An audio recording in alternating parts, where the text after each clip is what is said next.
A Biography of Ordinary Man. On Authorities and Minorities. François Laruelle. Translated by Jesse Hawk and Alex Dubelet. Translator's Introduction.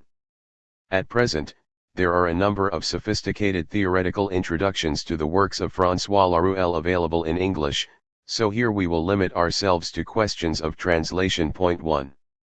In the French original, three of the text's key terms are brought into even closer dialogue by their parallel, rhyming forms, mystique, pragmatique, topique. Unfortunately, the structure of English means we have not been able to preserve these echoes consistently.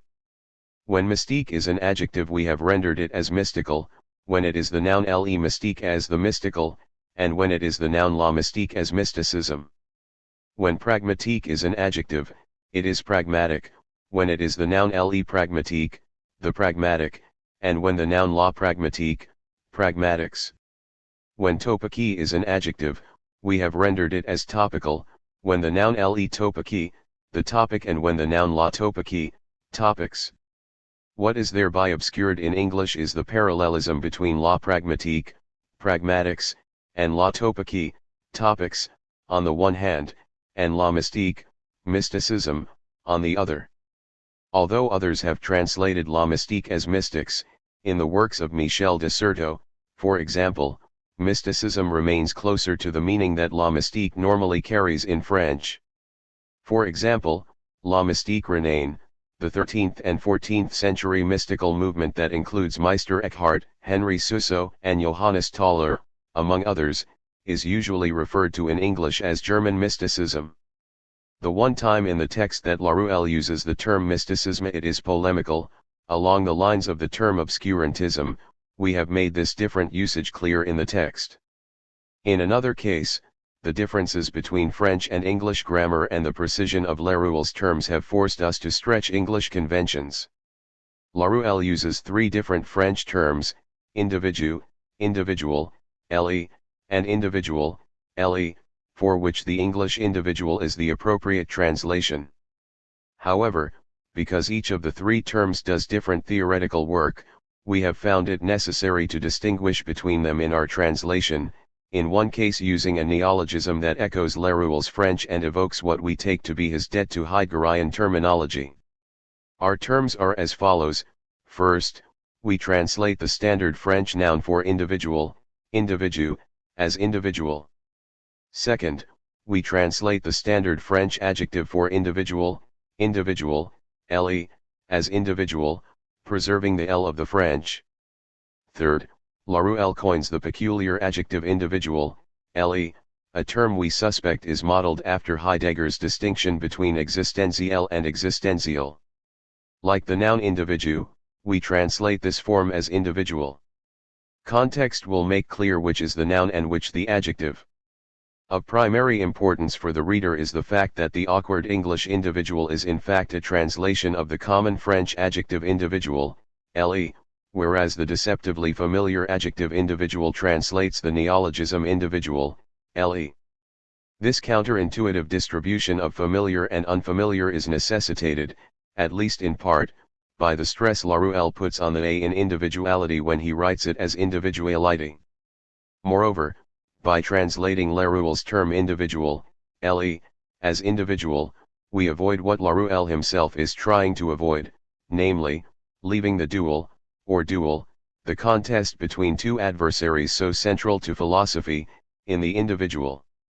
Laruelle's particular use in French, and thus our distinctive translations in English, of a group of terms related to thought and reflection also deserve explanation.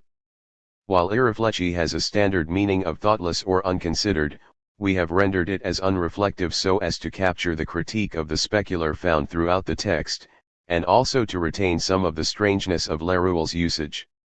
Whenever unthought appears it translates impense, while reflechi usually becomes reflected or reflective rather than its more common definitions. A number of terms that are likely to stand out to the reader are indebted to Heideggerian thought and the way it has been translated from German into both French and English. Indeed, Translating this book has made us realize that the responsible translator of contemporary French philosophy really ought to have read at least Heidegger and Kant in French translation.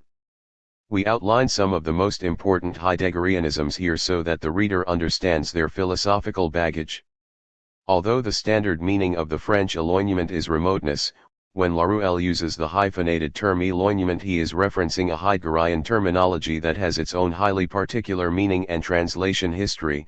Éloignement is the standard French translation of Heidegger's Entfernung, 23 of Being and Time, which we have, following Joan Stambaugh's English translation of the same text, rendered as de distancing.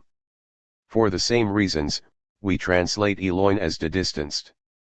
Laruelle draws a distinction between things comme tel and tel quel. The former is the standard French translation of Heidegger's als solch, which is usually given in English as such. For example, Chapter V of Division I of Being and Time, Das Insen als solches, is translated into English by Stambaugh as being in as such, and by Emmanuel Martineau into French as l'être comme tel.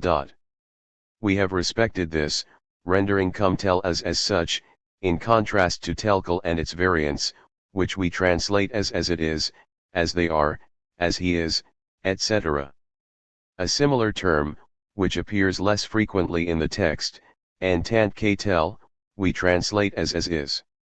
We have rendered originaire as originary, but it should be noted that in Martineau's translation of Heidegger, originaire often translates ursprünglich, which is usually given in English translations of Heidegger as primordial. The French sense can be translated into English as both sense and meaning. Thus, for example, the phrase logique du sens is most commonly known to English audiences as the title of Deleuze's The Logic of Sense, while l'essence de l'être is the standard translation of Heidegger's Sinn von Sen, which in English is usually rendered as meaning of being. Both of these are obliquely referenced in the exposition of Theorem 113 below.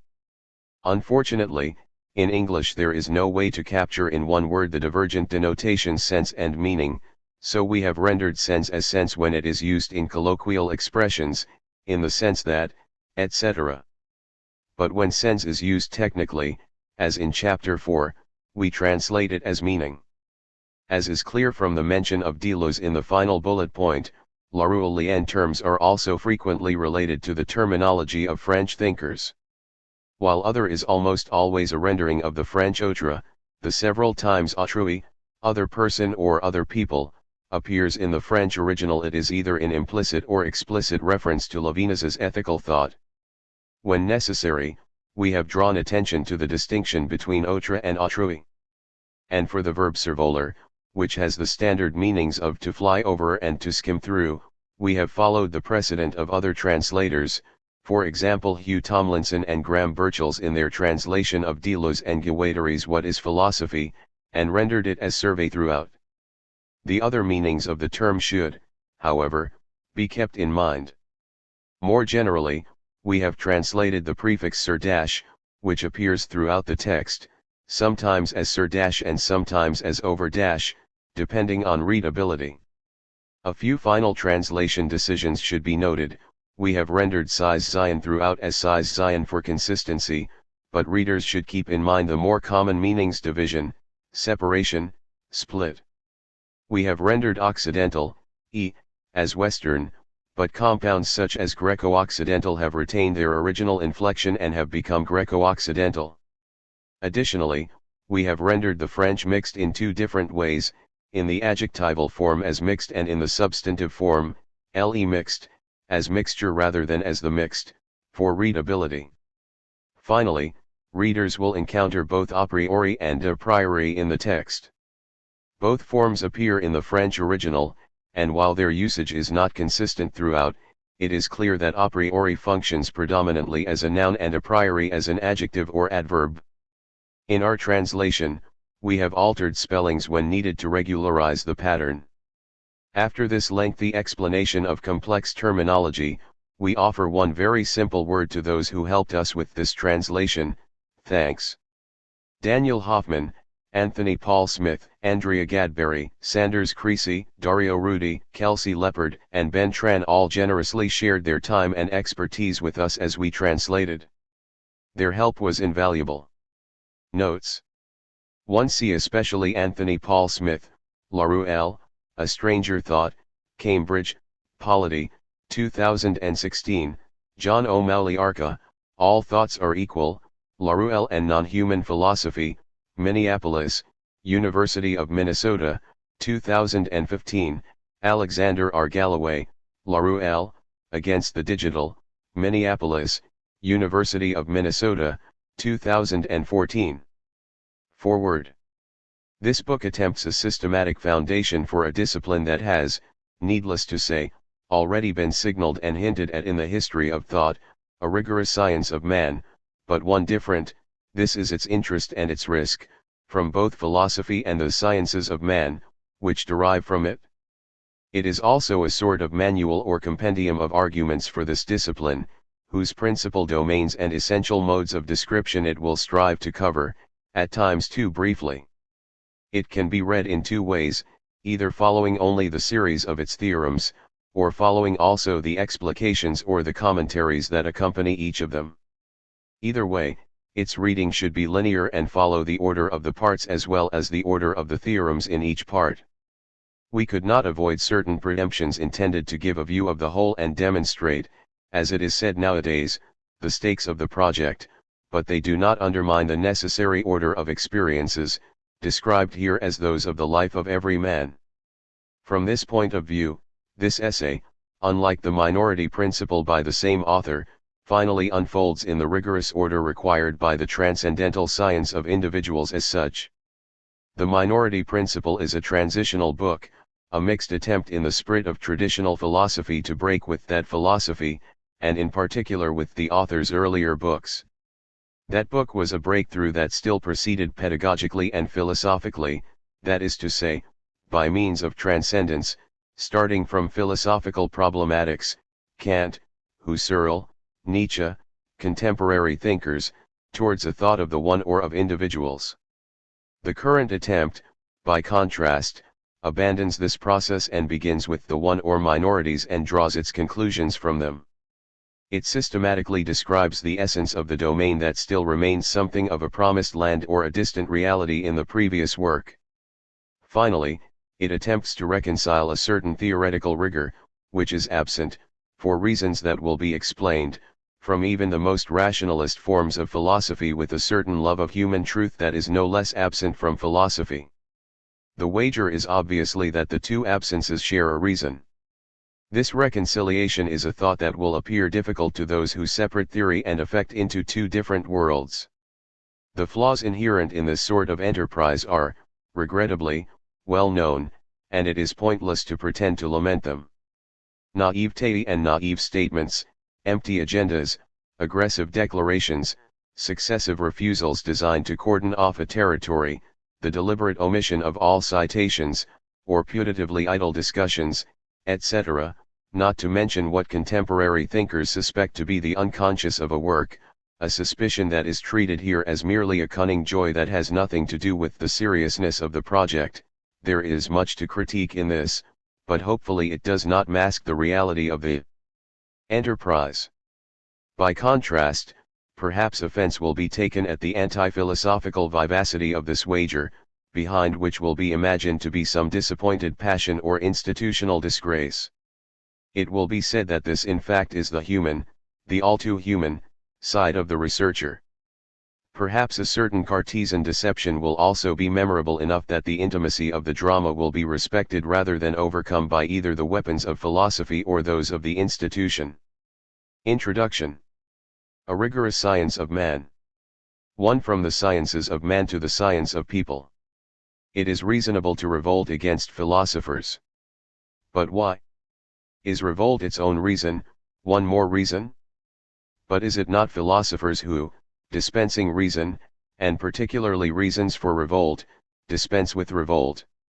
Is it not time to finally stop revolting and to base existence in a strong but tolerant indifference to philosophy?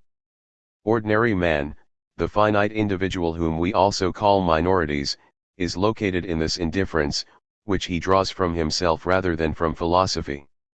We present here 5 theses, really 5 theorems, human theorems. Man really exists and he is really distinct from the world. This thesis contradicts almost all of philosophy. Man is a mystical living being, un vivant mystique condemned to action, a contemplative being doomed to practice, though he does not know why this is the case. As a practical living being, man is condemned a second time, and for the same reasons, to philosophy. This double condemnation organizes his destiny, and this destiny is called world, history, language, sexuality, power, which we refer to as authorities in general. A rigorous science of ordinary man, that is, of man, is possible, a biography of the individual as minorities and as authorities, a theoretically justified description of the life he leads between these two poles, which are sufficient to define him. Such a description is the objective of this treatise. The description may be facilitated but not replaced by the sketch, by way of an introduction, of the most general program of a rigorous science of man intended to replace philosophy and its avatars, the sciences of man. A transcendental science, which is to say a non-empirical science, but also not a philosophical one. In the form in which they exist and triumph, the sciences of man are not sciences and have nothing to do with man, for the same reason. In question here is not their conflict with philosophy or the fact that they lack precise empirical procedures, 2 debates we will not enter.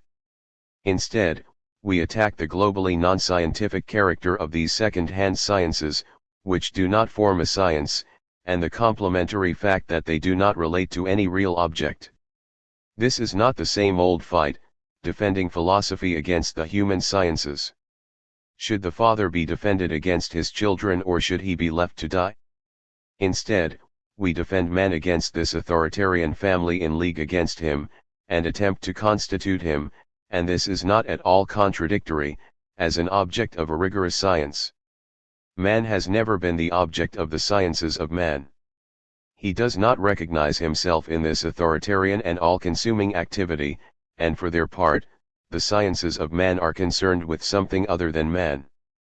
The sciences of man combine the plural and the singular in a strange way. We have to understand, on the one hand, that man, in himself and inexhaustible, exists, man whom multiple sciences, powerless and unreal, attempt to circumscribe, on the other hand, that man does not really exist, that only sciences or methods exist, that play of universal predicates whose accumulation is expected to coincide with the essence of man. But this essence hides and flees like infinity. This indeterminate being, vanishing under the growing weight of universal determinations, which are used to exhaust him in the frustrated hope of fixing him, is what we are asked to consider as man. But man is definitively absent from the gathering of the sciences of man because he is first of all absent from the gathering of philosophy. In both scenarios, one of the terms, science or man, must be unreal so that the other is real. Perhaps the arrangement should be inverted. If science is to cease to be a technopolitical fantasy and become a real science, it must be unique and specific, and it is man who must be irreducible in his multiplicity if he is no longer to be this anthropological fetish, this spineless phantom that is nothing but a shadow of the sciences of man, that is, of the sun and reason mutually obstructing each other. A double poverty of the sciences of man, as concerns science, they admit either to an indeterminate plurality or else to the mineral unity of a nebula. Either way, they reveal that they are nothing but an artifact, the foam that the wave of other sciences left on the terra incognita of man. Even combined, they still do not form a science, with an object and autonomous and theoretically justified methods. For now, these are merely imaginary phenomena deriving from the intersection of other disciplines, a theoretical ersatz or a science of synthesis. We do not recognize them according to their own existence, because it is a simple, blurred institutional network, nourished by its own plasticity, surviving only from compromise. Having not yet found their foundation or essence, they settle for being the caricature of contemporary philosophical powerlessness and nihilism, playing with the most diverse theoretical processes by targeting a fantastical and mythical figure of man, with no necessity other than the context. Every science that comes into being strains to capture all of reality, and is animated by the old mytho-philosophical ambition of identifying the whole with the real, totality with the absolute. Like the others, the most recent, ethnology, linguistics, biology, and the science of history, in the Marxist sense, do not emerge without attempting to moor man, considered as a remainder, to their continent or their raft. A series of deferred actions or anthropological artifacts results from this, and each time man is declared fully accounted for. But all these universals, even gathered together by the state in the nebula of the social sciences, do not in the least form a beginning for a specific science of man distinct from the science of the historical man, of the speaking man, of the social man, of the psychic man, etc. These are fake sciences of man, just like there are fake chemical or life sciences, but they have succeeded in establishing themselves and prospering because of flagrant opportunism. They lack both specific theoretical foundations, distinct from those that apply to the sciences of the living being, the historical being, the speaking being, the sexuated being, etc. And a sufficiently determined experience of their object. A genealogy of the sciences of man would show that they stem from the same archaic, metaphysical presuppositions as rational psychology, from which the cogito has not been eradicated, ontological presuppositions in general, simplicity, atomicity, substantiality, causality, etc., which are simply pluralized, combined with others that are necessary for their mathematization. Smatterings of ancient philosophy, of politics, of rational psychology and sociology are externally reunited by the process and security of a cheap mathematization. This generalized intersection creates the technopolitical wealth, that is to say, the real vacuity of this bric-a-brac, equally devoid of theoretical rigor and humanity, and for the same reasons.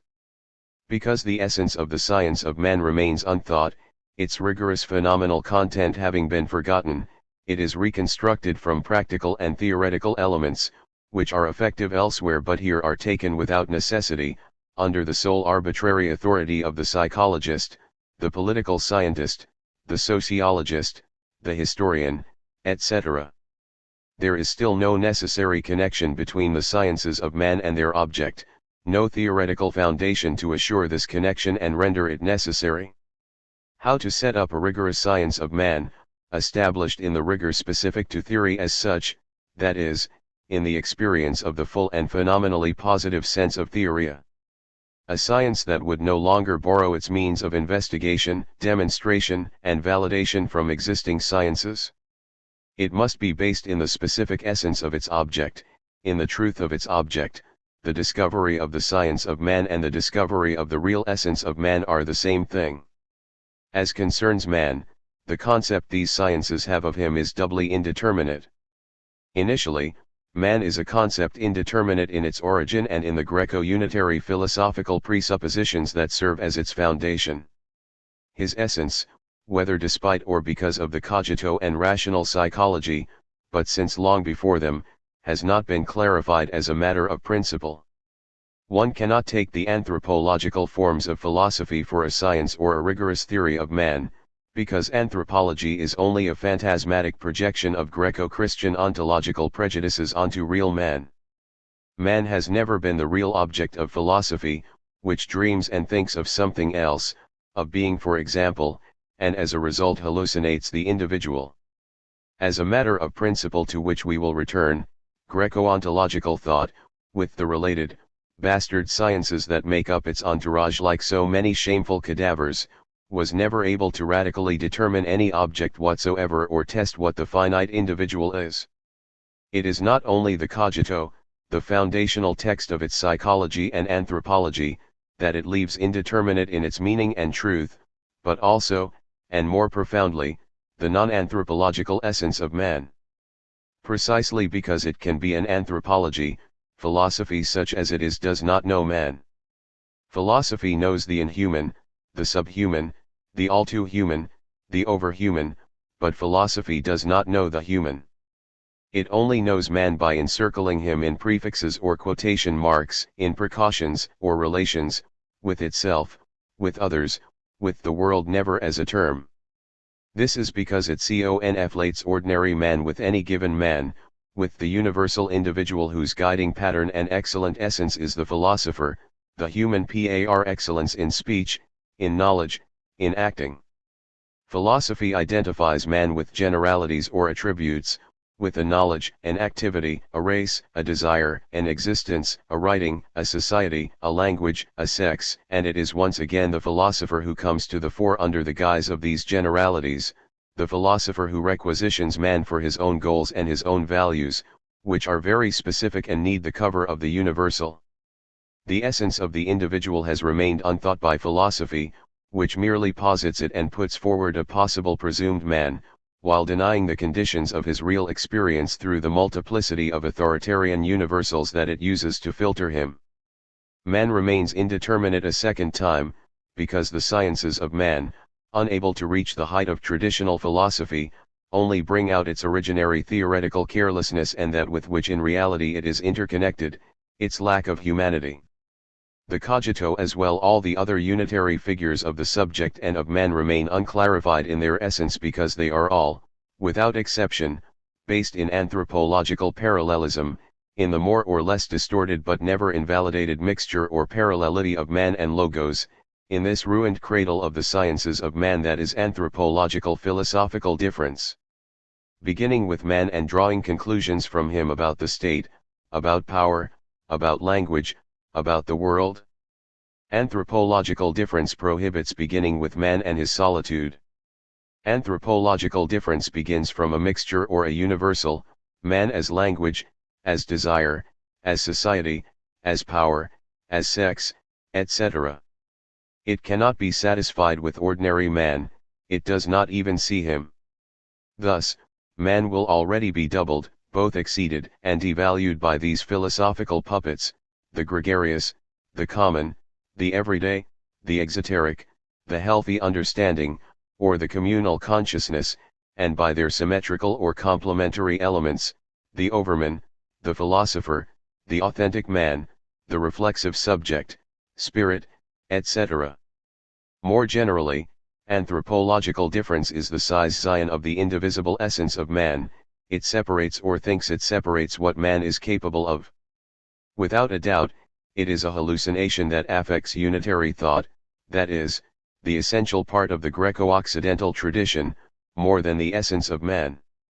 But it explains why philosophy has not known man and has given rise only to a mere anthropology. In place of man, of his real and absolutely singular essence, it employs anthropological, even andrological, images, quasi-transcendental androids, the cogito, ans cretum, spirit, the I think, the worker, the unconscious, etc.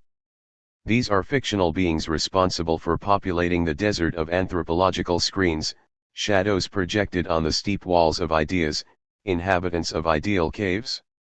In this way, anthropological difference is the positing and the forgetting of the real or finite essence of man. It is identical to its own history, an auto-destruction or auto-inhibition of the mixture of man and logos. It is more profound than the humanism attacked by contemporary philosophy, restricting and drawing closer to the target so as to be all the more certain of reaching it. It reigns even in unitary deconstruct ions of humanism. From now on, it is at issue as difference, and not as it speaks of man. Anthropology as parallelism or as difference, the slight distinction no longer matters here, is the Greco-unitary myth that must be excluded by a theoretically justified science of man, but on the following three conditions: that this exclusion be not the cause but rather the effect of the science of man and of its positive essence, that this essence not take the vacant place of unitary anthropology, but on the contrary that it be the instance capable of radically determining it, finally. That the rigorously described phenomenal content of man be at once and in an original identity, to whose non-circular essence we will return, the principal object and the unique subject of this science. The human insufficiency of the sciences of man is a theoretical insufficiency.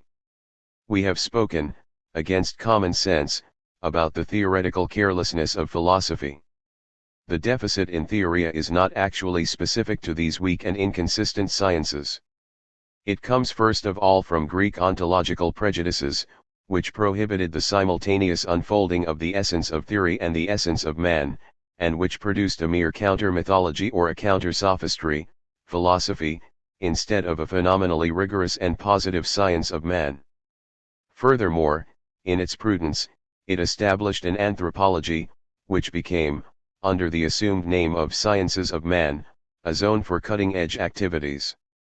Is it still a question of a final philosophical gesture? Or does this radically no longer belong to the order of philosophy? It is at least necessary here to make a tabula rasa of the unitary prejudices of the sciences of man in order to be able to establish the rigorous science that philosophy will have failed to be. To man as finite or ordinary individual. It is no more a question of reviving the interminable combat between philosophy and the sciences of man than it is of making man exit from the enclosure they form together through their very conflict. It is rather a question of showing that man never entered this enclosure, that this conflict is none of his business, save through a unitary hallucination whose mechanism will have to be analyzed, that he is determined and completed straight away and absolutely precedes the phantasms of anthropological parallelism. If philosophy is an anthropo or an andro-eidetic, we must systematically contrast what we call ordinary man, who draws an inalienable essence from himself, which above all does not mean that he is a causa sui, to the philosophical android or anthropoid, that is to say, to homo ex machina, a part of the philosophical machine, a part of being, of desire, of the state, of language, etc. Man, through his real essence, is not visible within the horizon of these presuppositions, which are those of the sciences of man as well.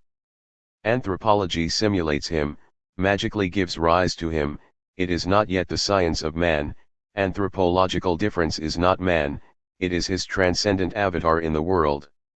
If the essence of man is not a difference, something like an undecidable decision, it is the radical subject of an ordeal that, far from alienating him, is finite, or holds him in himself and prevents him from ever leaving himself. Ordinary man is inalienable, and this distinguishes him from his projections on the anthropological screen, which are inconsistent, unreal, and doomed to history. Man is the real object of a science as soon as he is recognized in his specificity, irreducible to the objects of other sciences, and in his reality rather than in the mere possibility of his figures. This is a single twofold requirement, which can be nuanced later, though it does not suffer from this in its principles and its foundations are undivided. Each science has its own way of sending the old unitary ideal of totality into retreat, and the rigorous science of individuals has its own. It requires, in an ultimately radical way, that the whole and its modes, the universal or authoritarian predicates, not be all, that man be straight away outside whole or that he introduce into the world, or rather outside of the world, a duality of which the world, the whole, and their attributes are only one of the sides. For the science of man to become a reality, man must stop being unitarily enclosed in totalities or unities, and the real relations among the sciences must cease to be confused with Greco-philosophical forms of unity, which are utterly mythological. To see the reality rather than the mere possibility of man, it is necessary to abandon the unitary or Greco-Occidental paradigm, which pervades almost all of philosophy up to its contemporary deconstruct ions, along with all of its prejudices. Man is not and has never been an object visible in the Greco-unitary horizon, even in the anthropological territory of this horizon. It is useless to renew or deconstruct metaphysics. What is necessary is to change the paradigm of thinking, to move from a philosophical paradigm, from being to difference, from the same to the other, to a paradigm we call minoritarian or individual, which is based on a transcendental but finite experience of the one as distinct from being, the world, and their attributes. The distinction of the individual and the individual is the foundation of a non-empirical, non-worldly, non-historical, non-linguistic, non-sexual, etc., but transcendental science of individuals or of ordinary man. 1 Whereas the individual is always also universal, The individual L individual is the individual L individual without remainder or excess, the nothing but individual who a priori precedes all forms of universality. The individual problematic is thus based in a thought of the one rather than a thought of being. Being, but also difference and the games of the same and the other, are always unitary and, in addition to their own difficulties, are incapable of doing man justice. Instead of rendering him visible, they are satisfied with the substitute of an anthropology or, which is not all that different, of a unitary critique of anthropology. We propose to break the alliance of man and the authoritarian predicates, desire, language, sex, power, the state, history, etc., that lead to sciences that are not those of man, to break the alliance of man and philosopher, master of predicates. The hypothesis and even the paradigm must be changed, break the mixtures, base philosophy on man rather than the inverse, attempt a history of the human existent that would no longer owe anything to unitary prejudices, a biography of the solitary man, bachelor of the world, of faith, of technics, of language, and even of philosophy. But this man, it will be objected, does he exist? Does he exist in any form that is not residual and epiphenomenal? Is there a proper and primitive essence of man, one that would not be an attribute of something else? The human in man is not reducible to the sum of his predicates, the living, the speaking, the acting, the historical, the sexuated, the economic, the juridical, etc. The philosophizing, however these predicates are calculated. This is possible man, not real man. Real man is subject, nothing but subject. But the subject here also is not a special predicate, it is a subject that has never been a predicate and that no longer needs predicates in general, that is straight away inherent, to, itself or a sufficiently determined essence. The essence of man remains in the one, that is, in the inherence that is non-positional, of, itself, in a nothing but subject or an absolute as subject, that is, a finitude. As a matter of principle, which will be explained later, we identify the absolute with finitude rather than with an infinite totality. Individuals are real prior to totality, they are not modes of a substance and they are not even understandable starting from infinite and universal attributes, language, life, history, sexuality, economy, etc. It is useless to wonder if these predicates are included analytically or synthetically in the subject man, or if man is the difference of himself and language, anthropolinguistic/logical difference, of himself and sexuality, etc. As we understand it, man is ordinary in a positive sense, he is not a residual and shifting figure of philosophy or of the Greek episteme, but rather is determined before these and absolutely precedes the philosophical calculation of predicates inasmuch as they are taken one by one. Ordinary man is devoid of qualities or attributes through a completely positive sufficiency. He lacks nothing, not even philosophy. But being devoid of predicates does not mean that he is devoid of essence, to the contrary, this is man as he takes his essence from himself, or more precisely, immediately from his essence, without it having been an attribute beforehand. He does not take his essence from history, from biology, from the state, from philosophy. There is no pejorative or minorative note in this ordinary or this minoritarian. I am a sufficient solitude, too far below solipsism to have to extricate myself from it. I am not a cogito, a relation to a side or to an other. I am out of the question, no question of man, no ontic or ontological primacy of the question of man. I do not find my essence in my existence or in my questions, I experience my subjective essence before these questions. I am the beginning of my life and my thought. And if in this way I exclude the question and the mise en abîme from my essence, that is because my essence, and essence in general, is defined by characteristics that are absolutely original, primitive, internal, and without equivalence in the world, through the one or the unreflective. There is a question, of, being, but the one is out of, the question. It is the structures of this ordinary man that we will describe here. Individual structures, invisible to the light of reason or intelligence.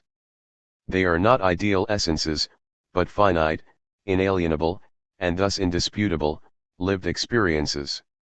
Individual structures of the essence of man are describable outside of all anthropological prejudice, that is, outside of all Greek philosophical rationality. Only these individual or finite determinations grant man something other than a mere possibility, a specific and determined reality. They render possible a science of his relations to the world, to history, to language, relations that are not at all those hallucinated by the social sciences.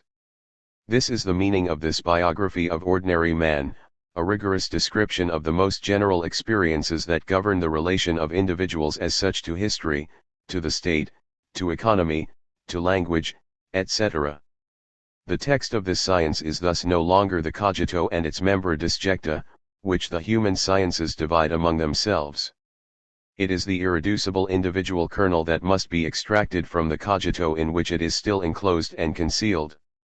But we no longer conceive of this extraction as a philosophical operation because it is actually an immediate given, which we here merely render perceptible sensibilizer.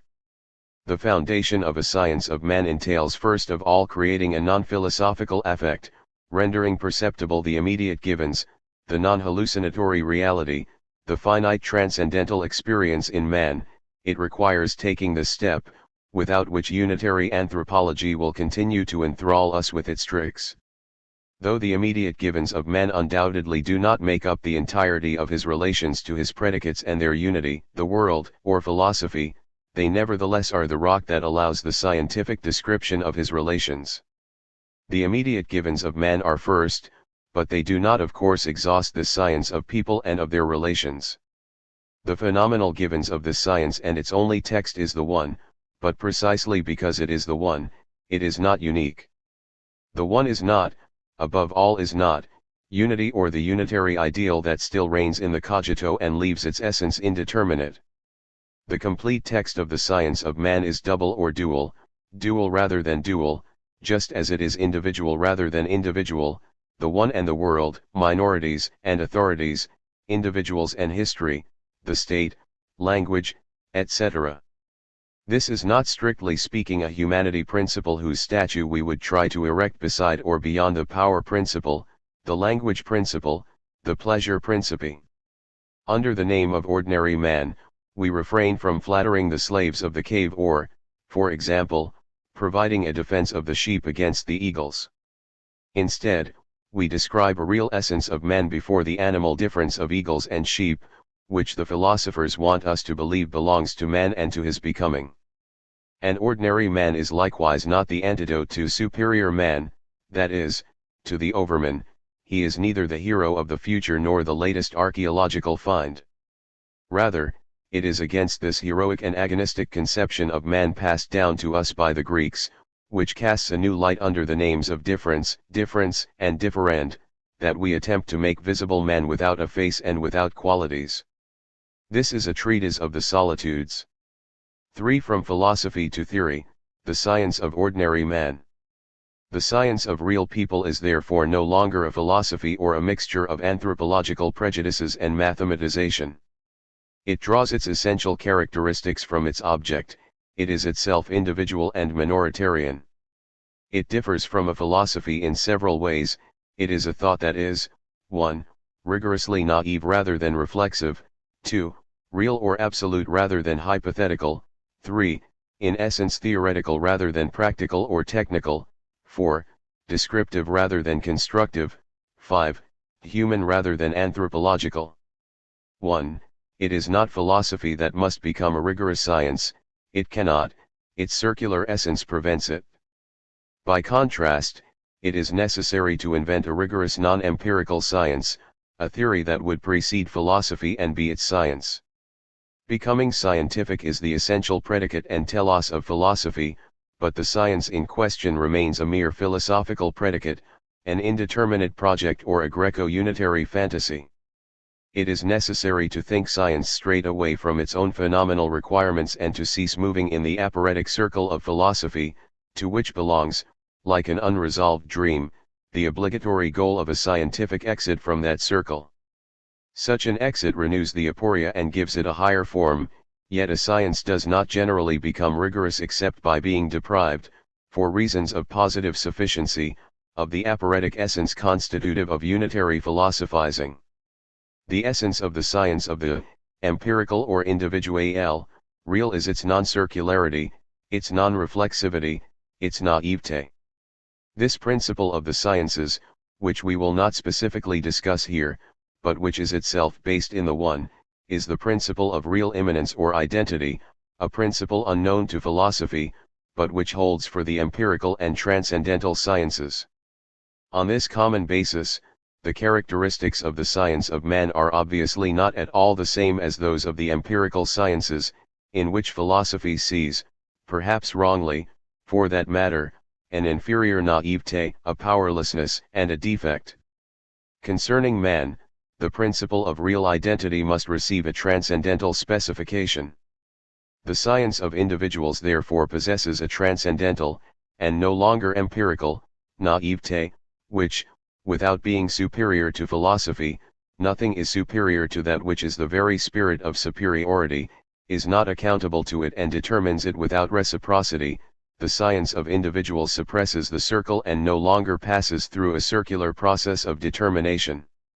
This is because the setting outside the circle of science in general ensues from the real itself, which has never been circular, above all in its essence, here given by individuals.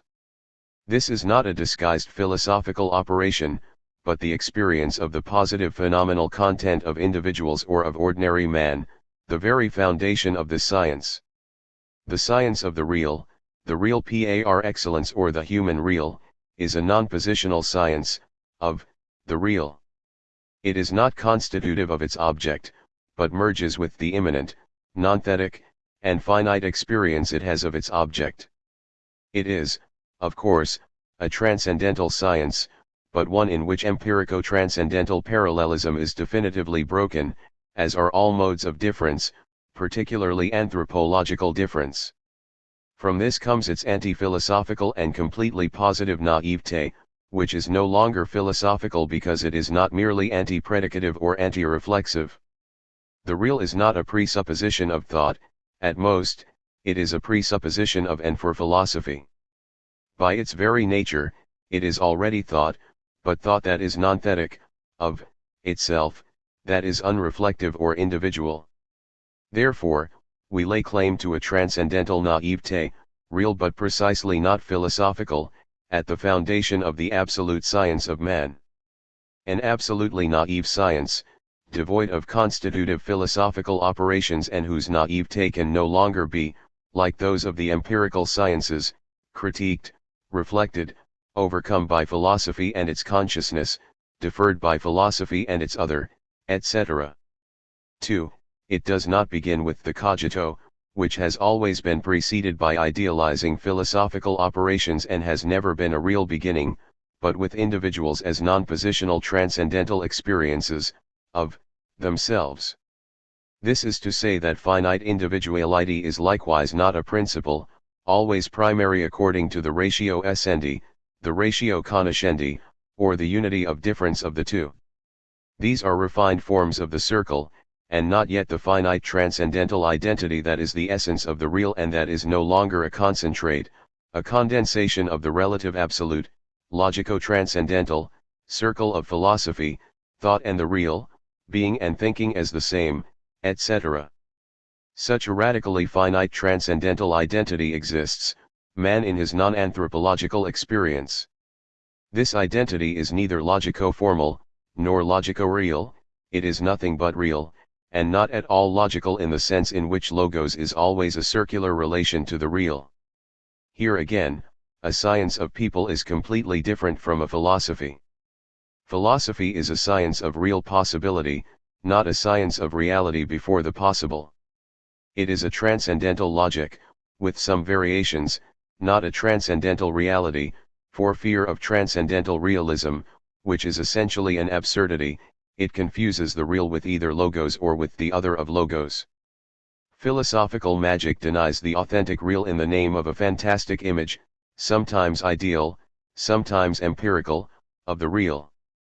Philosophy is not and has never been an absolute science, it is only a relative absolute science with an irreducible hypothetical moment. In his own way, Nietzsche offers the key to philosophy: the real is an interpretation, interpretation is the real or represents the real for another interpretation.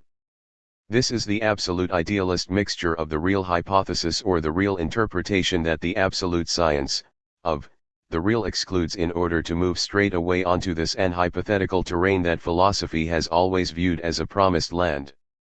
3. Greco-unitary philosophy is originally and essentially practical, it is an essentially superior praxis and / or techne. For three complementary reasons too lengthy to analyze here: it is a form of knowledge that does not have absolutely given objects, only objects, which is to say stakes, or that has its own circularity for its object. Next, it is a knowledge whose essence is care, concern, or interest, rather than disinterested contemplation. Finally, it is a mixed, logico-real knowledge that precludes itself from knowing the real as it is or in its real identity because it organizes the intervention of thought into the real to make the real occur. As such, Greco-unitary philosophy lacks a rigorous theoretical foundation. It is not that it has too much theory, it does not have enough of it. It leaves theoria unelucidated in its essence. Of course, philosophy has theoretical aspects, but it includes theoria only as a predicate for activities, values, and goals that are mere socio-political or other prejudices and are not elaborated in their real phenomenal content. This makes philosophy an opportunistic and unrigorous activity, an anti-mythological strategy rather than a science. Philosophy does not have to become fully theoretical, that is, be suppressed and realized, but it must be derived or, as we will say, unilateralized as a secondary activity by theory unfolded in its essence. The theoretical can cease to be merely a predicate of praxis, it is this mixture that must be broken. Even in its Greek states, which seem to give primacy to the theoretical, to contemplation over action, the insertion of theoria into a structure of mixture is enough to subvert the irreversible, real order, which runs from the theoretical to the practical. It goes without saying that these terms can no longer retain their common and / or philosophical meaning, otherwise such an order would appear paradoxical, an idealist prejudice, or even the return to a Greek prejudice, a misunderstood one at that. Philosophy, let us repeat, has up until now always been a praxis with theoretical aspects, and not at all the experience of the real essence of theoria. How, then, to conceive of the latter? Theoria ceases to be a universal predicate as soon as it is the essence of science, though an essence that itself has never been a predicate. Theory is a radical subject, an experience, of inherence, to itself and essentially individual. It ceases to be an attribute and a unitary goal as soon as it identifies itself with the individual, finite, or radical immanence of the subject, as soon as contemplation is its own essence, to itself, or, as soon as it is inherent, to itself, a rigorous transcendental, that is, non-thetic and finite, lived experience, before contemplating the world, object, unity, etc. This excludes the self-contemplation that is proper to unity rather than to the one such as we understand it as individual. This specifically excludes the cogito or the transcendental ego, which are nothing but transcendent modes of self-contemplation through the mediation of the world, precisely due to all the philosophical operations, praxis, or techne of doubt, of suspension, of the return to the foundation, etc. that they still circularly presuppose. 4. Thus return to its essence, real theory, undetermined by philosophical operations or prejudices, is a non-positional contemplation, of immediate givens or, of unreflective transcendental experiences. These are the material of the science, which describes the content of the finite phenomenal experience of man and his relations to the grand authoritarian attributes of history, language, power, etc., and to their totality, which is the world, without intervening in them. The theory of man is not a theoretical practice, an intervention into an object and a transformation of that object. It is rather, we will return to this, a non-positional but also non-deforming description, of, positions, philosophical for example, unitary in general an immediate or unreflective description, of, the phenomenal experiences that are the real content of the life of man and his relations to the world. Passive thought, but not before an object, where passivity is the counterpart to a production, doubtless because rigorous science, in connection with the necessary destruction of the Copernican revolution, we will suggest, is a thought devoid of objects, but not of contents or of objects in the broad sense, a science that has no vis-a-vis, which does not mean that, in the idealist manner, it is devoid of reality or materials, it is content to describe strictly immanent phenomenal experiences before, and outside of, all unitary philosophical prejudice. In particular, outside of any phenomenological prejudice, it emphasizes phenomena as immediate givens rather than as still transcendent intuitions. Finite thought gives up reflection, analysis, and construction, entrusting itself to the unreflective, to phenomenality devoid of phenomenological operations. Phenomenal givens are not remainders, they are that which is straight away real and which thus possess the power not only to possibilize, but to really ground the latent phenomenology that is the essence of unitary thought. This is why this treatise of ordinary man is made up of theorems that are transcendental and not empirical. These are less the eyes of the soul, as Spinoza said of his own theorems, than the soul describing itself in its radical individual immanence. They merely describe phenomena lived by ordinary man, phenomena that are invisible to philosophy and its phenomenology as a matter of principle. 5. Finally, unlike the sciences of man, which are only anthropological and usurp the title of human, the transcendental science of individuals is human because of its very scientificity. The science of people must be written the science, of, people, they are its inalienable subject without any object. The theoretical and the human have always been opposed, but far from opposing their communal essence, we merely oppose prejudices that are transcendent and devoid of phenomenal rigor.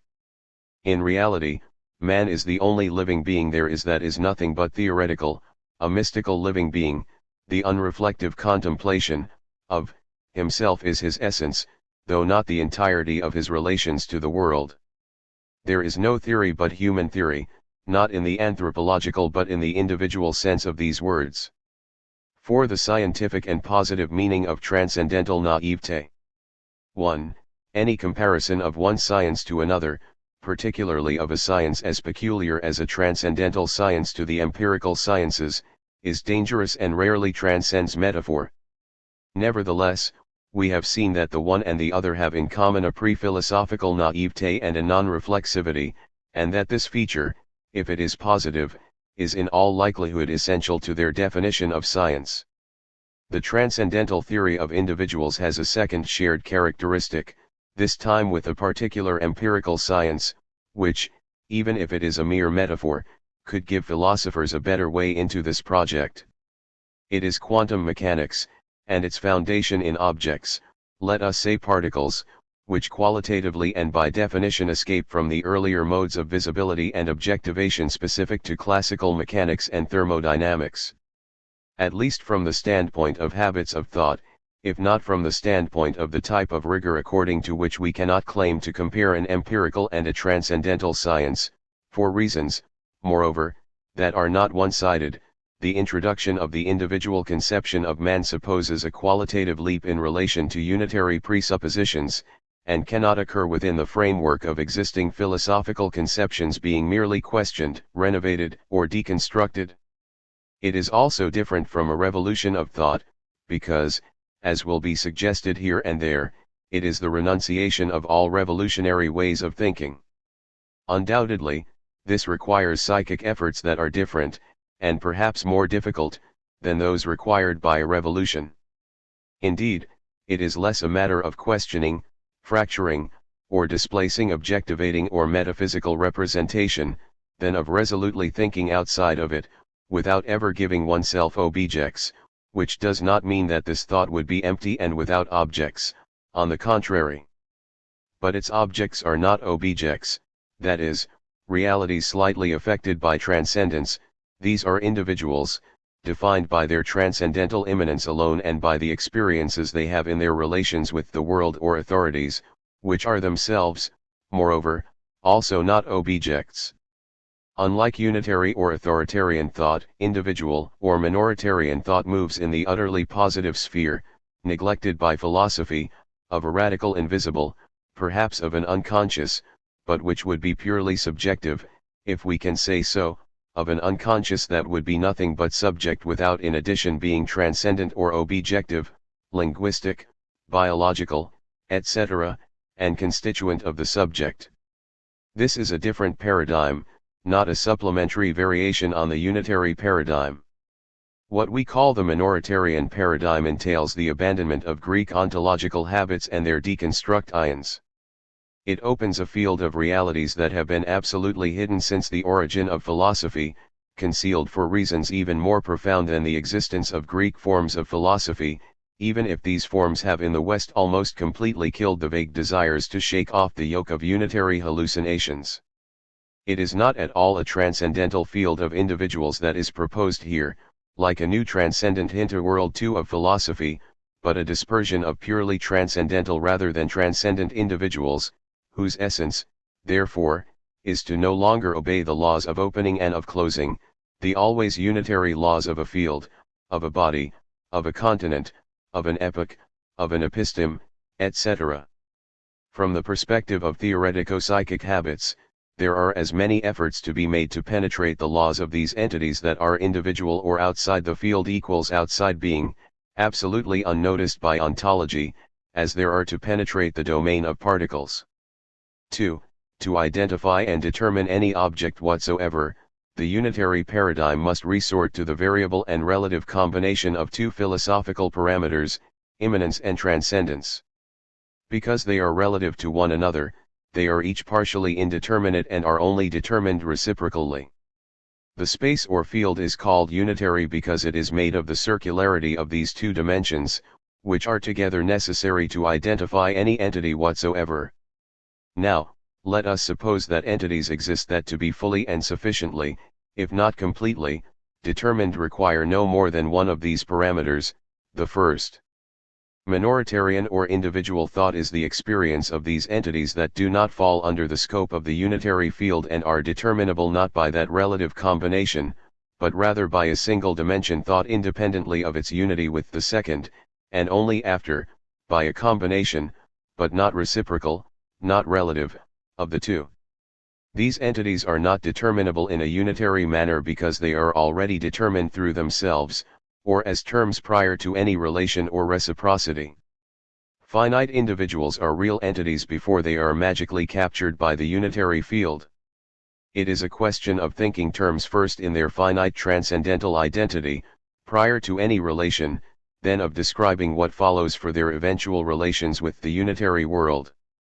The relation of the two fundamental parameters changes completely, and perhaps here the comparison with quantum reality ends. It is no longer exactly a relation, that is, a reciprocity or a reversibility, or even a relativity. First, there is a primary immanence devoid of any transcendence and, if it is correctly understood, it is sufficient to determine finite individuals and to ground a science of individual entities. The parameter of transcendence only appears with the world or unitary thought, but itself ought to be elaborated according to the first. Unitary reality, which we call affectivity, thus ought to be rethought according to the individual or minoritarian real. From the first parameter to the second, there is no longer a unitary relativity/reciprocity, but a strict asymmetry, an irreversibility, or an order in sharp contrast to the more or less decentered circles to which aporetic philosophizing is accustomed.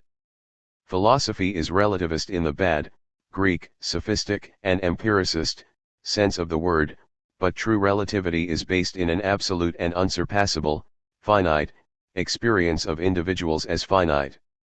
We will thus not confuse minorities or individuals with the micropolitical, the micropsychological, the microsociological, the microsexual, etc. The micro is always molecular, not a true particulate, it remains in continuity with the quantitative, qualitative, or intensive scale of the macro. It is not a question of suspending, phenomenologically, for example, the modes of unity that would hide an invisible world, giving it over to the light of reason or the philosophical day, but rather of dealing straight away with the real in the strict sense as philosophically uncreated or non-constituted. This is a world that is immense as well as invisible, intangible, unobjectivable, but which is perfectly thinkable once it is thought and the unitary hallucination has been dispelled. We describe here the immediate givens of the invisible. But the invisible is what is seen in the one, it is not the other, even an other or an unconscious of our world. These givens are distinct from objectivated or empirical realities, and from the philosophical processes of their objectivation. Objectivation thus can no longer serve to experimentally verify essentially transcendental theorems whose only pertinent criterion is the unreflective immanence of the one that serves as their common thread, that is, the descriptive fidelity to the real. It is from or through these experiences that are non-positional, of themselves that we contemplate and describe the aporias of language and philosophy, the agitation of the world, the benevolence and the barbarism of the state. Understood correctly, these principles will perhaps allow us to denounce the so-called legitimacy of a question someone, unable to resist objecting, will not fail to pose. In the event that someone is searching here, in a traditional manner, for a new object, a political object for example, an extraordinary issue to defend, or the possibility of a politics of minorities that ultimately would rest on principles, they will inevitably ask, well then, show us your minorities, give us examples or cases, stop talking about them abstractly. Is it a matter of a new interpretation of a political and juridical status of national, linguistic, cultural, sexual minorities, or else, if not, according to what conditions does one become a minoritarian or a man of the sort you claim to describe? These questions have become so obvious to us that the response they receive here will seem rather casual. This essay is written to show that this sort of question has no bearing on a rigorous conception of the essence of minorities or individuals, in other words, that its relevance is only politological or anthropological, that it has its possibility in politological, etc. difference, which is the matrix of Greco-Occidental or unitary thought. This sort of question must now be abandoned in order to reach a problematic of minorities and a science of man that would itself be minoritarian rather than an ultimate concession of the state or of philosophy. The minorities in question do not receive a new political and juridical determination, they are not raised to the state of a stake in a new style of revolutionary practice. However, the pre-statist determination of their essence permits a rigorous critique of the political, the statist, or the anthropological, without overwhelmingly denying their order and their existence. From this proceeds a thought without examples but not without precedents. There are no examples or cases of minorities described in this way. They are certainly the object of an experience, but one that will be defined as strictly transcendental and no longer as simultaneously empirical. They are thus not givens in a universal horizon of power and governmentality, of culture, of language, of sex, etc., nor are they, in the contemporary manner, modes of that horizon. Not only do they refuse for their part to enter under categories or into types, but they are that which enables the exclusion from thought of the descriptions and arguments of examples, cases, or facts, which are always interconnected with these great universals. They are par excellence the absolutely invisible of the state, of political or philosophical practice, of language, etc. This is what grants them their own relevance and their capacity to resist these authorities. If they become visible on the social, historical, or linguistic surface, they will once more become more or less constrained and integrated parts or members of the state. Finite minorities are the definitively invisible essence of authorities, though denied as such by those authorities. Destroying this denial by respecting the absolute invisibility and inaudibility of finite individuals entails the renunciation of rational philosophical demonstrations based on the primacy of unity, universality, logos, being, the state, history, etc., and the clarification of the immediate givens of the one. Generally speaking, there is no minority question. Real minorities are absolutely silent in history and the world. That is why, ceasing once more to be a stake, they are the object of a science.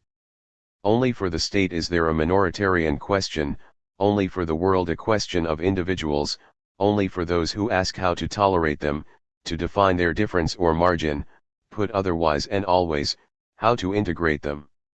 Minorities become a problem or an issue for philosophers and intellectuals of the state, who claim to determine their cultural and political, linguistic, and sexual specificity. It is a task by and for the state, which can only work out a tautological, vicious, and already compromised concept when it makes them into a question.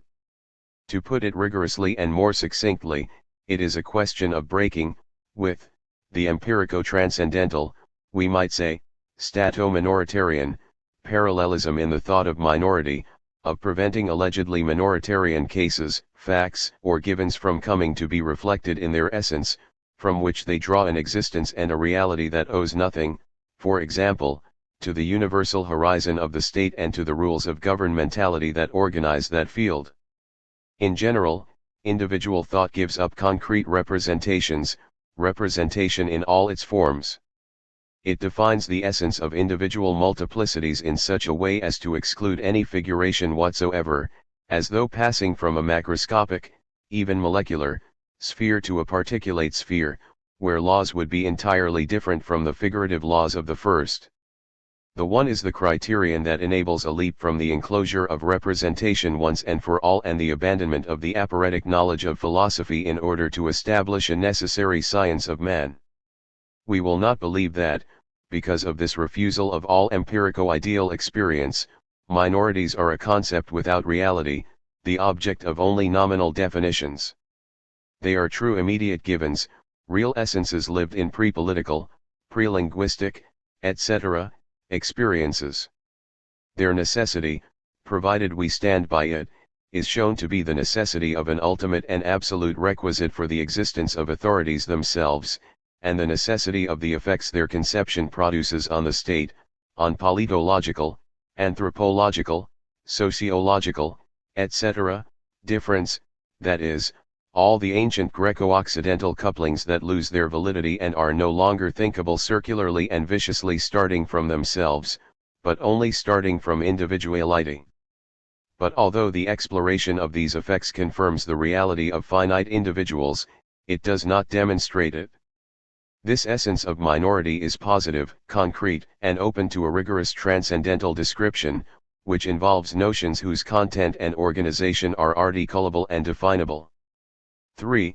Clearly, the realization of a theoretical science of man entails a complete shift not of the philosophical problematic, but of the paradigm of thought in general. It entails the end of describing, in the guise of phenomenal givens of man, modes of the philosophical decision, which are always mixed and circular operations or processes, and generally vicious, and it entails that we first confide in the real in its individuality, which philosophy cannot claim to still determine, save through a unitary illusion whose mechanism we will analyze. However, a resolutely naive science is intolerable for unitary philocentrism. But, it will be said, can philosophy be made into an abstraction in this way without manifesting a highly philosophical innocence? We precisely do not make an abstraction out of philosophy, because that would still be a final philosophical operation, a hopeless attempt at an exit. We begin with the real, which does not need philosophy and determines philosophy without reciprocity by assigning it a place whose specificity we will soon see.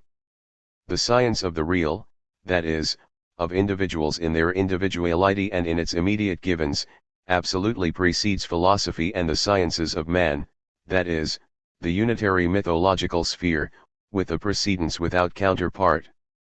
All of these essences, the finite multitudes, and even the philosophical decision, are immediate givens and presume no passage of philosophy to the real, as one would pass to the other, no transcendent and universal operation going to lose itself in exteriority. The unreflective real, in its veritas transcendentalis, is not a potentiality for being, a real possibility, but an immediate givenness even more originary than the distinction between being and being de l'être de latent, being and the other, the same and the other, etc.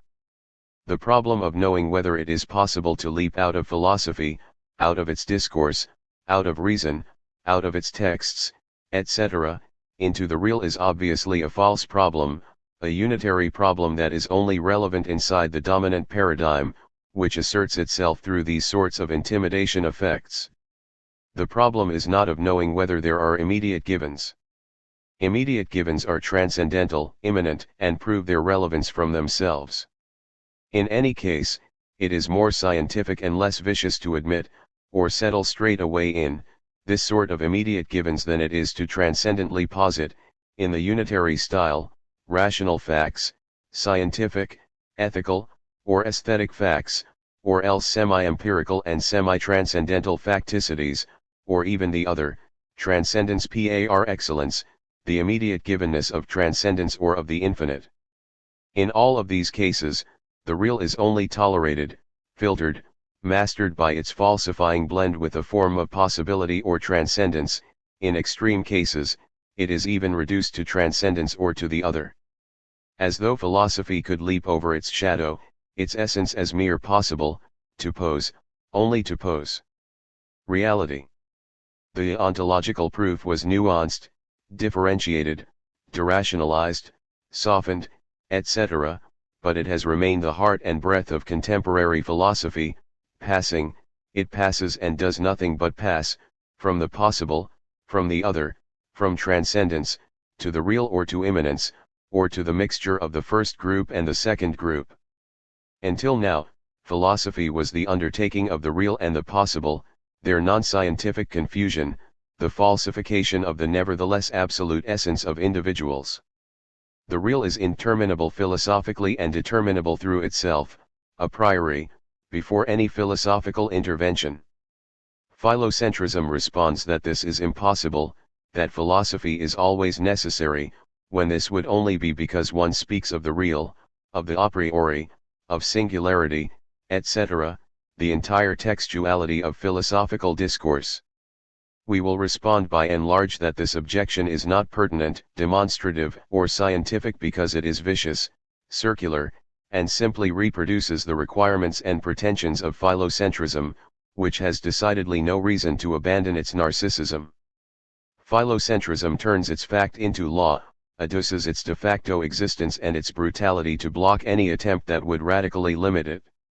This argument returns to say that philosophy is everything, or rather that the whole is the absolute or the real, the mythologie par excellence of unitary philosophy.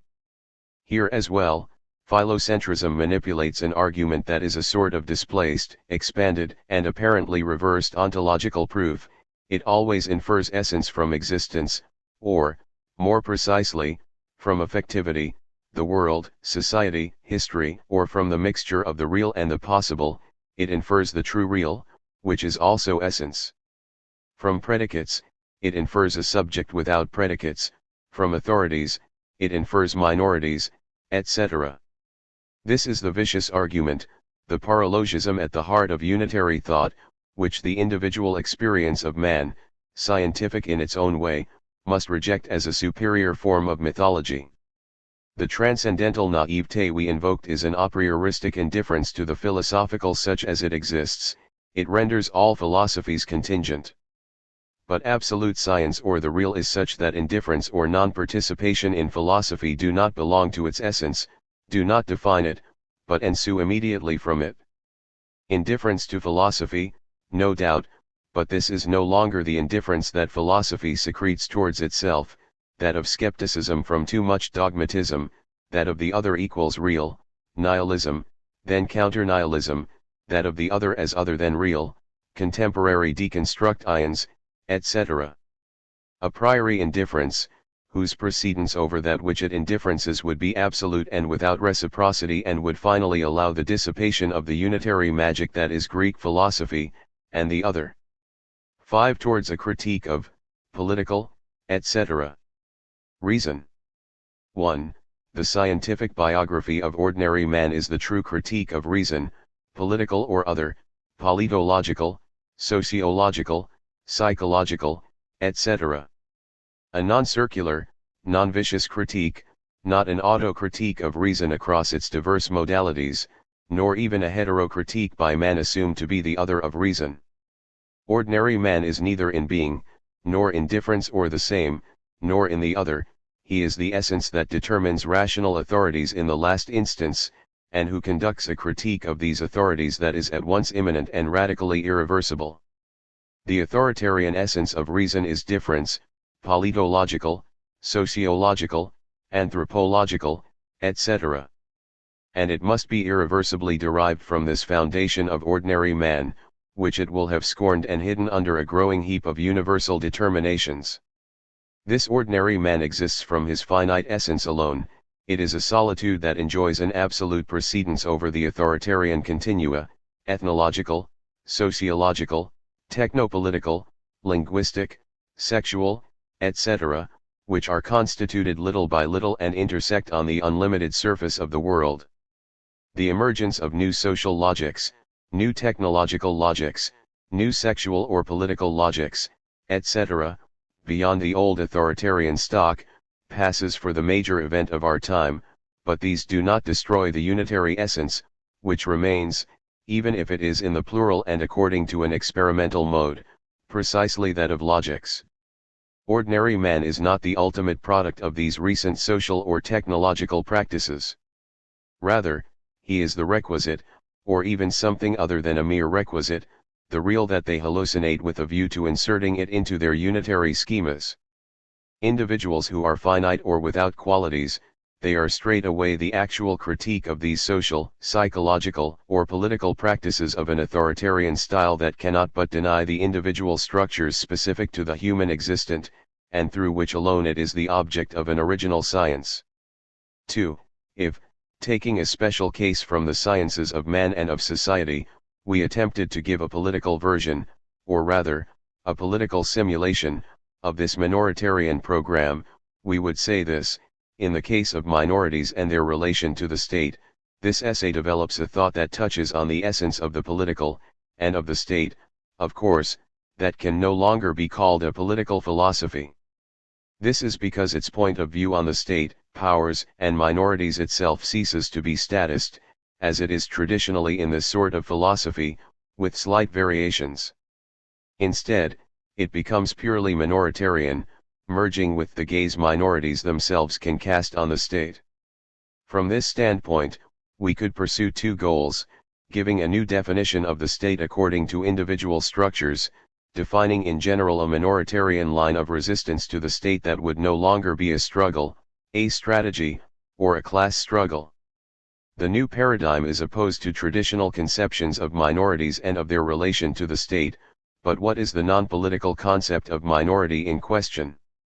Concerning the relations of minorities and the state, but they can be extended to the individual in general, the traditional paradigm of political philosophy and Greco-Occidental metaphysics, which constitutes its necessary background, is based on the following two premises. A. Minorities, in the historico-political sense, are always more or less expressible in terms of fringes, margins, subsystems, and subensembles of the state, when not in terms of relics and archaism, which modern states or nations endeavor to contain, master, and integrate while granting them the juridical guarantees of a relative and always specified autonomy.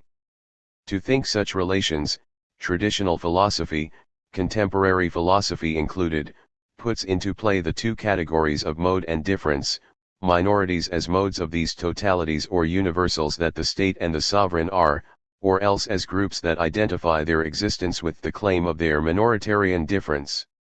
This concept of minority as difference can itself be interpreted in two ways: as difference in or under the nation or the state, a particularity within a totality that has the privilege of unity, or, in a more revolutionary manner, as a difference identical to the nation or the state, a singularity or individual as state and no longer under the state.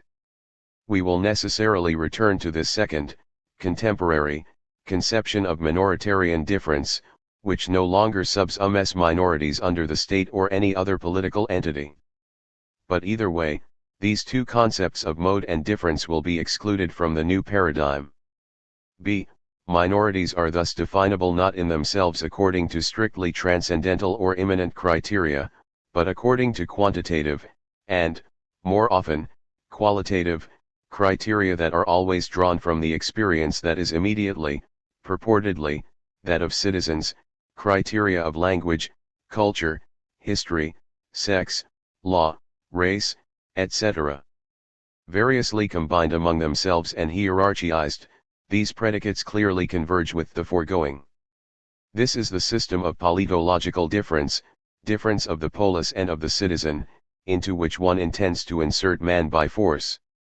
Together, these two premises amount to giving minorities a largely political evaluation, which, accordingly, is carried out for the benefit of authoritarian universals, state, nation, people, sovereign, classes, etc.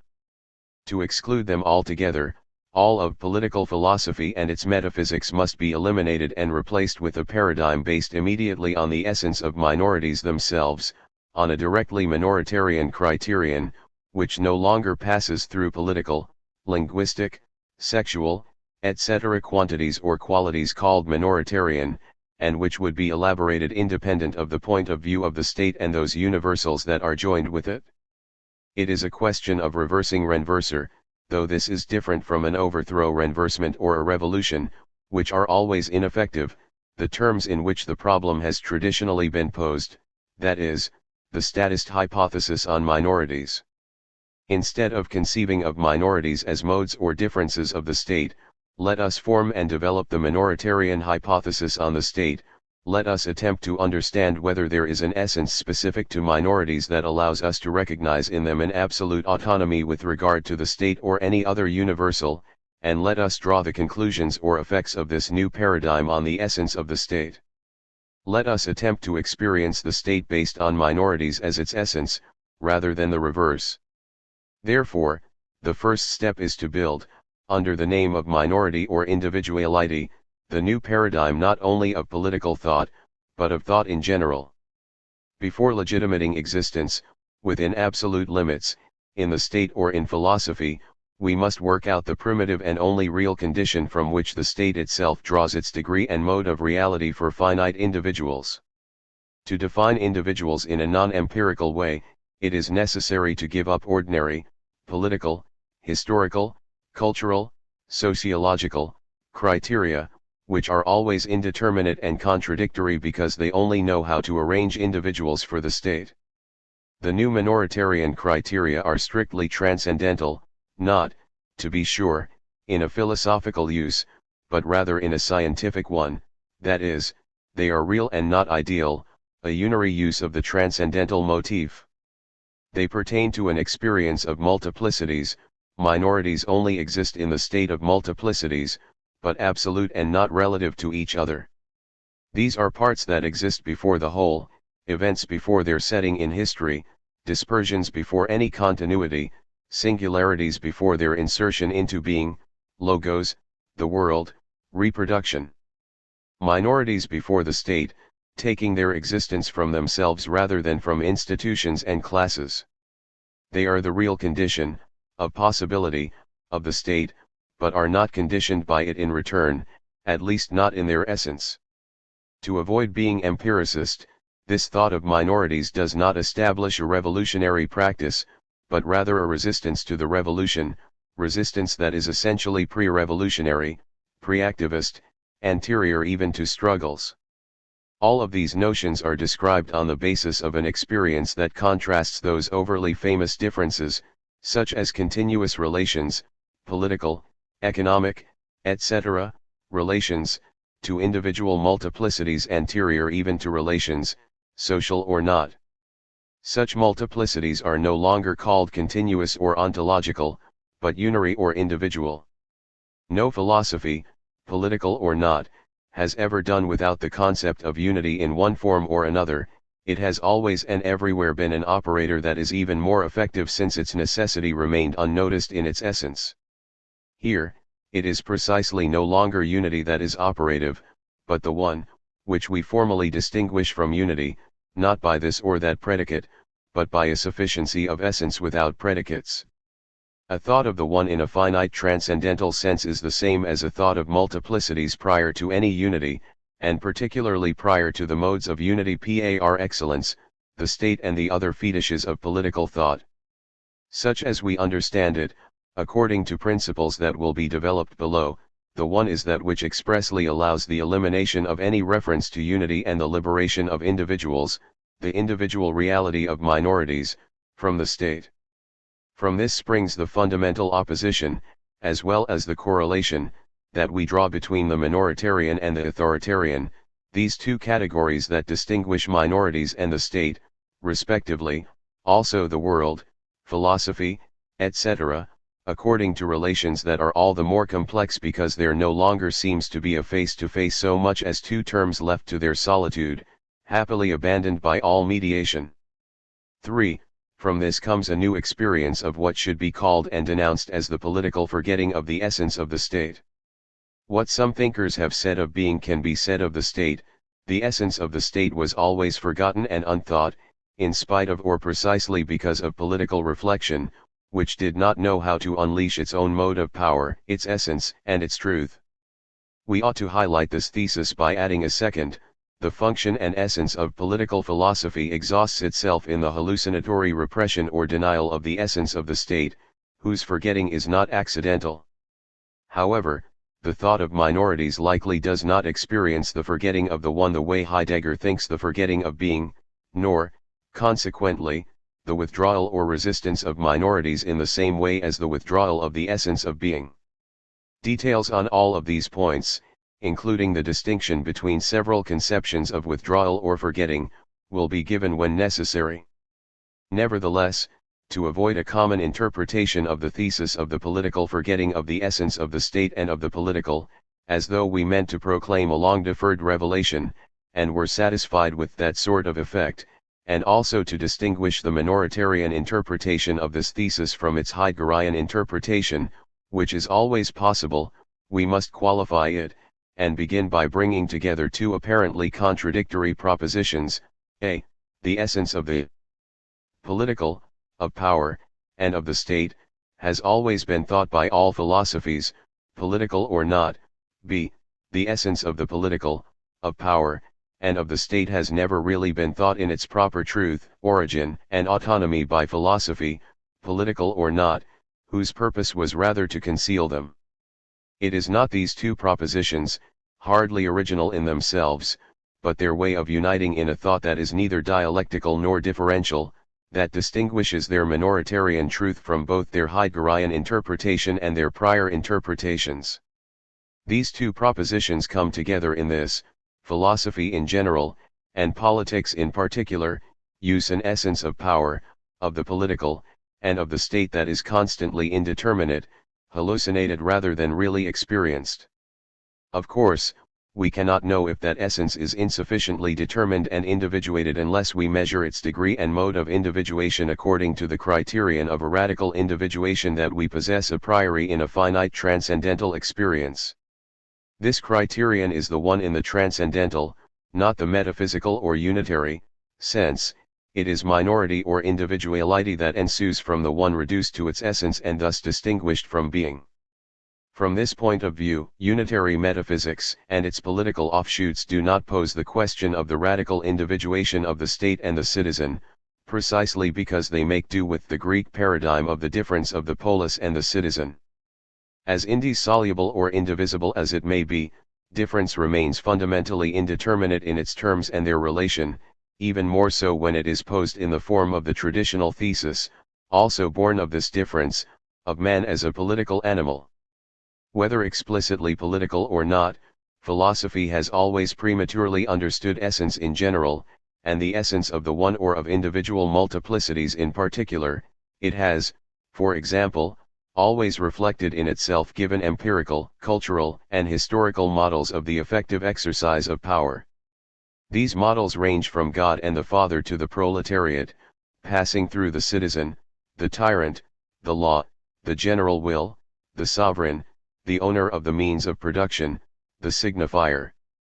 Political philosophy is an imitative activity, cheaply copying the essence of power and the state from their historical forms, from their institutional instances or modalities.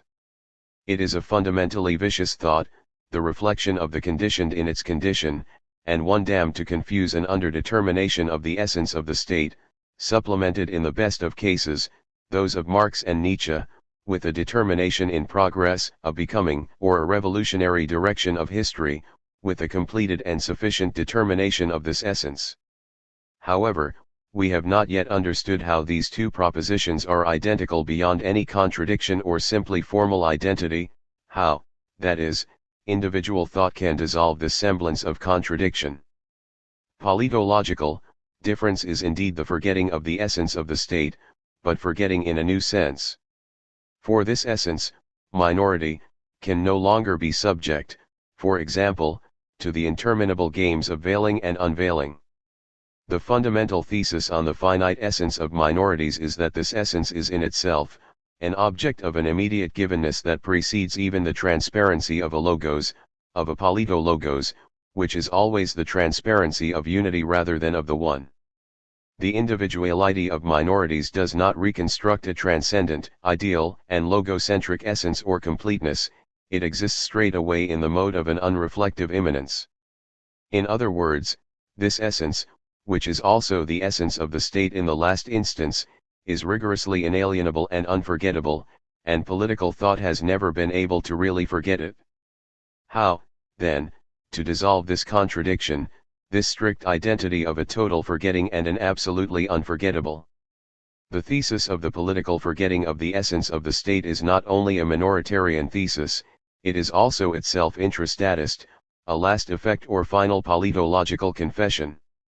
Only the state can believe that it has truly forgotten its essence, and this belief is the real content of that forgetting, a hallucination. The true forgetting and its real content is the belief or the illusion of a forgetting of the essence of the state. Forgetting thus changes meaning from when it was first invoked and denounced in the name of minority, it exists only to be confirmed in itself of its own belief, it becomes an event that depends only on itself, a unitary hallucination that is absolutely contingent and absurd. It is tangled up and sunk in itself, taking on a gravity, a responsibility, and an absurdity which are its only existence and which are joined to the existence of the state. It is not that it affirms, reaffirms, reflects itself in itself, employing thereby its traditional modes of exercise, which always follow the paths of transcendence. Rather, it receives, even in the statist denial of minorities, the unreflective mode of existence that comes from the one. When the state, in its own way, becomes minoritarian, it does not stop repressing the minority, it but does so through an existence that has become immediately accountable and responsible, for itself to the point of absurdity. We will necessarily return to all of these difficult points about the existence and the critique of the unitary illusion. For, finally, to complete this sketch of a real critique of reason, political or otherwise, we can juxtapose political or philosophical faith with minoritarian knowledge. Against the always vicious politological interpretations, the minoritarian way of thinking can be summarized by this one rule: the essence of power contains, but for positive reasons, absolutely nothing of the political rende politique, the essence of the state contains absolutely nothing of the statist. The withdrawal of this essence must be conceived of in an absolute way, as a strict irreversibility of the condition to the conditioned.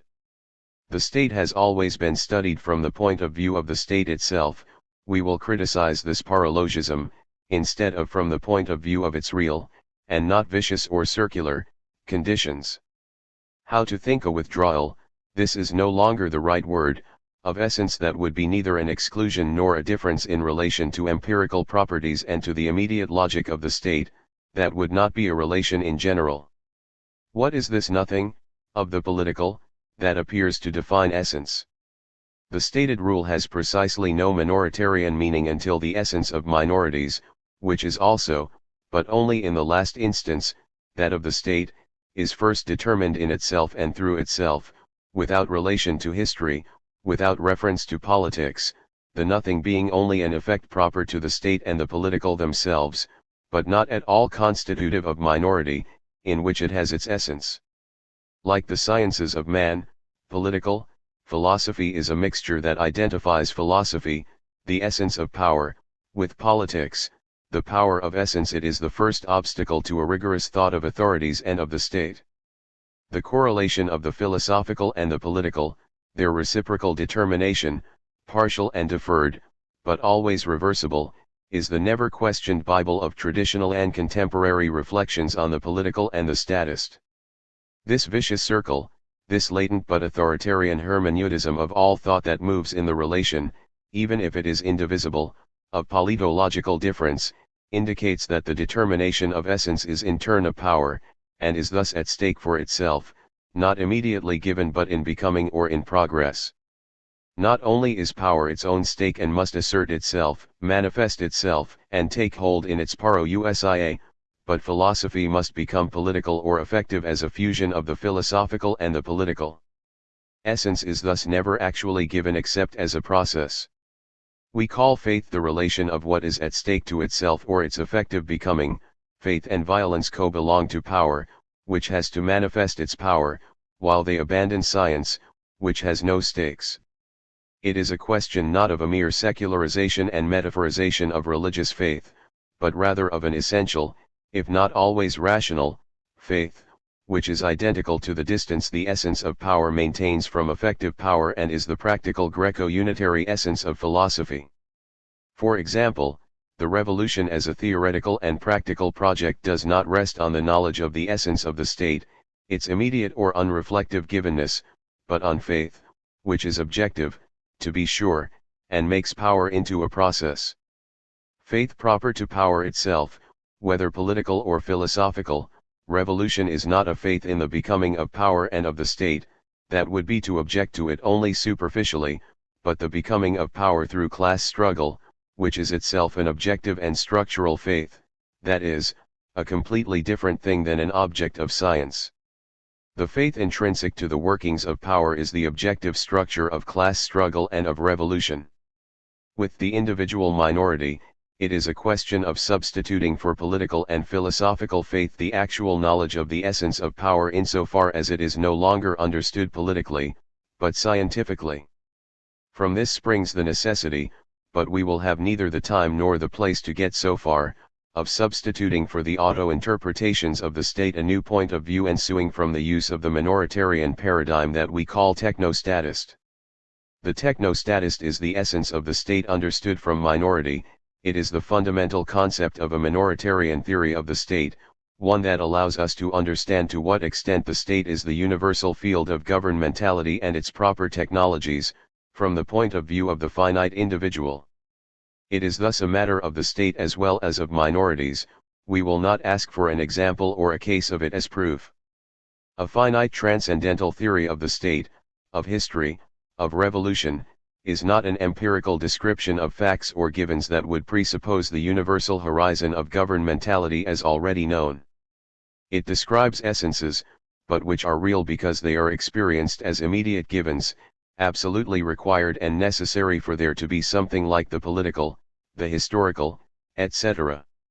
These essences are here concrete a prioris, absolutely universal invariants, but which are not formal, in the sense in which formality is distinguished from empirical generality and even from its rational, scientific, and ethical contents.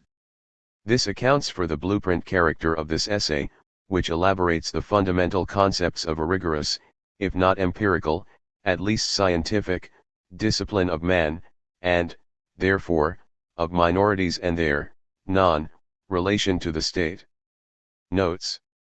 1. For the distinction between individual and individual, see the translator's introduction. Translator's Note 2. Arrière-monde is the French translation of Nietzsche's Hinterwelt, which the Cambridge University Press translation of Thus Spoke Zarathustra renders as Hinterworld. See Friedrich Nietzsche, Thus Spoke Zarathustra, trans. Adrian Del Caro, Cambridge, Cambridge University Press, 2006, 20-2. Translator's Note. I. Who are minorities? 6. The two sources of minoritarian thought. Theorem 1. There are two sources, two paths, of minoritarian experience and thought. Minorities as difference, grafted on the body of the state and of authorities in general. And minorities who are real below difference, individuals as such, or without qualities, ordinary people, who precede the state, and whose concept is no longer difference. Here and there, in the warp and weft of games of power, marginalized individuals or collectives obsessed by their identity claim their difference. De facto differences, historical, cultural, political, institutional, linguistic, sexist, ageist, etc., de jure differences, ethical and juridical, the right to difference. These are effective minorities, and they are found in the world, history, language, etc. But they are not the subject of a specifically minoritarian experience and thought, which could be said to be only for and through them. This type of minorities, whatever more or less elaborated concept philosophy provides it, is well known. They are nothing but margins, gaps, lateral effects of games of power, their foam and their scraps. To think minorities as difference is to reduce them to their fusion with or, which is not very different, their difference from the state, conceiving of them as stato-minoritarian mixtures, as modes or projections of power relations, profits and losses of an indefatigable grind, history. The other thought, properly minoritarian and no longer stato-minoritarian, radicalizes the conditions of the problem. It asks what would minorities be who would not form an additional universal, the intersection of the great authoritarian universals, language, sex, culture, desire, power. Who would be par excellence real or formed of individuals as they are?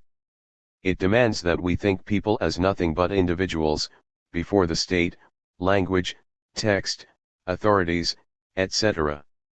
But what is a thought that would only be by and for minorities, not too broad or too universal for individuals, and one that would ensue from them irreversibly as from the real itself? The solution resides in a minority principle, which, being itself minoritarian, is no longer exactly a principle. We will return to this point, and which requires that the authentic minority, that is, individuality, be laid bare and decide to think through itself. Theorem 2. Minorities determine authorities in the last instance, who do not determine them in return.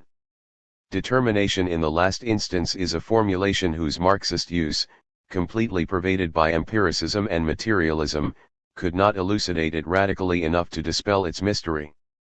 It has two sides. First of all, it registers the pre-statist autonomy of minorities and the pre-authoritarian existence of individuals. Then, it draws the consequences this has for their relation to authorities. This order is decisive. We will not grasp the truth of this formulation until the essence of minorities is clarified. It alone will explain why they form a last instance in a radical sense that is no longer entirely philosophical. How can minorities distinguish themselves from the state and its subsystems and constitute an absolute sphere of individual existence, irreducibly autonomous from all relations and games of power? This is the first question. The second, why do the various aggregates of these relations, which have the form institution and the form state, enjoy only a relative autonomy, and why do they remain paradoxically dependent on minoritarian, which is to say simply real, individuals? Determination in the last instance is the key to these relations. It contains the novel meaning of a unilateral, non-reciprocal or non-reversible, determination. The stake of a thought of individuals as they are, or as minorities, is the experience of a radical irreversibility or unilaterality in thought. How can individuals act on these universals, which seem to crush them? How can determination, and which one, go from the individual to the state, rather than in the inverse direction? It will take time to learn how not to inscribe minorities on the body of the state, to unlearn this immemorial philosophical gesture, and to no longer believe that we do well when we reduce them to more or less marginal or partial members of the body state, to mere modes of sex, of language, of traditions, etc. Ontology and politics, which serve us as thought, have never been able to conceive of individuals as anything other than modes of the state or of the great universals. What good is the deepest thought to us? A certain unitary complex, metaphysics and its surpassing, metaphysics and its difference, representation and its difference, This unitary paradigm has never been able to conceive of multiplicities that would not be of being or of the state, even when it claimed to destroy them. Even more so, onto theopolitics, including the interrogation it carries out of its own essence, has been content to prematurely determine the essence of minorities as multiplicities of the state, of language, of text, of desire, etc. This is what must be unlearned. Theorem 3. Minoritarian determination in the last instance, which is the specific causality of the finite individual on the world, history, and authorities in general, institutes a bifocal or two-pronged thought. It distributes the matter of existence or the life of the existent in a unilateral manner. On the one hand, there are individuals as they are, we will return to this expression, who escape at least in their essence from culture, history, and the state, and disappoint the hope authorities have of ensuring their mastery. On the other hand, there are all of the powers of regulation, without exception, which produce or maintain a social or political body.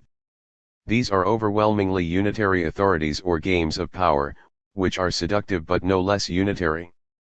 The last instance demands a strict respect for the unilaterality of these relations and, above all, of these non-relations, which metaphysics no more than Marx or Nietzsche, not to mention the cultural and historical sciences, knew how to tolerate. The entire power of singularity or individuality, without any synthesis, must be put to one side only, and the entire power of synthesis must be cast exclusively to the other, and this without exchange, fusion, or reversion, dialectical or not, even if by definition the institutional and statist forces of the production of power, juridical rules, political institutions, economic exchanges, and struggles, always tend towards the encompassing of minorities. We do not yet know how this economy is possible. The claim to elevate unilaterality to a principle, to insert a radical irreversibility into thought, to elucidate a specific causality of the singular over the universal in the ordinary, without qualities, individual, form the coherent body of a nothing but minoritarian thought. But these claims so violently collide with common sense and Greco-unitary philosophy that they must be brought back to their sole principle, that is, based in the real in the rigorous sense of this concept, in the intimacy of the most incontestable experience. How could such a split, which claims to cast de facto and de jure minorities to the side of the powers of the state and denounce them as mere margins, necessary for its functioning, be anything but abstract and fictive from the perspective of philosophy and politics, without support in cultural and historical diversities? How will it be anything but overwhelmingly metaphysical and ideological? An objection without an object. On the one hand, the essence of real minorities will no longer be defined philosophically, politically, or culturally, etc., but by a real essence that does not participate in these universals. On the other hand, and this is a consequence of this way of thinking, what we call unilaterality will no longer be, in a critical and classical manner, a line of division or demarcation, or even a synthesis, a continuity, or a continuation. There is no line of demarcation or even of difference between minorities and authorities, between individuals laid bare and the powers of the world. We renounce these politico-philosophical processes, which regularly amount to making minorities into a subsystem, at best a member or a difference, of these great entities, the state, culture, language, etc. Theorem 4. Nothing but minoritarian thought begins neither with God nor with things, neither with being nor with the other. Nor even with man, insofar as he comes together with or forms a team with these unitary fetishes. It begins with the real, that is, with the one or the ordinary individual. It is the one that grounds individual causality, unilateral or in the last instance determination. A real and scientific concept of minorities is a discriminating concept, a criterion that finally distinguishes individuals from all the subsets of authorities or of universals. We find this concept immediately in the one rather than in being. The last presuppositions of a minoritarian thought are those of the one, and no longer those of being, of its meaning, its truth, its place, its difference, etc. The one is only real, This is the hypothesis that will constantly guide us, but being is a real that is merely possible, a possible experience. And it is in this one that the power to unilateralize is rooted insofar as it forms an order that commands that the rest, that is, authorities, be thought after the one, starting from it and according to an irreversible order of experiences. This division is only legitimate if it merges with the experience of the real, determined and described under conditions that are rigorous, that is, phenomenal and not, since we begin with real rather than with philosophical universals, phenomenological. This nothing but real on the basis of which we move and think is thus the experience, of, the one, which will also prove to be the experience of determination in the last instance. Meditating on the essence of the one, then on its consequences for the philosophical and the political, these are the first steps of a nothing but minoritarian thought. Theorem 5. The political forgetting and denial of the essence of the state originate in the forgetting and the denial of the essence of minority or the one. The restitution of this essence to its truth produces more than one reversal of the traditional relations of the state and minorities, of the world and individuals. Different than a new economy, an effect that is other than economic, the essence of minorities has no need for the essence of the state, it is the essence of the state that needs the essence of minorities. It is the state that cannot be correctly defined except from an absolute and positive essence, that of finite individuals, as is the case in general with authoritarian universals, which are thus determined without reciprocity. If the minority principle is of interest, it is due to the rigor of its interpretation. It no longer entails distinction or difference, but the independence of minorities, at least when grasped in their real concept, with regard to any power, that is, any relation of power. And inversely, it entails that relations, which we will call games of power, have no real possibility or existence except as unilateral in relation to these minorities, which are their determination in the last instance. Doubtless, as soon as the minoritarian becomes effective and extends its essence into a political existence, as soon as it is inscribed in communal and political lines, continuities and becomings, as soon as it acquires goals and means, it cannot avoid appealing to the state and to authorities to carry out its work, cannot avoid mixing its responsibility with that of the state, a process through which the state has always known how to render itself indispensable. But this is the great danger proper to effective minorities alone, to those that enter into politics, by dint of crossing swords with the state wherever it is present, they confuse their means with those of their adversary. In one sense, it is true that these individuals know no enemy but the state and its institutional variants, nor have they any seducer more impressive than them, and, in any case, it belongs to the essence of these minorities that are inscribed in the world and history to be vulnerable to seduction, to be able to be imitated and compromised by powers that are hardly minoritarian, simulated by authorities with which they form a stato-minoritarian complex, whose tricks, illusions, and paralogisms we will continue to explore. But a theory of real minorities describes these minorities as by definition inalienable. The individual, real rather than effective, is not a part of the machine of the state, despite the minoritarian mimesis the state develops as its motivation and innermost goal.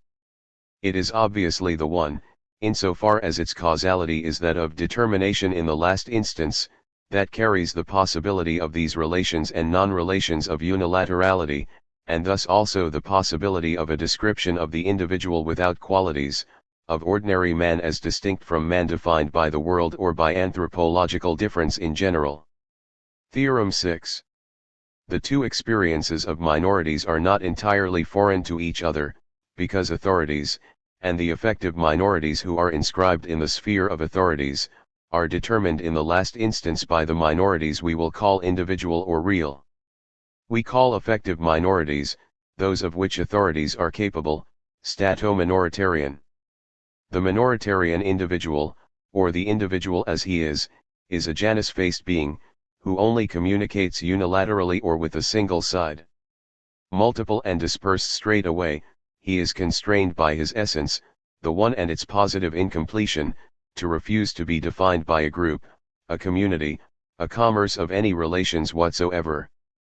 Not only does he not fall under regularities and continuities, but he refuses even to elevate his singular case into a rule, to make a law from his singularity, to identify the latter with the former. This is the minoritarian properly speaking, the dispersive or the positive diasporic, the one rather than the other.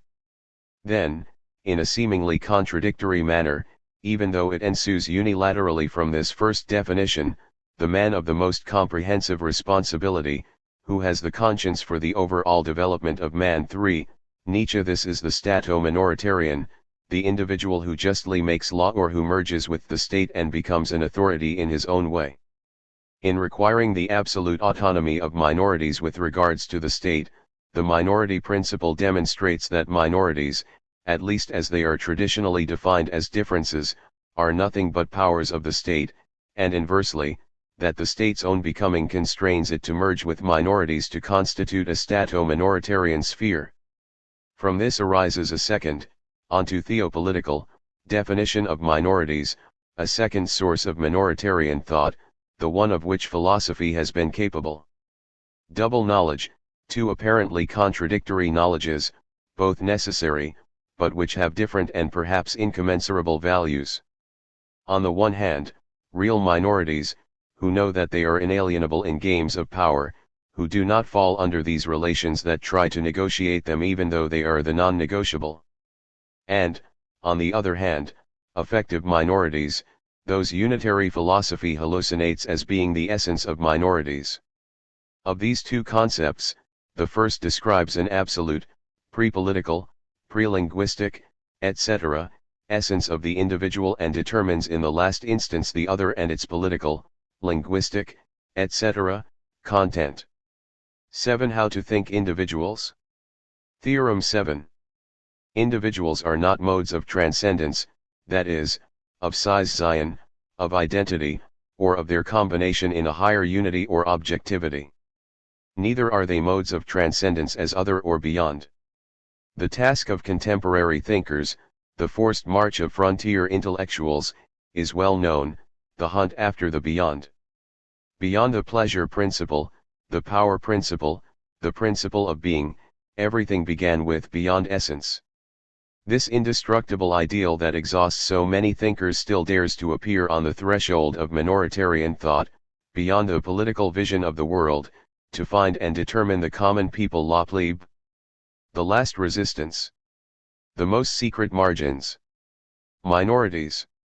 Still, should it not stop there, where the marchers stop, and be able to determine a radical beyond, a diaspora that would not be the sublimated projection of the political and ethical or juridical hinterworld, but the instance of individuality as real?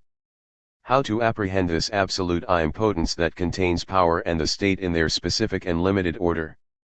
We abandon the project of a reconversion of politics, Nietzsche, of a reversion of the political to its still political beyond, of a care or a return, of an ascent towards the essence of the state, of a revolution. Individuals laid bare refuse to identify with the statist ideal that still fills this beyond, to think minorities, the entire thematic of transcendence, of the other, and of the beyond, must be abandoned. This is the great danger, the temptation of all minoritarian thought, to be so dazzled by the state, so bewitched by authorities, that we would be tempted to raise our eyes towards minorities as though help would come from that direction. There is a minoritarian ambiguity, to think with the help of transcendence, of the beyond, of the distant, to imagine reality as deep, high, and hidden, and minorities as crushed by the base of the state. Those are unitary customs, individual as a remainder, as a game, or as an effect of a game, of several universals, the concrete as becoming concrete and overdetermination, the singular as identical to the universal, the part as arranged according to the whole, the individual who is never the essence but always subsumed under the essence, etc. Unitary philosophy is the interminable confession of the martyrdom of the individual, a hypocritical confession, and it is not certain that we will escape this unitary police if we continue to seek the individual beyond the state. Stato-minoritarian thought, Nietzschean and postmodern, already distinguishes factual minorities, defined by criteria of culture, language, history, sex, and minorities as continuous multiplicities, as reciprocal differences relative to one another, as differends that cannot be inscribed within the social fabric and unknown political chessboards, but that still form exceptional and fluid regularities. From this point of view, we would call minoritarian, or, more precisely, stato-minoritarian, the individual who is the entire chain, Nietzsche, the singular case that is identical, without mediation, to a regularity, or that makes law from its singularity as differend. This is progress from the national and cultural concept of minorities, which can be excluded from our research because these minorities are not a source, except an external and empirical one, for minoritarian thought. They are not experienced as continuous parts of the state or the social body, as sequences taken from the regularity of laws or as limits in the continuum of games of power. They are only organized from the outside under the generalities of the state, the nation, constitutions, laws, languages, cultures. These are what the sociologists, historians, regionalist militants, each in their own way, discern starting from goals, demands, and effects that are already socially coded and hierarchized in accordance with the machine of the state. But eliminating them is useless if the authoritarian ideal in the form of a beyond of authorities is retained. There is a minoritarian amphibology that derives from the amphibology found in dominant, Greco-unitary thought. It is condemned to remake minorities as a beyond of power, a beyond of the power principle. This is the contemporary solution whose arguments and foundations come from Freud, Nietzsche, Heidegger, the great seducers of the individual as such. The beyond of power remains in the web of power that merely has been loosened. Beyond of, a Greek and Jewish form of the question, a form of unitary compromise. The beyond is the other, the real as other, or the unconscious of. The other is always the other of. The same, the identical, the state, the world, the Greek, without which it is nothing. Reduced to their essence, devoid as much as they can be of their socio-political, psychological and even philosophical attributes, individuals instead form pre-statist diasporas, positive dispersions that are no longer set upon the screens of history, psychology, culture, sexuality, languages, but also not on the screens of transcendence in general. Unlike minorities of the state, they do not pass through these empirical givens or attributes in order to continuously include them in the flux of power, by way of thresholds or cuts. They do not surpass them. It is necessary to think otherwise. Theorem 8. Minorities are not the other of history, the unconscious of the state, the repressed of authorities, the beyond of power. It is the powers, authorities, the state, etc., that are beyond minorities. It is not the individual who is beyond the world, it is the world that is beyond the individual.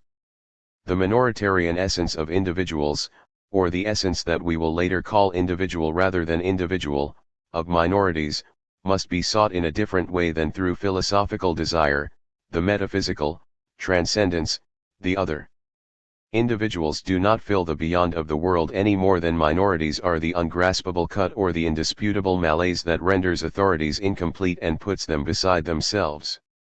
Let us stop imagining them as remote, caught up in interminable flutters and waves of veiling and unveiling, devoted sometimes to techno-political parousia, sometimes to endless withdrawal. Minorities are invisible in the sense that invisibility is their positive essence, or in the sense that the real can be invisible, to itself due to transparency. We obviously do not yet know why, but it is no longer necessary to imagine them as edges, margins, marginalities, archipelagos, systems of chicanes. We are minorities, they are us, they are not others. Thinking is beginning with real individuals in order to go towards the state, and it is the state, the world, history that are distant and strange. It is necessary to invert or rather unilateralize the world and the state by changing the content of terms, precisely of individuals, so as to never again reverse them, so that thought finds its real basis and is no longer tempted to give itself over to seesawing, to the reversibility of the Cartesian diver who so enchants contemporary thinkers and gives them the impression that they are thinking because they are given the means to be clever. This is the meaning of the injunction, change the paradigm. Not even change the base or the terrain, but secure the base, which was never abandoned except by an illusion still to be analyzed. Are individuals the base for which the world would be the superstructure? Minorities are not a base, nor are authorities in general a superstructure. Two worlds, then. Still no, a single world, that of games of power or of authorities. As for real individuals, they do not make up a world, even though they also are not of this world. Theorem 9. Individuals are not beyond, they are before the world or authorities, but in an anteriority that is only ungraspable for the latter. For in their essence they are inherent, to themselves and begin through themselves. Therefore, their anteriority is not the anteriority of an other or an unconscious. The great anti-Greek and anti-postmodern rule, to no longer think beyond, but before, in an absolute anteriority, indisputable for the world as well. In an a priority that would be an a priori defense rather than a defensive reaction a posteriori. Even more, it is a positive indifference to the world rather than a defense against it. But this anteriority is not constitutive of the essence of individuals, it only affects the state and the world, not individuals themselves who no doubt think before the state, but from themselves towards the state or the world, in an irreversible direction. Therefore, they are not structured by a beyond and are not desired like an other or an unconscious, they are subjects or finite, which is to say, inalienable. In its non-philosophical, or as we will say, ordinary, essence, thinking is an irreversible activity because it is the very experience of irreversibility. Authoritarian thought, however, consists in guarding, in taking care of and being concerned about, in being interested in. It moves in a circle or slits it, it prolongs and intellectually extends what takes shape in the world. Intellectuals trace a continuous circular line in their heads, they only want compromise, unity in spite everything as long as it is based on difference, which is the honor of intellectuals.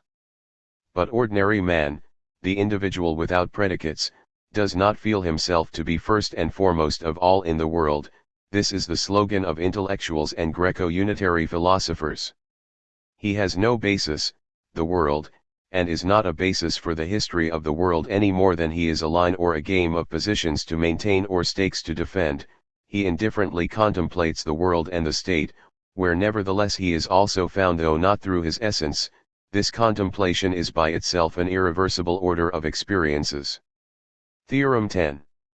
All of these characteristics have only a transcendental meaning, and certainly not a transcendent or empirical, political, cultural, historical, one. Minorities or finite individuals are not accessible to the false sciences of man, to politics and politology, history, psychoanalysis, ethnology and all the social sciences. Ordinary man resists all historical and cultural, linguistic, or sexual, etc., characterization. All of these characteristics return to the recognition of a positive content that is irreducible to these sociological, technopolitical, etc., zeros. Minorities can be made visible and described neither by human sciences and the historical disciplines nor by technopolitical description and Greco-unitary philosophy. From this perspective, we might think them little more than roughly sketched subjects, hesitant larvae between social being and non-being. Even though this reluctance towards existing is no hesitancy towards living and sensing, it is not through refusals, interruptions, and becomings, that is to say, through authoritarian processes taken from the state, that minorities appear and come to know what they are. Does their positive essence derive from their membership in a state or a subsystem of the state, nation, language, culture, region, party, social class, from their identification with its values and goals, from their subjection to its power, and from the bonus satisfaction this sacrifice gives them? They do not know the inevitability of a land, of a culture, of social relations, any more than they know the overwhelming, summary refusal of the state, the relation of exclusion or contradiction to its apparatuses, against which they would carry out a politics of theological accusation, against Marxism, against the state, against capital, against society, against Christianity. Against the Greeks to all of this, they are instead indifferent. An individual knows himself, immediately and in unreflective manner from himself. He does not wait to become a self and reach the world to be characterized as an individual and thus as normalizable, socializable, statizable. It is he alone who determines his essence, or who experiences himself in this essence and experiences the quality of what he can do. Within himself, immanently, he draws on an impotence and a knowledge of himself that we will call nonthetic. These are the positive characteristics of his essence, far below, for example, his belonging to a culture or a social group, both what he is able to do and the nature of his adversary, which is never just any sort or in general, power in general, the bourgeoisie in general, capitalism in general, the state in general. But always determined and specified, even as a generality endeavoring to capture him. He does not need to seek the rules or models for his activity among gregarious instances or anonymous organizations of powers or of flux, traditions, practical lines, parties, institutions. He is an absolute empiricist who combines his existence with the internal and unreflective ordeal of that existence, and not, like the stato-minoritarian, with the invention of forms of action and resistance that are as possible as they are real. He does not need to combine his essence with his effective existence in history or culture, in the relations of power, in which he is never grasped, anyway, save to imprint them with a radical unilaterality and an absurdity that expels them from himself forever. Fascisation and revolution are always already there, but only for the world. As for the world, it is derived from the start. It is in this sense that the responsibility of the minoritarian is anterior with an anteriority that precedes the anteriority with which the state or being, history, culture, language, etc. claim in vain to anticipate, localize, and regulate it. As for watchwords or practices, he does not need to want them, to pose them, to idealize them. His minoritarian non-acting is efficacious before any activism. Nor does he need to fear losing that which he enjoys. He already lost what was liable to be taken from him, he is devoid of it. Individuals lack nothing, they are not determined according to that which is withdrawn from them, but according to the positivity of who they are as finite, which is not exhausted in their traditions. They do not react directly to abuses, to exploitation, and to destitution, because they do not want to stop head-on, nor interrupt and take over from a movement always aimed against them but incapable of really grasping them. Their efficacy is outside of struggle, even when they attack the state, always elsewhere, on another point, establishing a new line of resistance from one to the other. These stato-minoritarian practices find their fulcrum and their bedrock still deeper, if not more in withdrawal, absolutely below the state. This is why they never allow the battleground, the goals of struggle, and the political quality of what is at stake to be wholly dictated to them. Of course, as stato-minoritarian, they struggle in these places, for these objectives, and for a definition of new stakes. But if they resist even minimally, it is because, according to their essence of the last instance, these are discrete impulses coming from elsewhere, to tell the truth, from a non-place that determines the elsewhere of the world itself, that innervate the games and systems of the state at the same time as they disrupt them. Put simply, they refuse comparisons, they who are endlessly compared, measured, defined abstractly in exteriority by the state and its authoritarian subsystems. They never stop being defined by an existence and an impulsionality from before the political and the philosophical, an existence unbearable to the state. Theorem 11. A radical thought of individual ceases to be merely possible and becomes real as a thought of terms, not a thought of relations. A thought of terms before all relation is a thought of the one. What nothing but philosophical, and perhaps less than philosophical, in the unitary sense of the word, criterion allows us to see invisible minorities, to discern them from the grain of power, where they perhaps do not have their sight.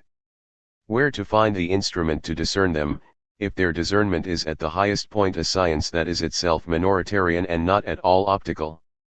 How to define a minority or an individuality capable of liquidating all the known types of causality, material, final, efficient, and formal, but also differential and technopolitical, and forming a criterion of absolute reality, each time assigning to a conjuncture, an event, a practice, its determination in the last instance.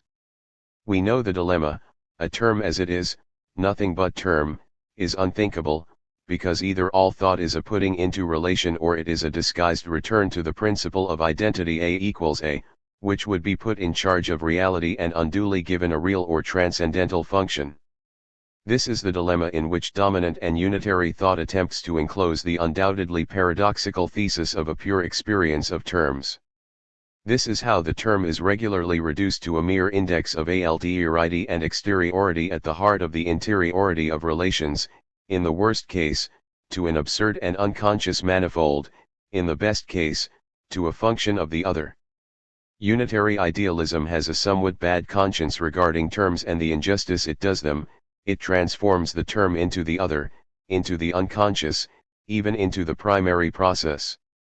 The essence of the term, which is the one, cannot, however, be granted by relation, and the one, as we will describe later, is not at all unity, but an unreflective or nonthetic immanence, to itself, soi, which philosophy is powerless to think. The one is the immanent paradigm of the term and its specificity, irreducible to any ideality or relation. Unitary thought has always been a real logic, ontologic, or transcendental logic, a logicocentrism that drives the term back to its periphery, interiorizing it and excluding it at the same time. There will never be a thought of individuals as such as long as the term is thought residually, as an exteriority to reduce, as a support for relation, as the index of the real. The term is not the index of the real, it is the real itself insofar as the real is absolute, that is to say, finite or inalienable, and insofar as it does not need relation to be an object of thought, that is, here, by virtue of its unreflective essence, an immediate given. The conditions of a pure thought of the individual are thus precise: if the individual is first or a priori in relation to universals, if he gathers in himself the real par excellence, if he is a part before the whole, a being before being, an event before history, etc., this is because he neither enters into games of relation and transcendence nor results from processes of cutting and synthesis, cut, recut, and overcut, that are themselves games of power. The part is a priori, but a transcendental or real a priori. This is the requirement and guiding principle of a thought of the individual as immediate givenness. Minorities must be parts, not just a priori, but transcendental equals real and coming before the wholes or the sums, sensible, figural, conceptual, or ideal, as well as before the ideal and formal type of a priori that Western thought normally attributes to such wholes. The conquest of a formal concept of the a priori, which Plato, Kant, and Husserl contrasted with the generalities of the empiricists, is completed by Nietzsche, who gives the formal to itself as sole content. He reaffirms form and places it in affirmation, form and its synthetic transcending towards itself vers soi, thus bringing the universal or the a priori to such a power that it can henceforth claim to contain the manifold and the differential, assuming in its own way the infinite labor and jouissance of individuation. But the problem of an a priori proper only to the manifold and the differential, of an a priori that is itself manifold, non-universal, and non-formal, suited to multiplicities or parts that are real as absolute, to individuals who precede the ideality and the relativity of wholes, has only become more important. The invention of minorities as an a priori that is itself real corresponds to the dissolution of the illusion at the foundation of the philosophical empire of the world, the illusion that the individuation of people, the fusion and reciprocal determination of the state and subjects, for example, is true minoritarian individuation. In reality, the individual is before individuation, he is its true, real a priori. Individuation is an impossible task. Theorem 12. To think a term or an individual as it is, two determinations must be combined, a unilaterality of the world in relation to it, or of authorities in relation to minorities, its inalienable, immanent, or inherent, to itself reality, under the form of the one. How to think the term as it is. Thinking the term as it is does not mean thinking it as such, that is, in its being or its logos and, necessarily, in its unity and its unicity by virtue of the convertibility of being, as such, and unity. To parody Leibniz, that which is not truly a term is also not truly a term. But we can no longer understand this aseton as a mode of, substantial or transcendental, unity, which, at least from the point of view of the unreflective one Ln, is no longer anything but an external criterion, a transcendent predicate that brings the term back under the law of relation. The individual does not fall under the category of unicity, and even less so under that of unity. Nevertheless, we do not yet know what it means for the one to be the instance of the real, and we risk going too fast and missing the stakes of a pure thought of terms. To the one, it is necessary to add, as we have done, this other determination, which is not contrary to the one but rather finds in it its foundation, unilaterality.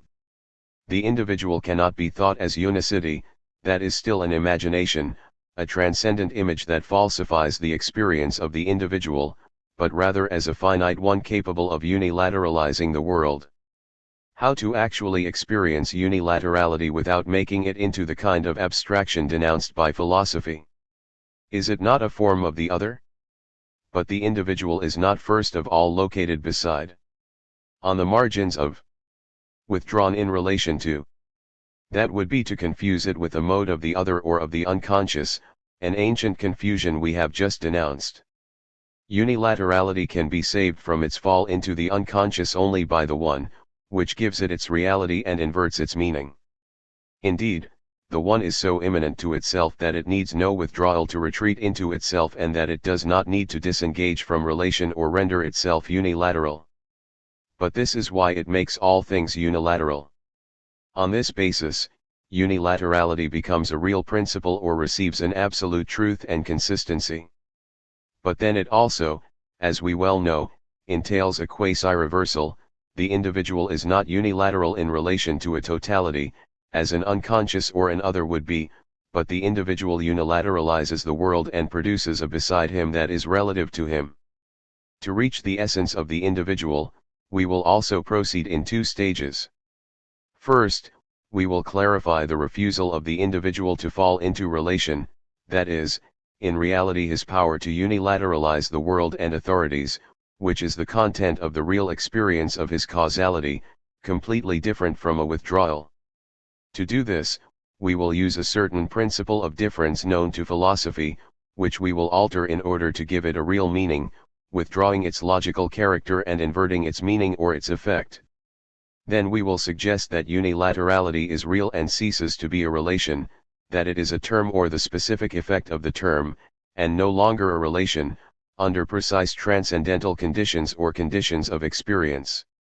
These conditions are those of the one, that is, of a structure that is rigorously unreflective or non-positional, of itself. Unilaterality is thus no longer a logical principle, and even less a pre-philosophical abstraction. It is an immediate given identical to the individual, which, from the individual, affects the world and the great authoritarian universals. These are the two determinations described in the following paragraphs in order to explain the real phenomenal content of the individual and his minority, his radical or intrinsic finitude. A theory of unilaterality. Theorem 13. Unilaterality, which real individuals impose on the world, is not an asymmetrical relation, but a priori precedes any possible relation, without this precedence thereby being a relation. The philosophical tradition is familiar with a certain principle of difference or of determinability. It lays out what it thinks is an asymmetrical, non-reciprocal relation between two terms. Logic is also familiar with such asymmetrical relations, son of. But asymmetry or unilaterality simultaneously gains an autonomous reality and a transcendental value, that is, one that is constituent of experience, under certain conditions of interpretation which render it absolute and free it from the very difference that always contains a factor of reversibility. Distinguishing unilaterality from any possible relation, asymmetrical or not, is obviously a difficult task. It is not enough to desire asymmetry only to make a logical or relative use of it, nor is it enough to make unilaterality a syntax and irreversibility a new unilateral synthesis, to say, for example, minorities distinguish themselves from authorities, who do not distinguish themselves from minorities. This statement is a first step towards the rigorous conception of the individual. But it still makes logical, relative, and negative use of unilaterality, such that unilaterality needs a certain residual bilaterality as a complement, and irreversibility becomes the complement of a peripheral reversibility. On the other hand, if irreversibility must no longer be inserted in a relation, it must also no longer be posed in relation to a relation, which it would reject only on one side in order to place itself on the other. This essay has proceeded a bit like that in its initial descriptions. But the most insidious error would consist in reintroducing reciprocity by putting the relative or the relational on one side, and the unilateral or the absolute on the other. This would plunge the whole thing back into a relation of higher power, that of the existence of two sides in general.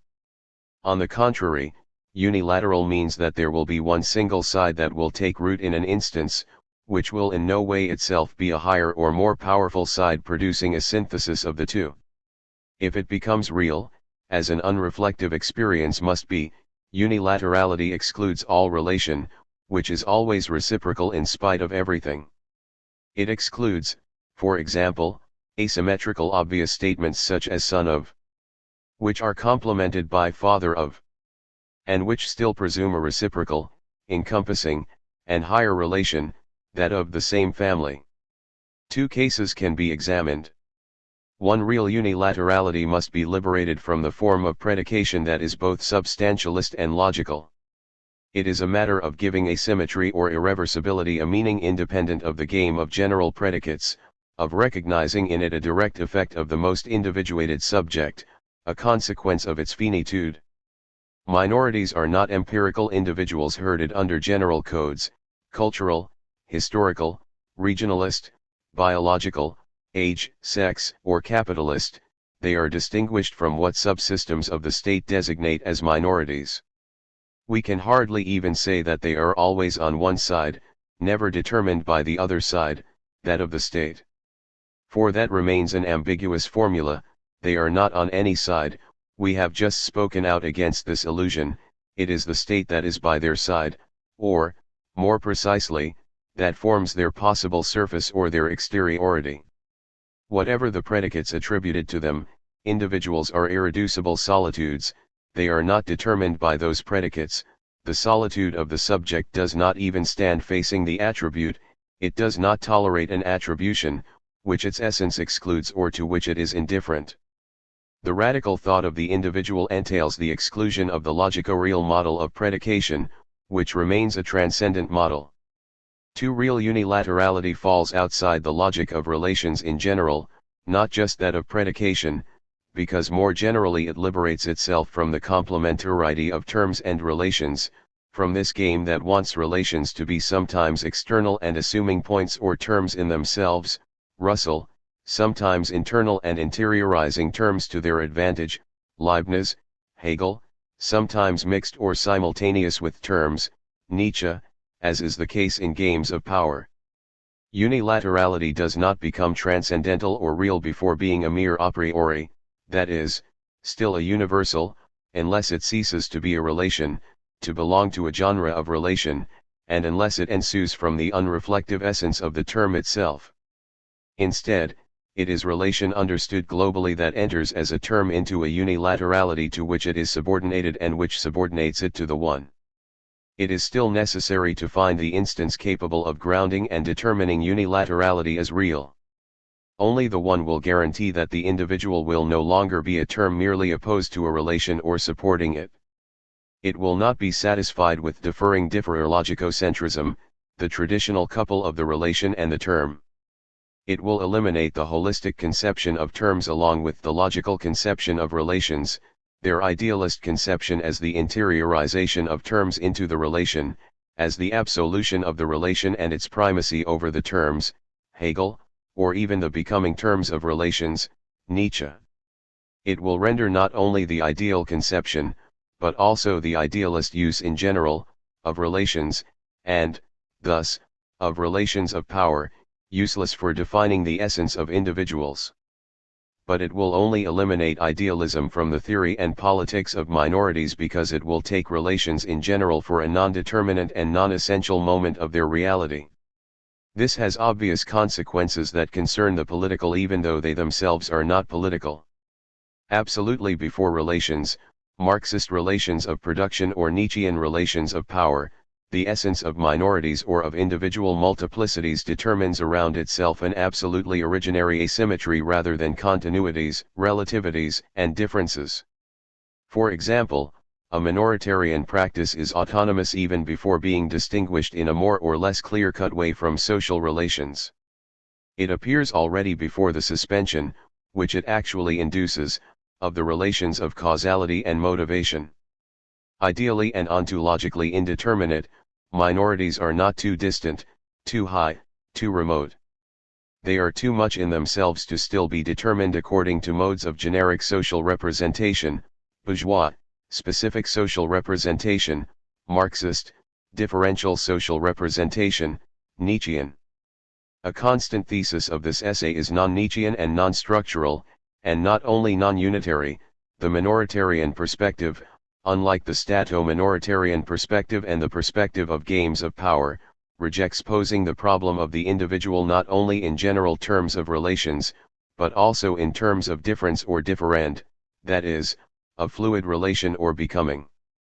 In his essence, an individual is first of all an impotence, a non-acting in itself that is experienced positively, more than a resistance, an indifference to coded social practice, more than a way out of relations of power. The individual never entered into games of power. This is why he can unilateralize them. Theorem 14. The one is not unilateral in itself or in its essence, but only it can induce around itself a real unilaterality, an original and primitive dimension of laterality that affects any given relation or transcendent causality.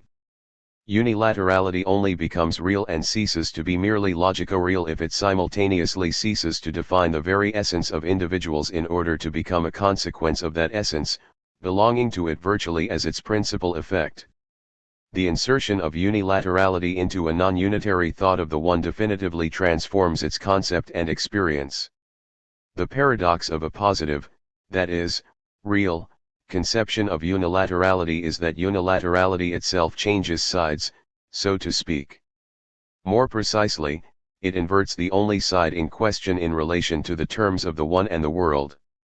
To explain it in a very external way, the more we try to radicalize the unilaterality of a term, its characteristic of always being to the side, ill-placed, dehiscent, etc., the more it becomes necessary to leap, to attribute to this term a consistency that it draws absolutely in itself and that it experiences from itself, and thus to reject any other term beside it and as its side, even though it, if we can put it this way, remains at the center, of, itself, an unreflective or non-thetic center, of, itself. Unilateralizing a term renders it absolute, but as soon as it is really absolute, it is relations that are cast to its side, downgraded, completely displaced or derived. It is they that ensue irreversibly from the term. First understood as essence of the term as it is, unilaterality ends up constituting an original and primitive dimension, of, side, a veritable intention, of, laterality, in which this term as one does not fall, but into which it makes all the rest fall. This dimension, which is not in turn beside the one or the individual, but rather is its originary dimension of side or laterality, is directly or immediately rooted in the one. The absolute certainly has a side, or rather it determines a side, a primitive irreversibility, a unique and absolute direction that it itself is not, but which is the element in which the world, authorities, the state, universals, etc. will take hold. This is how one avoids a conception of unilaterality that is still unitary, as absolute by itself, and thus relative absolute, the other or the unconscious. No a priori primitive unilaterality that would not be a real unilaterality, unilaterality determined by the one, which is its essence though itself no longer unilateral or beyond, a below of the world, a withdrawal, an other, etc. Now is the moment to recall that this necessity for the world to ensue from the one, and after it, is what we call determination in the last instance. We will return to this point. It is also the moment to recall a thesis that is now more understandable. It is not minorities who are beyond authorities, or the one beyond being, but being that is the beyond of the one and that is taken up in this primitive laterality, to the one. It is the whole that is unilateral. Theorem 15. The unilateral is the specific form of order of the real, which is not rational or rationalizable, not logical in any sense of the word. It is as distinct from the relational, as from the transversal, the logocentric, etc.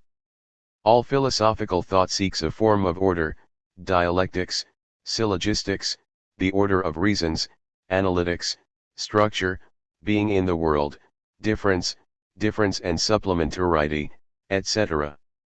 Which is for it the ultimate rationality of the real, one that it in part helps to determine.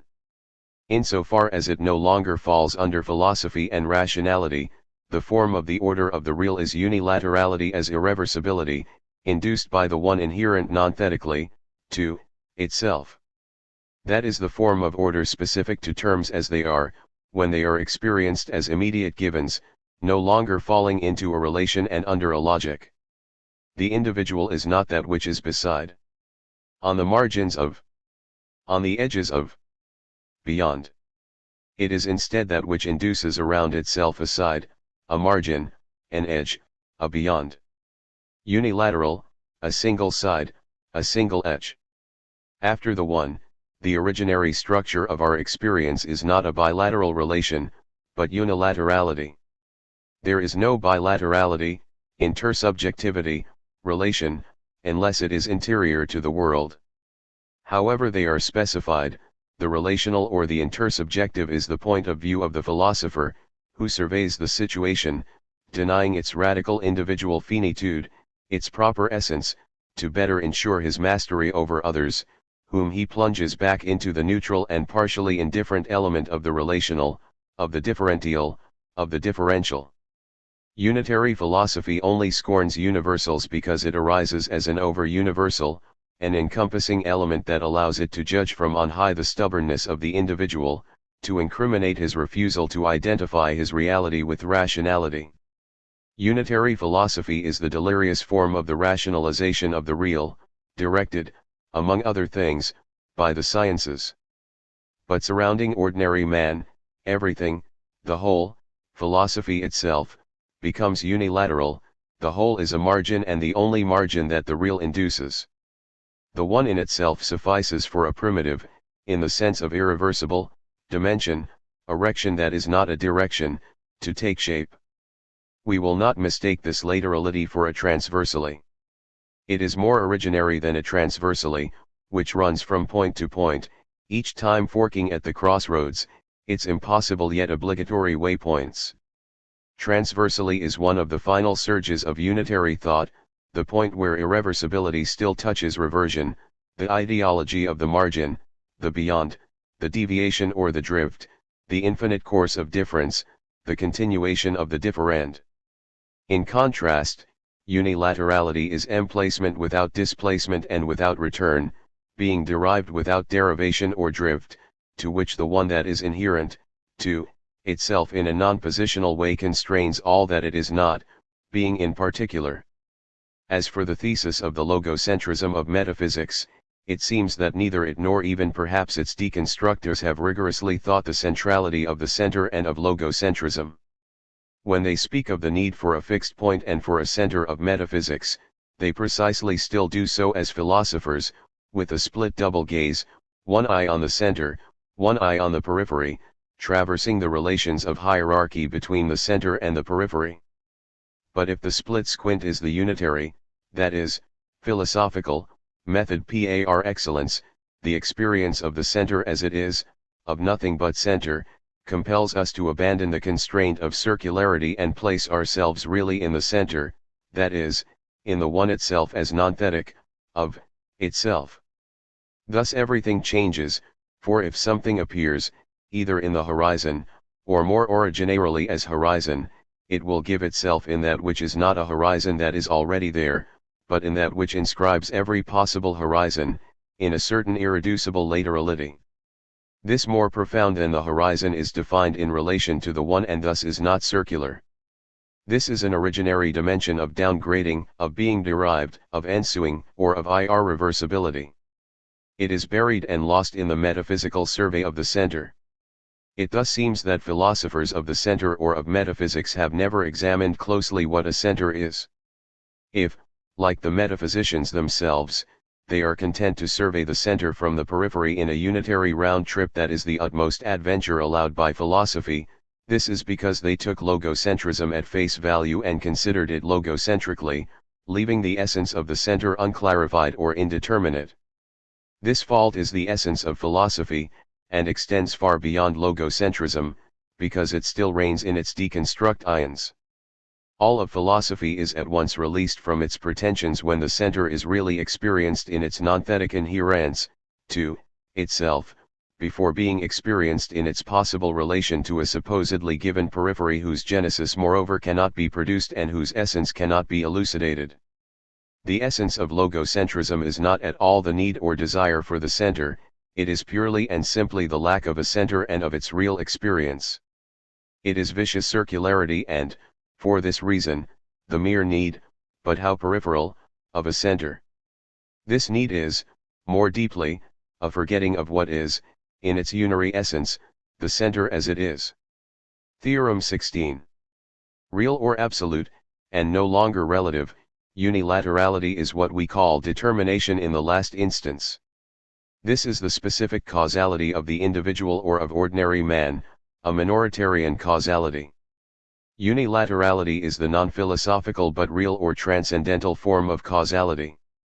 When thought abandons the system of four causes and seeks the specific causality of the real or of the individual, later we will say individual, it finds unilaterality, the rigorous concept of determination in the last instance, which is the form of causality based on irreversibility alone, devoid of any relation. It puts an end to the constitutive use of the category, philosophical by definition, of reciprocal determination. Only the real, the individual as absolute, can without reciprocity, even deferred or delayed reciprocity, determine in the last instance that which it is not, the world, history, etc. We miss the truth of the last instance when we think it as in the last place, according to derived and conditioned instances, or as in the first place, in the sense of a principle or a unity. The last instance begins from itself, but not in a philosophical gesture of autoposition or of a principle, nor even in a leap more originary than the principle, the Satz in the Grundsatz. It is a nonthetic beginning, of itself, and the last instance finds its truth in a thought of the one rather than in a philosophy of unity. Understood correctly, as an unreflective transcendental experience, the last instance eliminates the aporias and false problems born of its metaphysical and unitary interpretation. Generally speaking, unilaterality is no longer a mode of size Zion and transcendence, a separation or a secession, an abstraction. Instead, it is unilaterality that forms the only content of real equals unreflective phenomenal experience in transcendence. The state is beyond minorities, and its own transcendence falls within this beyond, which no longer has the form of transcendence, but the form of that which derives or ensues irreversibly as distanced or disengaged. Determination in the last instance is par excellence the possibility of dualism and whatever of causality it still tolerates. It is pointless to mention how its mechanistic interpretations, but also their dialectical and structural correctives in various Marxisms, have distorted its meaning, lost its truth, rendered its thought impossible. It was an attempt, each time, perhaps even in Marx, to normalize it, to reinscribe it in the more or less open circular schemas of the dialectic, to hide the radical displacement of ideology and politics in relation to the real, to subordinate it to visions that were sometimes materialist, sometimes mechanistic, sometimes dialectical, which, themselves, finally seemed thinkable, whereas they were, as mere projections of unitary prejudice, great absences of thought and coarse tautologies. Thus, the last instance is not a distant instance or a hinterworld, present in flesh and blood in spite of everything, or else present through its absence as absent cause, as certain Marxists say, continuing Marx's error with regards to his own concept. As inherent, to itself in an unreflective or nonthetic way, it induces an asymmetry from itself to the world that is no longer vulnerable to a corrective, a reversibility or recurrence of the world on it. Individuals displace the state, and minorities displace authorities with a distancing d'Anacart without relation, without possibility of the recurrent objectivation, thematization, and alienation of individuals. This displacement is first with the one, before any philosophical and political operation. It will not have been preceded by a reversal, an inversion, nor will it be followed by a reversion, a return to the identical state of things or the same. With determination in the last instance restored to its transcendental essence, thought is able to limit the influence topology, of the logos of place inserted in the place of logos, exerts over it in the work of contemporary thinkers. The endless games of the relational, of chiasmus, of difference, by which unitary philosophers attempt to seduce, capture, and violate the real, are finally derived from the one from which they irreversibly ensue by the force of the one itself. It is now a question of grounding the solitude of the individual, solitude of beginning, solitude of reality, in its reality as an immediate given, as absolute experience before any principle. It is not enough to subtract unilaterality from its logical, relative, or negative use. It is still necessary to ground the new use in a real, that is, transcendental, essence. 9. The essence of the one or of the finite subject. Theorem 17. The forgetting of the essence of the one grounds the forgetting of the essence of individuals and of their capacity to unilateralize the world, the state, authorities. Thinking individuals from their power to unilateralize means risking another sacrifice to relation, at worst to representation, at best to difference. It is still necessary to root this power in an absolute and indisputable experience. The fundamental characteristic of minorities is the absolute refusal, even the before refusal, to enter under totalities or to themselves form regularities and lines of becoming. However, this power must be recognized in its positivity, that is, as an effect of the one, of an essence, unary, and not, we will repeat, unitary, which alone can give them a reality or immanence to which the idea and being, institutions and the state, cannot lay claim. We have suggested that there is an absolute, nonthetic givenness, of itself, of irreversibility, an experience of the last instance of asymmetry, starting from which we can know, for example, what an asymmetrical relation in the world is. It is time to elaborate this factor equals X for itself, because it is the foundation of everything. It is not added to unilaterality as a complement or a supplement, but as its immediate reality, its actual experience, and thus as the individual's experience of individuality. As we have said, this factor is the one, and thus is more than a factor. Unitary metaphysics will have recognized the one only as a mere unity, transcendental, to be sure, but in the mixed, logico-real, manner of a unity that is added to the empirical or ideal manifold, just like a supplementary factor. But the one is something else entirely. The difficulty in understanding that unilaterality can cease to be a relation to, or relative to, that it can become an in itself, as irreversibility no longer coupled with a reversibility and finally forming an autonomous instance, comes from whatever of the essence of the one has been forgotten and denied for the benefit of that unity with which the one has always been confused.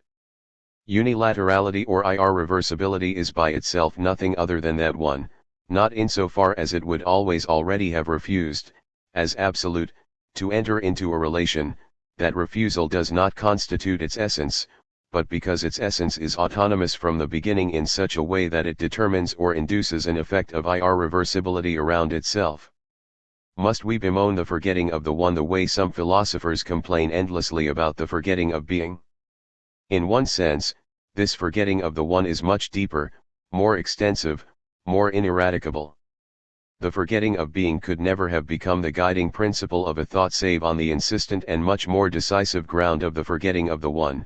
Attention to the forgetting of being finds its condition of possibility in inattention to the one. But according to another turn of thought, the one does not have the same essence as being, its forgetting is not the forgetting of being, and perhaps we should even inquire into knowing whether the essence of the one is such that the one can be forgotten or be made itself forgotten. From being to the one, forgetting and anamnesis will probably change mechanisms, because the one, upon whose essence we propose to meditate, refuses its convertibility with being. Unilaterality will be based in the one, but only if the one unilateralizes being itself, and does not enter, has never entered, the way unity in reality does, into relations of intrication, blending, or conversion with being. The one is absolutely distinct, without itself being unilateral, from being, which is only relatively distinct from the one, thus according to a mode of unilaterality. The one does not need being, while being needs the one. However, it is not yet time to describe the forgetting and remembering of the one. That time will come when we describe the resistance of the world, history, the state, and universals in general to the one, their repression of the immediate givens of the individual or the minority, Chapter 3. We will merely point out the absence of any meditation on the specific essence of the one within the core of Greco-Occidental philosophy, that is, within the unitary paradigm. Indeed, we will not confuse ontologico-philosophical aporias and projections onto the one with a meditation on its specific essence. Against this paradigm, but particularly against Hegel, Marx, or Nietzsche, against their idealist or materialist uses of it, both of which remain empiricist, we must redefine what henceforth we will mean by the one, the individual, or the real. Their definition quite obviously assumes a problematic, techniques as well as criteria of thought that are quite different from those of Marx, Nietzsche, Heidegger, etc. We will analyze the concept of minority in terms that challenge the Greco-Occidental style and its ontology, its politics, its political ontology, and first of all its use of the one, which confuses the one with unity and totality. A radical thought of individuals as absolute of reality preceding being and the state is impossible, and indeed useless, if we do not begin by awakening, against almost the entire tradition of metaphysics and its surpassing, its overcoming, its difference, etc. The specific requirement of the veritas transcendentalis, and if we are not capable of thinking it as an experience prior to all philosophical operations. Theorem 18. The experience, of, the one as without division is thoroughly positive, and precedes the experience of division, of nothingness, of the other, etc. No philosophical evil genius can deprive us of that experience that we do not have, but that we are. To phenomenally describe the essence of the one, it is necessary to think two things together. The first is that the invariant kernel of the one, once relieved of its fantastic and religious attributes, is the exclusion of all division, the without division, the indivision. This insufficient definition lets us think that indivision is negative, a result of removing division. Indivision is thus a mere predicate, the highest no doubt, but still transcendent, just like any other predicate. This transcendent indivision is, at most, the indivision of what philosophers have called unity, or sometimes the one. Such a unity already had a transcendental meaning, but this term, transcendental, designated for unitary philosophers only a logico-real or mixed point of view, or in any case a representational and transcendent point of view, not a fully, that is, only, immanent or real point of view. Unity is the unity of immanence and transcendence, whereas the one is the experience, of, immanence alone. The semblance of a relative and negative indivision, devoid of specific and essential reality, suspended in the exteriority of the predicate, must thus be removed. It is removed when we turn precisely to that other essential characteristic, non-positional immanence. We in fact have an idea, or rather a wholly positive experience, of the one in itself, because the one is, among other things, necessarily the essence of any experience, and that we have it, we are it, before having the experience of division, of nothingness, of the other, etc. I must not imagine that I only experience the one or immanence alone, without division or transcendence, through the negation of that which is multiple and divided rather than through a real experience. Not only would this confuse the one with what the philosophers commonly call transcendental unity, and the experience of the real in its essence with an inferior experience, not a real experience but an affective experience or an experience of the world. This would reduce the one to the experience in particular of the unity of division de l'unite de partage of two contraries, day and night, being and nothingness, etc. Greco-unitary philosophy held onto this peri-worldly experience in order to avoid going any further, taking unity, that is, thwarted unity, as the prototype of all experience and bequeathing this prototype to Western philosophy. This is what contemporary thinkers still endlessly vary and extend under the name of difference, differand, etc. But, above all, this would be to sink into the nothingness and irreality of transcendence. I have the experience of indivision in its solitude anterior to any experience of division, or else I would have no experience in general, not even of myself. Only a super-evil genius could want to deprive me of this experience, of experience. Furthermore, he could deprive me of this experience of the one only by recognizing in spite of himself that I am this one. The hypothesis of a will capable of depriving me of this real essence, which in truth I do not have, but which I am, is fatuous and heralds the immediate suicide of this all too evil genius. All the more reason why these unitary philosophers, from Heraclitus to Heidegger and beyond, these semi-evil geniuses who are ultimately so ineffectually cunning, had to recognize the existence of the one, assume it as the keystone of being or final requisite, and make all of philosophy rest in indivision as such. But they are satisfied to merely requisition indivision, to use it functionally as a mere limit on division, to give it a manifold of being and nothingness, of same and other, to conceive of the one not as the intimate experience of the finite absolute that we are, but as a supergenus, an ultimate category, the highest of the transcendentals. In truth, it is philosophy that experiences the one through privation of division and of heterogeneity, which thus reduces the one to mere unity. Furthermore, all philosophy can do is eternally reproach the one for its alleged relativity to division, to nothingness, to transcendence, and eventually to being, and return to the games around the convertibility of the one and being, to the entertainment of the highest tautologies of same and other, of difference, etc. The foundation of the philosophical West is not the confusion of being and being, but the confusion of the one and being, of the one and unity. Theorem 19. If indivision is an experience that precedes the experience of division, this is because it is given to itself according to the specific mode of indivision.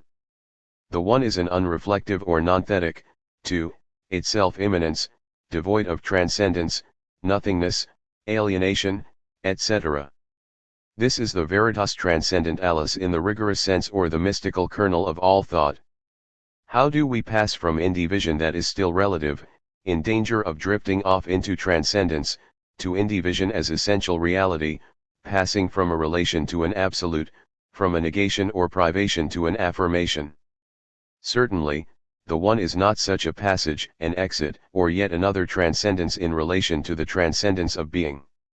It includes in itself no philosophical operation or decision. That would only introduce into the one a relativity in relation to division, to nothingness, to transcendence, to being. Indivision is not experienced or one against division, nor is it merely identified with division without mediation, as in difference, or through mediation, as in the dialectical contradiction. It absolutely a priori precedes division because it is given, to itself and as itself. It is immediately real from itself, without the mediation of transcendence in general. It draws its reality from its identity, to itself.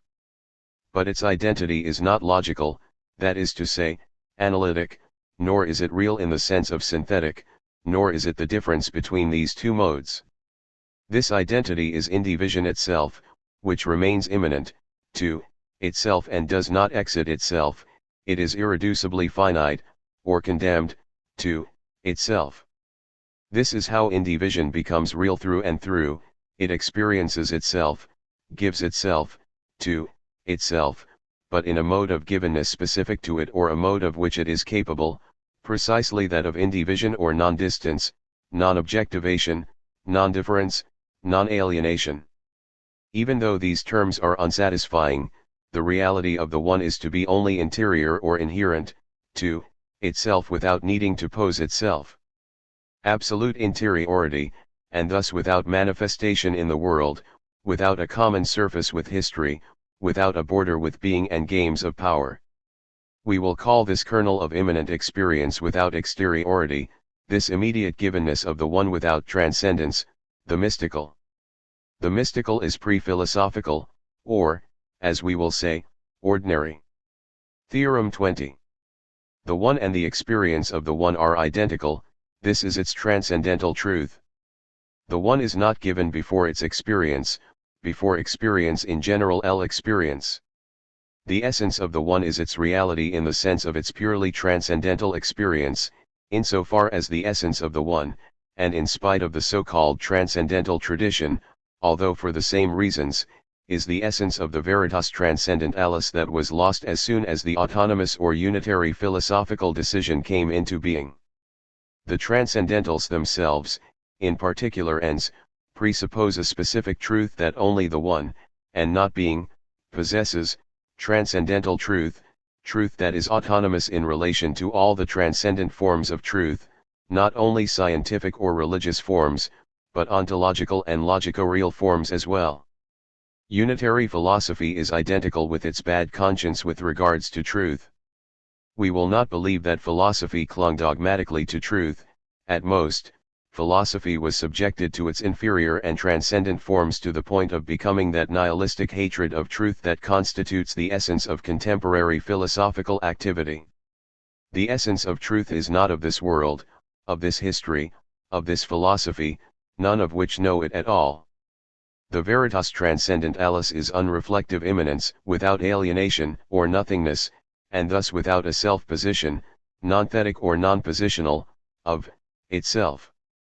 Without position and thus without topology, there is no topology of the one.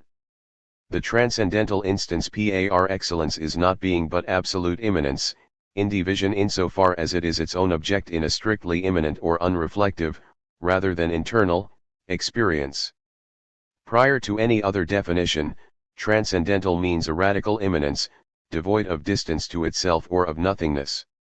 This is the very definition of that which is only absolute, the absoluteness or the finitude of the absolute. The one is given in itself or in its own way, there is in it an identity of its content, indivision, and of the mode of givenness, to itself of that content.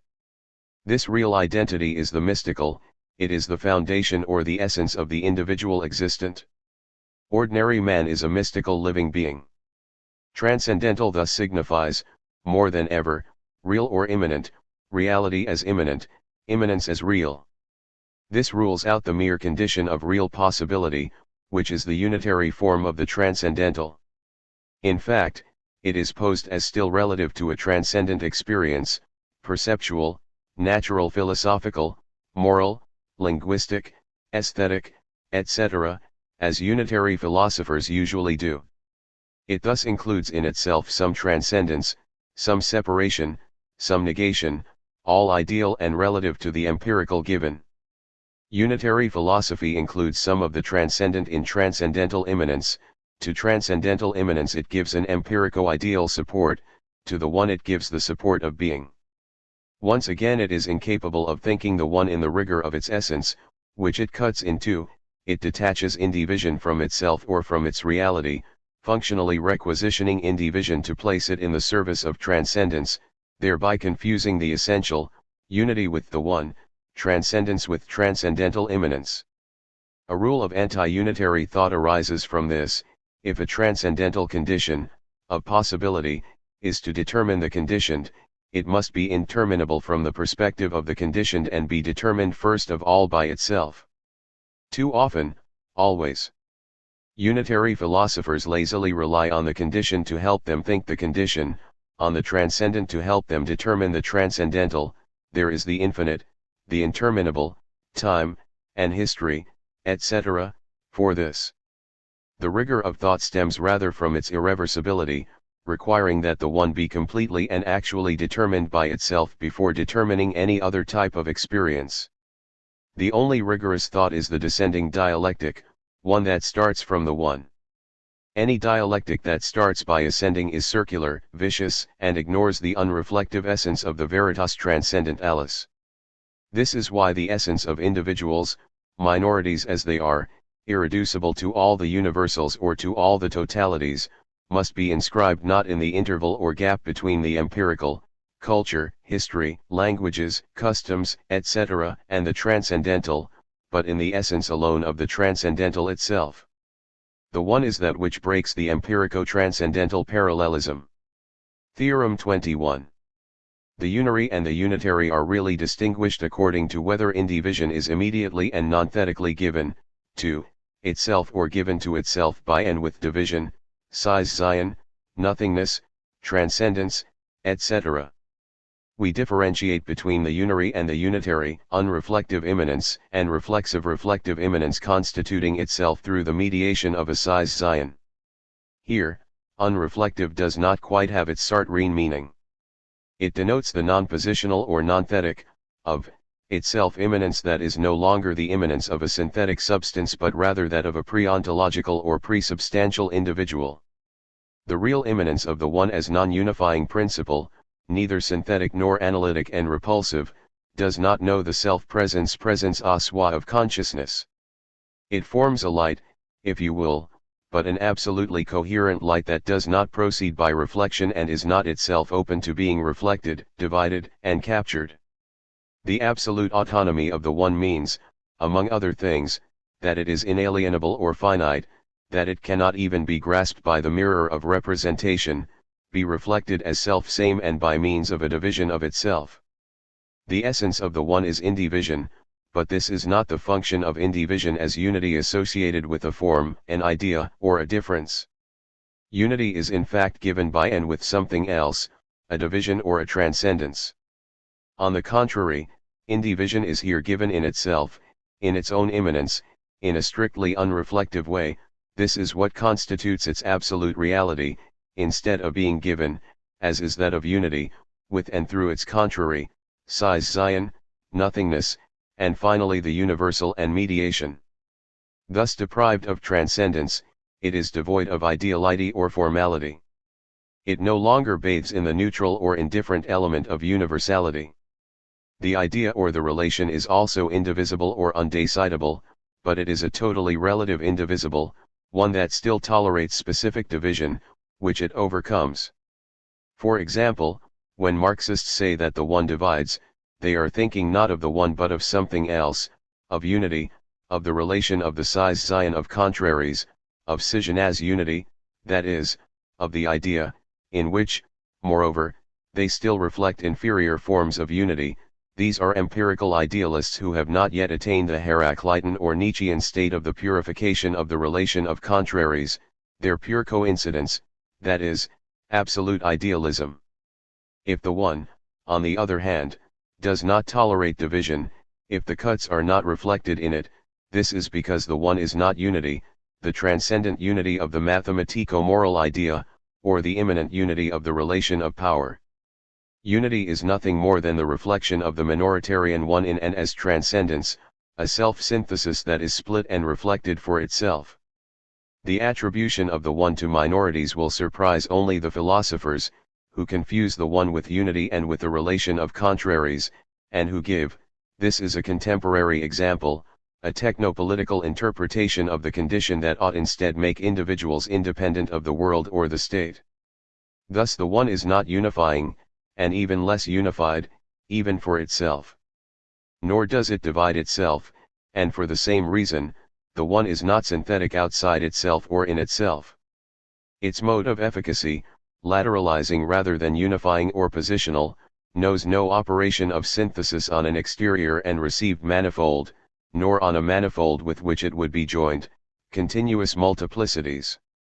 Knowing no form of synthesis or unity, no form of division or reflection, the one is independent of all forms of relation, be they logical, mathematical relations, or real and synthetic, self-consciousness.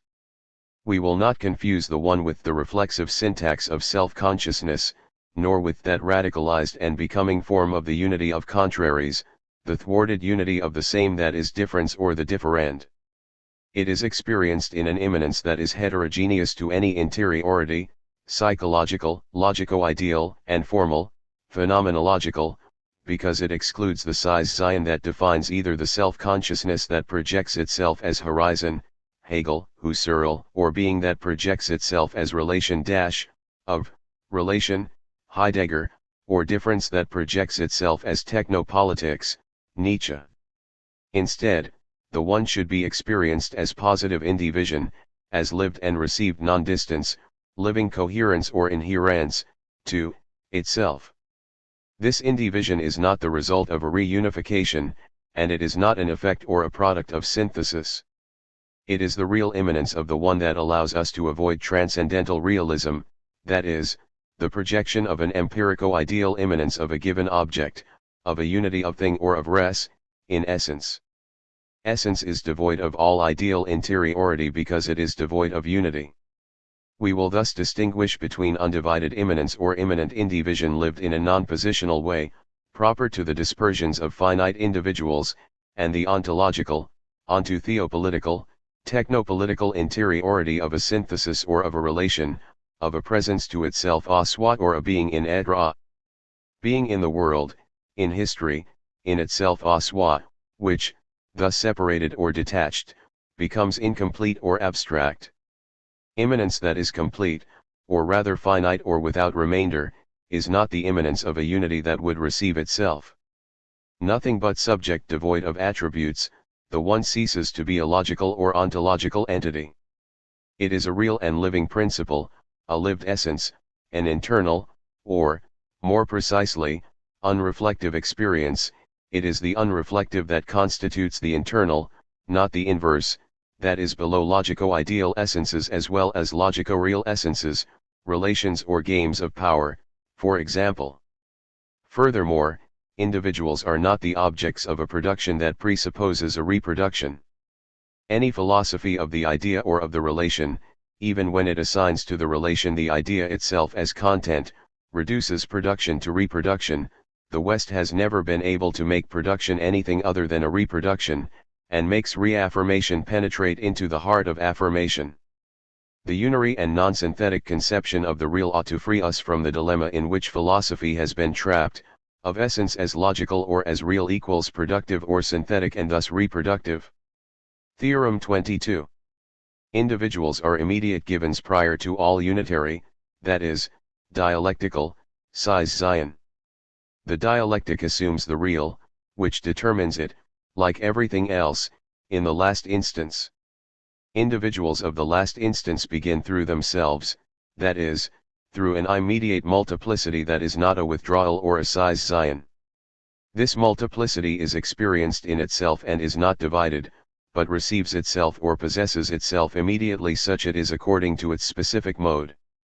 Individuals are filled up, with, themselves, without division and thus without unity, synthesis, or self-presence. Finding themselves and experiencing themselves as multiple straight away, they have nothing to decide, too passive to be taken up in a becoming or inserted into a process, to accept the humiliating terms of difference or contradiction. If minorities combine their being with the unreflective, they do not know division in two, one divides in two, one side of contradiction is divided in turn, division reflects itself on each side, etc. The unreflective does away with such games. There is never one minoritarian, then two born of that one through cut and addition, scissiparity, supplementarity, or even rhizomaticity. The one without scission, unilaterality without division, is first, anterior to the relative unity of the one that divides. It is thus straightway multiple and excessive, always in excess over the two and not only over the one. The minoritarian subject only exists as dispersive, not as several and repeated.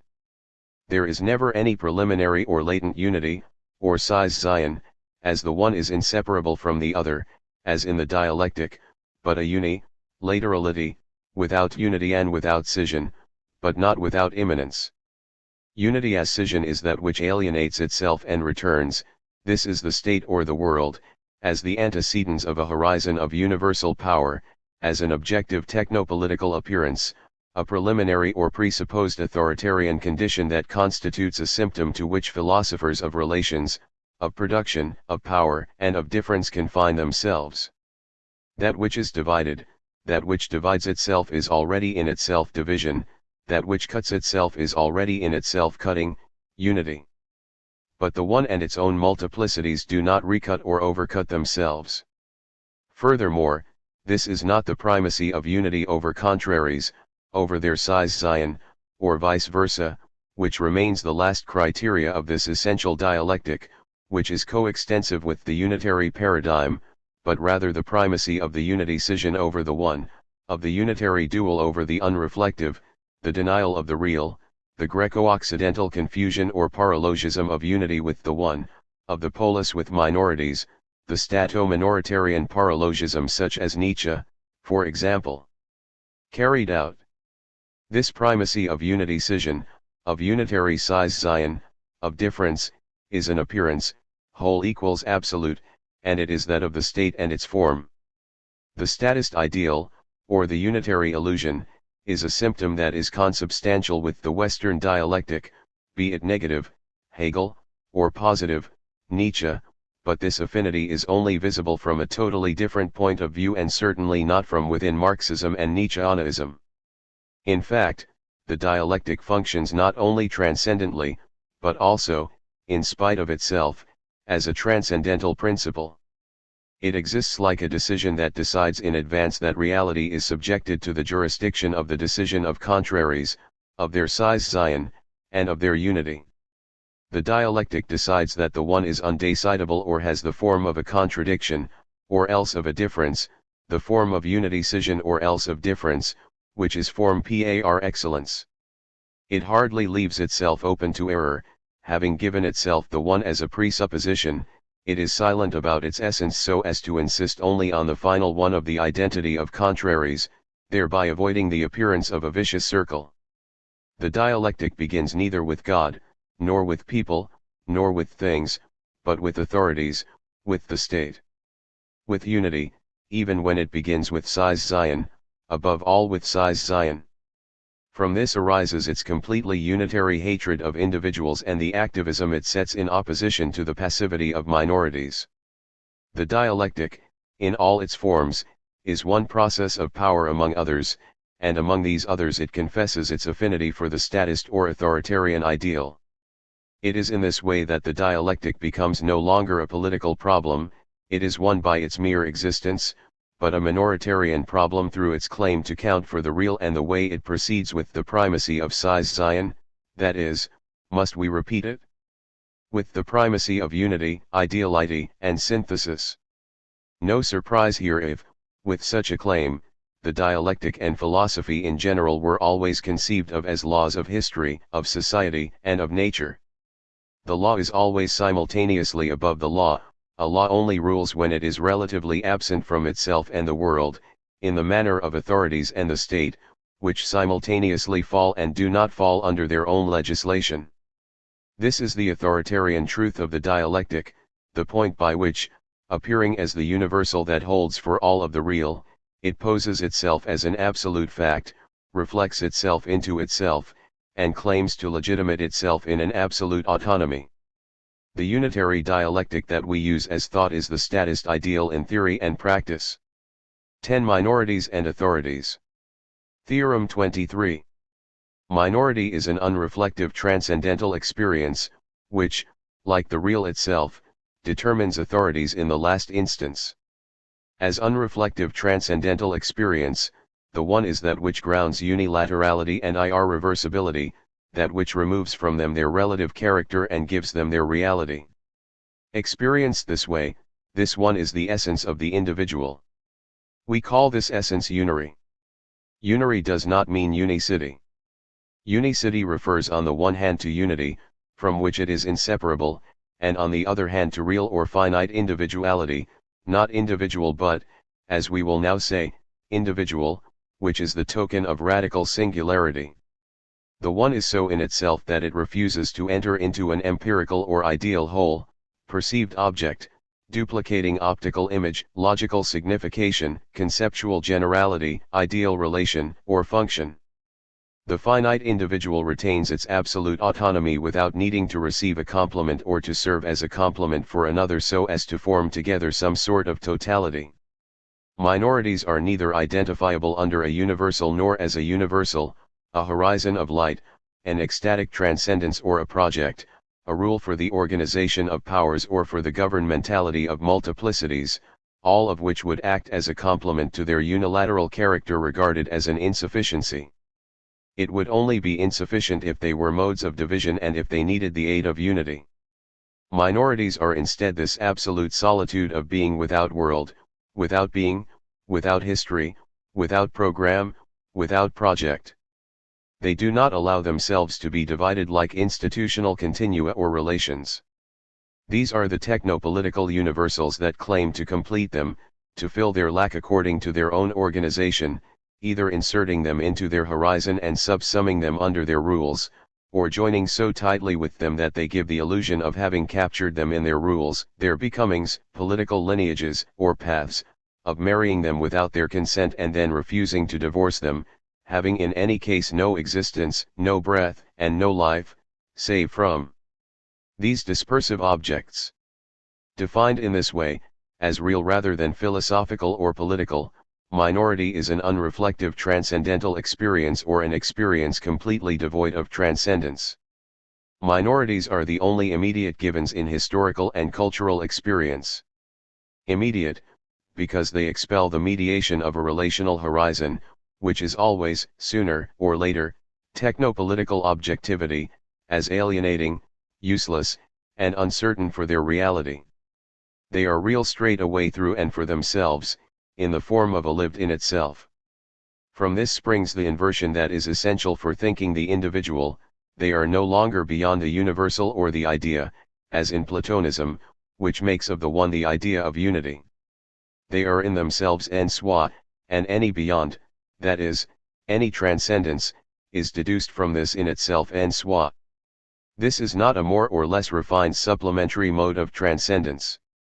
It is rather the state that is beyond, but in a new sense of this word, minorities and transcendent to individuals. They thus form the inaudible background noise of culture and history, a noise completely in the background, uncreated and thus inextinguishable, even though games of power try to imitate them, to project them as the relative absolute limit of history. They form the real non-objectivable phenomenal content of technopolitical strategies in general. They join with the test of power reduced to its essence. It is obvious that technopolitical experiences, always mediated in spite of everything by the machine of the state, are possible, and that there is a pure historical experience of the universal technopolitical field. But these tests of authoritarian institutions and of states are always linked at least peripherally, with the universal element of power. Technopolitical experience, the institutionality of institutions, the statism of states, the state form, the state type, the statist ideal, is simultaneously self-mediated and transcendent, and not only transcendental and subjective. The experience, of themselves of minorities is the only experience that is simply transcendental, the only experience that does not fall into technopolitical universals. It is almost inevitable that this immediacy of subjects, to themselves and, to their culture, their past, their world, their gods, their earth, is confused with a self-presence unpresence à soi, a self-consciousness unconscience de soi, a self-will unvolant de soi, with a stubbornness, a natural particularity, or with the substantiality of a subject inscribed in these universals, but this is the illusion of those who make mediation their trade, politicians, functionaries, revolutionaries, philosophers. Theorem 24. The individual and the relational are distinguished from one another as the unary and the unitary. The essence of the individual in its transcendental truth is thus not unitary, but unary. To distinguish this essence and its rigorous phenomenal description from their unitary conceptions that reinscribe them in the game of relations, we create the adjective individual, for it designates the finite transcendental essence of the individual and thus contrasts with the individual, which is always relational. We speak of individual structures of the subject, of the individual essence of ordinary man. Individual refers to a rigorous description, from the triple and unique transcendental, phenomenal, and real point of view, of man as such cum tel, or rather as he is telcal, and is opposed to every relational, that is Greco-unitary, conception of subjectivity and man. The relational is as broad as the unitary paradigm itself, above all when it becomes the higher mixture of idea and matter, this hyle of the relation of power in which the idea is raised to the power of good or of the idea of the idea. True minorities must not surpass it, below or beyond, but rather determine it as unilateral. This is real determination, which no longer proceeds in an ideal manner or through a withdrawal, still a distant mode of the transcendence of the idea in relation to the empirical or in relation to itself. We posit, in reality this is the a priori experience of minorities, that they form a true absolute, an autonomy that is no longer gained through relativity, an instance so real it cannot be deduced from a multiplication, an intensification, or a reaffirmation of ideality as such of relations. The phenomenal real contained in the idea or the form is not, as almost all contemporary thinkers, for unitary reasons, believe, exhausted in the destruction of the inferior forms, perceptive or conceptual, of the blending of the sensible and the intelligible, or of the gregarious forms of their community. This is merely what is established by, for example, unlimited becoming revolutionary à la Nietzsche. Its effect is rather, and even this effect does not exhaust it, the destruction of the idea or the relation itself as a higher form of any pure thing or mixture. Apparently the idea is surpassed in a non-ideal way towards the real, the way the fulfilled polis is surpassed non-politically towards the beyond of the state, though in reality it is the idea and the polis that surpass or transcend the real. Minorities are most certainly not like Dasein, which Heidegger, in a very Western way, still says transcends towards the good, that is to say, towards the polis. On the contrary, these are all forms of the polis, even the completed fusion of the state and minorities organized by Technopolis as infinite revolutionary empire, which leave outside of them even more irreducible dispersions and an invisibility without withdrawal that no longer has the form or figure of transcendence. It is no longer beyond the limits of that empire, which during the unlimited revolution invented the supreme means for subjugating individuals, that we must seek a pre-statist and pre-technopolitical a priori. In truth, it always already preceded them in a non-ontological and non-ideal way. Minorities are no longer understood as a process of transcendence or surpassing, but as the in itself of a radical immanence that repels them beyond. The ordinary individual is not, therefore, a new supplement to the overman, it is the overman who, at precisely the moment that he thinks he overcomes man as this all too human with which he is interconnected, is constrained by ordinary man to a form of transcendence he did not will, and which contains no promise of returning to or having an effect on man. Because man is unsurpassable, because he is finite, the philosopher, who always claims to surpass man, is condemned to a transcendence stronger than the one he has mastered, to a unilaterality that, without alienating him, loses him for man. Theorem 25. There is no minoritarian difference. Minority is an immanent and unreflective multiplicity prior to any difference, differend, or difference. The equation minoritarian equals relative or different, from, is the thought of the state and the state's final ruse. We must abandon the stato-minoritarian point of view, not politically, but in the experience of the essence of ordinary man. Minoritarian does not mean relative. That mixes up the multiple with the relative and does what the West, its philosophers and its politicians have always done, identify minority with a difference, that is, with the indivisible or undecidable kernel of a relation. Minority is the power to unilateralize or, if we can put it this way, to irreverse, but experiencing itself in itself, starting from its own essence, in an unreflective way, and, from this, truly determining authorities as unilateral. Through its positive sufficiency, minority is deprived of all relation. Only the state and authorities conceive of minorities as differences or fluid relations of power that they seek beyond reified political relations that are stripped of dialectical movement or flux. Moreover, it is impossible to continually, through successive distortions, bring the traditional concept of minoritarian difference to the state of an individual concept, impossible to pass via transitions from the relative to the finite.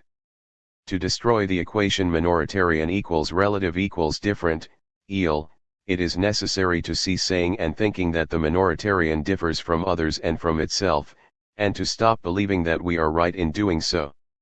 The minoritarian is absolutely different because it rightly foregoes being beyond institutions and the state, foregoes differing, foregoes making a difference, and because it experiences its existence in an immediate and unreflective way, without any distance to itself.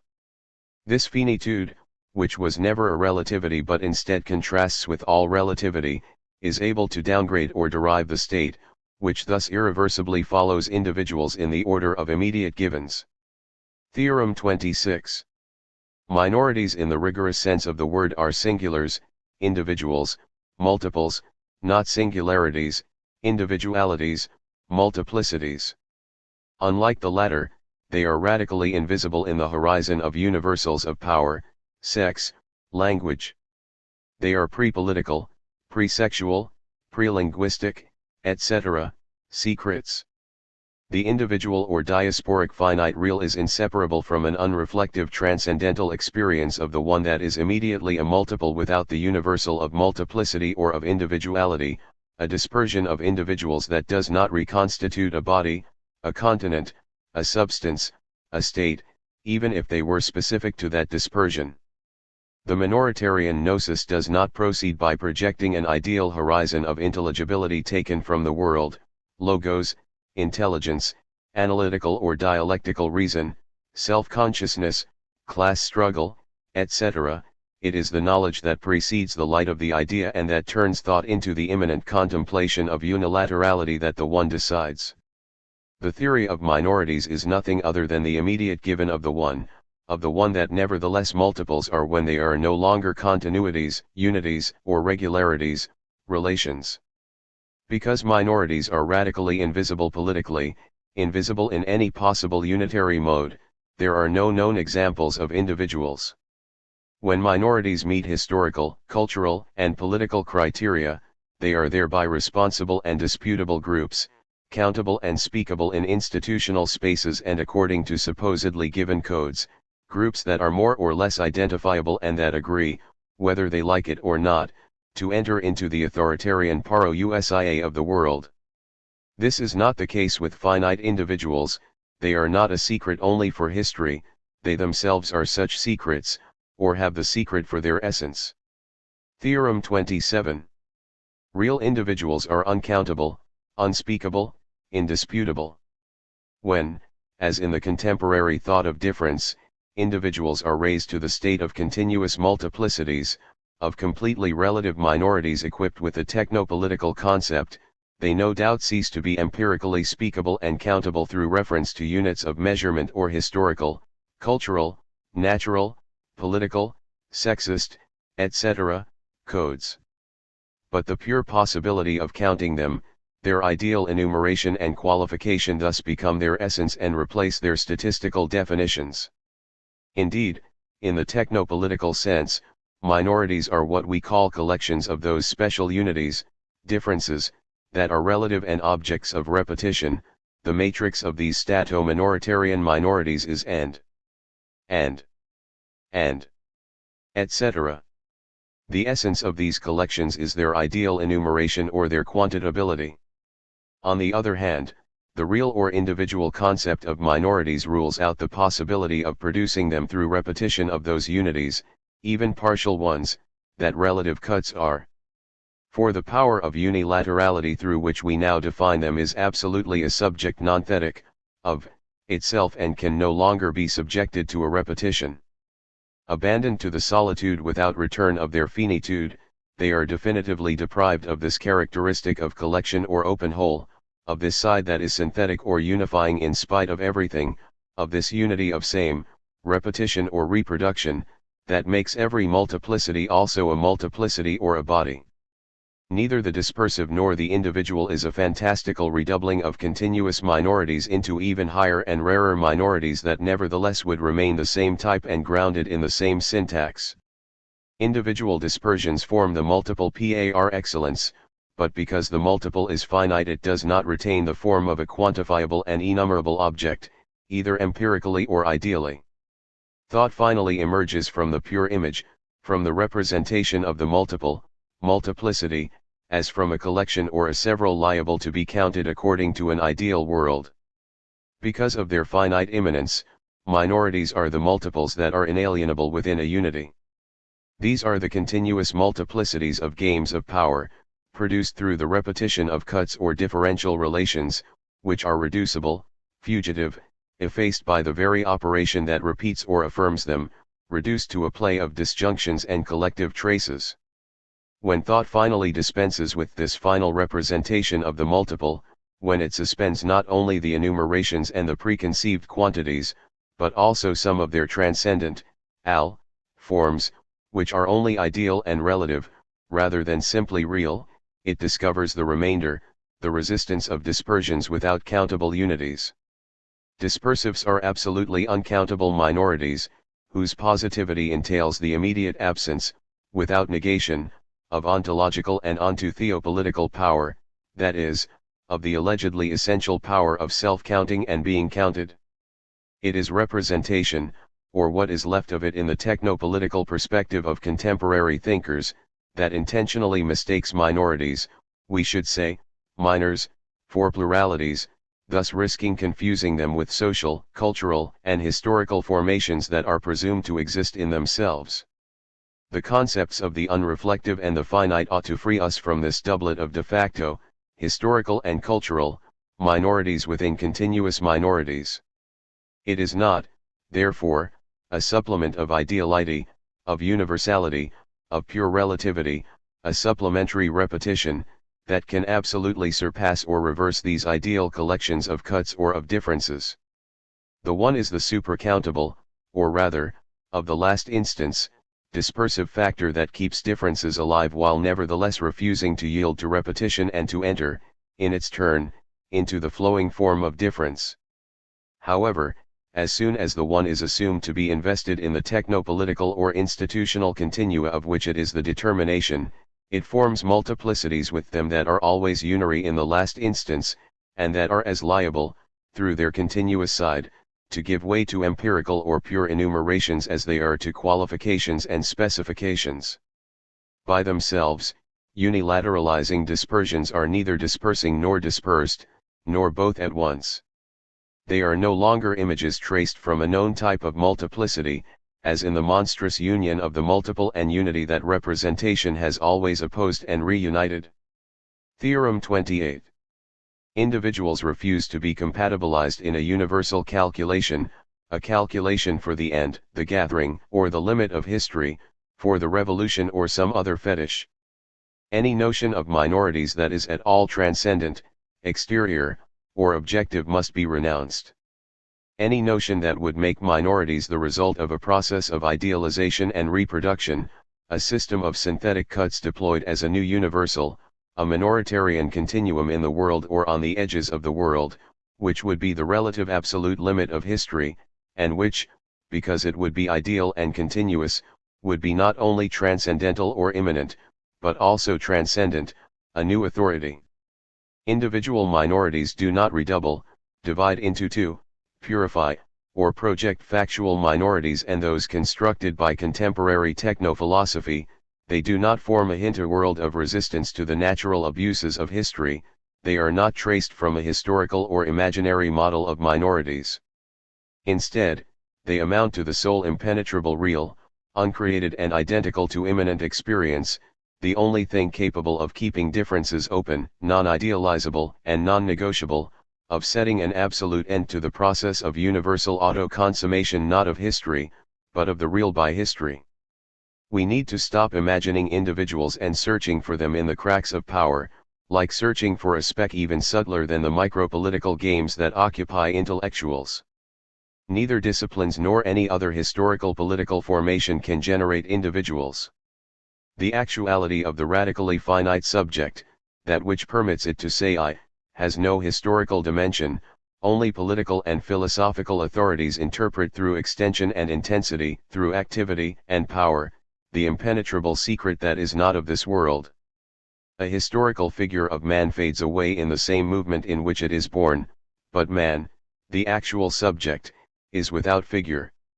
Were it not for philosophical and historical smugness, there would be no figure of man, and no part of him, at least of his essence, would be destined to fade like a ripple, die like a wave, pass like a river. History is an undertaking of auto-liquidation that sings the glory and the toughness of man. Theorem 29. Minorities are immediate givens that precede power games, language games, philosophical games, they are thus the real critique of authorities. We seek the condition of the sphere of stato-minoritarian authorities in the minoritarian sphere properly speaking, the condition of continuous or ideal multiplicities, of power games, in unary or real multiples. This second type of multiplicities does not cancel out the first, but subordinates it by imprinting an insurmountable unilaterality upon it. The real, non-philosophical, critique of onto theopolitics, that of Nietzsche, for example, but first of all that of Plato and philosophy as a whole, looks nothing like reversing and displacing them. All of these gestures are both philosophical and onto theopolitical. Minorities are no more an operation, an activity in history, the world, etc., than they are an object or a concept. They do not belong to this gesturalism, to this activism, to this philosophico-political practice. They are the immediate givens of the transcendental or unreflective experience of the One. They are the peoples, of, the One as experience of indivision in itself, of unilaterality experienced positively from itself, turned around into a unilaterality affecting the state. When they maintain their existence within the limits of their real essence, individuals perform the real critique of the state. By their essence as individual existent, devoid of the universality of existence, they are the actual critique of the state and of authorities.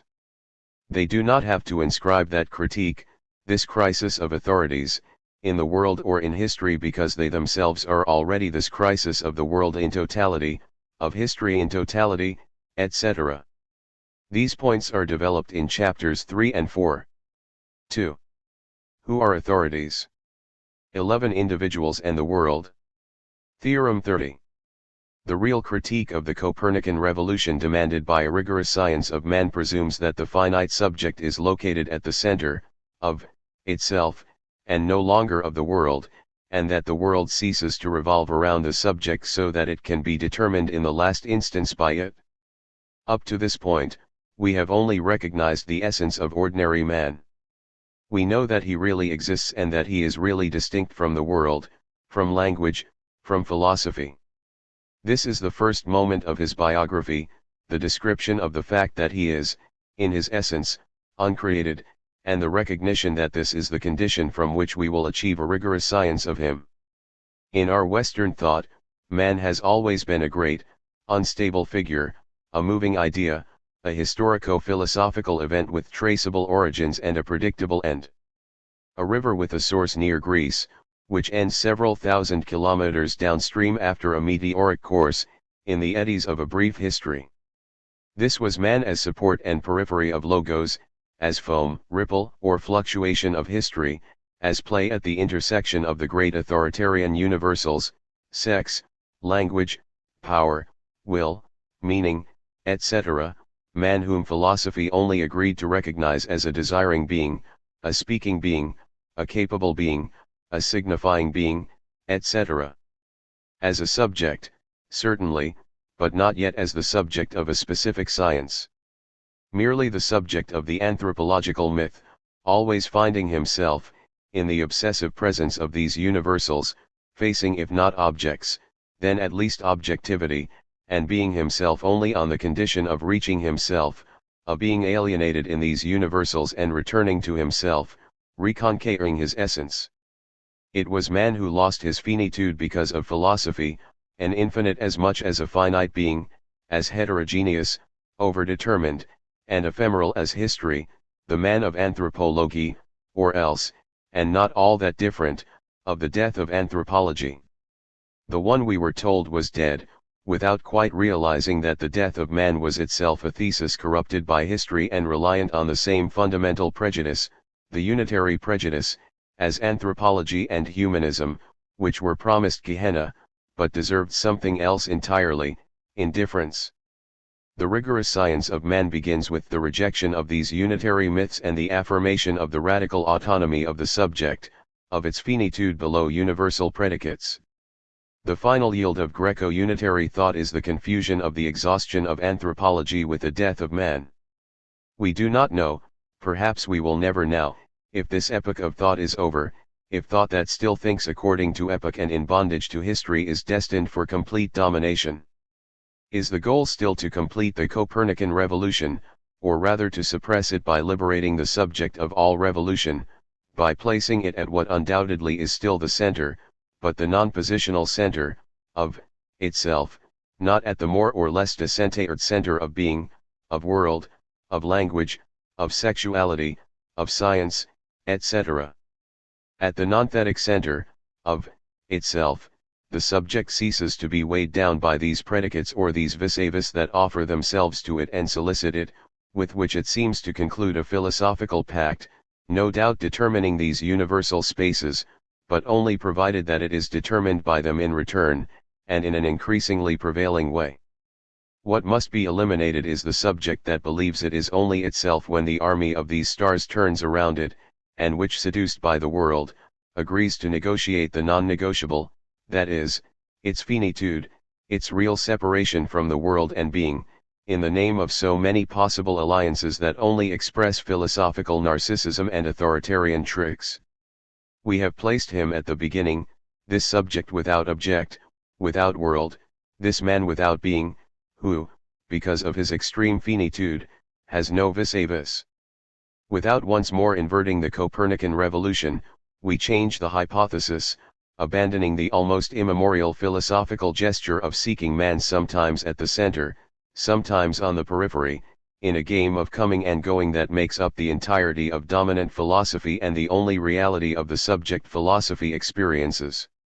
We start with originary or ordinary man, as from this center that is finite or non-positional, of itself, that is, from the absolute, non-relative, center, devoid of periphery, of locality, and of all universal space in general.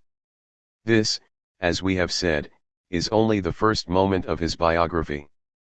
Is it a question of solipsism, of a solitude artificially deprived of world, of language, of authorities? Not only is this solitude positive and, as individual rather than individual, adapted to the multiplicity of individuals, but the subject, which is without world or without language, etc. in the sense that it is not co-constituted or co-operated by them, encounters the world or language in a way that is no longer reciprocally determined by them, it encounters them unilaterally and no longer as an object. The destruction of the unitary conception of the subject, which is still that of the Copernican revolution, does not redouble the individual or essential solitude of man with an existential or intra-worldly solitude. As we will soon see, the individual implies a duality with the world, and his solitude is completely positive and ensues from a sufficiency rather than from a privation. The individual is radically finite, though also affected by the infinite. Instead of man being an infinite subject affected by finitude, he is a finite subject also affected by infinitude. Instead of man being surrounded by a world, he is a subject without world, who, for this reason, encounters a world across the absolute emplacement he imposes on it. We will now describe this second experience of the life of ordinary man. Theorem 31. The ordinary individual experiences his reality and thinks from himself, in the radical finitude of his essence as inherence, to himself, he is for himself an immediate given. But he also produces a second type of experience, that of universals, the world, history, sexuality, language, power, philosophy, etc. It so happens, without us being able to give any reason for it derived from the world itself, that the individuals that we are, despite being radically finite or inherent, to themselves as the one, and being identical to a non-thetic, of itself experience, also lead to experiences of a completely different sort, experiences of universals, of continua, of unities, of totalities, of authorities in general. It hardly matters whether we know why, the order of experiences is such that, as finite individuals, we now encounter an aggressivity, a frenzy, an interminable grinding through which what we call history, the world, etc., are made. These are entities which, without being objectivated, are globally unilateralized, what should be called the world, the history, the state, etc., a likely unlimited series of activities, each unlimited for itself. It is characteristic of unitary philosophy to explore these attributes, to experience them sometimes as rather infinite, interminable, sometimes as rather finite, but in any case to take them as an object, to use them as a vehicle, to cling to this agitation and to draw movement, being, and thought from it. Thus, in the world and on its edges, finite individuals also find philosophy, an entity that also ought to be called the philosophy, and they find it intertwined with history, authorities, etc. We do not yet know what they will do with all of these great authoritarian universals. But if the order of immediate givens here offers a new test for thought, it is important to pause at this encounter itself. Theorem 32. Even though any possible experience of ordinary man is carried out from the immanence of his lived experiences or from his finitude, nothing in his finitude or his essence prevents him from also producing another experience, but already unilaterally. Finite individuals are not a beyond of the world, and minorities are not the unconscious of authorities. They exist straight away from themselves, and are not acquired through an operation of reduction or suspension. Furthermore, they neither negate the world or the state nor destroy them. Nor do they nihilate them.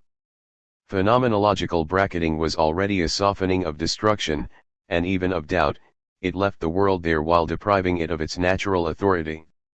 But individuals have as their essence the one, which is more positive, more contemplative than the transcendental ego. The one retains and protects the world more positively, it unilateralizes it, this is its operation of suspension.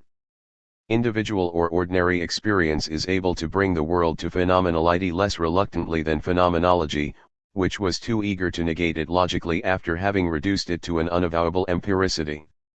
If the world is not necessary for the test of the essence of the one, if it is contingent and indifferent to it, then correlatively the one neither repulses nor negates the world.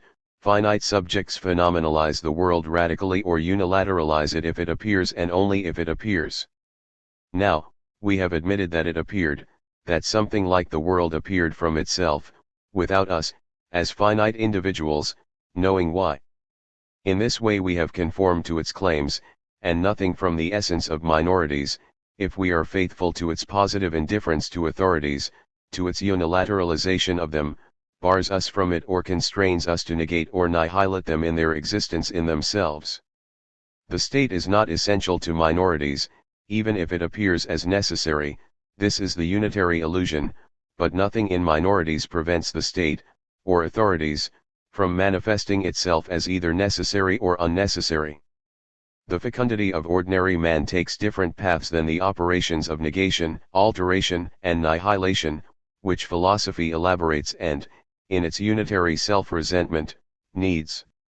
These are the paths of determination in the last instance of the world, its immediate, insurmountable unilaterality, the most positive reduction it can possibly undergo without being negated.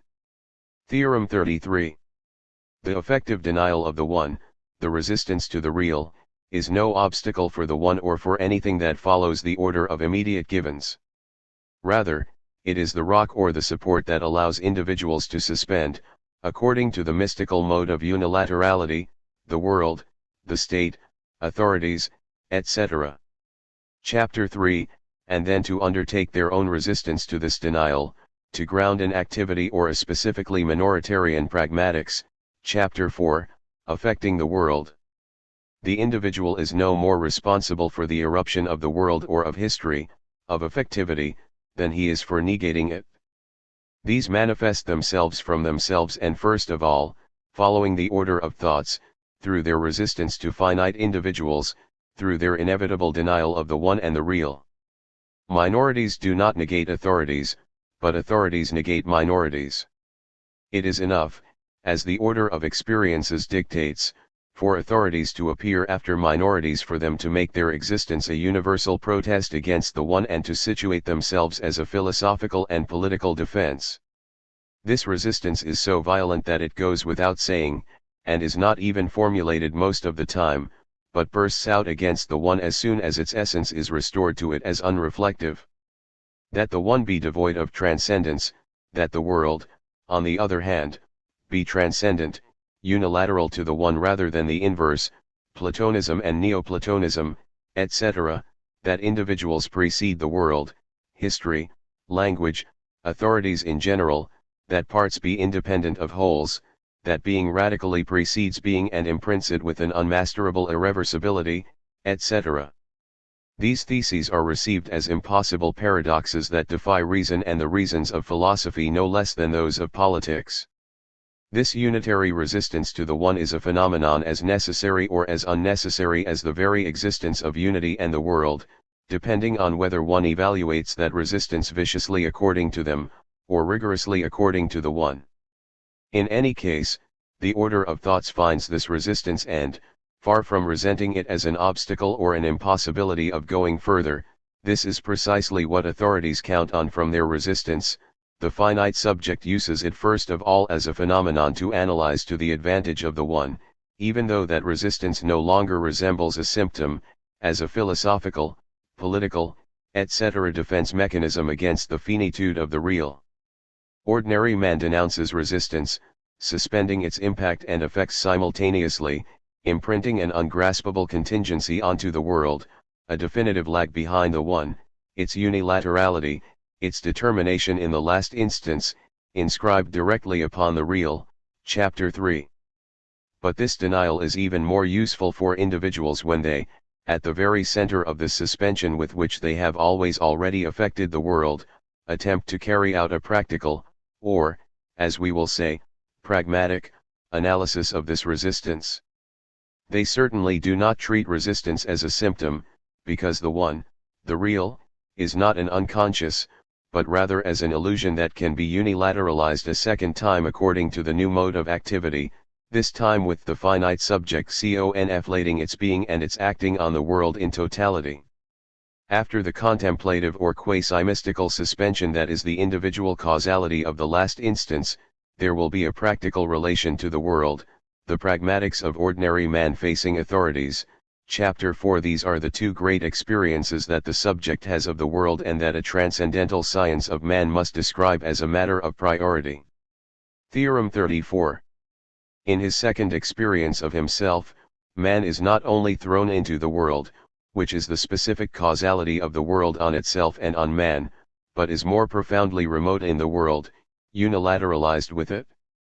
Individuals are thus not only absolute lived experiences in their individual finitude, they also have something to do with the world. From this latter point of view, they are not first of all and essentially thrown into the world, into being, into the state, into authorities, or into any other universal. 5 Into the world expresses an indivisible relation or a relation of difference between man and the world, a relation of neighborhood or proximity. This is the world itself, thought unitarily as transcendence or throwing into the world. Insofar as they are finite, however, individuals can no more be affected in their essence and determined by this relation than this essence can prescribe, or prohibit, this affection. Therefore, if they and the world are in fact affected and determined, even if this is an illusion forced upon them by the world and authorities, it is perhaps not only, or from every point of view, an illusion. They do not know why they are this way. The way man as finite in spite of everything belongs to the world and to reason is not rationally explicable. It does not have reasons drawn from the world, because the world is, in any case, already unilateralized by the finite subject and thus without effect on it. This radical contingency that is joined to the world will be one of the conditions for the creation of an absolute science of the world and of man in the world. But if this affection is contingent on their underlying finitude, individuals know this contingency itself insofar as it has its cause in the one. They are undoubtedly affected the same way the world auto-affects itself, but this affection, which makes them a mode of the world, is for them in the one without reason and is put in place in the irreversible space of unilaterality or determination in the last instance. This auto/hetero affection of the world, which is the world, which is history, which is philosophy, etc., is already globally suspended by their essence and their life as individual existence, and this situation is known to them immediately. This yields an absolute, irreversible contingency prior to any decision, philosophical or otherwise, that affects the insertion of minorities into authorities, of individuals into the world. We will therefore call being remote in the world not at all the presence of man in the world, seen and regulated by the world, but the fact that this relation of man in the world is already unilateralized and suspended in a finite emplacement. Being remote in the world does not indicate an inherence or a belonging of man to the world under the law of which he would fall or towards which he would once more be thrown, but must first be understood transcendentally as the unilaterality that straightway affects the world, and man as well insofar as he is found there. Because the world is unilateralized, marginalized with no possible recourse, our experience of being in the world, in desire, in power, in text, etc., which contemporary unitary philosophers have described, is lived as being remote or in the world.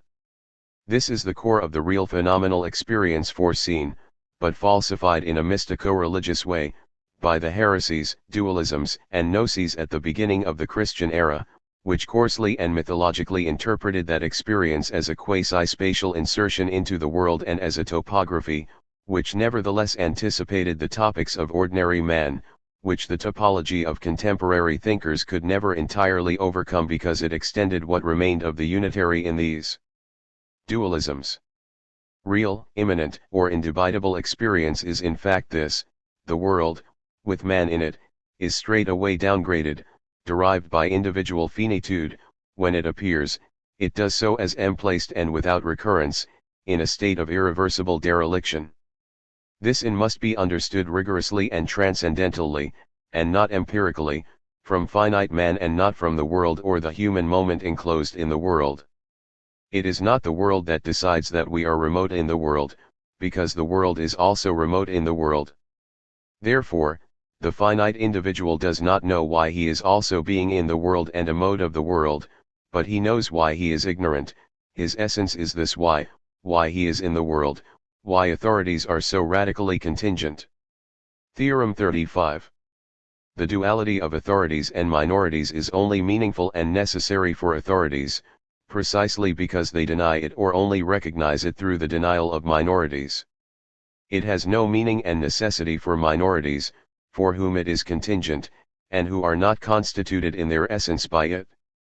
Duality is not inscribed in the one, and authorities are not the becoming universal of minorities, but minorities also do not prohibit authoritarian experience from happening. Duality, and the dualism of thought that ensues, does not come directly from the one and is not the philosophy of minorities, who, either way, do not need philosophy, but can determine one in their wake. Dualism is the thought of authorities, it has a proximate authoritarian cause. More precisely, authorities are both constrained to dualism by the one, because the one is henceforth the guiding thread of thought, and can only deny dualism by denying the one. This contradiction will be resolved by contemplation and above all by practice understood in its individual essence. It follows that duality and, above all, dualism are a globally contingent experience and philosophy, without direct genetic necessity in the essence of ordinary man, and which are only necessary for the world or authorities. Dualism is the philosophy of the second principle. There is no philosophical dualism prior to immediate givens that poses them. Philosophy is finitely localized and placed in the world and as it. 12. The absolute science of the world and of authorities. Theorem 36. The mystical precedes existence. The world, and the individual insofar as he belongs to it, do not appear in a position, a being, an existence, but in a primitive unilaterality or in the form of as it is telcal. The mystical is not the that which shown by language, nor the that language sometimes shows as its beyond, identical to its limit.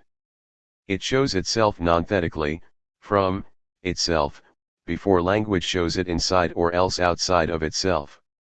The mystical is the real, it is thus below the ideal or eidetic essence, but also below existence, beyond the that, the there is. Finite prelinguistic phenomenality, which does nothing but show itself without saying itself, is not brute existence below or beyond essence, it is that which determines in the last instance both ideal essence and existence. The real precedes existence. This is sufficient to distinguish a thought of individual finitude from all those existential or existential efforts that remain unitary. Against categorical, ontological, and existential ways of thinking, we offer an individual style based on the precedence without recurrence of the individual and its mystical kernel over being, ways of being, and modes of existence. If the mystical precedes existence, existence does not return as such, unchanged, or merely deferred differi, from the other side, the side of the world. Because the world is the only possible side of a unifacial reality, the only face the one tolerates, existence as much as essence and being are unilateralized and enter into the general form of the as it is. Thus, the as it is not, strictly speaking, existence, that is to say, that which shows itself in a position, but rather that which shows itself in or as a laterality. The as it is a form of the showable du montrable, but one that ensues as unilateral from the showable quality of the mystical du montrable du mystique. It is not a limitation, like the opening of an open, and the world is not limited, without thereby reforming a unity with individuals. Therefore, this derived showable is not a that or a that which, any more than the first was. The world is presented in an irremediable exteriority, which penetrates or pierces the horizon of existence, and which is capable of radically or finitely inscribing it. Although completely different from the essence of individuals, the essence of the world is likewise not a mode of that which metaphysics calls existence or being, in the primacy of which it seeks in vain to think them. For the finite subject, nothing shows itself starting from a limit and as a unifying, first relative, then absolute, transcendence. These are two complementary models of existence, the factual and the ontological, that are invalidated by the unilateral as it is.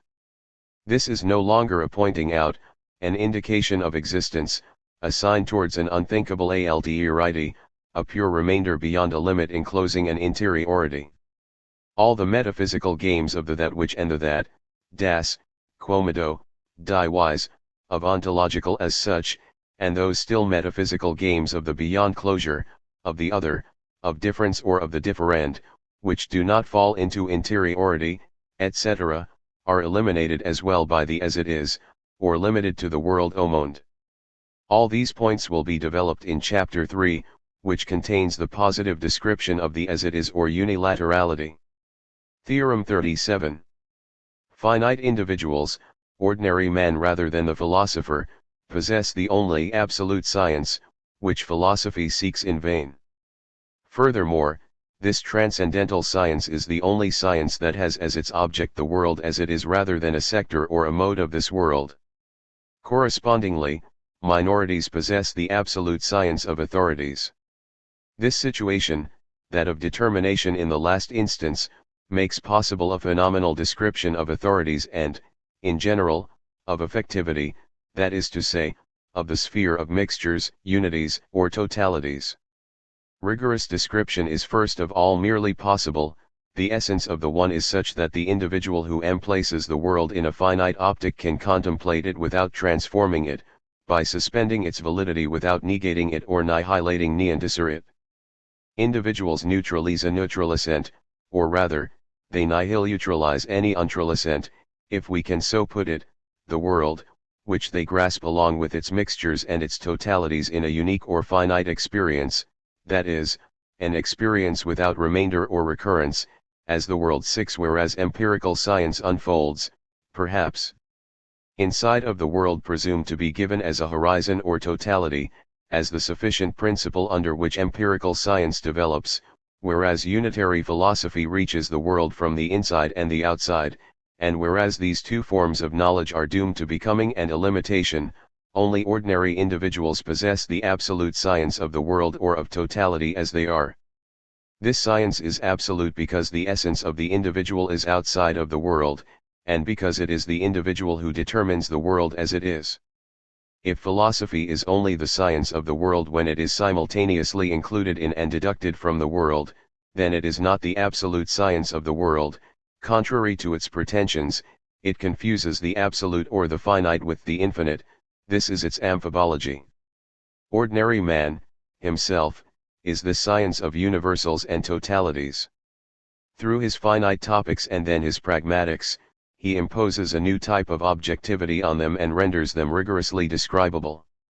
Minorities are the concrete experience of authorities and the absolute science of the state because the state ceases for them to be an object, and becomes a given subjected to a unilateralizing topics and pragmatics rather than merely objectivating ones.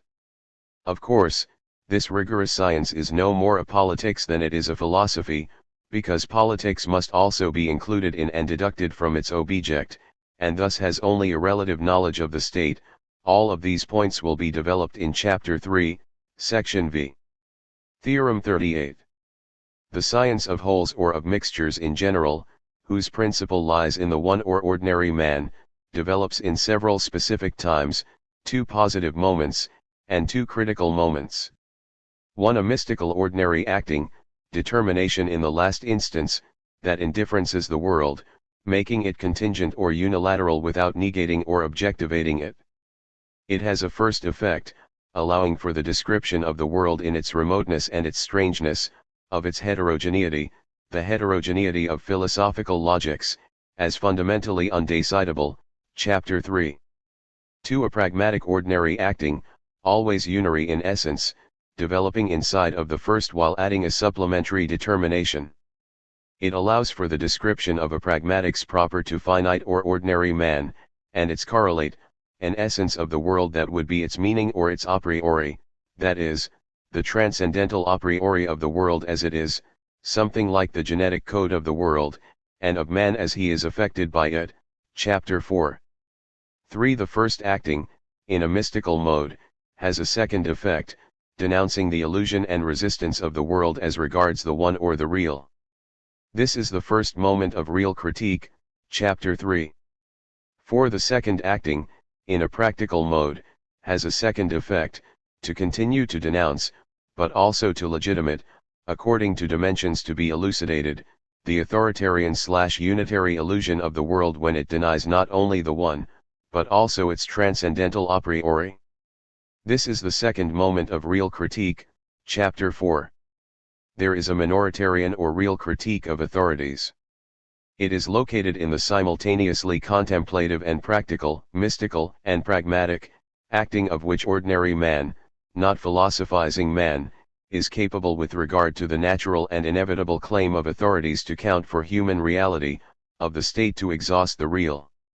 The existence of authorities, the practice of the state, the interminable process of history, etc., all these things are part of an illusion about what man is, part of the pretension to make of man a homo ex machina, publica. We can describe this illusion as politological or onto theopolitical, if we are determined to narrow it in this way and to emphasize its political effects, but its scope is completely different since it is that which animates, beyond politics, philosophy in its enterprise to subvert man, and the world in the enterprise of his capture. Chapter 3 develops the mystical moment of the science of the world as it is and its suspensive effect, and theorizes its concept in the final section, and Chapter 4 develops the practical relation to the world or to authorities. Theorem 39.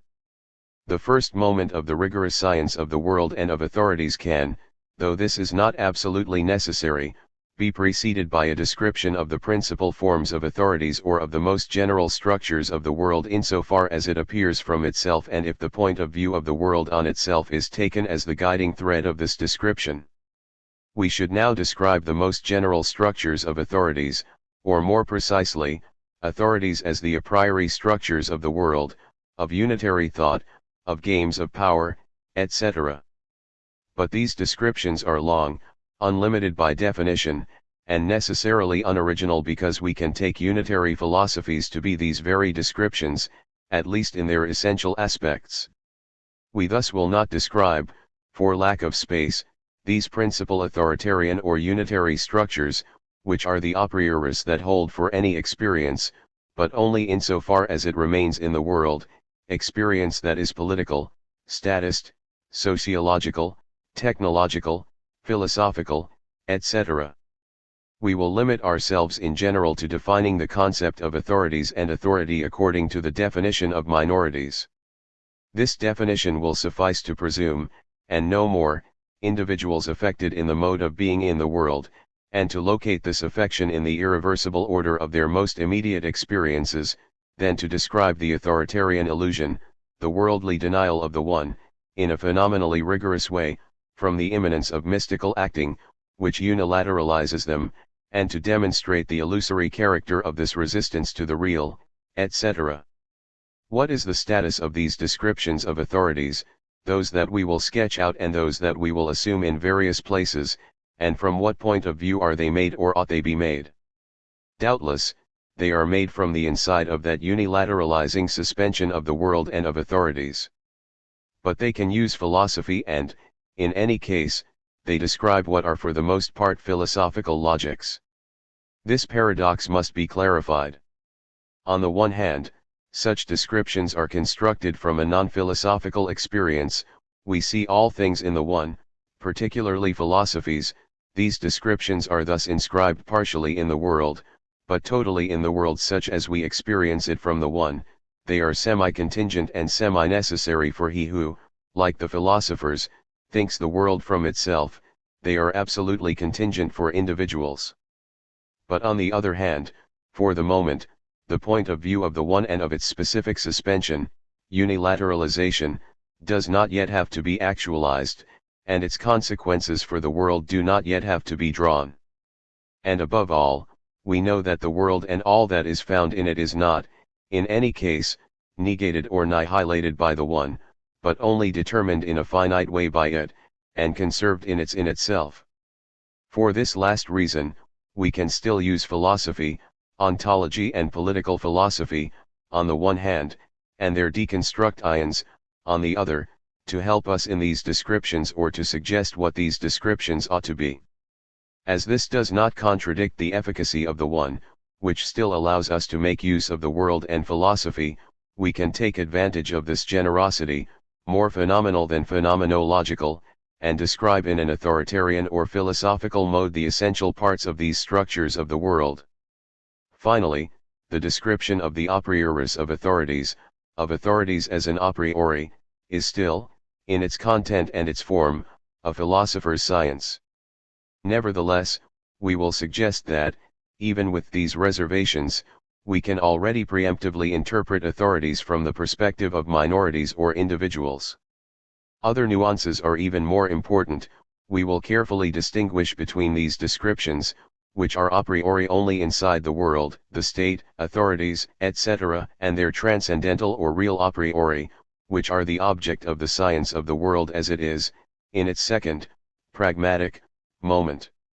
We will distinguish just as carefully between the forms of heterogeneity and undecidability tolerated by the world and programmed by particular philosophies, particularly such a philosophical logic, and those the one assigns to the world and to philosophies as they are. Even in the first case, these are heterogeneous experiences of authority, as the presumed essence of the individual, and it is not a question of blending them, especially if one takes their point of view, which they share without knowing it, the point of view of philosophy, of the world, etc., which wants them to unleash a war without mercy. But we cannot linger with the world for too long, even perceiving this war, this impossibility, in principle, of choosing in the struggle of multiple logics and authorities, requires another point of view, the only one that can be called real, the one. 13 On authority as individual causality. Theorem 40. Because minority is the inalienable essence of man as ordinary individual, authority and authorities remain an interpretation of that essence, a conception of man and of the individual. Authority is not an ethico-political concept. It is a logico-real concept. But it assumes a point of view on that essence that is different from the essence itself. It is indeed a real or transcendental concept, but one that remains logical, philosophical, worldly. Authority and authorities must be understood in a broad and essential way. Rather than their political, ethical, and juridical concept, here, as we have said, it is a structure, an essence, an a priori that is valid for all particular phenomena that take place in the world, for example, if not for science, at least for its philosophical and political interpretation. Compared to the a prioris of political, economic, ethical, etc. regions, this is an a priori of a higher degree that applies to them all. This point must be explained. Authority and authorities are traditional concepts of political science and of classical conceptions of power.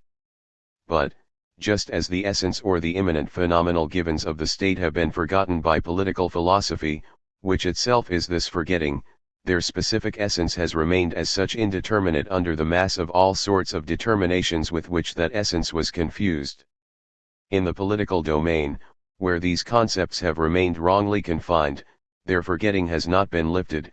To the contrary, with the contemporary techno-political philosophy of power, with Nietzsche-inspired micro-political descriptions. The latter, under the pretext of multiplicities and games of power, lost the individualist meaning of authority, its meaning of individual causality, to which we must return in order to finally retrieve its truth, though likely not in a classical way. The truth of the concept of authority thus requires the elucidation of its content of real or phenomenal experience, which must be our guiding thread if we hope to avoid wandering in political interminations. Authority must be treated not as an ethico-political concept, but as a logico-real concept. First of all, as having a real ambition or claim to legislate experience, to constitute it, then, as an a priori. Then, and more radically, as itself being real in a non-empirical sense of the term, political, administrative, etc., thus as a transcendental a priori.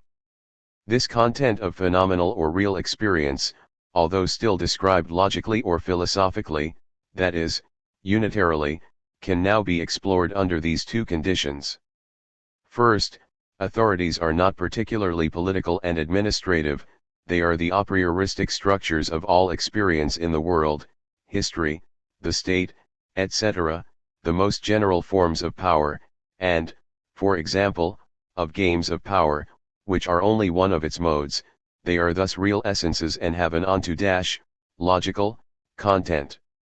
Second, they are only semi-real, being moreover mixtures of reality and logicity, which is what makes them authorities. For example, these are the most universal structures of politological and sociological difference, if we interpret the polis and its content of real or immediate individual experience in politological terms, or the socius in sociological terms, we free the universal type of a prioris that are authorities.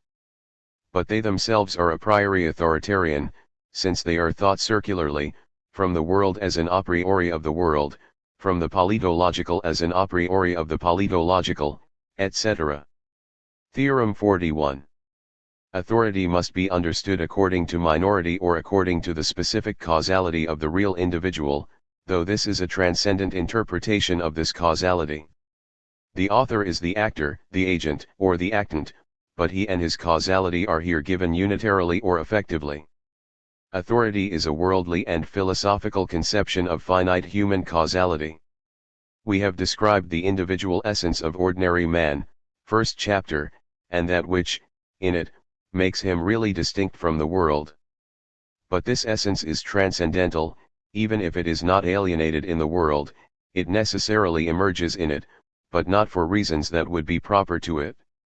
It does not emerge to be what it is what it is without having to emerge in the world and in the mode proper to it. But it is the world that, itself, in its unilaterality and its finitely determined being, is constrained to manifest that essence in a transformed form. Individual causality, which is before the world, shows itself, disfigured, in the figure of the world, and this is authority. This explains why classical thinkers, among them the thinkers of political individualism, were able to enfranchise this concept. By its real phenomenal content, authority is nothing other than the causality of the agent, of the actor, of the actant, but individual and no longer individual, the transcendent form of finite human causality. Authorities are the a priori forms of individual causality, that is, of the causality that obeys the world. The individual and the world, the universal then the whole, are in fact the same thing, are obviously the world itself. Individual causality and universal causality must be identified because the individual in the world is always a mode of a universal or an intersection of universals, and because it lost its individual essence. Individual causality, authority, and individual causality, minority, are distinguished in the following way. The first is in the world and in history, or more rigorously, at once in and on the world, etc. The second is finite, distinct from the world, but efficacious on the world in totality or finitely emplaced on the world or the world as it is, etc. And this is, first mystical, then pragmatic, determination in the last instance. Causality on the universal cannot, in its turn, take a universal form or be mediated by it. It radically changes in nature to be the causality of ordinary man, distinct from the world, on the world. Theorem 42. The description of authorities, however authoritarian and circular it may be, must bring to light their content of real human experience, of anthropic causality, though, it is true, in a transcendent and worldly way. In the exposition of the concept of authorities, and before examining the possibilities of minoritarian resistance, we must first assert, against unitary violence and the totalitarian spirit of philosophies, the degree of humanity and the real individual content of authorities.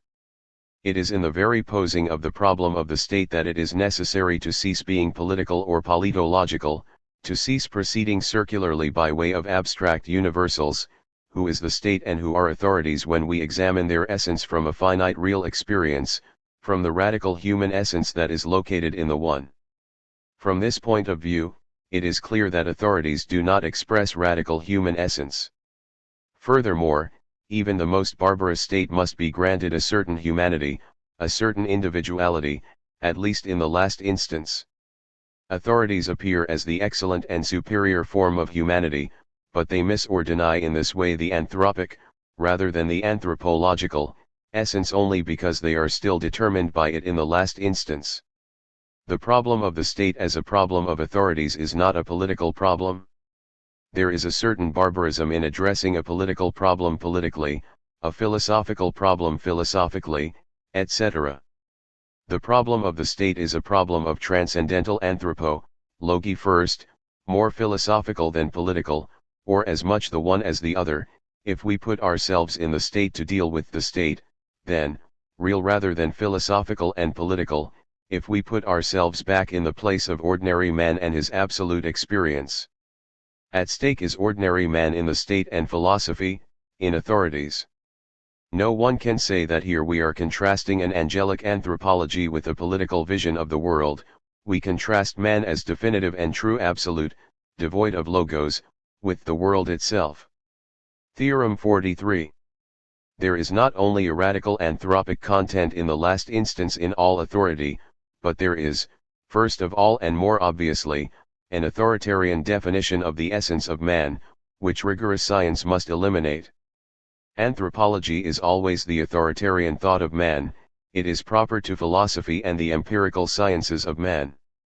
It states that man has as his essence, being, or form a double transcendent causality, that of the universal and that of unity. Authority is always made up of these two complementary parts, necessary to define man philosophically equals unitarily. Man is not for authority, and whatever his philosophical interpretation, this individual takes his essence from himself in a radical finitude that prohibits him from leaving his singularity. He is straightway alienated by the world, history, language, etc., by philosophy, and blended with the authoritarian essence. Authority is therefore a causality that goes through two distinct levels and has a single undivided form, a universal aspect, through which man is supposed to act on the mode of the world, of history, of science, of technology, etc., and a unifying aspect through which he is supposed to totalize and unify phenomena. These two parts of any authority are irreducible and complementary, they belong to each other in an interlacing or a difference that tears the individual from the simplicity of his essence. This is still the classical form of authority. This broad invariant receives historical variations, the most remarkable of which is that of authority as semi-universal/unifying and semi-real, or real as other. Individual causality rests then upon a radical other with which it identifies. To a certain extent, it deuniversalizes and deunifies authority, but only partially, while remaining unitary at its core. This relation, to the other, is the passage from the classical authoritarian style to the semi-authoritarian style of contemporary thinkers. It is a half measure, Nietzsche and Heidegger, that fails to shatter the anthropological myth, that is, the authoritarian experience of man. We will not examine, due to a lack of space, these two great authoritarian conceptions of man. But we can easily imagine or describe them, they both result from a blend, which is not a unitary alienation, the blend assumes a duality and is itself a sort of second principle. Of the finite individual essence of man with an abstract universal essence, more deeply, from the blend of man with the world. Anthropology is the subversion of the real distinction of man and the world preserved by minoritarian thought as a rigorous science of the subject. Theorem 44. Authority is a mode of the general structure of the mixture that is the content and form of what we understand by affectivity and distinguish from the real. The affective essence of authorities is the uncreated blend, always already presupposed, of the immanence of the one and the transcendence of the other. We were able to pretend that authority was a fallen and falsified mode of minority, but this was a delusion. Determination in the last instance, this is its originality, is dualist and breaks all continuity, of emanation, procession, process, genesis, etc., between the one and the world.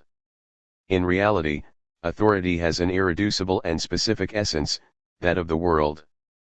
But here the world is not a particular totality, but rather that which has the power of totality. It is rather a law, a rule, a principle for a particular sphere of experience, precisely the one that is liable to obey a rule, a principle.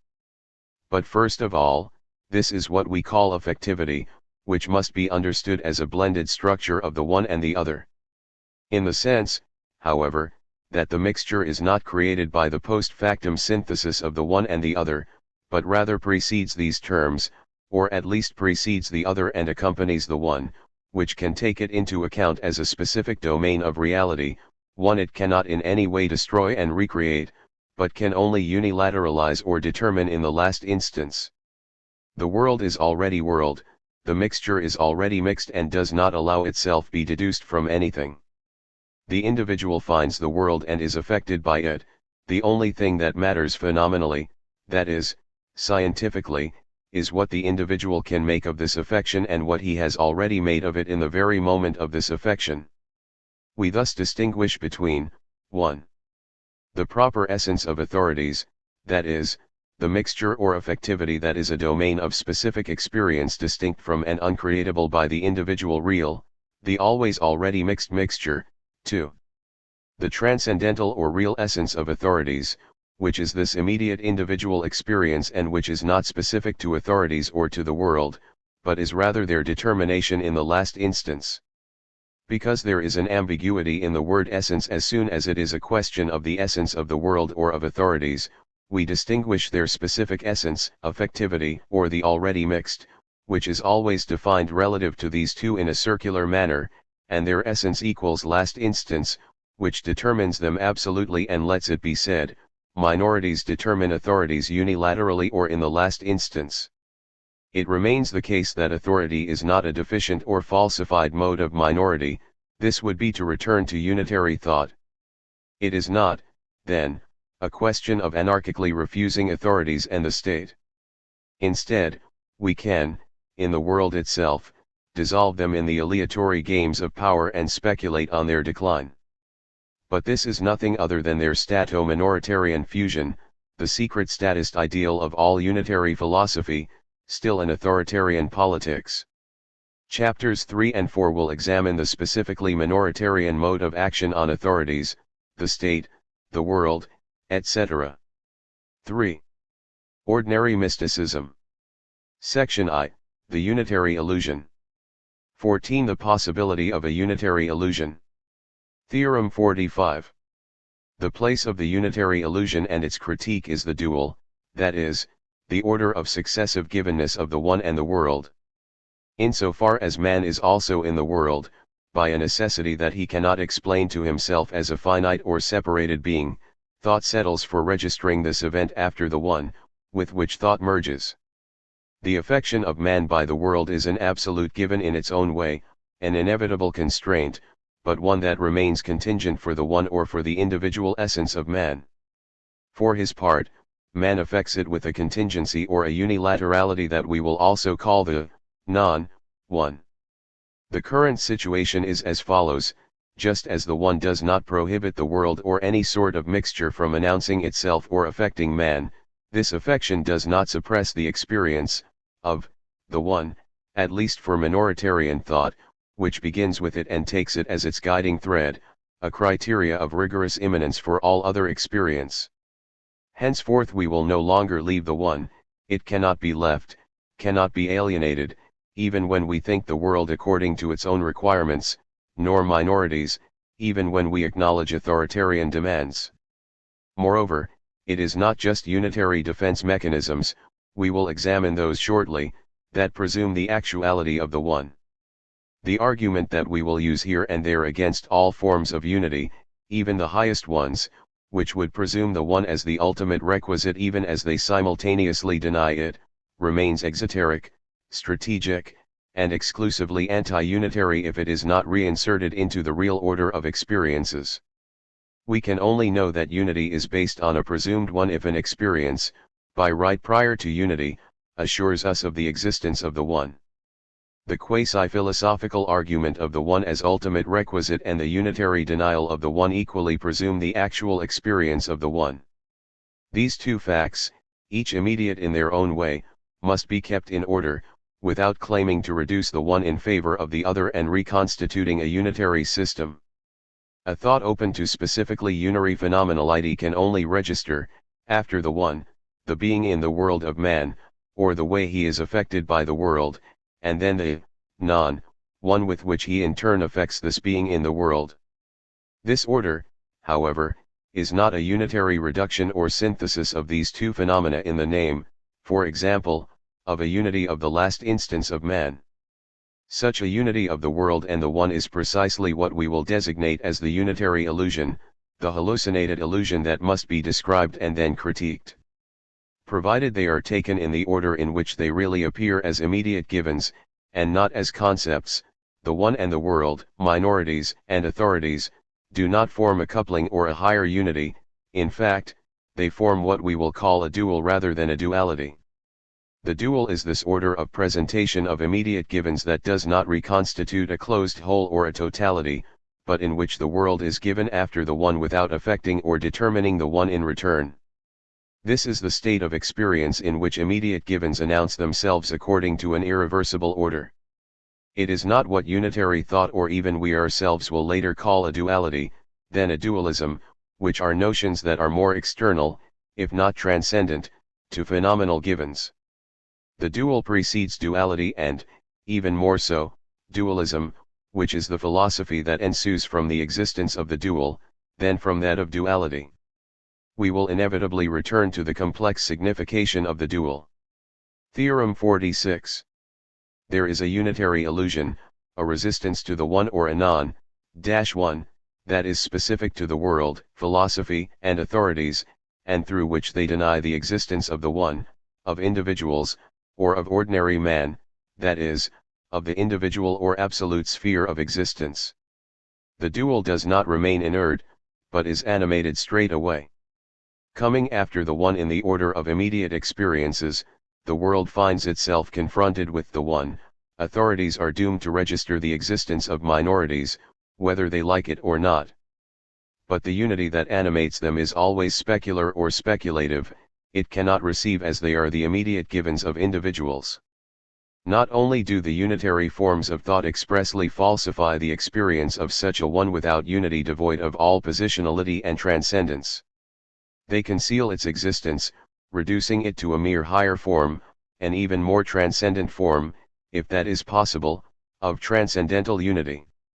They miss the essence of the one, the nothing but real form of its immanence, as soon as they settle for requisitioning the one, giving it a functional meaning, and making it useful for the subaltern tasks of philosophy. The world thus offers a representation, always unitary, of the one, an authoritarian or individual image of individuals, and philosophy tries to draw minorities into a transcendent project that is too broad for them. Why can authorities do no more than repress the real this way? Negate at the very least the falsifying image they straight away make of the real, which is perhaps an inevitable misunderstanding linked to the dual. The real is not accessible to any transformative activity whatsoever, it is passivity through, and it is rigorously individual, not insertable into chains of phenomena, and not subsumable under universals. How would authorities, who belong to another principle, the mixture, not negate the existence of the real? They can imagine nothing of the sort, but, using the same words, and perhaps precisely because they take words, philosophy's words, or other words, to be real, taking them rather than phenomenal experiences seriously, they merely project a representation of the real that conforms to themselves but falls beside or outside the real. There is therefore a unitary illusion, and since it bears directly upon the real, negated or denied by the world and authorities, it is a transcendental illusion, at least through its object, if not through its mechanism, which is worldly, semi-transcendent, semi-transcendental. The unitary illusion has two complementary aspects. One principal aspect, it confuses the whole with the absolute, unity with the one. It thus denies the one and individuals when they are presented to it in their essence. A secondary aspect, it believes that individuals can truly be, in their essence, repressed. First a belief, the belief of the world that it is all of reality, the belief of authorities that they exhaust the truth of individuals, the belief of unity that it covers the one without remainder. Then, a consequence that follows from the principal belief and expresses it, the belief that an alienation belongs to the essence of the real, that the real must become what it is, that individuals can be repressed, be really forgotten by authorities, and that they are thus constituted, in the manner of the unconscious, through a mechanism of originary repression. The first form of resistance is that of classical philosophy, the second that of contemporary deconstructions of metaphysics. 15. The transcendental nature of the unitary illusion. Theorem 47. The unitary illusion is neither psychological nor merely philosophical, even if it affects philosophy. It is a transcendental illusion, it is motivated by the real or its manifestation in the dual, and it concerns the real, of which it is the denial or the forgetting. An illusion affecting philosophy and the world globally cannot be psychological, social, scientific, etc., nor even ideological, even though the elucidation of its essence is the means of giving a phenomenal content that is finally real to the concept of ideology. We have acquired the experience of this illusion and the resistances that accompany it on the basis of the dual and its order, through an exclusively transcendental experience. Confronted with the one, the world can only presume and deny it. The one or the real is at once the cause and the object of the illusion, even though the mechanism of this illusion is elsewhere, in the unitary amphibology of logos and the real. If it is indeed joined with the unitary mechanism or the world themselves, this is because it is at least logico-transcendental and stems from the mixed nature of the essence of the world or of unity, simultaneously logos, representation or transcendence in general, and real. In this manner, it already puts the real into play, but in a way that misses its essence, because the illusion aims to exhaust it and to determine it by means of transcendence or logos, through the addition of supplementary determinations that are unlimited in number.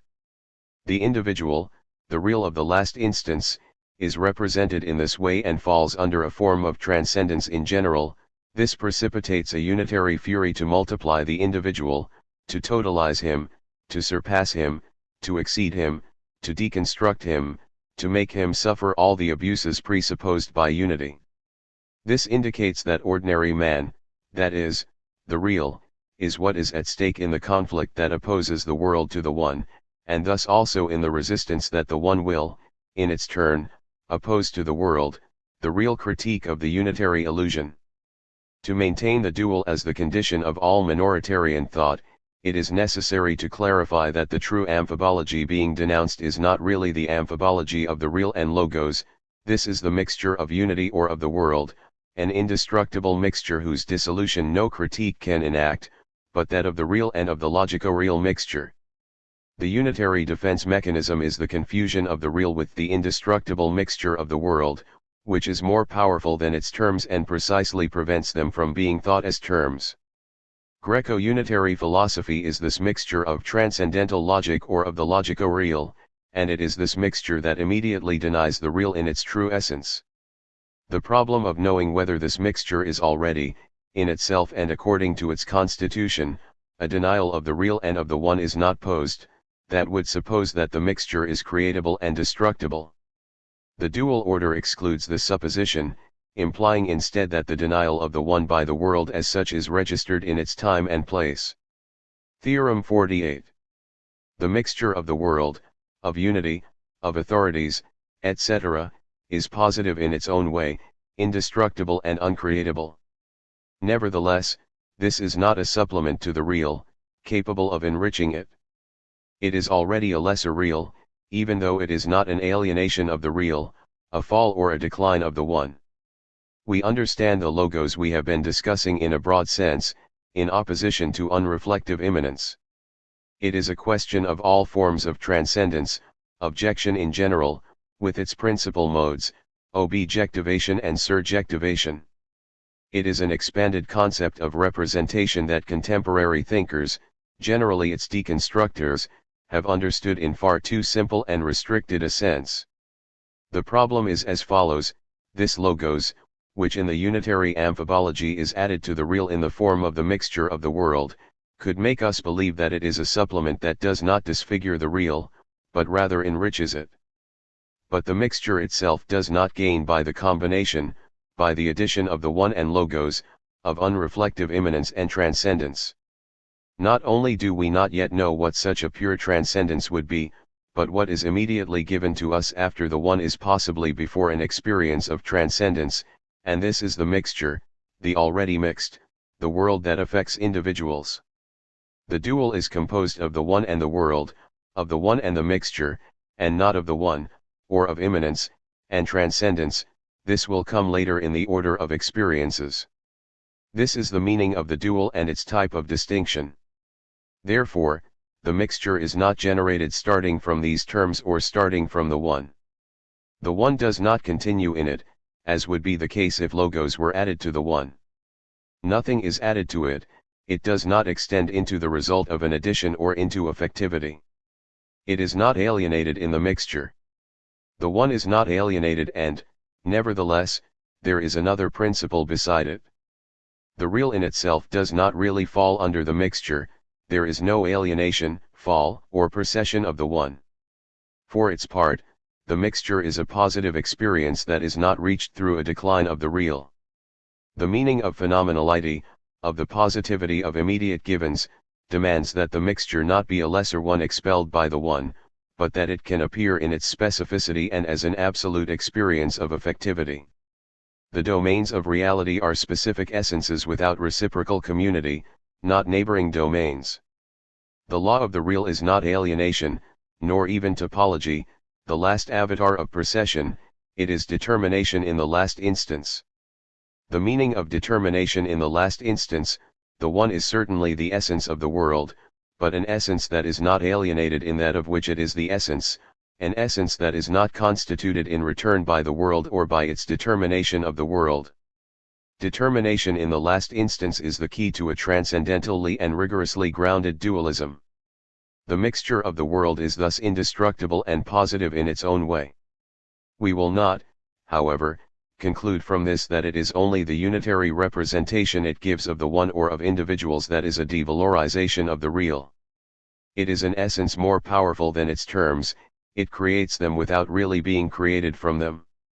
Compared to the one, however, the structure of the mixture is already a representation of the real, that is, because the real or the one does not allow itself to be represented, the mixture is something completely different from the real. That which ensures its positivity also separates it from the one, holds it remote from the real in its essence, and dedicates it to the definitive misrecognition of that essence. There is no continuity of the one to the world, this produces the autonomy of the world as a second principle, but also makes the world definitively lose the real, in which it never participated save insofar as it will be determined by the real in the last instance. Furthermore, the fact that it is uncreatable and always already given does not contradict, far from it, the radical falsification that occurs within it of the real, which it forces, even if it means losing the real definitively, because nothing can be imposed on the real that would alienate it, to blend with transcendence, to receive in itself the form of transcendence, and even more deeply, the very constraint to blend with another principle, the higher law of the mixture. In its essence, the one excludes not only transcendence, but also that essence that is different from transcendence, more powerful than it, but less powerful than the one, the mixture. The mixture is not more than the real, its enrichment. Rather, it is less, a subtraction, even if that subtraction is not an alienation but a being determined in the last instance. It is a specific but derived and secondary reality. Once the mixture of effectivity is given, its two components can be unitarily taken from it. But they will always be affected by the worldly conditions of their existence, not so much by the other term as by their necessary unity with the other. It is a question of unity as transcendence, the real taken from the already mixed, and of transcendence as unitary or positional, logos taken from the already mixed. These are the two minimal dimensions, or the alphabet, of any unitary system. The mixture is not produced by the post factum synthesis of these terms, which are in fact abstracted from it. Only the already mixed can philosophize or exceed itself, all of contemporary philosophy, by transforming itself, but without destroying itself. It cannot be exceeded, neither from the side of its pre-constrained components, nor, moreover, from the side of the one. The real does not exceed the world, it precedes it absolutely. Nevertheless, the true situation should not be misrecognized, the mixture is an already mixed, it exists, in a sense, prior to its terms at least insofar as they can be merely removed from it. This is why it subjects them to its law, which is their mutual disfiguration. More powerful than they, it causes them to betray one another by bringing them together. In it, they lose their very essence, the unreflective. It does not make them indivisible or inseparable without disrupting their relation, which is determination in the last instance, without doing violence to their essence. The law of the mixture is, for the terms, the loss of their non-positional essence and their forced insertion into a system of positional transcendence, the loss precisely of unilaterality or of being determined in the last instance. 16 On the illusion as hallucination. Theorem 49. The mixture of the world is not an illusion. But there is an illusion, an inevitable illusion, of which the mixture is the seat and the root. Critique is concerned only with this illusion and, in it, only with the purported unity of world and one.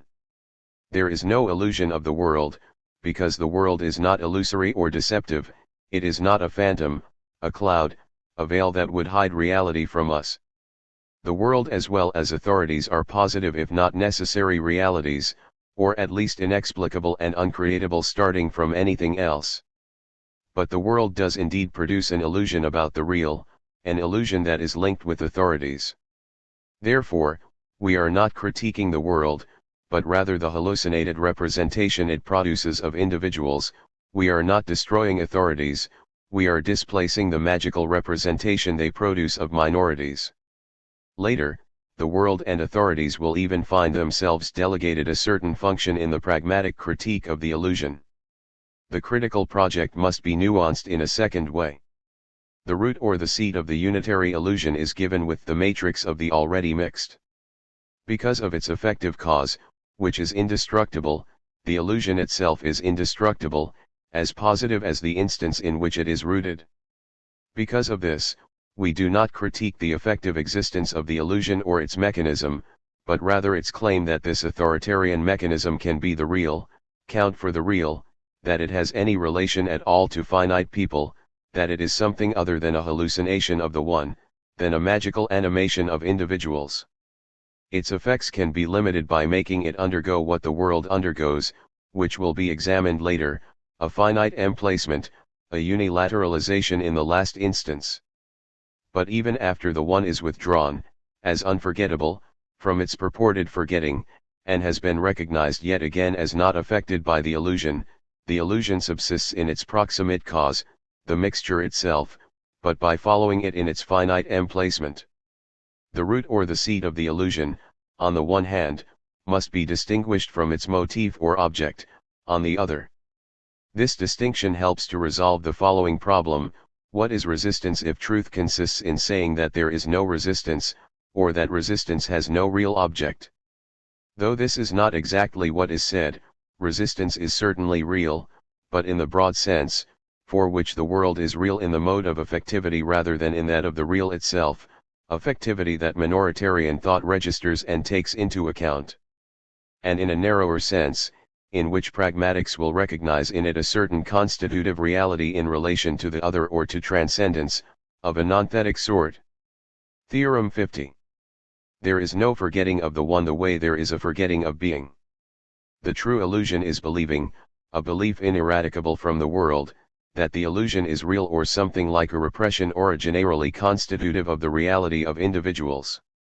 In truth, resistance, or the non-one, is nothing like a symptom, but rather like a hallucination. The denial of the one by the non-one, if it were a real denial, would presume the one to be merely unity, to be representable, an object of demonstration and argumentation, rather than that immediate given to whose essence finitude is essential.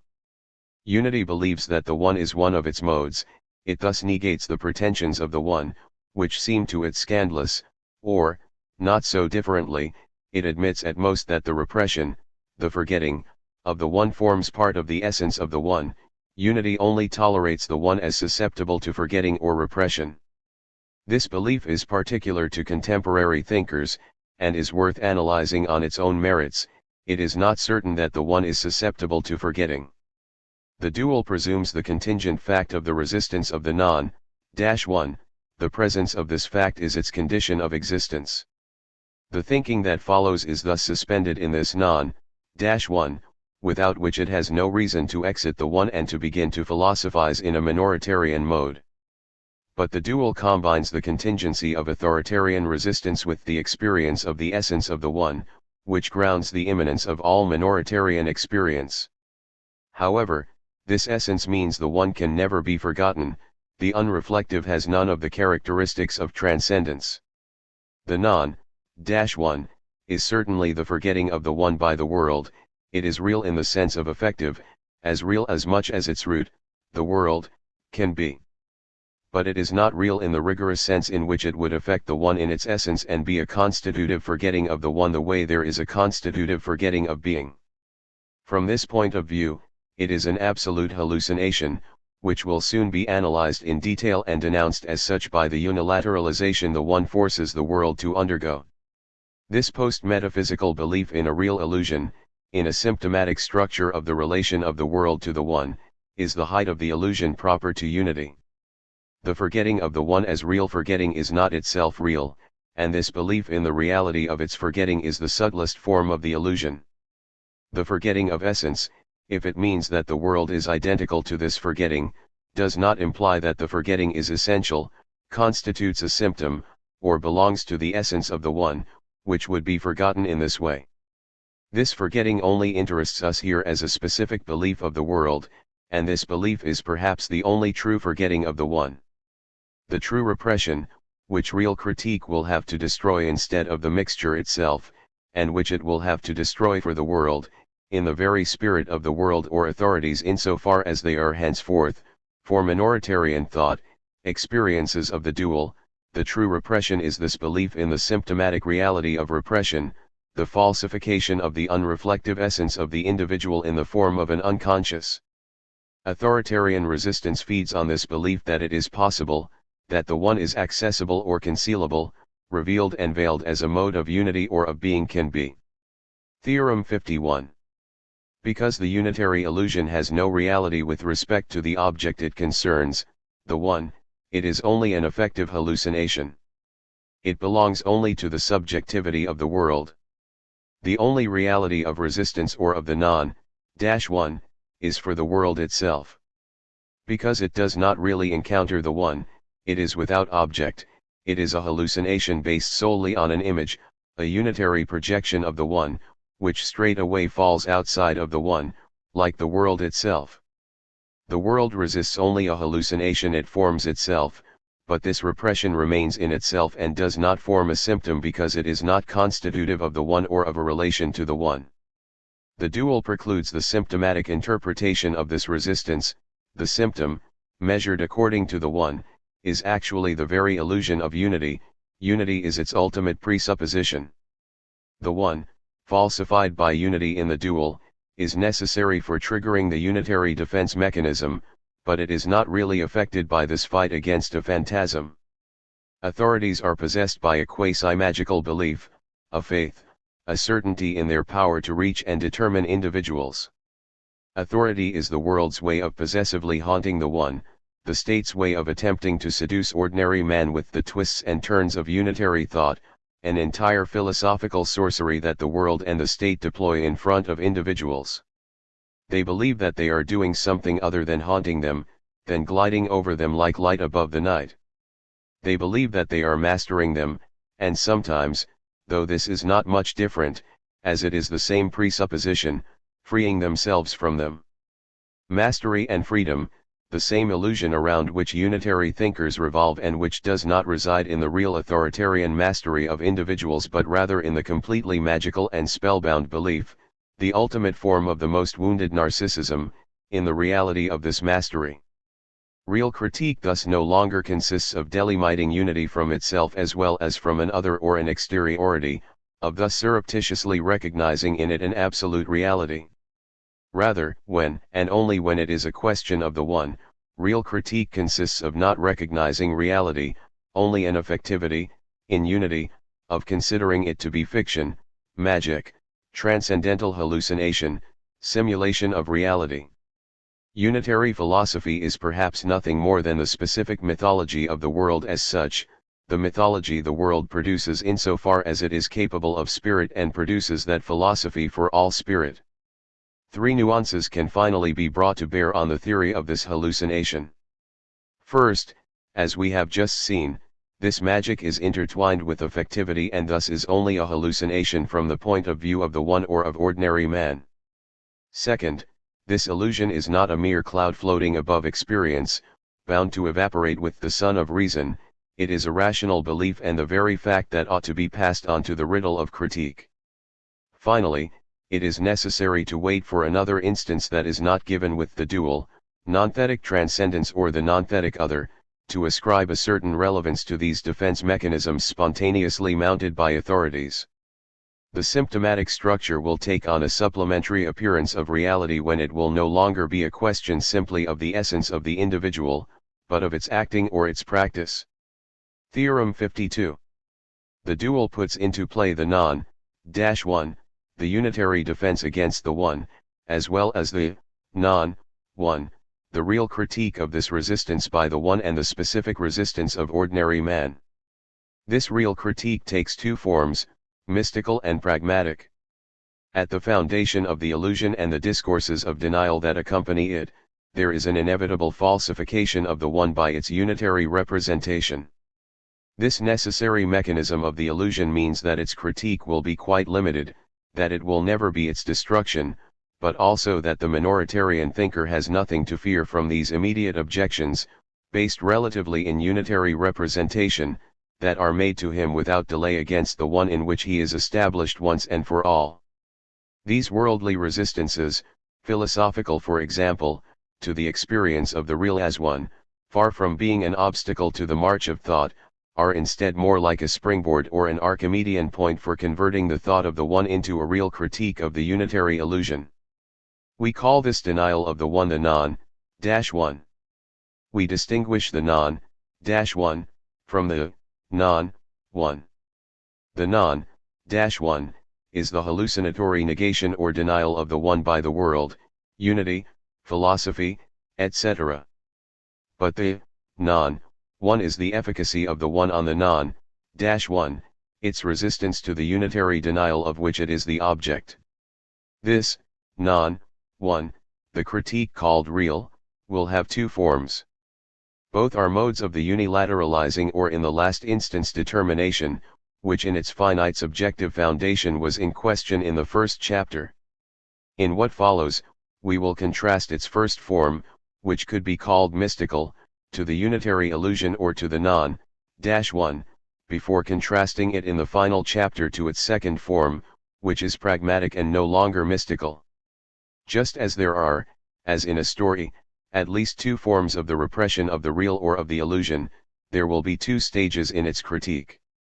The first form of this real critique is distinct from what has already been done, which showed that the one is not, in its essence, representable, that is, unitarily representable, that it also is not something like the unconscious of the world, liable to be really constituted by its forgetting or its originary repression. This is the whole thematic of the so-called forgetting of the one, which, examined, showed that resistance to the one, if it is possible from the side of the world, is not real or constitutive for the one, and that true resistance resides only in the unitary belief in the reality of resistance, in a transcendental hallucination. This critique of the illusion is like the other side or the effect of the specific acting of the one whose first, mystical, form we now must examine under the title of finite topics. Finally, concerning the second form of real critique, we must clarify once again that the non-one will recover a certain reality, which will not be that of an originary repression constitutive of an unconscious, when individual pragmatics, final chapter, will put it into relation with the element of non-thetic transcendence or non-positional other, which practice will have extracted from the mixture of the world. This is how a kernel of reality, its only reality, will be extracted from the unitary illusion according to the other to which a certain repression does in fact belong, but not according to the one for which it is a radical illusion. The one is not repressed, the other is, it is only in this sense, hardly psychoanalytic, because it does not confuse the real with the other, that the unitary defense reactions, to the one, and the authoritarian resistances, to minorities, will be legitimate. But first, they will have to undergo a primary analysis, a dualisis, rather, a dualizing critique, which will consist of contrasting them with the dual type, and no longer the unitary type, of the cut or of the critical distinction, determination in the last instance as finite topics. Section 2, Finite Topics. 17. The finite subject and the critique of the Copernican revolution. Theorem 53. By his most immediate existence, ordinary man, or the finite subject is the real critique of the unitary illusion. In general, ordinary man has no vis-a-vis, in particular, the world is not his correlate, his object, or his place. As finite subject, he enjoys an absolute precedence over the world. The only response to the authoritarian defense against the real, to the denial of individuals, is the real itself. But the real of before response, thought of before revolution, resistance of before defense. Not a deferred reaction, an a posteriori acting that would do no more than displace, suspend, analyze yet again these defense mechanisms. The only response is to no longer respond, to no longer upend hierarchies, to no longer invert order, to no longer return to order by means of difference, or to unity by means of exit towards the other sortie à l'autre. It is enough to assert the real order of immediate givens within the dual, such that the dual no longer enters into whatever circularity may exist. The precedence enjoyed by the subject as finite in relation to the world is the best possible suspension of any unity or reciprocity. It roots itself directly in the essence of the real and no longer pertains to a philosophical operation connected to the real. It determines the unilaterality of the world, it is its real critique.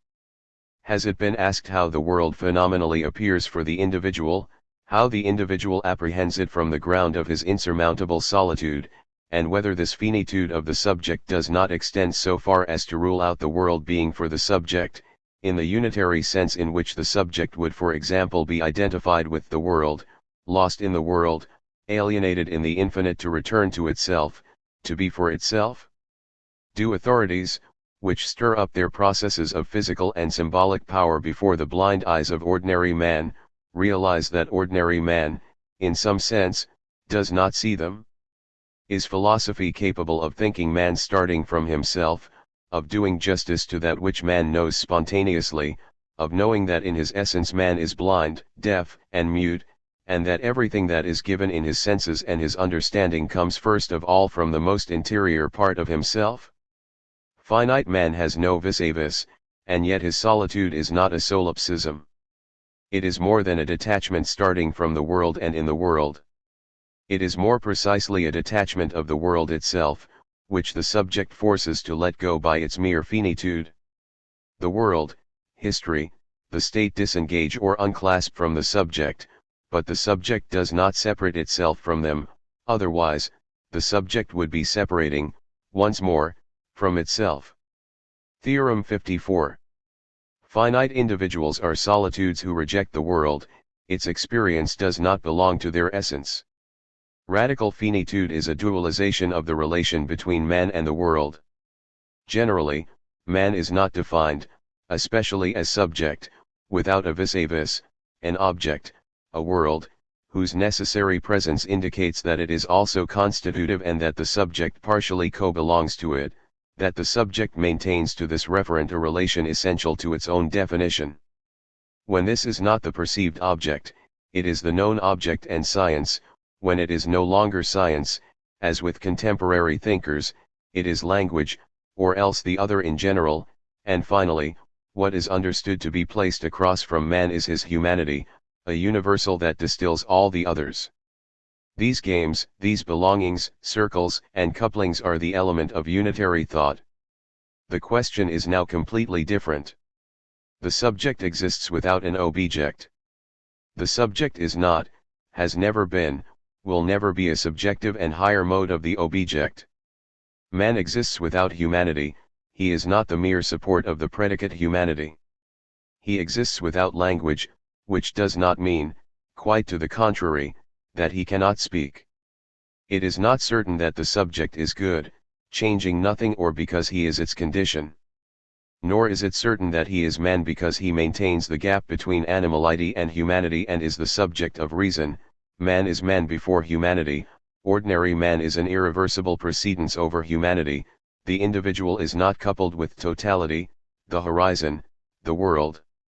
This is not an anarchizing abstraction, the foundation of the dual, of dualization, unlike an abstract separation or an analysis of conditioned, is the most positive finitude, the power of the subject to be itself without needing to be alienated or to enter into speculative and representative games, which are the tricks and seductions deployed by authorities.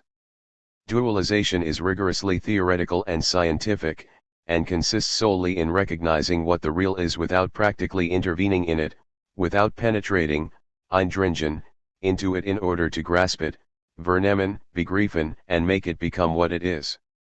Precisely because he is ordinary, man does not fall under the determinations of knowledge, does not need to be alienated and to become what he is. He recognizes the real, that is, its inalienable precedence over the world, without it being a question of those narcissisms or logocentrisms that are only unitary fantasies and auto-projections.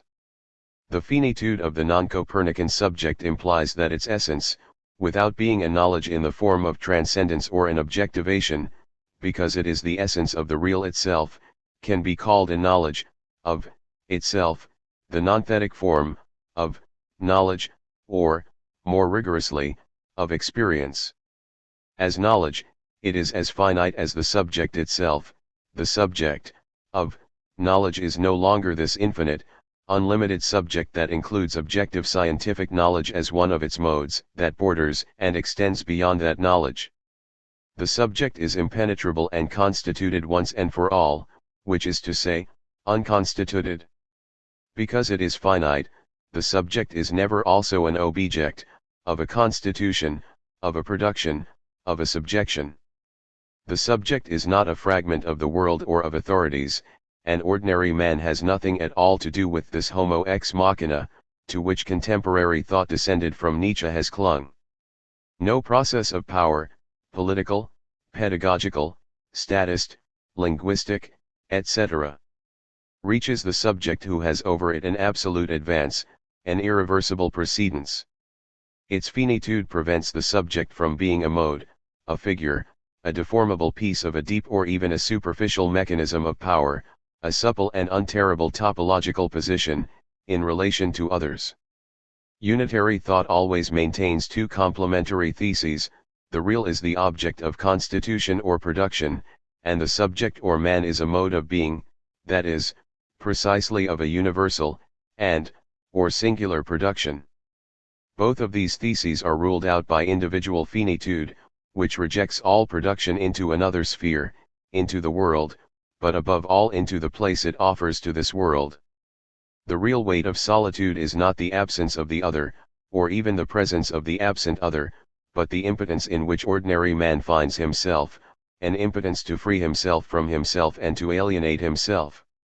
An intimate solitude, too inherent, in, the subject to be projected, limited, surrounded, compensated by the world, or to form an economy of exchange or else of debt with an other who would be at once interior and exterior to him.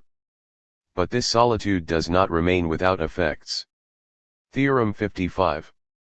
Finite individuals are neither at the center of the world nor on its margins. Minoritarian experience neither continues the Copernican revolution nor reverses it. The subject is at the nonthetic center, of, itself, and because of this, its finitude, the subject does not make anything orbit around itself. The hypothesis, or rather the experience, that grounds a minoritarian thought is that individuals should no longer be sought on the margins and peripheries of universals, or even at their intersection, that is, as their difference, but rather should be placed at the center. This word center, however, is open to many interpretations. The most common makes it the reversal of the preceding position. The subject is placed at the center of the world, of history, of the sciences. This is the Copernican revolution, and, as a result, at the center of itself. The subject only reaches itself through a secondary, but nevertheless real, mediation of the periphery. This is not the minoritarian experience of the center. We will say that the subject, or ordinary man, is placed at the center, of, itself, the nonthetic center, of, itself, and that therefore the subject is not placed at the center of the world, of history, of the sciences, etc. This is the destruction of the Copernican revolution by the subject itself, which is too inherent, in, itself to have anything else orbit in its neighborhood, itself and the world. The radical or finite subject does not make anything orbit, it is no longer at the center of. It is a center devoid of intentionality and relation. It cannot be said that the center, which is perhaps everywhere, has an infinite and nowhere periphery. A finite center, finitude as center, can no longer be correlated with the periphery that they would place and that would replace them, a worldly or temporal horizon, a historical dimension of project, etc. This finite subject is devoid of ecstasy and, as a result, of a universal horizon, periphery, and neighborhood, world and proximity. In itself, the finite subject has no unity, that is, it is always the periphery or margin that, in reality, brings or claims to bring unity and identity in the subject. The logocentric explanation of metaphysics is itself a unitary thesis. As finite, through his essence at least, man remains at the non-positional center, of himself and is not thrown into the vast world. The most positive solitude does not presume vastitude. Man is condemned to such a finitude that he cannot even glimpse the infinite on the margins of his world, at the periphery of his history. Infinity, totality, illimitation, he is not, even partially, inserted into them or manipulated by them, he only sees them from the greatest distance, the distance of a finite emplacement or topics that he does not have to imprint by force in the world, but that are instead the closest experience of the real. This is because, even devoid of vis-a-vis, without an other in general, finitude induces around itself a human vastitude in which the world alone takes place. Philosophy has never been able to do justice to the solitude of ordinary man, has never been able to recognize individuals as solitudes. Once the Copernican revolution is eliminated, the question accompanying the finite essence of ordinary man, of subject man, is this: what becomes of the world, the state, authorities in general, when the finite subject ceases to animate them and make them orbit in a circle of a higher identity, a circle of the same? What does the substitution of the absolute, irreversible order of determination in the last instance for Copernican circularity concretely mean for universals and totalities?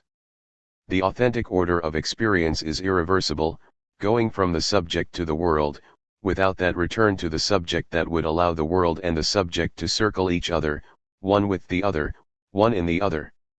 The acting of the subject is a before reversal, a before revolution, a subjectivity that no longer animates anything around it, but which determines in a way that excludes circularity or reciprocity. The category of reciprocal determination is the pivot of unitary thought, but it is the greatest threat for the finitude of the subject. The philosopher thinks circularly, but ordinary man thinks irreversibly. 18. The Kara in the transcendental sense. Theorem 56. There is no neighborhood around the finite individual. The world has no proximity to ordinary man, and authorities have no proximity to minorities. But there is a site, an absolute exteriority off the coast of man, an open sea rather than a neighborhood, a remoteness or a distant without proximity. The subject is not the object of genesis or explanation, it is an immediate given and the prototype of any finite experience. But after the subject comes another experience that we have acquired through the contingent affection of the world, though not reducible to it. This is the experience of a transcendental structure rooted in the finite essence of the real, without conditioning it in turn. What is this second experience that is announced with the world? If the subject, as ordinary, has no vis-a-vis, correlate, object or objectivity, thing, or horizon of presence, its solitude is nevertheless accompanied by a space, a place, or an exteriority that is not necessary to its own essence, but which this essence induces beyond any vicinity. If a world is that which reigns around a god, what reigns off the coast of finite man is a site, an emplacement, an exteriority that ceases to encircle him and make him a neighborhood. Thought finds nothing in the neighborhood of ordinary man, individual solitudes have no proximity. However, because of the finitude or inherence, to itself of the subject, there is a place, a unique, absolute, and primitive place, the only possible place, which is no longer taken from a continuum of positions or a topology. There is nothing in the neighborhood of the subject does not establish a topology, but there is a unique topics through which the world itself must pass if it wants to be able to be given to man in a non-objective, non-worldly way, and if it wants to affect him. This finite topics is necessary to explain the disengagement of the world, of the state, of authorities, their distant essence, lived as such by the finite subject. The first transcendental experience possible after that of the finite subject is, thus, that of this sight. The subject itself is not a sight, but determines one in the form of a distant without return or proximity. Determining the first sight before the world itself, before by its essence, its real condition of possibility, is the first effect of the specific acting of the one. What must be explained, or at least registered in its phenomenality, is this setting into sight mise en sight, this originary emplacement for the world, which thus floats, detached, in the indifference of the one to its existence. This is, actually, the primitive and indisputable phenomenal content of what we call unilateralizing or in the last instance determination, which will soon be clarified while carefully respecting this absolute precedence of suspension over any suspending du suspens sur tout suspension, this real and no longer operative essence of the unilaterality of the world. It is an event of before reduction, before reversal, before revolution, before reversion, before turning. Determination in the last instance, the unilateralization of the world, and its absolute emplacement as lateral are all one and the same thing. Theorem 57. This exteriority is the kara in its transcendental truth and phenomenal experience, below the limit or the becoming with which unitary Greek thoughts have confused it. The kara is the correlate of the one or of the finite subject, and, in this capacity, it excludes the Copernican revolution.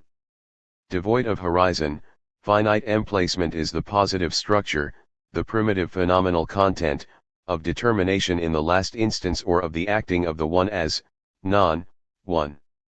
The emergence of the, non-one in the form of this exteriority is finite or non-thetic. How could primitive exteriority be born of anything but the one, be relative to another exteriority? Individuals determine spaces that are not indefinitely born of other spaces, that are not even around subjects, but that instead symbolize infinite remoteness through their primitive quality as unique space. The X of exteriority, of existence, or of stasi lx stace is the object only of a static genesis. It cannot itself be assumed in order to be reborn starting from itself, because it assumes only the one. Being unreflective, the non of the, one has no time to sketch a distance, to trace ejection. Exteriority is not a trajectory, a transversal jection, an opening recapitulating itself once again in the open. Far from arising at the end of an indivisible distance that brings it into the neighborhood of the one, and far from still being that towards which the subject is thrown, this non is only barely what the subject, remaining in itself, throws far away, from, itself by the force of its passivity. It disengages absolutely, it is the disengagement. It is not distance or interval, that is, a relation.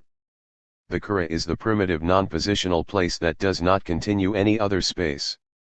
Before the receivable, the clearing, the game of opening and the open, there is this absolute sight that is the sight for cosmos and polis, but that does not allow itself to be defined by that which fills it.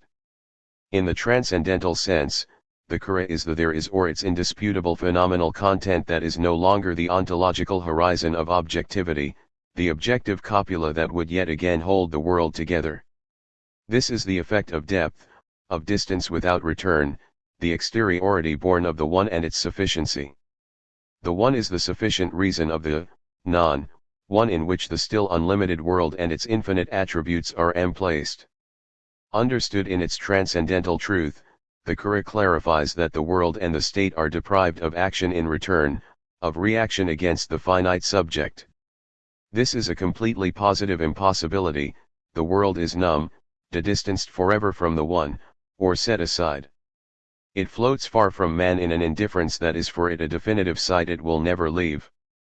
It cannot be said that the sight is itself far from man, that would be a vicious redoubling, but only that it is the sight of distancing, of distance without return, the site where everything that finds itself loses its footing, loosens its grip, and glides into the depths of its solitude. Finitude unchanged ends the topos from the bonds of logos, but chains logos to this absolute, which is to say finite, place. This experience is more primitive than that of the Copernican revolution, which is nothing more than a worldification, a cosmic and cosmological fabrication of the subject. 19. Critique of topology, logic of places and logic of forces. Theorem 58. Unitary thought, in particular in its higher forms such as the dialectic or topology, is based on the forgetting of the originary site. It has always given itself the primitive place, presuming it in its reality while leaving indeterminate its real phenomenal essence. The unitary paradigm has forgotten to think the originary site, the primitive emergence of place. It has left its essence indeterminate, only determining it later according to worldly or historical, empirical, contents. All the work it did on that presumed place, which was split, displaced, continued, dialectically and topologically interpreted, will have been no more than a camouflage for a deeper lack, of a unitary forgetting of the absolute and finite truth of place. The correlative topics of the finite subject is even more originary than topology and the dialectic, and thus originary in a non-topological and non-dialectical way. The cura or emplacement is the immediate correlate of the transcendental finitude of man, not the result of a mere privation of topological continuity or an extraction of the finite place from the continuum of positions. It is not a neighborhood deprived of its reversibility or its recurrence. The transcendental place is positive and completed, as finite, it is unique and inescapable. The cura is not subject to sublation, to dialectical and unitary interiorization, it only refers back to the one, and probably, we will return to this, no longer has the structure of a position. A place that was never taken from the world and that, because of this, can be a place for the world. It is thus a place that is not acquired through the continuation of a size Zion or a cut. Psychoanalytic and Marxist structuralism rediscovered the virtues of that operation, combined with those of overdetermination. This was still ordering place according to displacement. Determination in the last instance, that is, through finitude alone, cannot be an action, an operation through which the one would leave itself. Purely passive, static genesis of place that precedes displacement and any topological operation. In truth, that is, for man, it is emplaced originarily in the distance rather than replacing man within the world. The dialectic in particular, it is true that it has always been that hidden magical essence of unitary thought thanks to the miracle of a production of reality called unity divided by contraries, which is nothing other than the most constant and fundamental unitary mechanism, always gives itself the thing and its place, as ontology or metaphysics gave themselves being and its being position, assuming them to be acquired without asking what are the originary phenomenal experiences in which they are given, being satisfied with confusing these primitive givennesses with the end of synthesis, or at best with the difference of contraries. There is, nevertheless, an even more primitive experience than that of the end, relation, correlation, difference, split unity of contraries, which is the foundation of minoritarian thought against the authoritarian dialectic. This is the experience of terms themselves as terms outside relation, immediate givens of the sides of contradiction, of place, and, of being. It is also, we will test this later, that of the duality, no longer the dual, but duality, of terms, sides of contradiction or of difference. At the risk of being a miracle or a spontaneous generation of the real, these isolated sides and their duality, accepted without hesitation by Greek thought, must be experienced before their contradiction, which is a secondary and superficial phenomenon. Only dialectical smugness could accuse metaphysics of being a thought of things and not of movement. Metaphysics and dialectics are driven by the same principle, the same amphibology, unity as the size Zion of contraries. Clearly the size Zion is more or less hidden by the reflection of unity in it. But, precisely on this point, what reigns in an authoritarian fashion throughout is the same superficial principle of unity, of contraries, of their unifying size Zion, of their difference, not the, not, one or the kara, and even less the one. Theorem 59. Unitary philosophical topology only recognizes place as a positional continuum, as positions that are merely relative to one another. It confuses place and logos, a topological amphibology. It is the essence of unitary philosophies to culminate among contemporary thinkers in a topological thought, structural topology of places, topology of being, philosophical theory of place etc. An additional variant is the dialectic of places, contradiction as contradiction of positions, topology as unity, divided in two, of the thing and its place.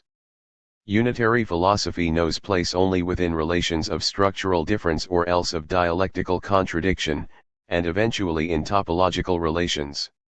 The most complete product of the encounter of the ontological or metaphysical position and the topological position is place understood as a continuum of places to places, the law of continuity that wishes that between any two spaces whatsoever it were always possible to determine another one.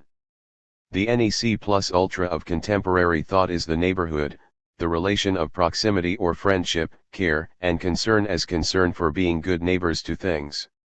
Contemporary thought believed it had found the remedy for the excessively rigid aporias of ground and foundation, etc., and the means for awakening the ancient aporetic and agonistic spirit of the origins of philosophy in the higher or philosophical topology, in the thought that demathematizes topology and raises it to logico-real or transcendental functions of an attribute. The highest form of order for unitary thought is thus the continuous passage into transcendental continuity, the reversion of common, gregarious, or statistical experience into relations of neighborliness. From the fixed and transcendent places of structuralism, in which subjects were permutated, to the purely relative neighborhoods of functional places being transformed along with their own subjects, contemporary thought fulfills the topological or relational possibility that was latent in the Greek West. This higher topology is a derived and secondary use of the phenomenality of place. It is a thought of the presumed place. It presumes that the experience of place is given without recovering the conditions of truth of that experience. It does not undertake any radical genesis of the primitive or transcendental place, which it confuses with semi-empirical, semi-transcendental places. This confusion of the thing with logos, with the underlying unitary gathering, the amphibology of topics and logos, the philosophico-unitary myth of the topology of thought or of being, of desiring machines, themselves also topological, this is the core of contemporary thought. And this is what has definitely kept it from understanding what Marx, in an empiricist and materialist way, which was only the unitary caricature of the unreflective, struggled to make understood with his distinction, which itself obscured its dual meaning, between infrastructure and superstructure. Theorem 60.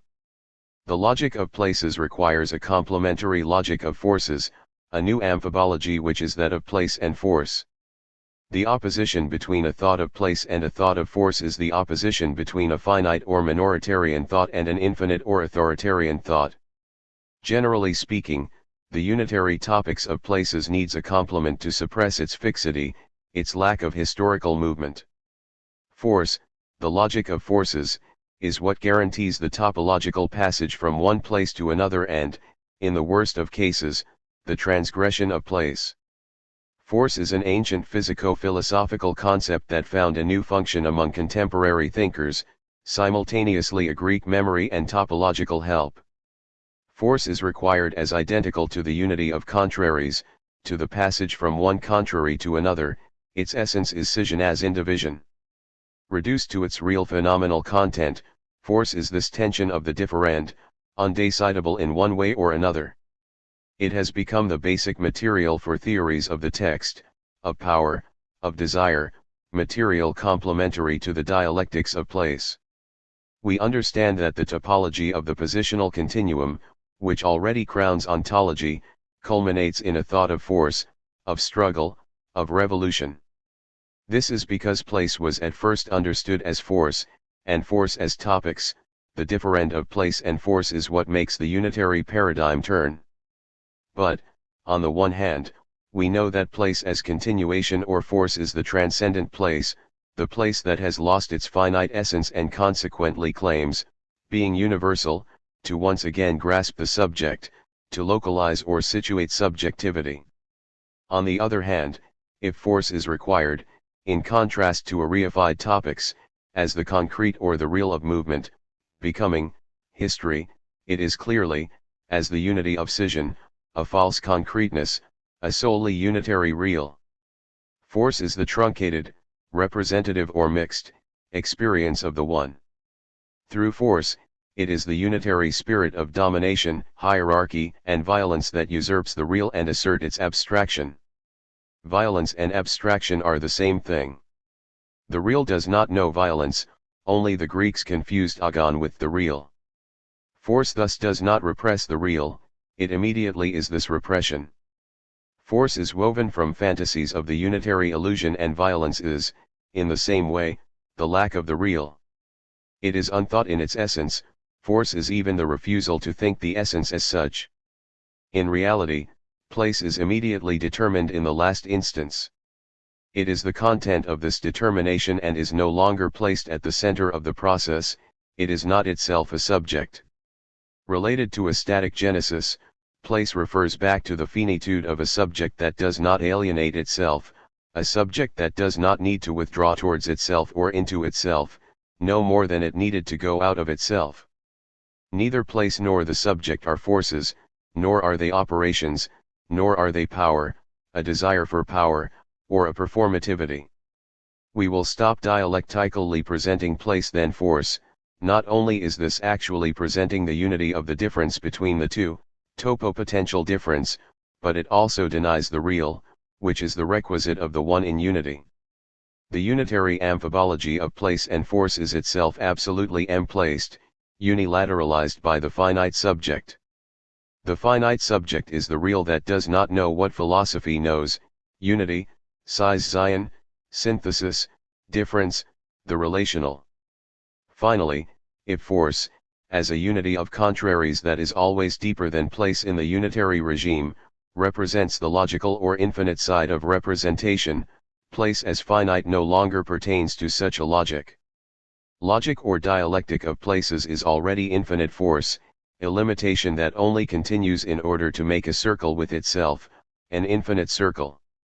We must choose between a topical or finite thought and a logical, topological, infinite, and potentializing thought, between the finite topic and the relational or infinite topic that always culminates in force and the equation force equals real, power equals real. Theorem 61.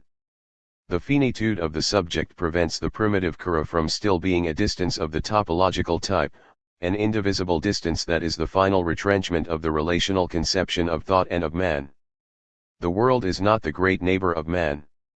Topological or indivisible distance, whose two ends meet forehead to forehead, the world and man for example, is already in a sense an inalienable distance. But it is no more than relatively inalienable in its terms and their properties. An incommensurable distance to the world and to man, but all the better to couple them. Finitude excludes even this final relational essence, this transcendental distance, this unity of difference. The finite M-place is not at all a distance, an idealized higher space in a purely temporal topology, it is an irreversible order that removes the world from the subject without there once more being between them a purified distance or a relation, a neighborhood, a final possible community. The entire philosophical practice of the limit is in question. Exteriority determined by the one can no longer be a finite infinite, delimited as infinite, exteriority of a horizon of being, or even of a totality. Neither below nor beyond a limit, we must learn to dissociate the experience of exteriority from the metaphysics of the limit. There is no displacement of a limit, but rather an exteriority constituted immediately, inalienable and finite in its turn, and that does not take the form of a process. It is neither the other as internal and external limit, nor the other as radically exterior, in reality full of the signifying presence of the other person l'autrui. The kura is determined by the finitude of the one and merges with the indifference of the one towards the world, etc. It is the sight as void, the void as emplacement, the void that is positive only by remaining immobile close to itself and excluding all movement. The world henceforth is more than limited, absolutely emplaced and numb, incapable of exiting this place to return to the subject. The world was never the great neighbor of man, and man never maintained, except in unitary fantasies, relations of friendship with the world. Man never really had any identity, exchange, or even reversibility with the world. There has never been a common border between the world and man. And if man is thrown into the world in spite of everything, he is not thrown unitarily, he is also grasped in this finite emplace in which the world affects him, starting from its reduction to the state of the world, an affection that otherwise remains globally contingent for the finite subject. We would need a long time, is it even a question of time? To learn that the world, language, history, power, etc., are not located in this proximity, this neighborhood, where philosophy, center of the world, still reassured itself. Where philosophy entrusts to the topology of thought the last bonds it maintains with things. Topology was the last form of the Copernican revolution, in which unitary philosophy forced a whole army of its objects to orbit around itself, in, to be sure, a more and more decentered circle, but whose radius and movement philosophy still firmly grasped. Each time philosophy had to give them some leash, some distance, it was for philosophy a test overcome, further proof of its force of thought. But now this bond, held, stretched, this relation without relation, this distant proximity, has given way and the world withdraws from man unequivocally. There is no more Copernican revolution. Determination in the last instance is its real or scientific critique, not its culmination or end, its closure, etc. 20. The phenomenal content of unilaterality. Theorem 62. Minoritarian thought thinks in terms of side and not in terms of position, of deposition, of overposition, etc. It thinks a single side each time, for each finite subject. Single or absolute side, unilateral rather than bilateral thought. The first place Lu is not a position. While being is higher position, determining local positions, the nonthetic one is lateralizing rather than positional. Ordinary man thinks in terms of laterality and not of positionality. Ontology is the high art of positions and theses, the thetic and thematic game, the positioning order and its extension, the modern positioning. But the one does not pose anything, not even a universal position, where it would necessarily be alienated. The one induces a primitive laterality that it does not pose and that does not pose anything, and that is thus not a ground or a foundation. Minoritarian thought experiences the pure dimension of laterality. It has already finished, it has never started, with autoposition, metaphysics, deposition, Heidegger, overposition, Nietzsche, with all the contemporary ways of thinking around position and partially undoing it. Just as the one is not ecstatically split in a horizontal open, it does not broach, seek, or crack this position. In the same way, laterality is not like a margin, a periphery, a limit, one of those indeterminate phenomena or, more precisely, those phenomena of indeterminacy that traverse the horizon of being or of the world and that can always be stressed, turned against the primacy of the horizon, remarked as other of being. The absolute has no position, its finitude rules it out. Unlike being, the one is without ecstasy or existence. There is ecstasy, existence, exteriority, but they do not broach or condition the one in return. The one determines them in the form of a unilateral sight that no longer has the horizontal form of a plane of immanence, present from all sides at once. The side determined by the absolute is unrepresentable, it is an immediate given, not an experience of consciousness. From this point of view, it is indeed a single side, a unilaterality. Consciousness or being is always bilateral like the object itself, and experiences itself in the midst of itself and from all sides. The one, on the other hand, is experienced without being separated from itself and therefore cannot be thrown towards its horizon, towards any of its sides, towards a universal and continuous side, or even be without sides in the sense that totality would have sublated them. It is not reflected in itself from a side or from its world, or else it would be reflected from all sides at once, or else, more precisely, from all sides one as proposed by difference. But this subtraction of one side is not yet authentic finitude. Furthermore, because it is neither a whole nor a continuum of sides, that which it determines cannot be taken from this continuum, cannot be a partial and local, but still bilateral, place.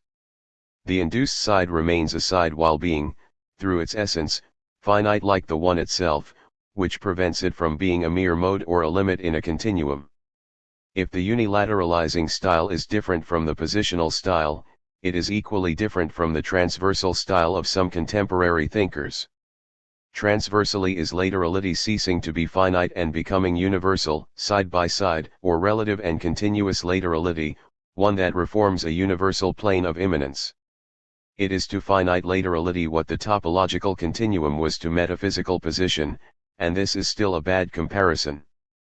Minoritarian thought, fully asymmetrical and irreversible, thus thinks in those terms of side or laterality that Hegel the dialectician mocked, from one side, from the other.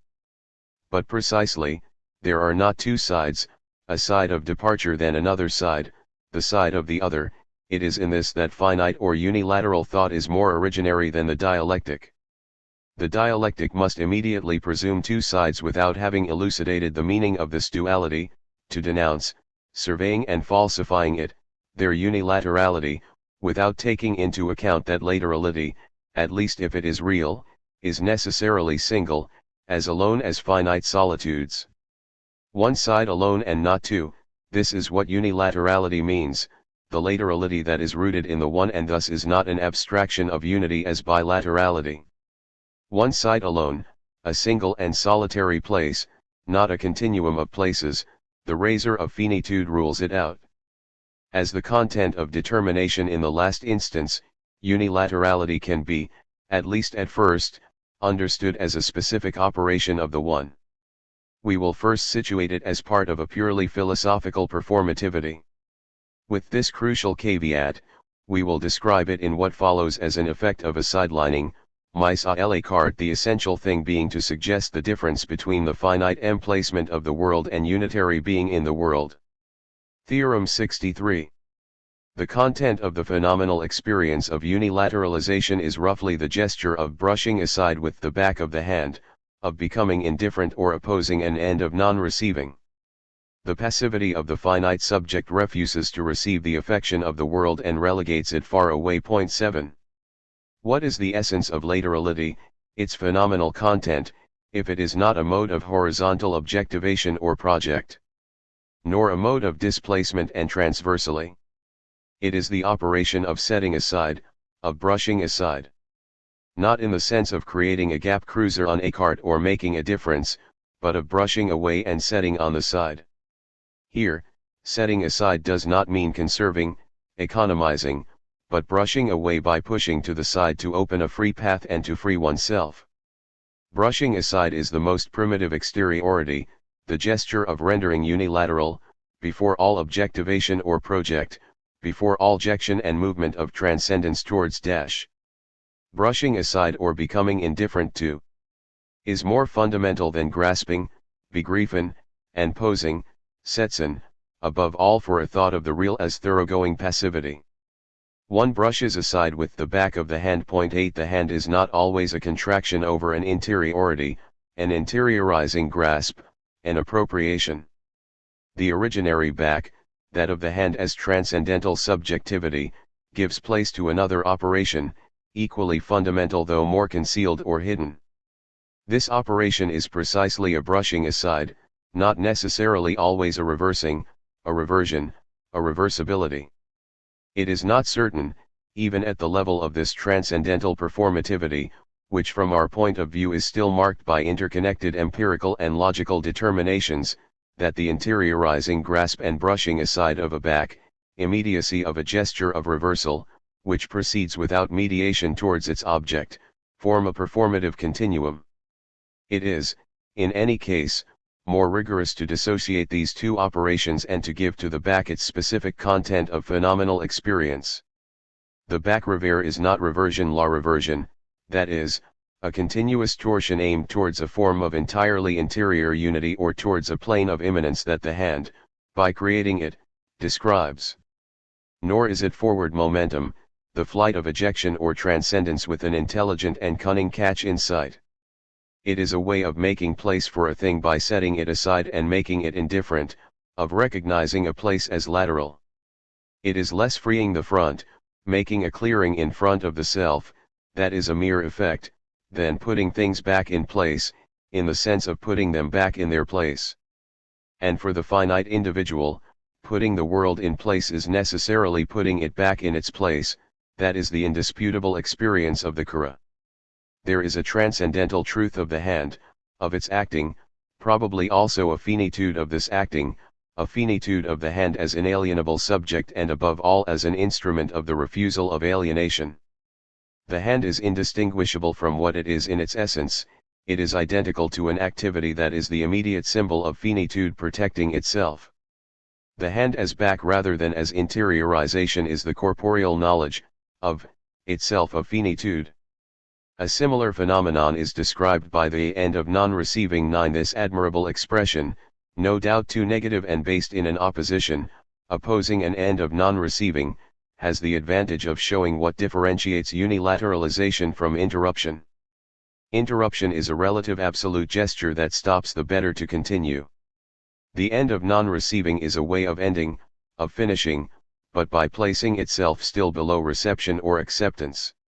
Reception is the unitary or transcendent form of passivity, a mixture of passivity and power. Receiving is power to receive. Yet, sidelining does not even receive, does not make itself passive in front of an offering or an activity of the other.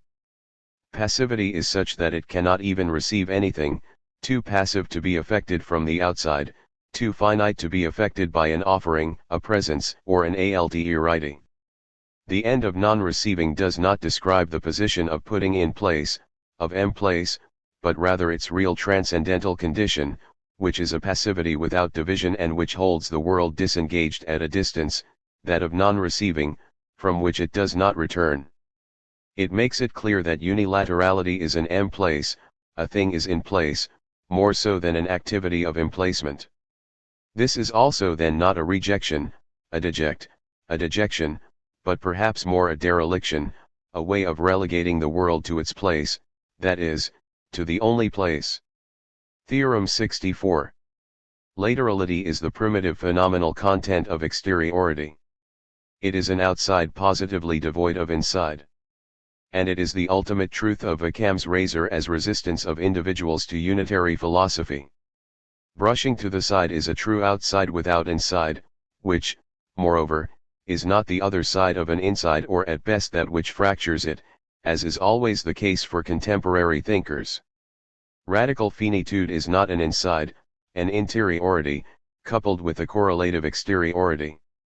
The interpretation of the structure of determination in the last instance as the coupling of an inside and an outside, of a center and an altruity, of an identity and the other, would be a complete falsification and misunderstanding of the content of its phenomenal experience.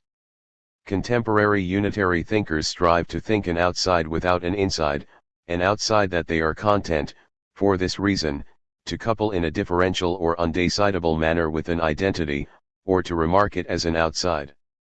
But what is important here is what unilateralizing determination nonetheless precludes, their nature as indivisible relation or as different, which makes one of the terms transcend towards the other, which inhibits it as its size Zion, then reciprocally or alternately. The outside is thereby indeed without an inside, but it nevertheless elaborates the inside, at the same time and necessarily, from the outside and from the inside. The outside does not have an inside, but it is also an inside, to which it is, at least partially, identical. On the other hand, the finite outside, kara or laterality, is not an outside in relation to finitude, which would make no sense because finitude is not an inside, it is not interior and exterior to it. There is a pure exteriority, a nothing but exterior and static instance, an object of an immediate experience and one that ensues irreversibly from finitude. Finally, unreflective finitude does not transcend towards / as the unilateral place, nor does the unilateral place enjoy a recurrence that would make it once more grasp the subject within itself and place finitude in turn. The originary operation, the acting of the one, if they are still operations, are thus not operations for posing the world, for posing itself with it, for deposing or reposing it, for opposing it to the other in order to overturn it. The finite subject remains in itself, and because it remains in itself it induces a finite place, an absolute emplacement. Correspondingly, the lateral is not an other elaborating travaillant the finite subject, deconstructing it. Minoritarian thought does not proceed from a gap between a logocentric unity and its other, it does not settle into its game. It brushes it off, literally but transcendentally, with the back of the hand. Finitude induces an immediate back, an absolute sidelining that refuses to be engaged in an infinite process of displacement and reversal, of reversion. Even if the brushing, to the side, the primitive and non-thetic effect of finitude, sometimes seems similar to unitary operations of suspending, reduction, doubt, deconstruction, etc., its essence is fundamentally different, it is no longer unitary. With these experiences, we possess the immediate phenomenal content of Occam's razor, at least as a real requirement, an immediate given rather than a principle. It stipulates that the finitude of the subject without object, of man without other, unilaterally brushes aside the world and authorities, reason and the principle of reason. It does not destroy them, does not negate or deny them, does not even annihilate them, it is in no way a negation, a scission cut, an analysis, which are unitary operations. Finitude is instead a principle of the non-utility of authorities, of the non-use of the world, at least in what concerns man himself. For the world, without losing any of the properties it has in relation to itself, loses only the illusory claim to extend these properties and these powers to ordinary man. Determination in the last instance stipulates that it is, really, useless to extend affectivity to the real. Theorem 65. Human philosophy is constrained to an irreversible order of experiences, of man, then of the world, imposed by the finitude of the one or of the subject. There is an ordinality, an ordinary more powerful than the traditional principles of reason. Except as an approximation, the real crisis, finite critique, is not a displacement, a change of place, but a primitive and definitive putting in place. The Kura is part of the order of immediate givens, but is not itself an ideal order of places, a positional continuum. The only ordinality is the real or transcendental ordinality of immediate givens as they are. From this perspective, there is an unplaced implace, a forgetting of real place, in both structural and non-structural unitary thought, just as there is an unthought impense of the one. But clarifying the content of the phenomenal experience of the Kura does more than displace the ideal order of places, it also emplaces it, in the absolute sense of the expression, it puts it in place. The real order means first of all that experiences of the emplacement of the world, the state, authorities, etc. follow upon experiences of the one and are not necessary to the essence of the one. Then, it means that they are identical to the experiences of the absolute remoteness of the world, of its transcendence or beyond. We will not confuse these two experiences, because the Kura, where the world is emplaced, comes after the one from which the world is also remote. It is not the remoteness of the world that necessitates that its experience come after that of the one. Irreversibility is not exhausted in the remoteness of the world, but in the order that makes the distancing éloignement come after the one, and which is thus no longer a remoteness on éloignement that is still topological or in relation to the one. Absolute remoteness, a way of being of a qualitative distant, is of course a form of irreversibility in its own way, but the first is rigorously transcendental or real and protected against any transcendent and physical form of irreversibility. Human philosophy is constrained to an absolute order that ensues immediately from the radical finitude of the subject. It is ordinality that is joined to man as individual and that regulates individual experiences. This real order is the ordinary or its real phenomenal content. It is not taken from the world, but the world finds itself taken up in it. The law of continuity only holds for the sphere called affectivity. It is itself organized according to this more powerful principle, the principle of pure or irreversible order, itself rooted in human finitude, which is the radicalization of the principle of indiscernibles or of individual solitudes. This is a different concept, an additional experience of the ordinary. The ordinary is the real possibility of all orders.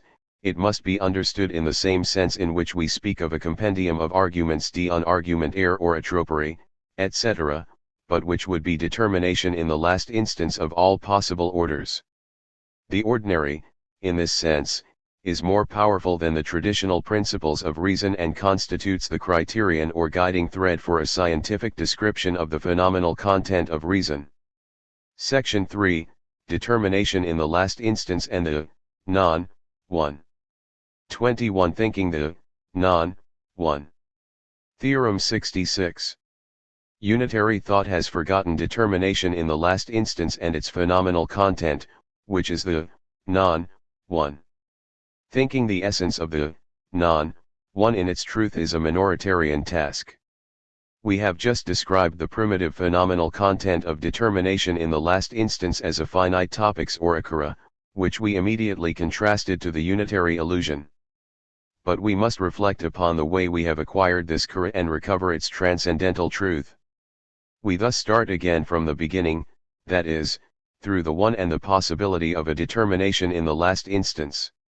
To highlight what is now at stake, the transcendental truth of unilaterality, we will speak of the non-one rather than of a kara or a finite place. The non-one is the real content of determination in the last instance.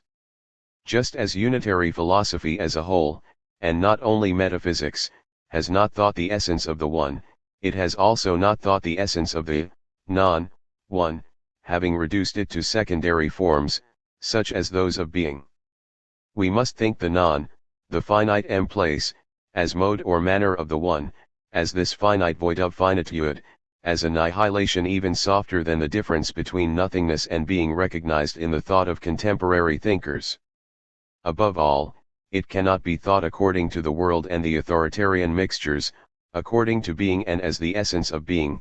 This would yet again determine it relative to unitary, not only metaphysical, structures, and lose its finite essence, which it takes from the one alone. Perhaps we will later find a special and restricted form of the non-one that will sustain something more than occasional and indicative relations with the world. But it is imperative, indeed the one compels us, to stop thinking the phenomenal content of the non-one according to transcendence, being and its being, in order to describe it as the aura of indifference that the finitude of the one immediately induces. Theorem 67. The experience of the non-one is not metaphysical or ontological, worldly, or authoritarian in general. It is an immediate given and its conditions are those of transcendental truth or of the one. There is no genetic or affective explanation for the non-one. Such an explanation would be vicious and would presume the world as constitutive of the non-one, or the one as prone to being alienated, two hypotheses that have been ruled out.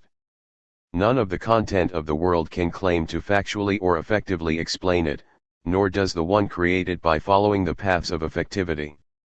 Determination in the last instance no doubt is concluded from the dual, that is, from the one and the world, from the one and the non-one, as unitary resistance to the one, but in the sense that it is transcendentally necessitated by the one and not effectively produced by the world or taken from it.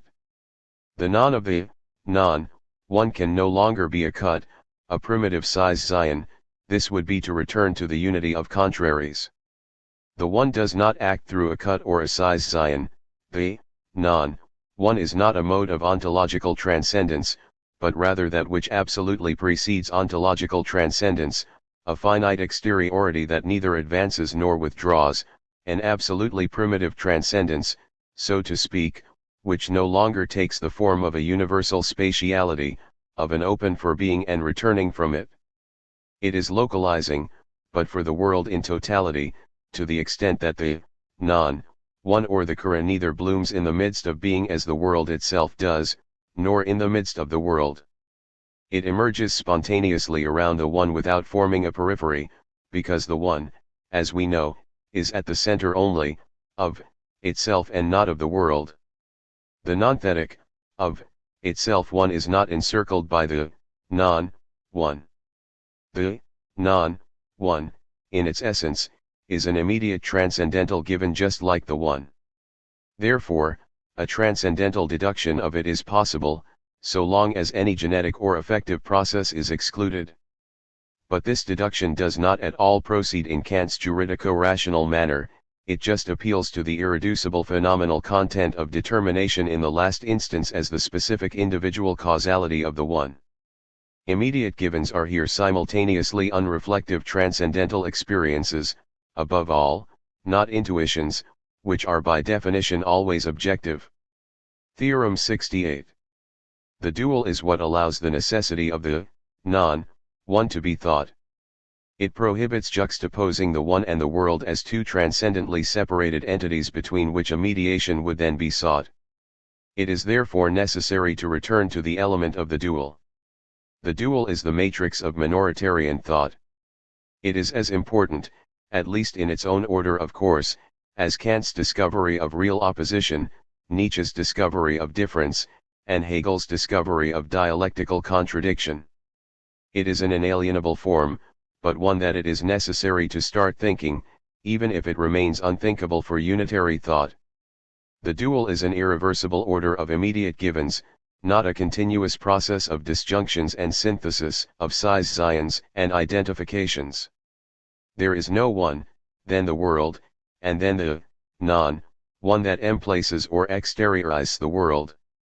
The non-one is given, from the one, with the world.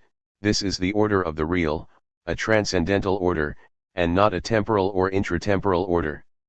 It is useless to pose the world only to negate it afterwards by the non-one.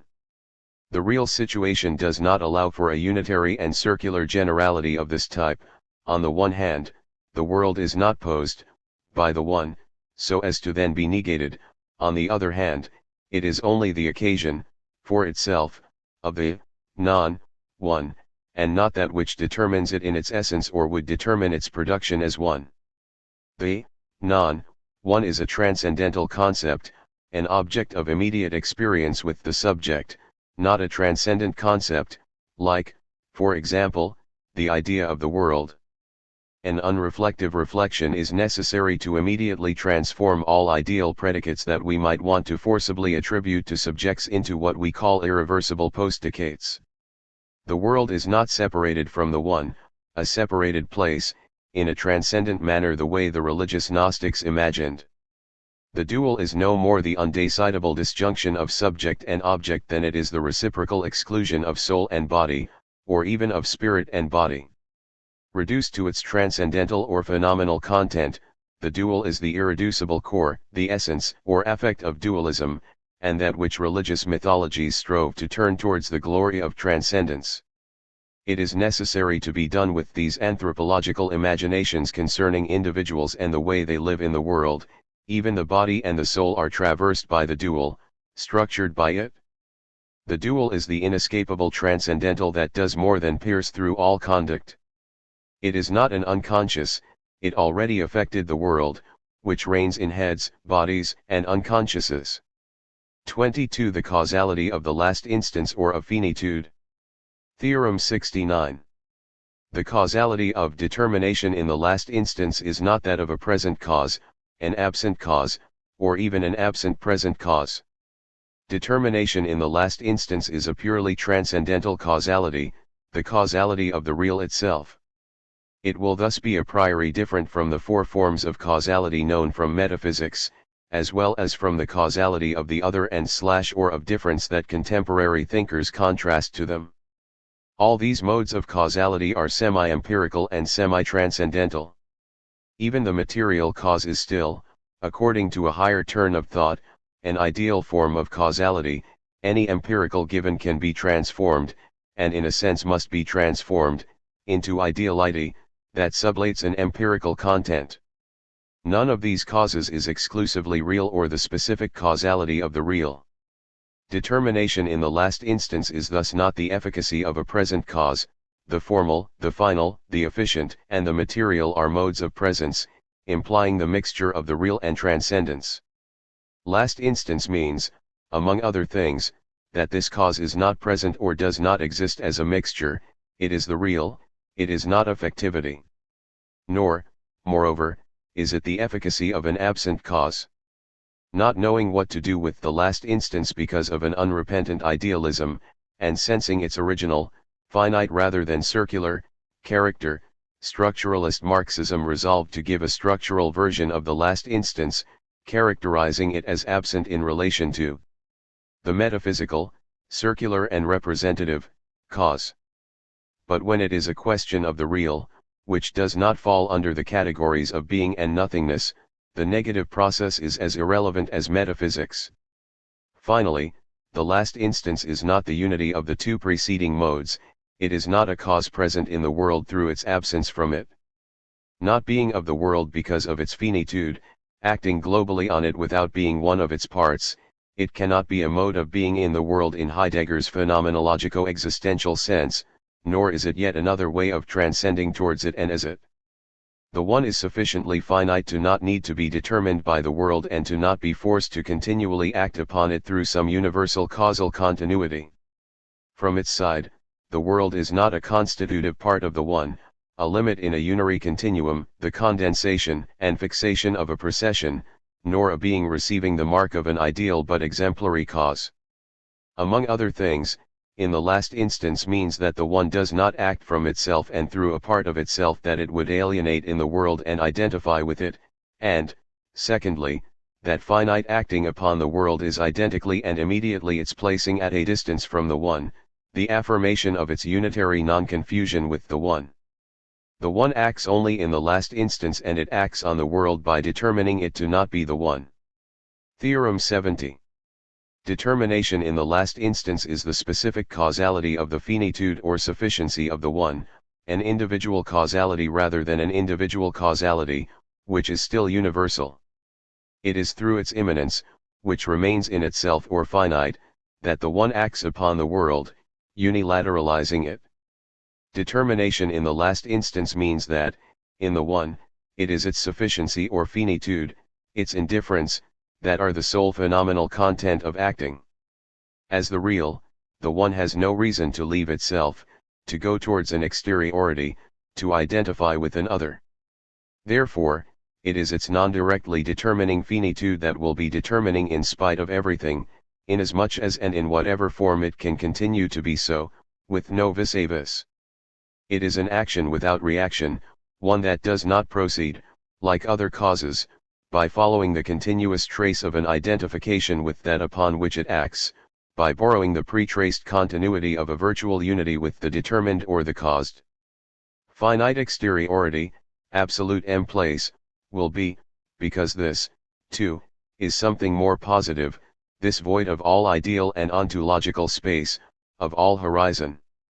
It can determine a being without having to receive it beforehand and be constitutively and intimately affected by it. The world is only the occasion or indication of the manifestation, from its own point of view, of this determination in the last instance.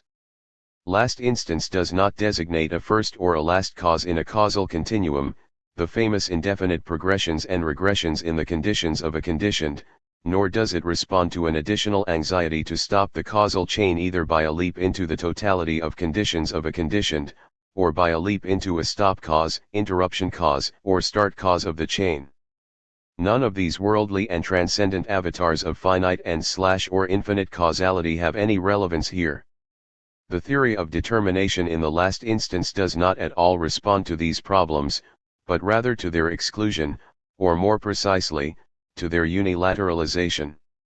The only relevance of a last instance relates to the radical and positive finitude of the subject, that is, to the possibility of a specifically individual causality, which is the proper acting of the real and must be differentiated from 4 or 5 unitary causes, which hold for effectivity alone and are mixtures of individual and universal causality.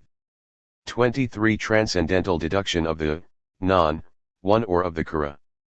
Theorem 71. The non-one is what the finitude or sufficiency of the one requires in order to act on the world, authorities, etc., and in order for its effective non-acting not to be devoid of all efficacy. If finitude cannot directly determine through itself by prolonging itself into that which it determines or by forming with it a higher unity of a universal causality, that is because finitude determines it, in a sense, through what it is not, which no doubt is also finite by its essence but which is a non-one rather than a non-being. Because the determination remains close to itself and even in itself, it affects the determined only in the last instance, that is, in passing through that which is no longer a unitary mediation at all, but rather exteriority or the non-one. The last instance, the one, thus requires the non-one in order to remain last instance or finite while acting on the world. This is the mode by which a last instance can, having given up all mediation, continue in spite of everything to determine. The one is determination through its refusal even of acting, through its passivity with no counterpart, which makes following the paths of continuous or unitary causality useless. Determination in the last instance is the exclusion of genesis, of production, of unreal real causality, it is the specific acting of non-acting. This is a transcendental deduction of the non-one, not induced from the world or taken from it, but required by the acting of the one on the world.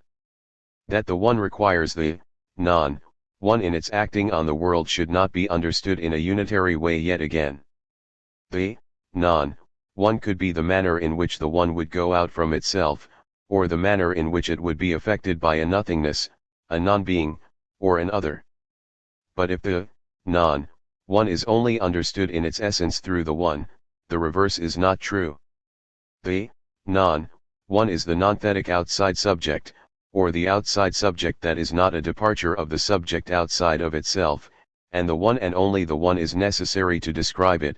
Later we will find another form of transcendence that will require effectivity or mixtures in addition to the one. The non-one is not the real, it is that which could be called, without once more making a circle out of these two instances, the reality of the real, that which accompanies the real as its shadow without the real having to project and be enclosed in it.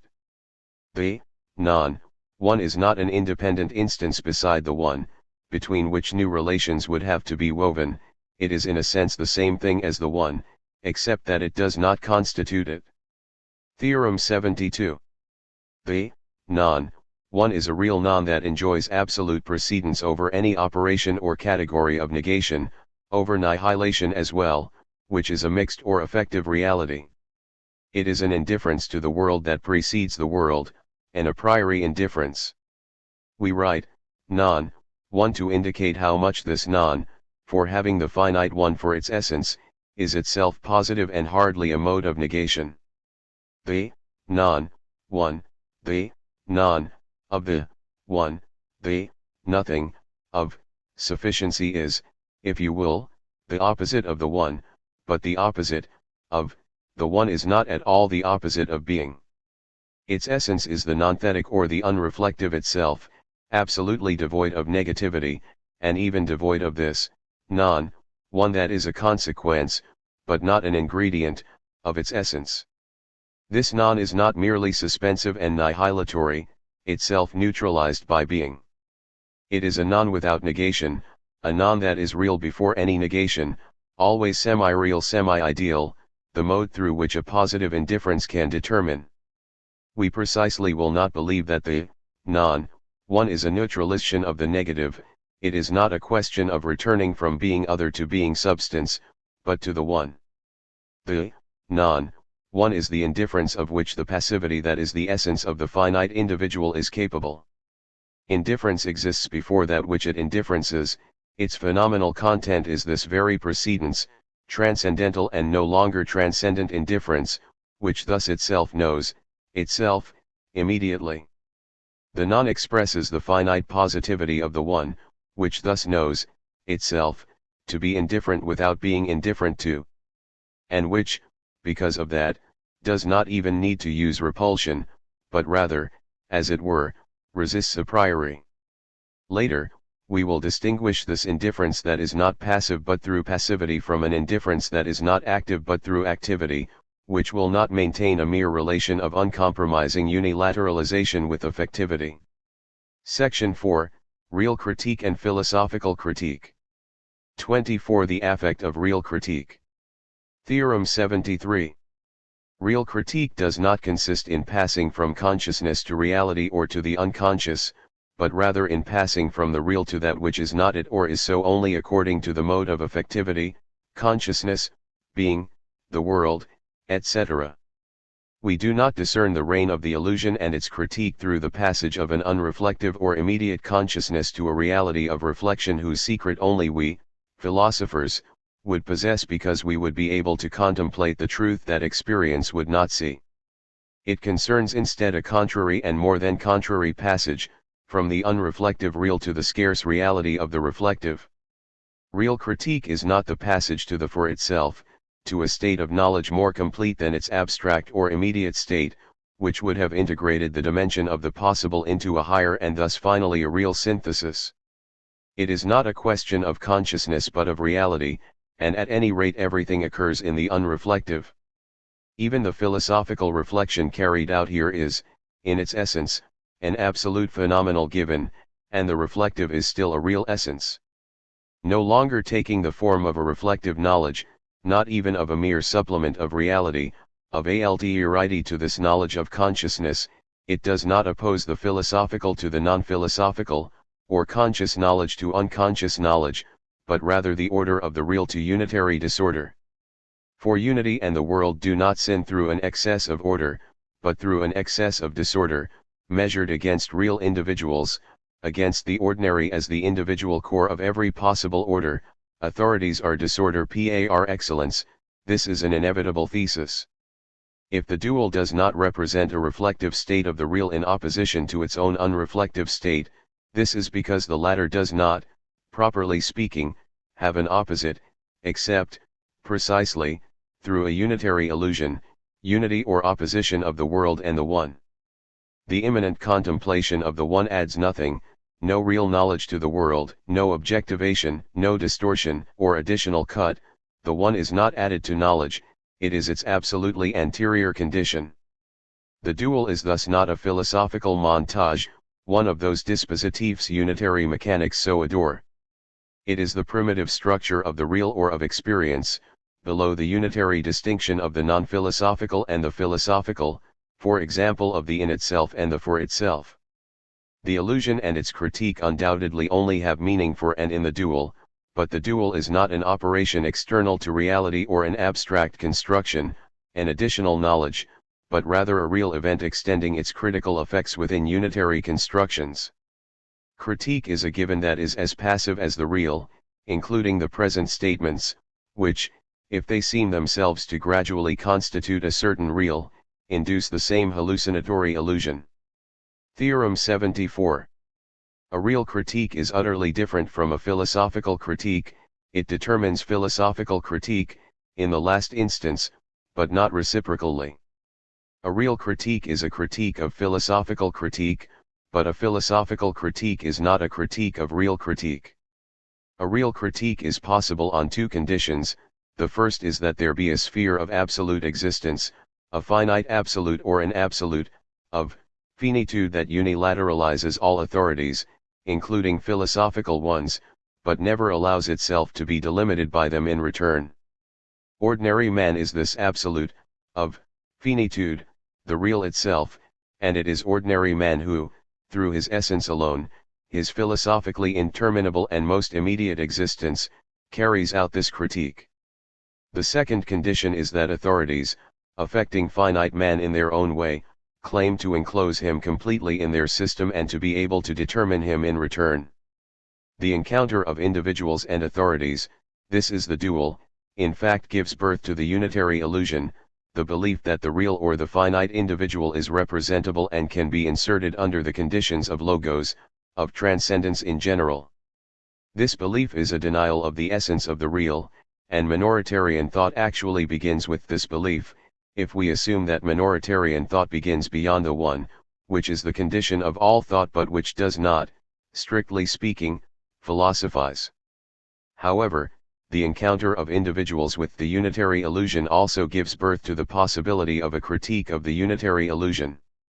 Ordinary man does not look upon the world, he is not part of the knot in which the world and its reflection on itself remain forever intertwined. He neither objectivates nor subjectivates it, ceasing to hold it at a distance and identify with it, he determines it in the last instance, or unilateralizes it in a finite place, which puts an end to all unitary projects of identification of the subject with the world. We are not in fact critiquing a mixture or a unity as is, the way they are critiqued unitarily, starting from themselves and through negation, but rather starting from an instance of a truth that is not unitary, which, without ceasing to be a determination, is no longer a more or less negative limitation, but rather the real itself, that is, a determination in the last instance. This is a minoritarian axiom. The critique of authorities or unities can no longer be a unitary thought, for example an auto/hetero limitation, it is a real dualisis, a dualization of authorities, a freeing of the real phenomenal content of the dual. It does not consist of reflecting or of doubling reflection, but of creating a void, of inscribing philosophy in a cura determined by individual finitude. Knowing how to forget, a non-philosophical forgetting, a forgetting of philosophy by the real, one that requires no supplement of the will. Abandonment always already abandoned, effectuated, or actual.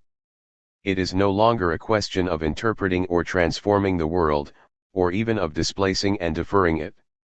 It is a question of arranging it according to ordinary man, that is, according to an irreversible order, of contemplating it from the immanence of the one, then, possibly, of making it into an object of practice proper to this human essence.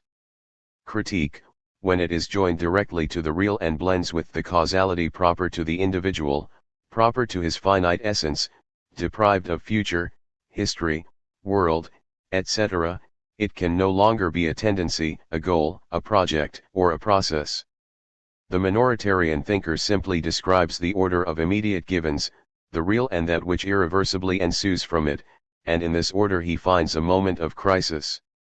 As soon as it is only real or finite, critique ceases to be a wholly philosophical operation, that is, paradoxically, a half philosophical and half real operation. Contrary to this philocentrism, ordinary man knows, himself, immediately as the real in which philosophy does not cooperate, and which philosophy merely reproduces through its processes drawn from affectivity. For ordinary man, it is an immediate given that the world drifts at the center of an absolute remoteness, in an insurmountable strangeness. This is the affect of critique, not a thesis, but rather the most ordinary experience of the real, the experience of the dual that has already suspended the operations of cutting, of synthesis, of difference, the entire philosophical technology. This is why the critical procedures proper to unitary thought are here replaced by descriptions of two sorts of experiences, the mystical and the pragmatic, which together form the irreducible phenomenal content of critique. To dualize is first of all to contemplate the world and authorities in a unilateralizing way, and then to analyze them pragmatically. The first moment recognizes that the real is outside mixture, the second recognizes that it is possible to extract, under less absolute conditions, because they presume the existence of the mixture, its other ingredient, a special, non-thetic transcendence. As we know, the terms will be less separated from each other than they will be from the form of the already mixed. Theorem 75. The dual, which is the place of the illusion and its critique in its two aspects, mystical and pragmatic, seems first to be indistinguishable from resistance or the non-1. But it is not a philosophical artifact, a construction external to the real or a scaffold attached to a building. The non-1, the resistance of affectivity to the real, seems to be born of or with it, while the dual, inversely, seems to be born from the affection of man by the world, from that which man feels of this affection. This is because the conditions of this affection are such that the world immediately negates the one, explicitly or not, as soon as it attempts to represent it, which it does just as immediately. This instantaneous defensive reaction explains why, at least at first, the dual seems to be indistinguishable from the non-one, and why its reality seems as unreal as its own. Nevertheless, the reality of the dual is more profound than that of the illusion, otherwise it would be a mere philosophical artifact and could not enable the critique of the illusion. The forgetting of the one, the illusion, takes its meaning from the dual. It even becomes indistinguishable from it because before the dual is reduced to its core of practical validity, it rests entirely on the non-one. The reality of the dual, which is not that of a symptom, is first of all that of an illusion or a hallucination. On the one hand, the real essence of the dual is the one, even though, for its part, the one does not need the dual. On the other hand, the dual is a requirement born of affectivity itself, from that contingent affection that touches man and will not cease, that will prolong itself beyond the topical critique of the illusion. From this perspective, the dual and the illusion share a core of affective reality that pragmatic critique alone will be able to uncover. The dual, which begins in the unitary hallucination, is thus not itself wholly a hallucination.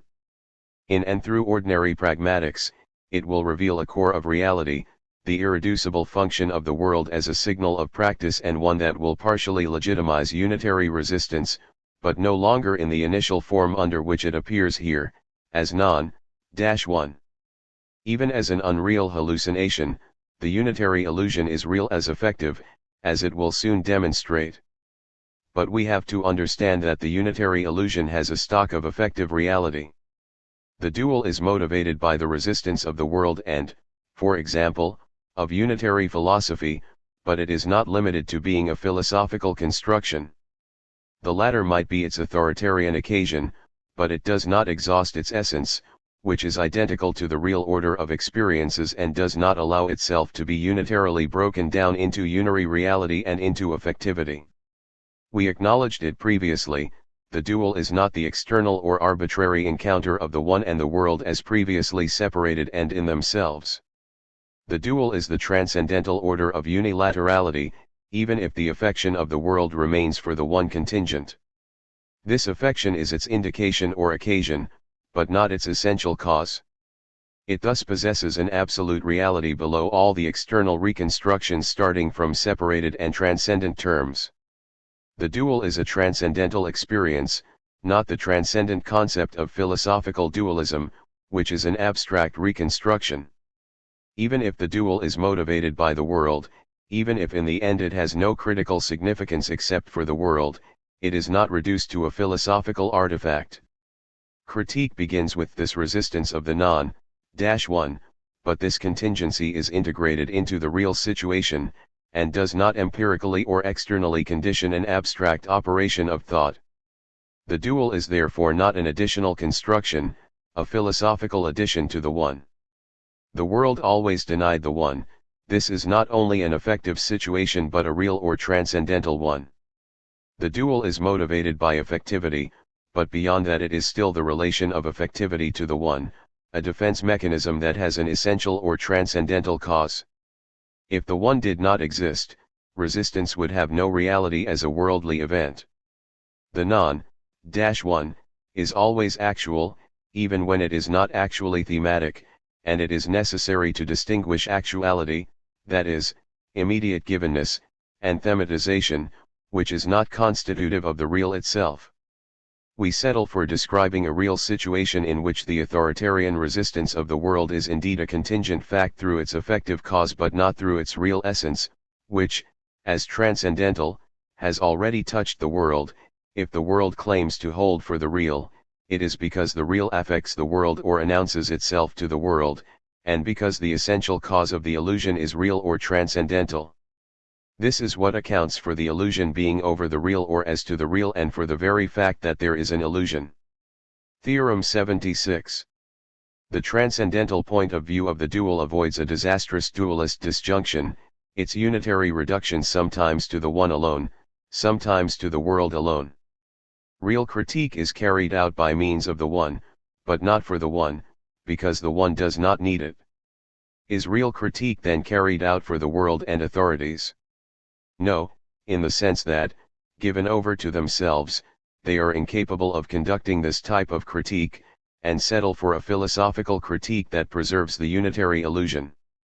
Yes, for them, provided that from now on we think them as inserted into the ordinary order of thoughts. It is indeed authorities who must be freed of an illusion, but insofar as, and this is the same thing as real critique, they cease being thought as the absolute or the real, abandon their unitary abstraction, and are reinserted into the order of immediate givens.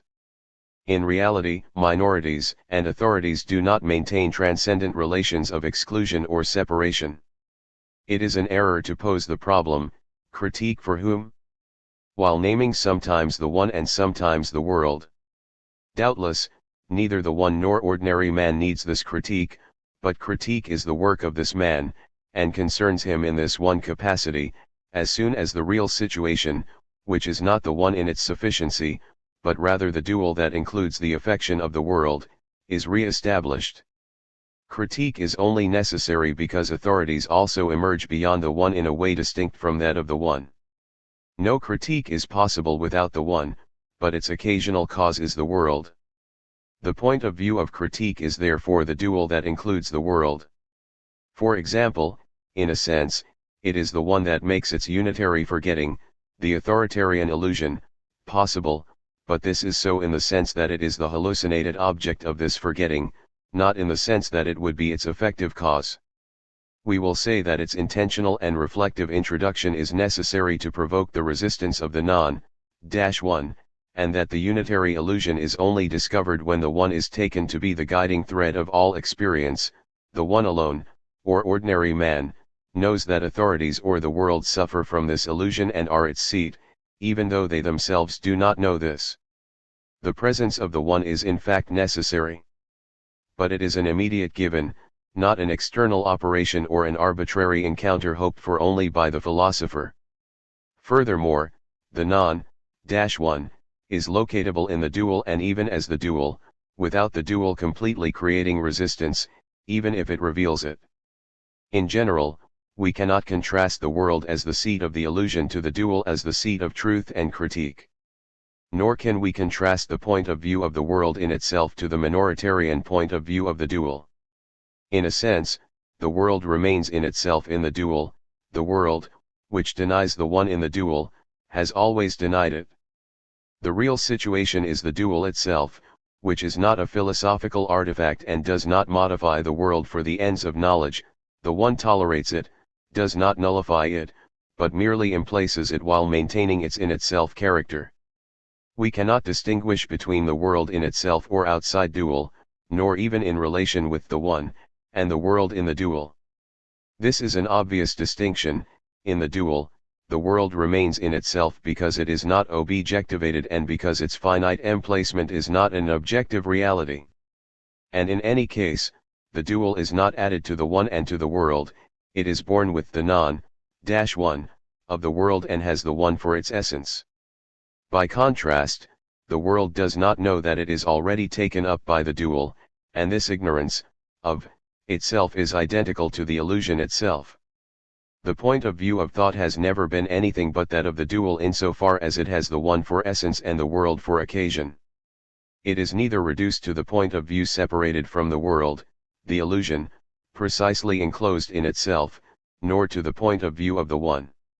It is the element of minoritarian thought that finds its occasion, beyond the one, in the world, in its authorities, their totalitarian demands, but insofar as they are received by finite man, who here becomes, so to speak, the ultimate point of view of the world on itself.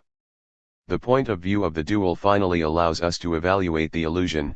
It is not a flaw in the one, but a flaw in the world.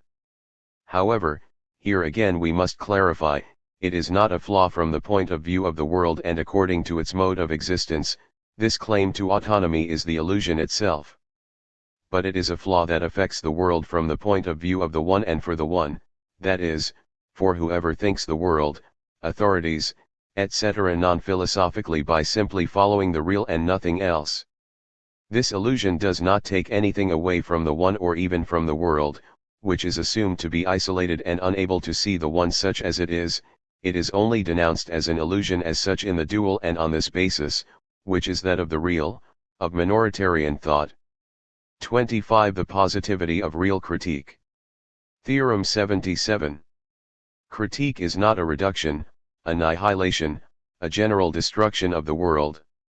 The world continues to affect man according to the mode proper to it, an affection as indestructible as the world. The dual allows us to contemplate the unitary illusion in its stubbornness without destroying it but rather by putting it back in its place. The finite subject contemplates the unitary illusion unilaterally without objectivating it, it even grants it an additional positivity, that of its place. Just as the illusion that comes from the non-one, is not a symptom, its critique is not a process of circular displacement. It is an absolute contingency or exteriority, more or less motionless, without degree, but which has the benefit of leaving it as is and enabling a rigorous science of it. There is no dissolution or liquidation of unitary mixtures. Their emplacement is neither a destruction nor a negation, neither their division without remainder nor their decomposition into two sides. The non-one is as positive in relation to non-being as the one is in relation to being. It is a nihil uniting. Rather than a nihil being. 11 The dualisis of mixtures is also different from their unitary analysis, from their unilateral division that would allow them to remain as one of the sides of division. Rather than a nullification, it is a unary or ordinary contingency of the world, of the state, etc. Of course, they are not for the one, but this not is not a way for the one to refuse itself to them. The one itself does not need them, but it gives itself to them in the last instance or allows them to exist in this mode of unilaterality. It affects them with its finitude, but not as an other penetrates the world, distorting authorities, the polis, etc., excluding and including them. It localizes them through its indifference, through the acting of its passivity, which remains in itself before proceeding to any operation of position, negation, deposition, overposition, etc. The finite individual feels himself, finds himself affected by the world, but only from the primitive sight that lends its contingency to that affection. The finite individual is thus affected by mixtures as such, by the always empirico-ideal facta, particularly by the world, the most encompassing factum of all. However, this affection by which the world or the mixture affect themselves or one of their parts is immediately dismissed or affected in turn by man as finite, lateralized or remote in the kara by the subject who is always distinguished from it, and who emplaces everything up to his own body insofar as he is affected by the world as one of its parts. For the finite subject, the world is only the world and the already mixed is only lived as the mixture rather than as play or differend. And the finite emplace in question is obviously not an experience that is thinkable from the inside of the mixture, from its empirico-ideal components. It is an immediate given, the phenomenal content of contemplation with which ordinary man combines his essence. The kara is an absolute situation in finite exteriority because the one is not a pure and simple power of dissolution of the mixture of the world, of the general amphibology that affects us and in which we are effectively inserted by something other than a mere illusion. It is within this unilateralization of the world, of the state, of philosophy, from this site in which they are suspended, that they will constitute a sort of final resistance or trigger signal for the practice or the pragmatics to come. The pragmatic dimension of the ordinary existent will unfold inside this contemplative suspension or mystical relation to the world, and will enable the extraction of a non-reflective transcendence outside of the mixture in which it is enclosed. But the mixture will not be dissolved there either, because this operation will be carried out after the fact and will assume the givenness of the world, and a posteriori extraction. It will not be able to destroy, properly speaking, the mixture that it will continue to posit. No doubt it will not take from the mixture a part homogeneous with the whole, but rather one of its two ingredients, this will not be a sufficient reason to speak of a dissolution. For the moment, at least, individual finitude simply emplaces mixtures unilaterally, affects them with an absolute contingency without yet practically dualizing them. Theorem 78. If all phenomenology is unitary and belongs to the world, no longer in a restricted or Greco-phenomenological sense, then phenomenology, which is the forgetting of real phenomenality, must be delogicized. This is the condition for an absolutely positive critique of the world. Struggle, destruction, subtraction, this is not the content of the non-one, of its mystical acting upon the non-one. Nor is its content a suspension or a reduction. The phenomenal generosity and positivity of the one cannot allow these phenomenological restrictions, these operations that are still too negative for the purely passive or real acting of the one. This contemplation of the world in the one in which we see all things, this acting of absolute passivity, is an efficacy even less direct or continuous, even less transcendent, entirely immanent, than the contemplation of the world by the phenomenological ego. Even Husserl does no more than make or deepen the difference with the world. He still undertakes an operation, an activity that must make a unitary compromise with the world, distinguishing itself from it without being able to distinguish itself from it, a relative absolute distinction, that famous nothing of the parallelity that Husserl places between the transcendental ego and psychism. But finite man breaks this final parallelism of the transcendent and the transcendental. He no longer has anything in common with the world, which is why he can situate or contemplate it without having to extract himself from it, without having to go beyond its margins. Dual contemplation is the acting of the one through which it recognizes the absolute validity of the world by localizing it without destroying its in itself. Only a dual thought, rather than any more or less religious dualism given externally, that is, a thought that begins with the one and not with the world, which moves from the one to the world and not in the opposite direction, can love and legitimate the world, can end the eternal game of unitary resentment by which philosophy departs from the world, distances itself from it and turns around towards and against it. By identifying the whole and the absolute, unitary thought is condemned to affect the whole with an imminent and permanent doubt, with an indelible anxiety that immediately begins philosophizing. The necessary condition for recognizing the absoluteness of the world and authorities, their ungenerable nature, is the precedence of the one over the world, of minorities over authorities, derealizing the world so as to stop negating it, or delogicizing it to better rephenomenalize it. Above all, dualism is not the negation of the world or an attenuated form of that negation, but only the declaration of its non-pertinence to the one and, simultaneously, its affirmation as it is, what we call the world and its absolute character as implaced. The world must be de-absolutized from the point of view of the one and re-absolutized from the point of view of its unilaterality. Theorem 79. The unitary illusion is not destroyed at its effective root, but only in the belief of the world that it holds for the real. It is reduced to the state of a hallucination and is contemplated as such, as it is. The dual, because of its unary foundation and the acting of the one, which is not a negation or a suspension but a mere unilateralization of authorities, leaves authorities more or less intact. The problem of a science of the world that would be an integral part of its object and would modify it is no longer posed. The world, we know, is neither an object nor an objectivity, and the dual is not an even higher or extraordinary form of objectivation. The non-one, thus remains non-one, it even gains an immediate positivity across the dual distance, the longest and strangest distance. The illusion is contemplated in the finite sight as being in itself, as strange and irreducible as the mixture, its cause, without being affected by an alterity or a cracked closure.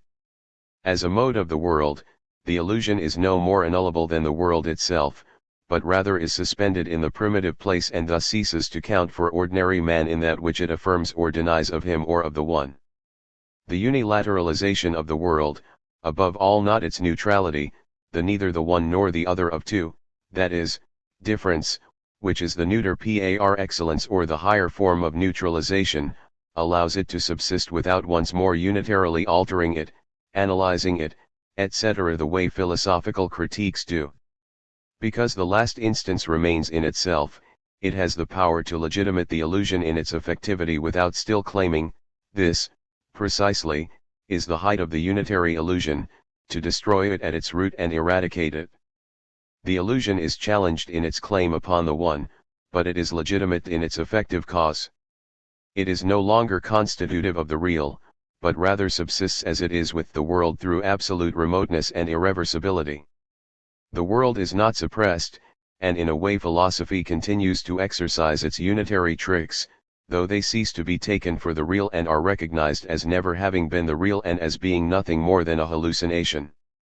What has always and actually been suspended is the claim to reciprocally determine individuals and also the hallucinatory necessity of a philosophical operation of suspending. The illusion, understood properly, is not in itself completely a hallucination, a phantasm, a mirage. What is destroyed is only the world's ignorance, of itself, an ignorance that is a hallucination of the real and that is only destroyed by something other than an additional consciousness, by the finite real of the distancing kara, and first of all by ordinary man who knows, himself, in an unreflective way, to be not enclosed in the world, and who knows that the world has not known him. THIRD-WORLDISM. Real critique is not the analysis of a symptom and does not posit the conflictual unity of the one and the world. This unity, the symptom, is precisely the content of the illusion itself. The symptom as such is not just semi-illusory, but entirely an illusion, at least from the point of view of the real or of individuals. This produces a form of critique that is utterly different from philosophical critique and from the analysis of the unconscious, as well as from their intersection, emerging, however, in its own way as a new type of the old critique, deconstruction. All these modes displace or delimit defenses and symptoms. But it is not clear whether the unitary illusion is a symptom, or whether it is only a symptom unitarily. Nor, moreover, is it clear whether real critique is another mode of analysis and displacement, or whether it is so only unitarily. Resistance, not the unitary resistance that we are describing, but the resistance unity conceives of itself, when unity is capable of going as far as resistance, that is, as far as an outline of dualism as in psychoanalysis or deconstruction, possesses the knowledge that is not known, a self-denying knowledge. This is the symptom itself, globally considered or unilateralized, which is unreflective ignorance, of itself, only a real, not a supplement of consciousness or even of the unconscious, can carry out its critique. But if the non-one, is not a real resistance to the one, it is a real resistance to that which we call nonthetic transcendence, which is the specific object of ordinary pragmatics. At the current level of the dual's exposition, we cannot yet see the reality of the illusion, its kernel of truth and legitimacy. In reference to the one, it is only a mere hallucination, based on a representation of the one that is in reality without object, that is, deprived of the one. The one does not fall under representation, it is the sphere of the invisible. THIRD-WORLDISM. Based on the finitude of man, real or dual critique is the only means of eradicating the resentment and hatred of the world innate to unitary or philosophical critique. The dual and duality are not renunciations of critique, but rather ways of fulfilling it by transposing it from unitary or philosophical terrain to the terrain of the real or of ordinary man. This changes the style and pathos, the habits and affects of critique. Critique was only an elaborate mode of the unitary refusal and denial of the real, an elaborate mode of the spirit of vengeance and negation that always ensues from unity. Now it derives from the real and turns against unity. As a unitary project, philosophy has always taken up the world's hatred of itself. When the world sees itself, it is stirred up by disgust and carried beyond itself by hatred. Unitary philosophy is the expression of this malaise, which is extended by critique as though by an additional form of the natural authoritarian denial of the real. Unitary or philosophical forms of critique thus contain significant fear, refusal, fascination, and auto-destruction.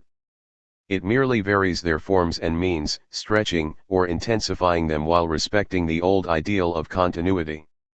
In the guise of positivity, it makes do with relations of neighborliness or proximity, with an entire topology that claims to be friendly, but which can do little more than displace or differently distribute existing relations, that is, existence in the mode of relation, this circular economy of the close by and the far away, an economy of bad faith in which philosophers recognize each other but do not recognize real individuals. In particular, the world or a part of the world has always been criticized in the name of a higher, or else a particularly certain and self-assured, form of knowledge. Critique was logo-theoretical, based on the objectivating or surjectivating form of knowledge, on its core of transcendence in general. This essential, higher knowledge is here rejected from the side of the world and critiqued in the name of the real, which is still a knowledge, but no longer a knowledge of itself, objective or surjective, or implementing a form of transcendence. Critique must cease to be an instrument of vengeance against the world. Critique swaps ends and means, becoming positive and ceasing to be a mode of negation by giving its entire extension to the world, by returning this unitary resentment to it, by confusing it with philosophy itself, which claimed to abstract or detach itself relatively from it. Finite individuals experience the world at the most extreme distance, a distance from which one does not return. This remoteness, this indifference with no counterpart that nothing will balance, cannot enter into any relation or economy whatsoever, exchange, debt, statistical distributions, etc. The individual is not a part adjacent to the machine of the world. He does not refuse the world within a wanting or a desiring the world, he does not delimit the world from within his identification with it, or as a means of this identification. He disregards these games of infinite bad faith and makes the world positive, but in a finite way. Unitary thought and unitary critique themselves are also made positive, precisely because the individual does not redouble them, does not reflect them, does not elevate them to the nth power, but maintains himself in a finite distinction with the world and unity, untainted by any resentment, that is, by any repression. If he still represses anything, though in a completely positive manner, it is the authoritarian repression of ordinary man. Far from working and operating against the world and producing resentment, he is protected from this danger because the critique he carries out is joined directly to its very reality and merges with its acting. Ordinary man substitutes dualizing finitude for negation.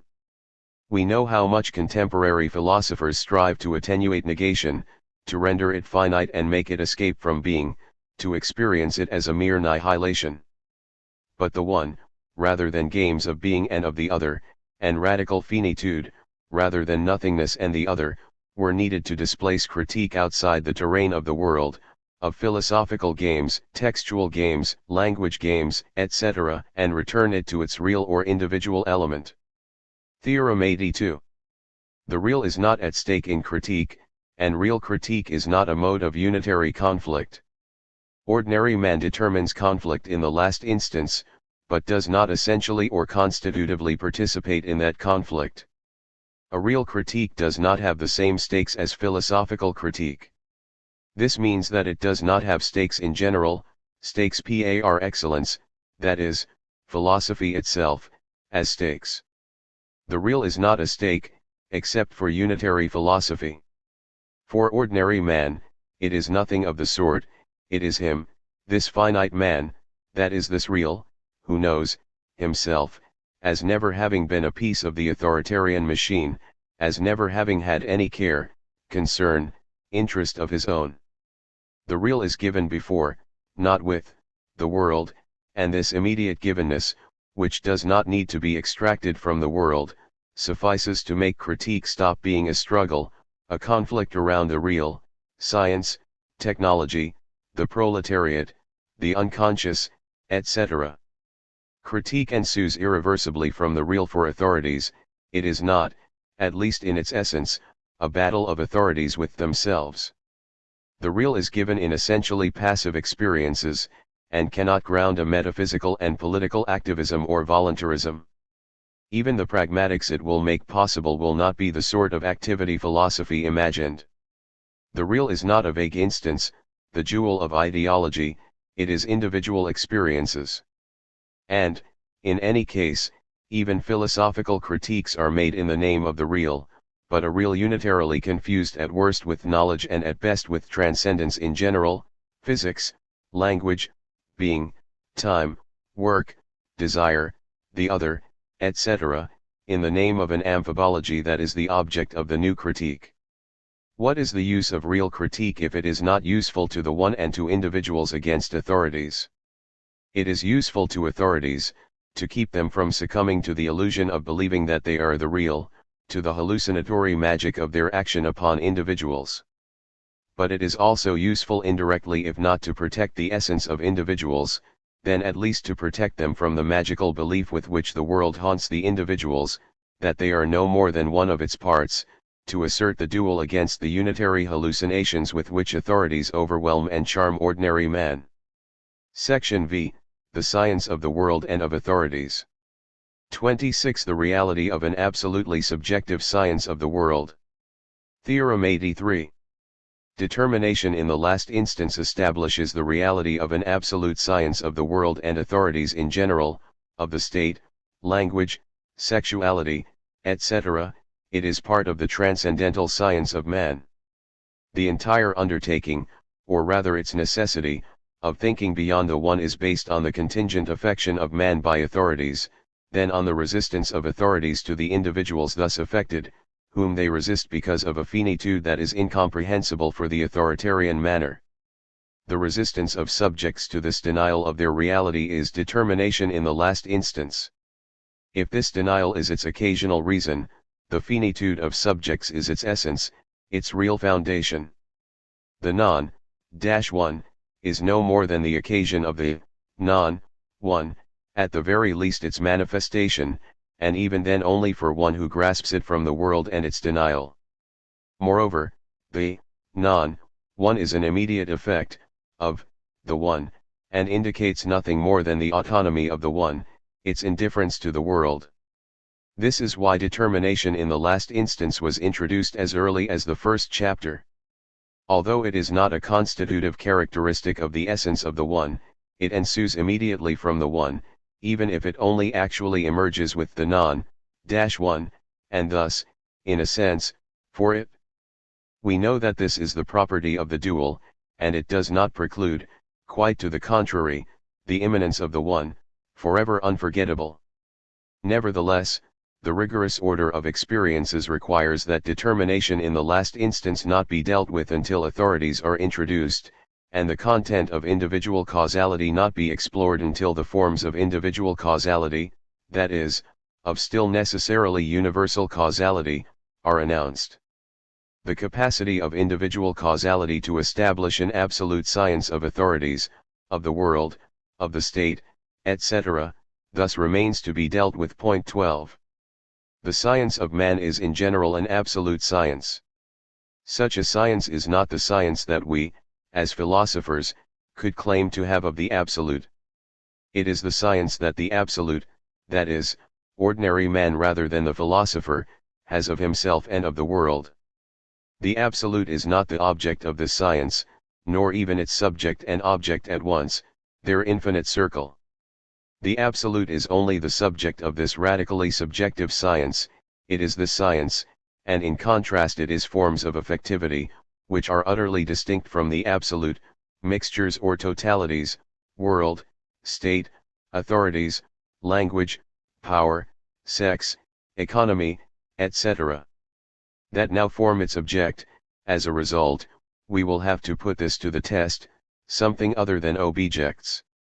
Absolute science is too subjective to have objects, only unitary philosophy has those, and it is thus not a genuinely absolute science, which is not to say that absolute science has no object and is a science of clouds. Given its identity with the finite subjectivity of ordinary man, this absolute science is not the product or correlate of a system of transcendent operations of cutting up, of setting adjacent or adjoining, of analysis and recomposition, of negation or suspension, etc. It is straightaway actual, completed, and can only be described in its indisputable phenomenal content, that of determination in the last instance, which is the element of the absolute knowledge, of, the world with which individuals otherwise confuse if not their essence, then at least their status as existence. Determination in the last instance is the foundation of this absolute transcendental science. Because it is completely subjective and without vis-a-vis, only it can respect its object, which is to say, can refuse to objectivate it once more on an even higher mode. It does not add itself to the real, to that which is, through a partially autonomous philosophical operation.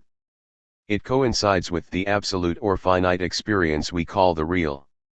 On the one hand, unilaterality is not an extrinsic property of finite things, of determinations of the understanding. We no longer regard it from the outside as a relation or a lesser relation. It is a knowledge, of, itself, an unreflective transcendental experience, and not at all an empirico-materialist concept. On the other hand, this absolute of subjectivity or finitude is not what deprives it of any object, separating it abstractly and idealistically from the world. On the contrary, its positive indifference and finitude ground its capacity to determine the world in the last instance, to obtain a knowledge of the world utterly different from that of the empirical sciences and that of philosophy, because it will take the form neither of a knowledge of an object nor of a knowledge of the objectivity of the object. The sort of transcendental deduction carried out above in relation to the non-one or to determination in the last instance guarantees the possibility or rather the reality of this science. Theorem 84. The subject, of, absolute science has no object as vis-a-vis or as correlate. The subject, of, absolute science is immediately the science and for this reason is not the object, or one of its parts, of which it is the science. It is not a part of an object, nor even the collection of the relative, absolute, conditions of objectivity. The finite individual induces a place, and as it is, of which it is neither a part nor a limit, which the subject in an ideal continuum would still be. The thread that traditionally binds the subject and object, whether or not it takes the form of an intentionality, the function of an intentional continuum, is broken here. The finite subject has no intentionality towards the pure place, which it no doubt induces, but to which it does not refer as to a pure index of objectivity or a kernel of meaning. Transcendence or exteriority is itself finite, not continuous and synthetic, and does not turn back upon the subject where it is nevertheless based. It has been explained at great length that the finite subject does not transcend towards or as this finite place, but rather that this finite place arises simultaneously with the finite subject, which is not alienated in it. Philosophy is unitary because it remains in a relation with its object. At worst, it is objectivation, at best, surjectivation or relation of difference, undivided distance, topology. Philosophy institutes knowledge as a blend, an equivalence between itself and its object, sometimes a relation of non-equivalence as higher equivalence, etc. The philosophical science belongs to the corpus of its object, or, more precisely, maintains a relation of neighborliness with it. Thus, what should be an absolute science is nothing but the absolute form of an empirical science, a topology sublated by philosophy, for example. If it does not want to be taken for a religious and metaphysical regression, which the unitary gaze will no doubt take it for nevertheless, absolute science must be an anti-Copernican science in a particularly rigorous sense of the term. It is only a science by being the subject, of, science, that is, a subject without vis-a-vis, absolute precedence over any objectivity and revolution. Subjectivity, finite or without object, means that its essential object and the knowledge of that object are not the same, do not form a relation of difference. The object is not an integral or constitutive part of this knowledge, and this knowledge is not the object that possesses knowledge about itself. It is in this that knowledge as well as its content as it is are finite. They do not reform the more or less tightened, more or less split or extended, circle of unitary knowing connaissance. No higher subject to reflexively hold the subject, of, phenomenal experience together with this experience, no higher yoke or unity able to accumulate existence and essence, the object, and the knowledge of that object. An absolute science does not propose to do fully what philosophy, as always, could only do partially, find a rule for dividing up, an egalitarian economy, a rational decision between subject and object. It provides nothing of the sort and does not complete philosophy there where it fails. The decision it raises between the finite subject and the world, between minorities and authorities, is strictly finite, more than undecidable, transcendentally identical to the subject itself. It is indistinguishable from the existence of ordinary man who is this absolute science. Unlike the philosophical form of science, which refuses to make the decision between subject and object, it makes or is this decision. But this decision does not pose the finite place, it is immediately that place, and is thus undecidable in its own way and does not depend upon philosophical will. Theorem 85. A unitary philosophy cannot be an absolute science, only a relative absolute science. In an absolute science, the subject, of, knowledge is neither part of, nor transforms, its object. The project of an absolute science is a philosophical project. This means that, even as the project par excellence of philosophy, it remains a project. No past or future philosophy will be enough to fulfill and actualize it, that is, they demonstrate by their very existence, by their very claims to fulfill the project, that a project is destined to remain a project. An absolute science cannot have the same phenomenal content when it washes up on the shore of a unitary philosophy as a mere project or an intention to be fulfilled, and when it becomes actual in the real and merges, if we know where to grasp it, with the existence of finite individuals. Minoritarian thought does not complete or accomplish the old project, it frees absolute science from its form as project, always semi-real, semi-possible, and always problematic. A traditional unitary philosophy cannot be an absolute science. It is always a system of operations upon the real, thus relative to it, but which then identify with it, thus absolute a merely relative absolute knowledge for which the real is at once subject and object, and not only the finite subject. By virtue of the circle in which the subject is alienated in a reality to be known, any philosophy must both include itself among its objects, the subject of knowledge is simultaneously one of its objects, and deduct itself from them to be their absolute science. Now, a genuinely absolute science should not be an integral part of the corpus of the object, but the unitary circle, deeper and more extensive than the circle of theories of knowing, by definition prohibits the object to be known from being determined once and for all, as it ought to be, outside the act of its knowing, from being positive in its order independently of its determination by its knowing, a determination that ought not alter it or add to it predicates that would be the predicates of knowledge or knowing. Knowing knows something, this is its intentionality, but its knowing of the object is not added to this object as a specific predicate. To know is not to transform the object practically or determine it by adding additional determinations, by overdetermining. Absolute science is indeed a determination of its object, the world, but only in the last instance. It is a contemplation of this object, but one that does not transform it at the same time or is not a part of its concept. Theorem 86. Absolute science has no objects, empirical sciences may not, either it is the contemplation of the world in itself, of authorities in themselves, etc. Because the subject is neither thrown towards exteriority nor alienates itself as exteriority, it can determine an actual and finite form of exteriority and thus make possible an absolute science in the element of this exteriority.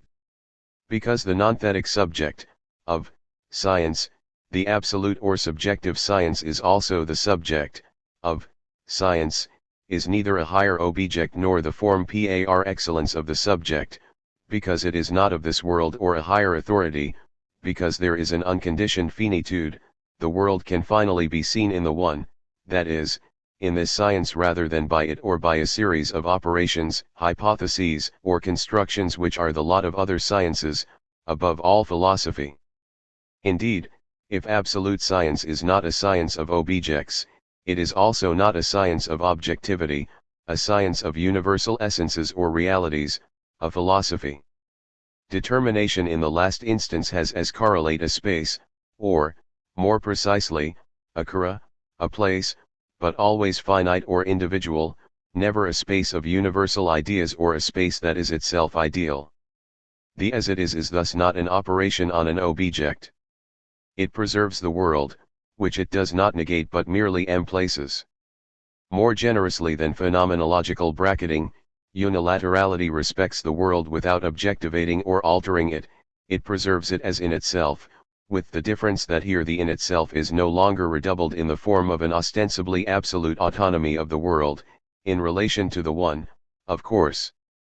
Even the natural attitude is preserved in finite emplacement, even logocentrism, etc., they take part, respectively, in suspension or erasure, all of which together is emplaced. The finite as it is more powerful, that is, more contemplative and respectful of its object, than doubt, bracketing, sublation, difference, etc. These are not all equivalent, but they are all operations, whereas unilaterality is no longer an operation upon the worldliness or the logocentrism, etc. of philosophy. The world presumed to be in itself or absolute and the world inscribed in transcendentally grounded exteriority are exactly the same world. Its emplacement is neither a transformation nor an alteration, but rather a contemplation of this as it is, which is the phenomenal given forming the content of absolute science.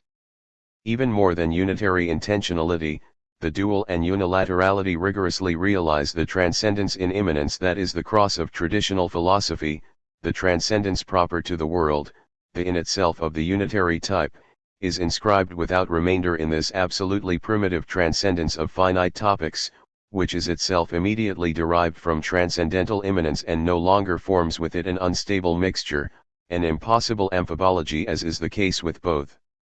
The unitary intentionality of consciousness and the unitary ontological intentionality. Theorem 87. Absolute science excludes temporality in its access to the world.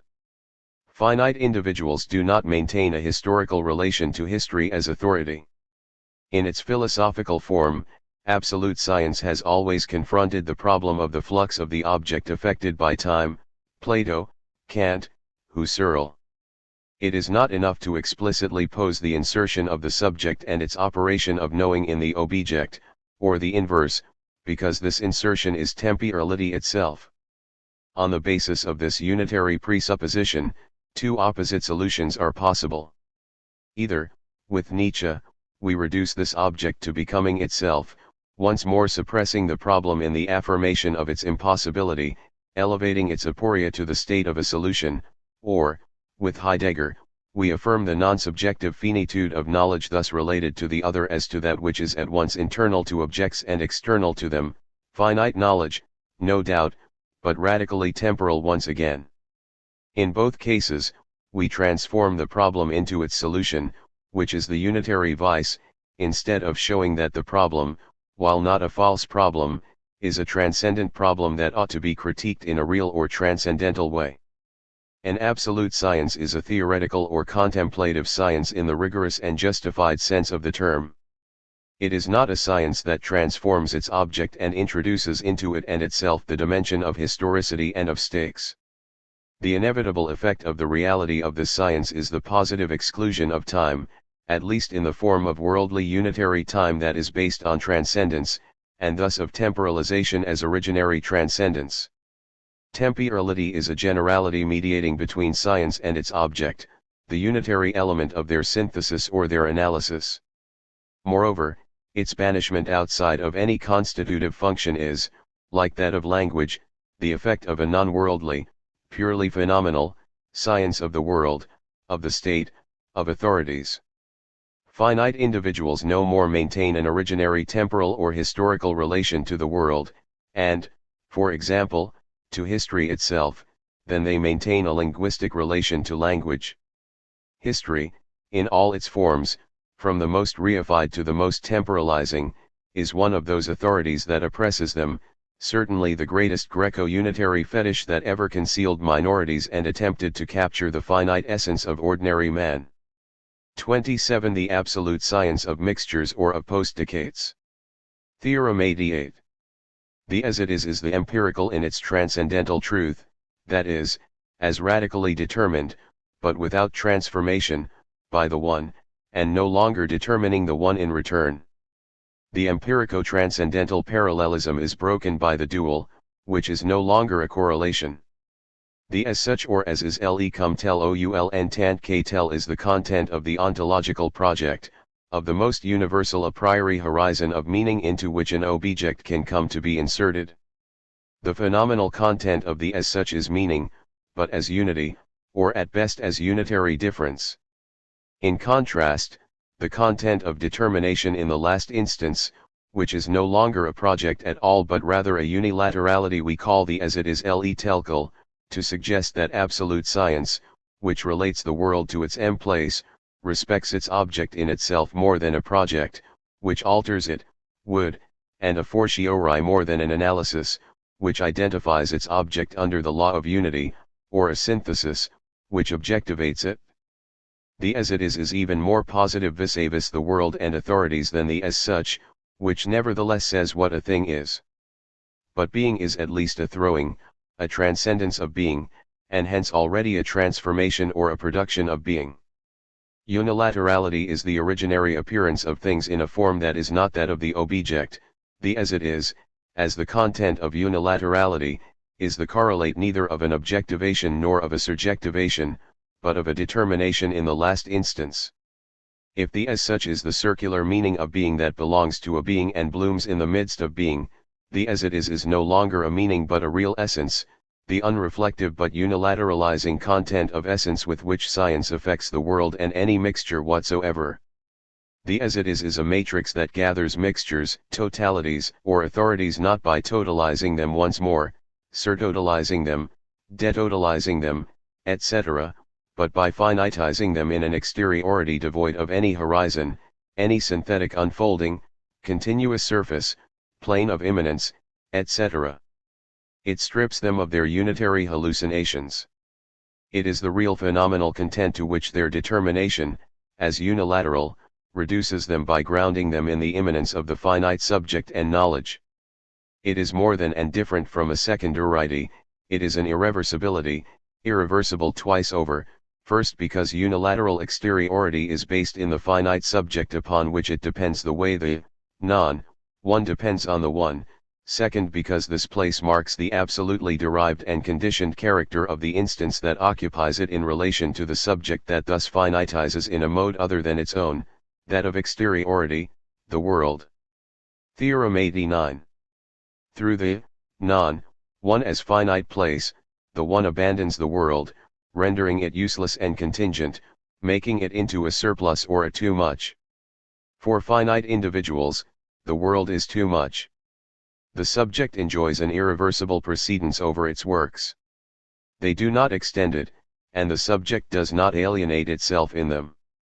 This means that in reality, the subject is not its own work, nor does it have works in the world. Its only work is its non-acting and the non-one that ensues. The world, the as it is clearly no longer the objective correlate of a subject alienating itself in it. The finite subject does not produce objectivity, it induces an exteriority, which is more primitive than the exteriority of the object, and one from which the latter draws its own phenomenality, that is, its paucity of reality. The one does not bind being originarily, or, as the other, does not obligate it, numb it with responsibility, it imposes upon it an absolute emplacement through which the world ceases to be a neighbor of the one. For being, the state, and all those great authoritarian universals, this is a sort of pre-alienation, an absolute finitude that precedes being self-alienation, but also this quasi-alienation, this finitude through the other, which contemporary thinkers have tried to place in being. Before being alienates itself as other or through the other, it is localized by a place that is not its own, which is utterly different from its own topology, and which is therefore no longer that of which it is ultimately capable, an affection, an alteration, an alienation. Rather than a negation, the non-one is a call to an absolute or finite existence, identical to a radical contingency. It is no longer ontological because it is precisely the finite or absolute existence of being, but an existence of which being on its own is no longer capable, an existence that never passed through the other but that comes to it directly from finite man rather than from the other. The non-one is this contingency that a priori precedes any contingent thing in the world and thus counts globally for the world. It is an absolute outside that does not affect from inside and outside at once. Exteriority without transcendence, without even an indivisible distance. Indivisible distance is difference, but the non-one is instead the nothing as absolute surplus, as too much. The world, authorities, are too much through the strength or weakness of the one. The world is not affected by insufficiency, by alterity, it is not neutralized or enclosed/cracked, the other has not yet appeared, but rendered globally useless for the one. This contingency, this uselessness, is a new way for it to exist. A surplus character comes to it that is not foreseeable or programmed in the principles that make the world. Contingency or too much is not an empirical but a transcendental affect conditioned by the sufficiency of the one that is its essence. The surplus, the there is of the finite place, are henceforth reduced to their content of phenomenal experience, and are different from any mode of worldly or unitary transcendence, from any process of scission and synthesis, from supplementarity, for example. The non-one thus expresses the abandonment of the world by the one, the absolutely abandoned by the one, the dereliction of authorities in the grip of minoritarian finitude, which has already grasped them from beyond their nevertheless unlimited sphere of domination. This abandonment is irreversibility itself.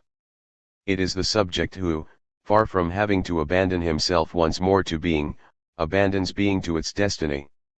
There is a shadow, of, the one rather than a sun of reason, and the shadow of the one is stronger than the sun of reason. Theorem 90. The one is not the pre-predicative. But the world, language, authorities in general themselves cease to be predicates of the one, of the real, and become mere postdicates. Of course, the finite place, the exteriority of the kara, is a manner of relating to the one in the sense that it is based in the one or depends on it as on its essence.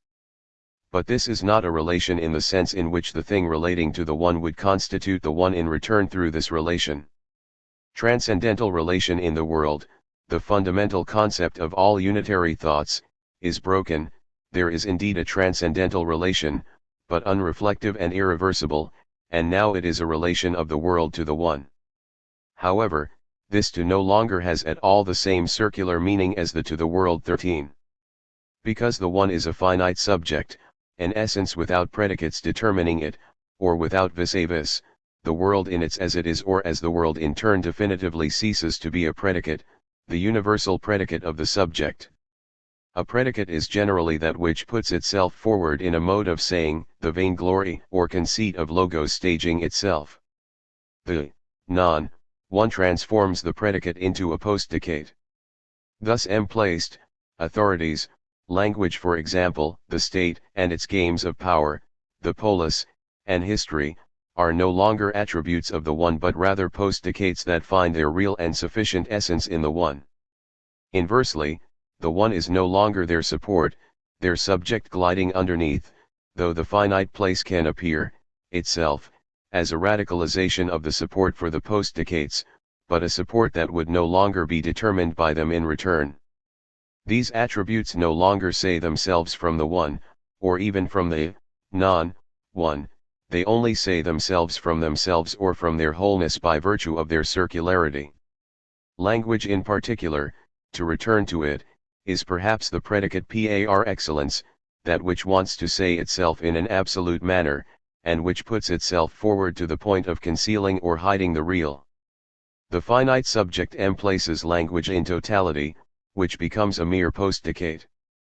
That which says itself, the world, things, but also language itself, says itself after the real subject, in an irreversible order. Furthermore, the subject does not say itself, but only shows itself. Also, that which says itself, that which generally lets itself say itself, comes definitively after the subject or phenomenality, which does not say itself, in a constitutive manner. The true prepredicative is the finite subject, the individual, so much so that its correlate is no longer the predicative, at the risk of this redoubling, which the proponents of the prepredicative have hardly noticed, but the postdicative. Because the one does not say itself constitutively, even as retraction or subtraction of saying, rigor demands that we even renounce all anti-predicativity. There is the one, then the postdicative. Saying is always by definition posterior, this is dual irreversibility. Theorem 91. Absolute science is the specific science of mixtures, philosophy included. It is not a philosophical science in the unitary sense, but the science of unitary philosophy beside linguistic, historical, worldly, statist, sexual, etc. mixtures. Philosophy, precisely when it aims to be unitary, is never an absolute science of the totality of objects, of the world, of totalities as they are, of mixtures as they are, but only a science of objects other than itself, and thus a knowledge of itself as other. A totalizing knowledge cannot be an absolute knowledge of totalities, only a finite knowledge is the knowledge of totalities, but only the knowledge of objects other than this knowledge itself, and thus also a knowledge of itself by means of this alienation. A unitary philosophy is thus a relative science of totalities as such. The relativity of knowledge and the as such content of this knowledge go together, whereas the finite science is the absolute science of totalities as they are, that is, of totalities as such, unitary philosophies, as they are. The meaning of absolute science expands if we locate in it and on its human foundation the only possible science of mixtures, the world, authorities in general. Traditional, unitary, philosophy is a mixture and therefore not an absolute science of mixtures and of itself. Only a science that does not have the mixture as its essence can be sufficiently absolute to be the science of mixtures, totalities, and unities. This real or finite science of mixtures, established on its individual foundations, is that which replaces, in a different place, unitary philosophy. To summarize, absolute science is the science of empirico-ideal mixtures as mixtures, or, more precisely, of mixtures as they are, of the essence of mixture, of the world, language, history, sex, etc. Philosophy is the science of mixtures as such, and therefore is itself a mixture that frees itself from others and from itself, including itself with them and deducting itself from them. Finally, empirical sciences are sciences not of mixtures themselves, but of the things taken from mixtures in the forgetting or the refusal, the non-need, perhaps, of the mixture form essential to the world, to history, to language, to sexuality, etc. Theorem 92. Certain appearances notwithstanding, the absolute anti-Copernican science is more remote from unitary philosophy than from the empirical sciences. It is a rigorously singular science of universals, a finite science of the infinite, a minoritarian science of authorities, etc. Someone will object that this is an absolute, archaic and non-relativist conception of science. It may be that the relativity of the physical or life sciences is not the banality that unitary philosophy invents and attributes to these sciences in order to better claim for itself the absolute conclusion of their knowledges. The radicalization of the transcendental instance presumed by an absolute science has an additional effect, in the sense of the dual, of a radicalization and an autonomization of the empirical instance of the sciences, at least in relation to unitary philosophy. Though we cannot demonstrate it here, it may be that tearing the real in its transcendental truth away from the spells of unitary philosophy makes it possible and necessary to also subtract from them the empirical, the object of the sciences, this form of effectivity that no longer falls under philosophical legislation and that is the specific object of the empirical sciences. For the time being, it is clear that because it is no longer a philosophical science, this absolute science seems to distance itself from the empirical sciences more than philosophy itself, while returning to an archaic form of knowledge. Nevertheless, even from this point of view, it is this science that allows us to denounce an objective mythology within unitary philosophy, a mere counter-mythology, even an over-mythology, which attempts to fill the gap between the empirical sciences and absolute science, denying the true proximity of the two, non-topological proximity. To return to this theme, then the absolute of science in question is precisely no longer the absolute for which unitary philosophy settles, which is never more than semi-absolute, a shameful forcing of the relativity of the physical sciences, a unitary abuse committed against them.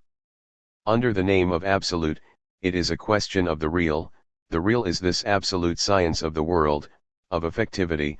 There is nothing metaphysical about it, and it may well be that this conception was closer to true science than to the image ordinarily given of it.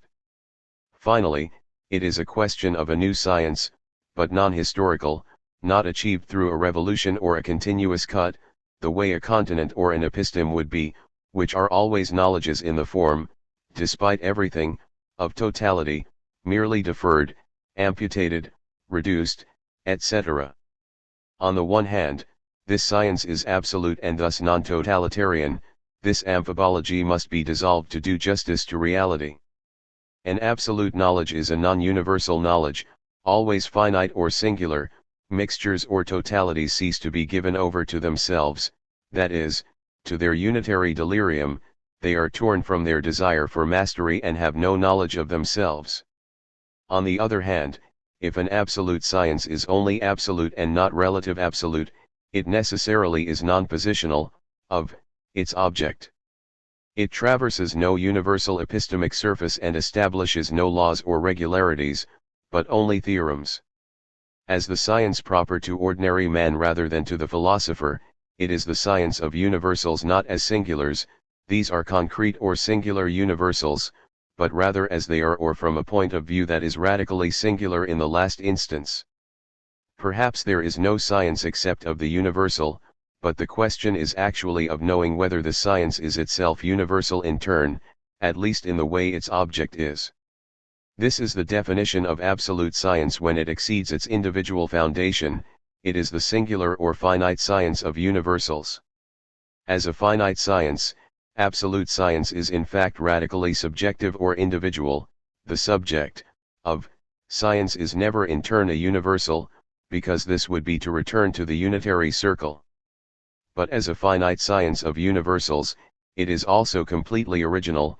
If an empirical science presupposes universals and uses them hypothetically, and if philosophy is the science of universals as such, or if it relates them to themselves and prohibits them from being taken as an object of an absolute science, then absolute science is the only science that has universals as such, unitary philosophy, for object, and that will not merely presume them, like empirical sciences, or constitute them, like unitary philosophy.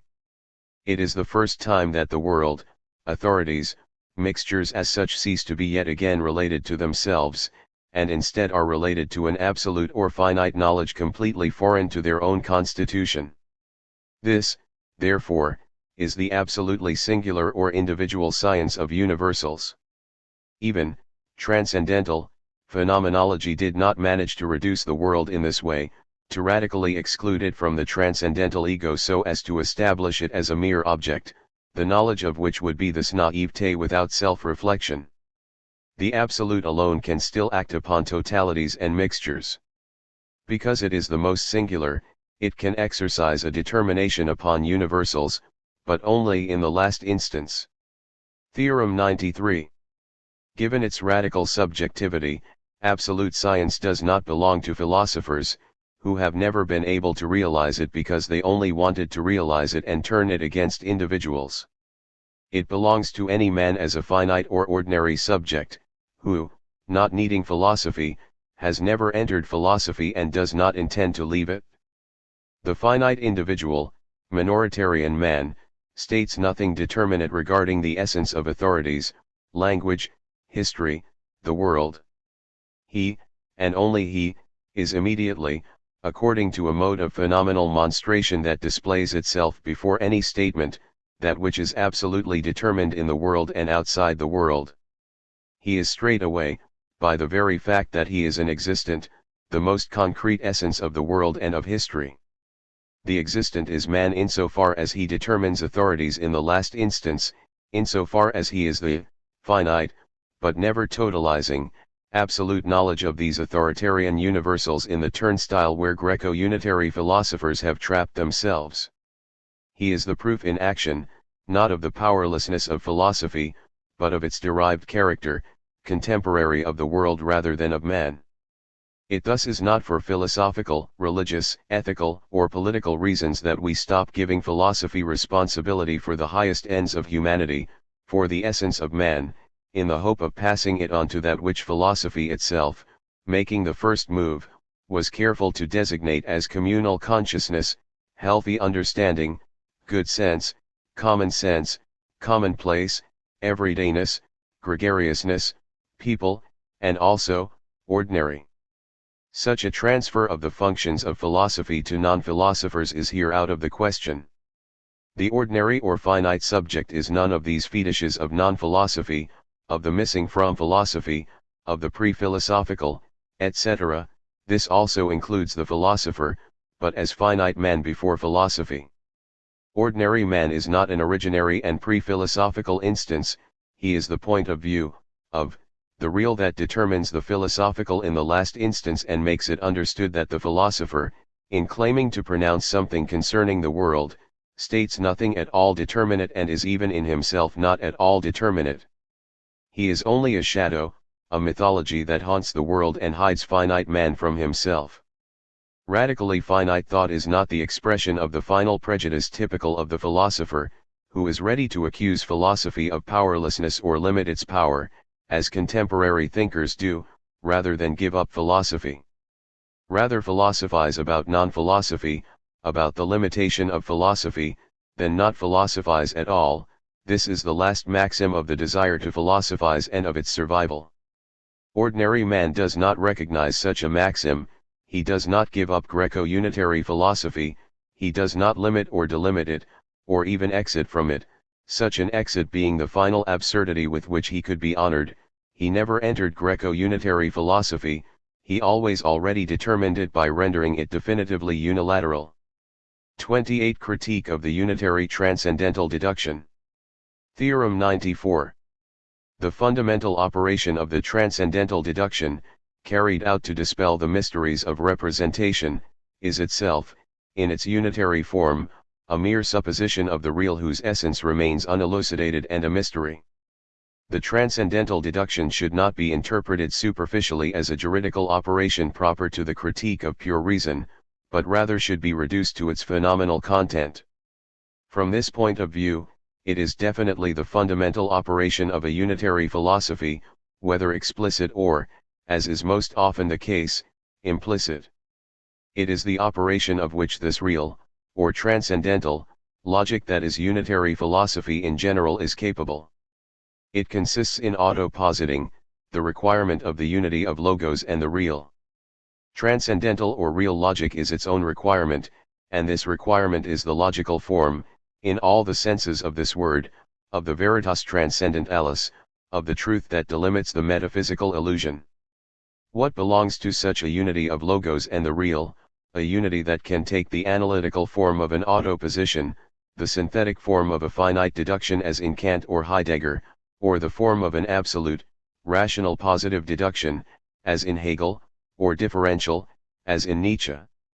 The logico-real unity presupposes and requires itself, but more profoundly such a unity requires or posits the real, not only the empirical real that is one of its terms, but the higher real or the truly real, which it is itself as unity. Transcendental logic or the unitary paradigm assumes that the reality for which it is the logic, the reality that allows it to enter with it into the form of the already mixed, exhausts the whole of the reality or the essence of the real. But if the transcendental deductions, thus brought back to their phenomenal content, are such positings by itself of an already logicized real, it must be acknowledged that measured against the finite experience of individual structures, they rest upon void and nothingness. These are mere expressions of the missing from the real that affects the logico-real mixture. Transcendental unity is only a real possibility, a presumed real that is based on a lack of elucidation of the positive essence of the real. Instead of being examined in its proper essence, the real is actually merely presumed, either as an empirical datum, or as a factum of science, either as an other at once internal and external to logos, or as an other remarked as external to logos, etc. The deduction is the transcendental relation of logos to the real, a relation that redoubles the real in a higher form. 14 It is a synthesis inscribed in the essence of the already mixed, as mysterious and contingent as the already mixed and unity in general. Carried out to dispel the mysteries of representation, it is nothing more than the philosophical or higher form of these mysteries, which it merely registers, transforming the problem yet again into its solution, making the solution the extension of the problem.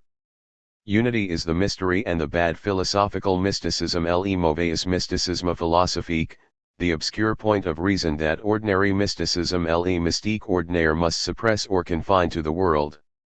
The solution is in the suppression of the problem of representation, of its agreement with the object, pre-established harmony or not, of its conditioning, genetic or not, of the object, as a problem that is not real, but one that is wholly enveloped in the veil of the unitary illusion. Theorem 95. The real critique of the transcendental deduction frees its kernel of truth and reality from its unitary context and thus completes the critique of the philosophical form of absolute science. There are three stages to invalidating the fundamental unitary operation. 1. The real is no doubt given, but its type of givenness prohibits it from also being required or presumed, from being blended with the possible or with ideality, or from being a mere tendency or even an actual infinite becoming.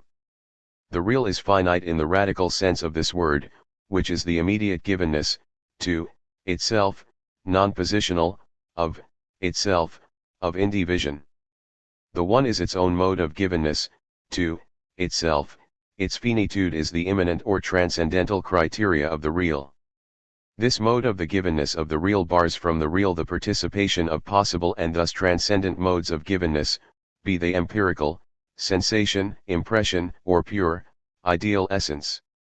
Thought begins with the veritas transcendentalis, which is its inalienable element rather than an inner end simultaneously given and posited.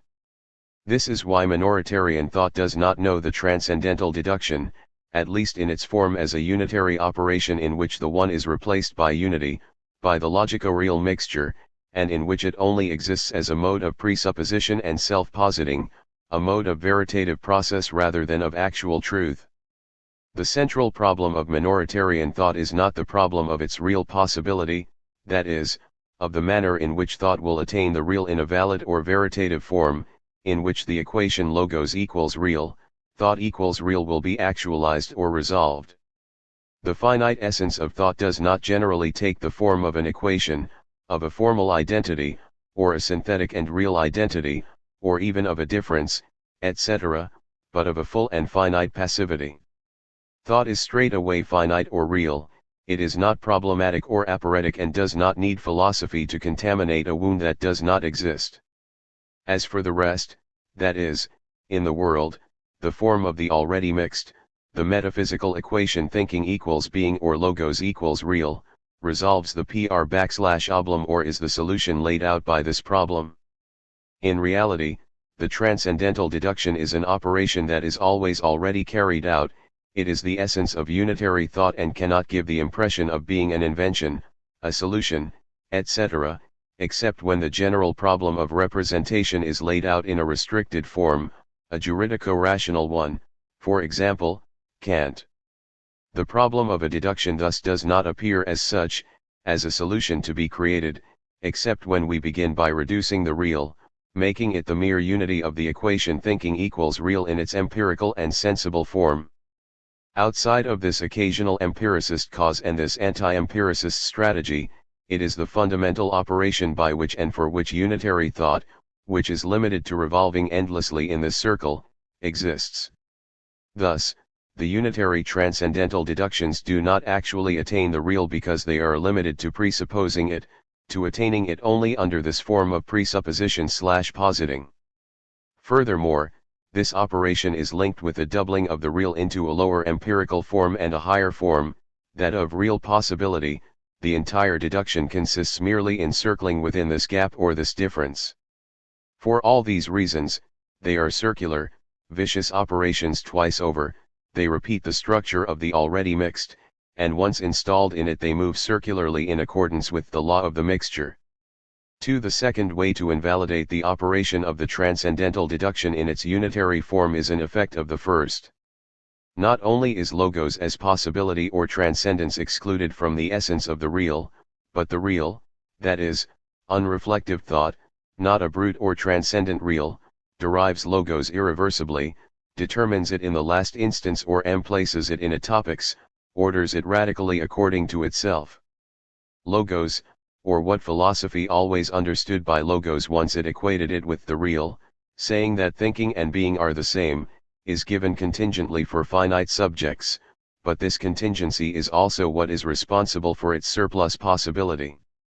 3. Finally, pragmatics in its finite form will constitute a model of additional givenness of the real, a completely new mode of the real that is thereby given as a correlate of practice.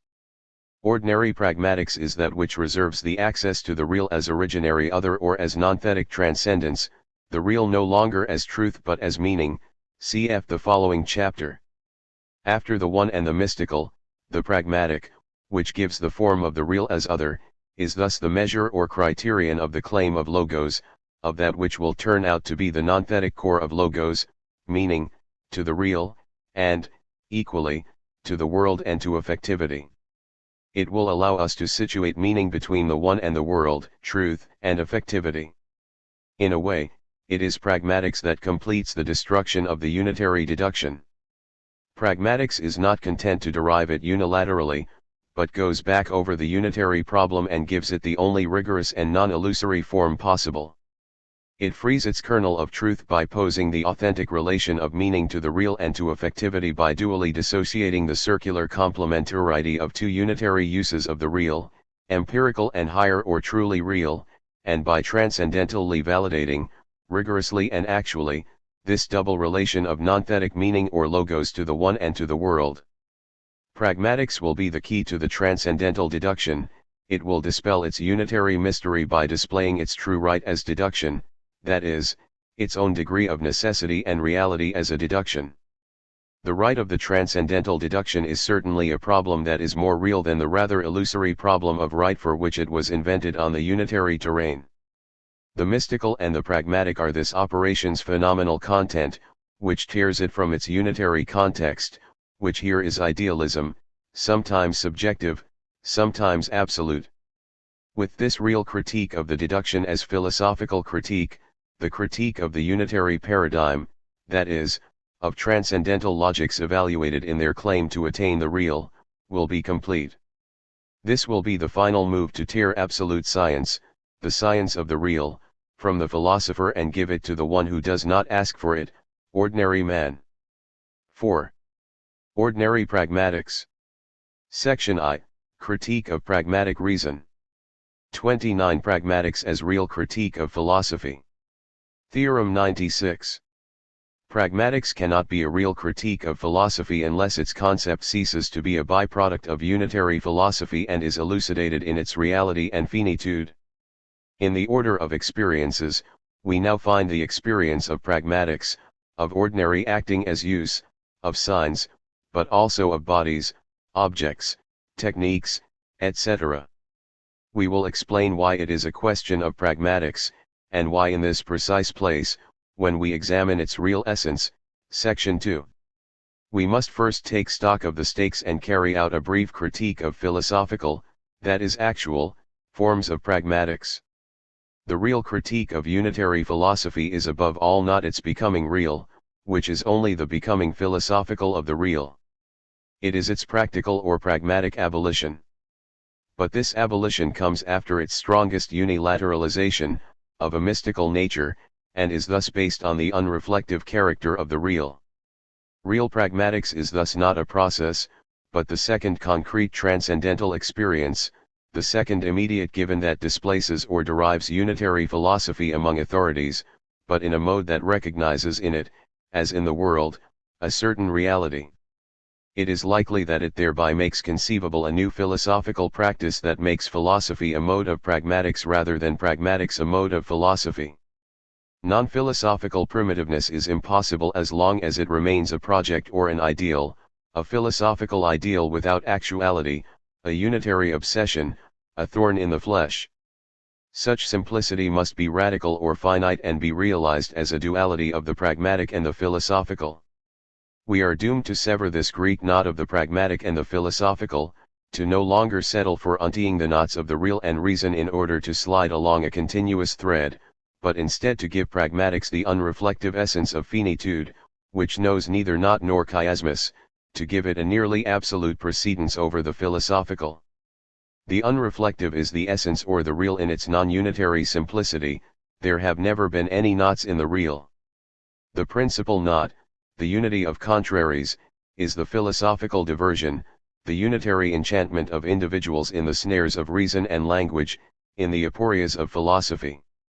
The ordinary coincides with the simplicity of the veritas transcendentalis. This theorem can be extended to pragmatics and its theoretical description, and ought to be if pragmatics wants to cease being the sub-philosophical product it is at present and be elucidated in its real content sa tenor and realite. Use is a form of the simple or the unreflective, not a simplification. When unitary philosophy wants to give itself up, and how could it not? It finds use, the ordinary, practice, existence, the game, etc., which for it are the bad angels of nihilism, the forms of unitary powerlessness and hypocrisy. Thus, what is opposed to philosophy are language games, an existence and a practice that are still philosophical, whose concept retains the essential part of logo-unitary determinations, instead of opposing to it a real and finite acting. The refusal of transcendent hierarchies, structures, schemas, and models is not enough. Never has an intermination made a reality, never has a negation made a determination, never has an unwesson made a wesson. The culture of intermination and underdetermination is the unitary nihil that wants to bring the real down with it. All possible transcendence should be excluded. Philosophers are never sufficiently demanding in the critique of philosophy. They do not want to switch instruments and set themselves overly limited goals, those of auto or hetero critique. The philosophy that imagined itself to be fighting in favor of the real was until now no more than a closed-circuit battle against itself. An example of this law is the therapeutic ideal of philosophy, dating from well before Wittgenstein, but which he recalled in a linguistic form audible to contemporary ears. This ideal is only an ideal or a project, and is destined to remain so. It is too easy or too insufficient to believe that insoluble philosophical problems arise from the unusual or fortuitous intersection between different uses of the same symbols, language games.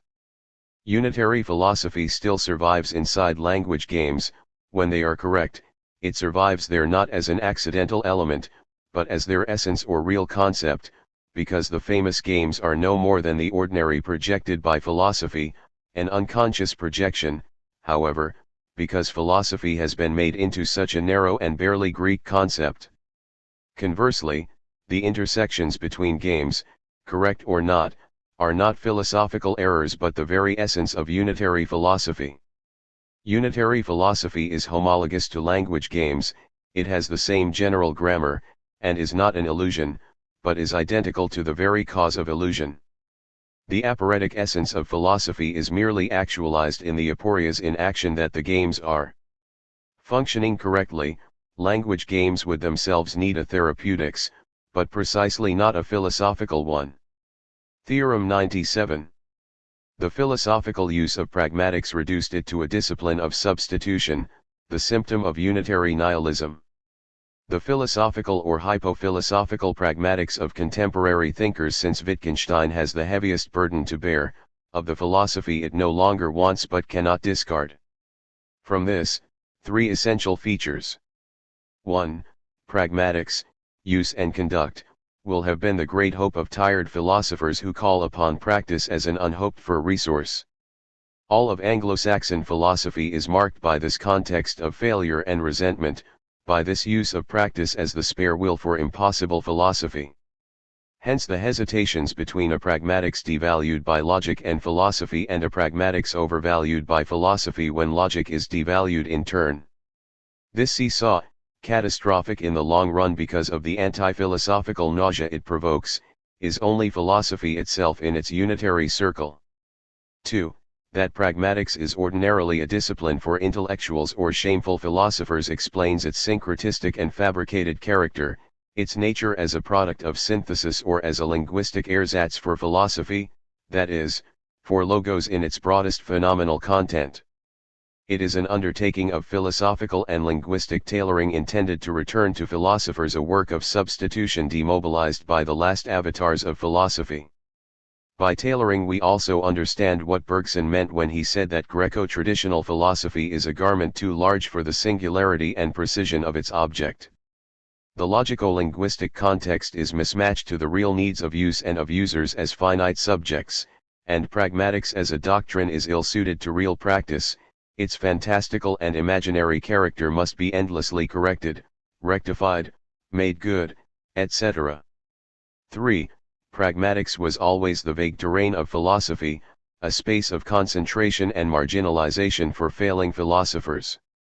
This is what it still is in Wittgenstein, a fallback, a last resort, and a hope, not yet this actual and complete experience, absolute in its order, this immediate given of use that is neither a surrogate for logic nor a logico-positivist substitute for classical rationalist philosophy nor a rocky and rough ground rather than a smooth and slippery surface.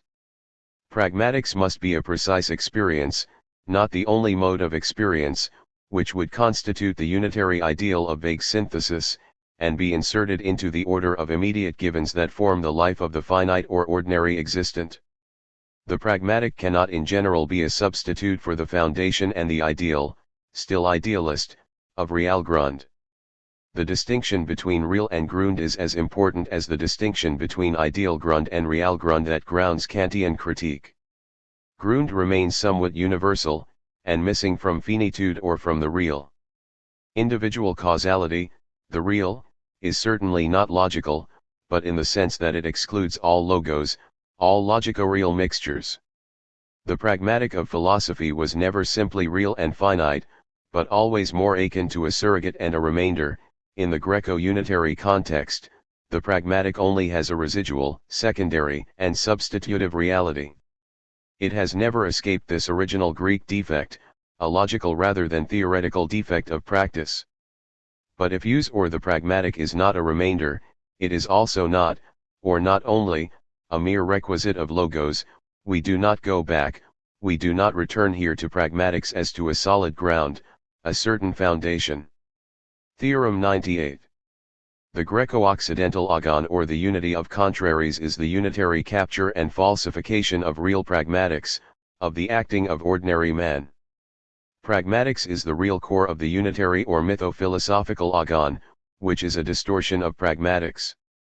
The game of being, game of the world, language game, etc., the struggle, the conflict, of being, of interpretations, etc., represent the authoritarian capture of the pragmatic element for the benefit of the unity of contraries and of difference. There, the pragmatic loses its finite individual essence in order to come under the law of unity in which it is reflected. In the Greco-unitary agon, it is struggle that reigns and judges. Even when the agon is purified in the form of Heraclitan or Nietzschean difference and becomes a dual without judge, it still remains a semi-transcendent judge, a third who surveys the adversaries. This is the dual itself, the victor over all adversaries. The agon is thus the loss of the real essence of terms, their becoming adversaries under the law of unity or of war for the glory of which they fight. The clear distinction of ordinary experience and of the philosophical concept of the pragmatic is an urgent task and presumes the expulsion of all transcendence from the experience of use and not only from all logic. Theorem 99. A real critique of pragmatic reason is not a circular or philosophical critique but the dissociation of the mixture of pragmatics and reason, their duality. Unitary philosophy is the forgetting of the real essence of pragmatics.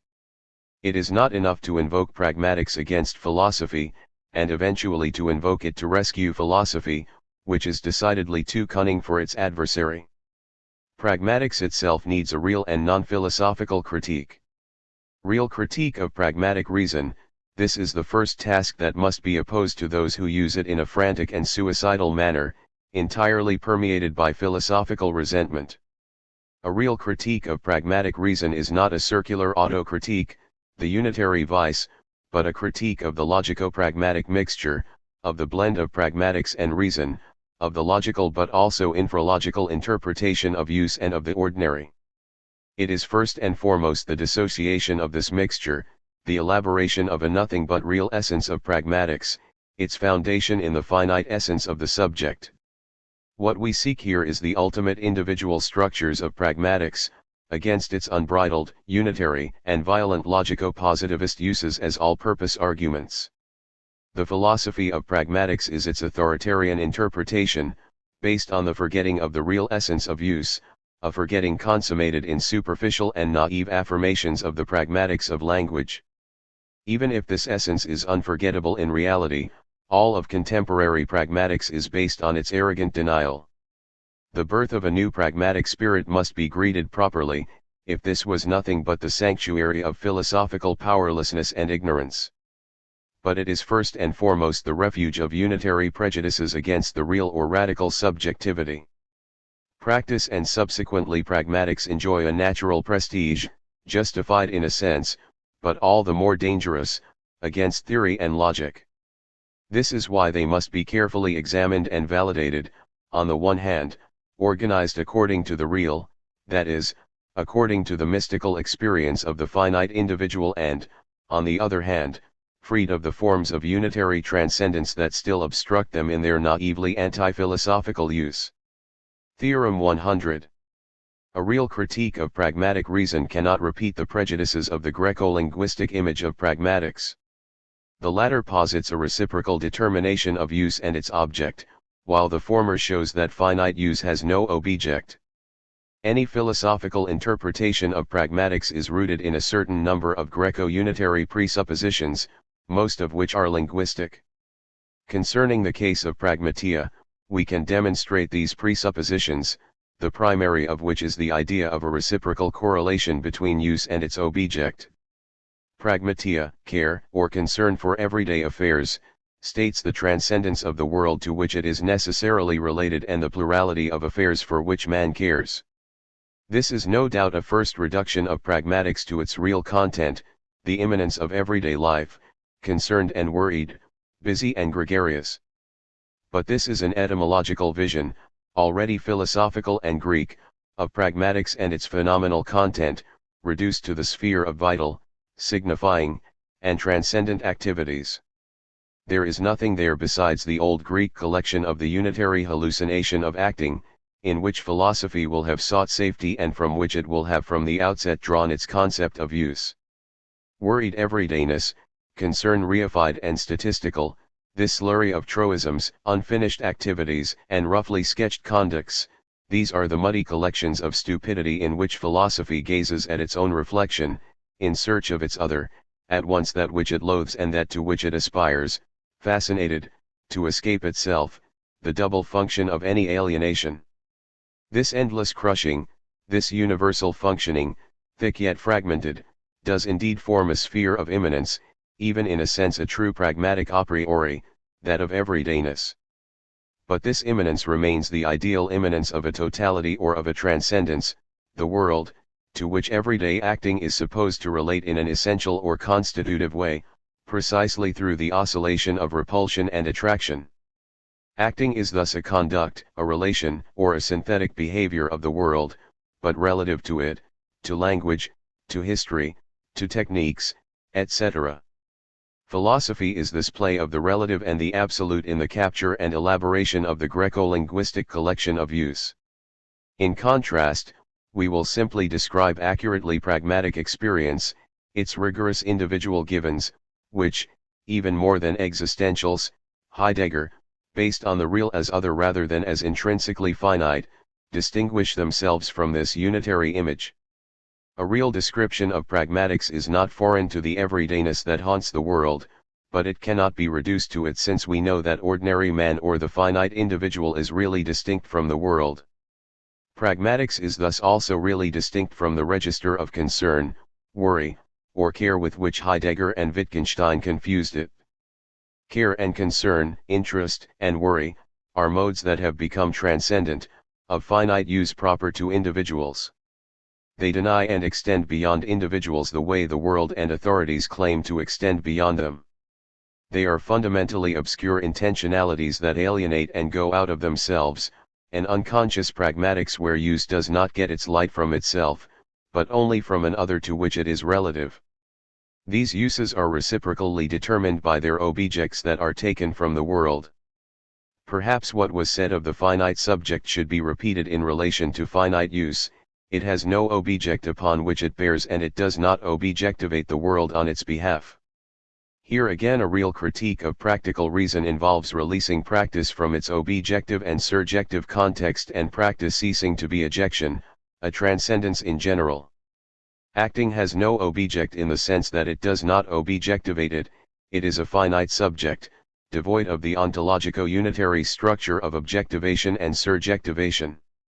However, this is not an undifferentiated or unthinkable structure. Its essence is the simplest one there is, even though, unlike the one, it presumes an occasional material, which is the world, but upon which it depends only partially and not in its essence. 30. Use as an a priori of pragmatics. Theorem 101. As an a priori of pragmatics, use must receive a real, finite or individual, content instead of a merely philosophical or logico-real content, which would make it a possibility and not a reality. The notion of use lies at the intersection of several contemporary requirements: the ordinary rather than the philosophical, the multiple rather than logical unity, the immanence of the human and the signifier rather than transcendent rules, the functional and the relative rather than the metaphysical and its absolutist customs. But all this merely designates effects or motivations. The true philosophical significance of use lies elsewhere, with the cause of these effects. Pragmatics needs an immanent a priori, and use is this concrete a priori of pragmatics. This is the phenomenal content of the use of use. This requirement is not present in all its theorists, though it is in any event prescribed by the Greco-philosophical tradition of pragmatia. The proof of this is immediate: use extends beyond the opposition of syntax and semantics. Its rules determine formal syntactical organization but also the production of meaning. It points, beyond disjunctions, towards transcendental unity and reality, those of language, for example. Hence, these generalized concepts of grammar, Wittgenstein, and syntax, Heidegger, Merleau-Ponty, which are the difference of the formal and the semantic, which are practice itself as the unity of this disjunction, as concrete or real experience identical to the rule in its essence. The rule in its phenomenal content is actually the synthesis of the universal and the singular, of the rule and the case, a transcendental or philosophical relation.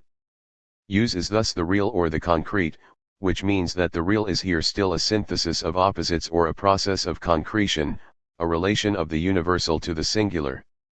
The ordinary, in its phenomenal content, which is here still logico-real, is this higher rule that governs philosophy itself. It is the universal a priori that creates both philosophical illusions and their philosophical therapy. Everyday use is the principle that subjects the act of speaking to a set of syntactical and semantic rules. Understood in this way, with its unitary phenomenal content laid out, the ordinary is in reality the factum of the analysis of language. This is why, in human and signifying activities, the ordinary and the pragmatic are the same thing.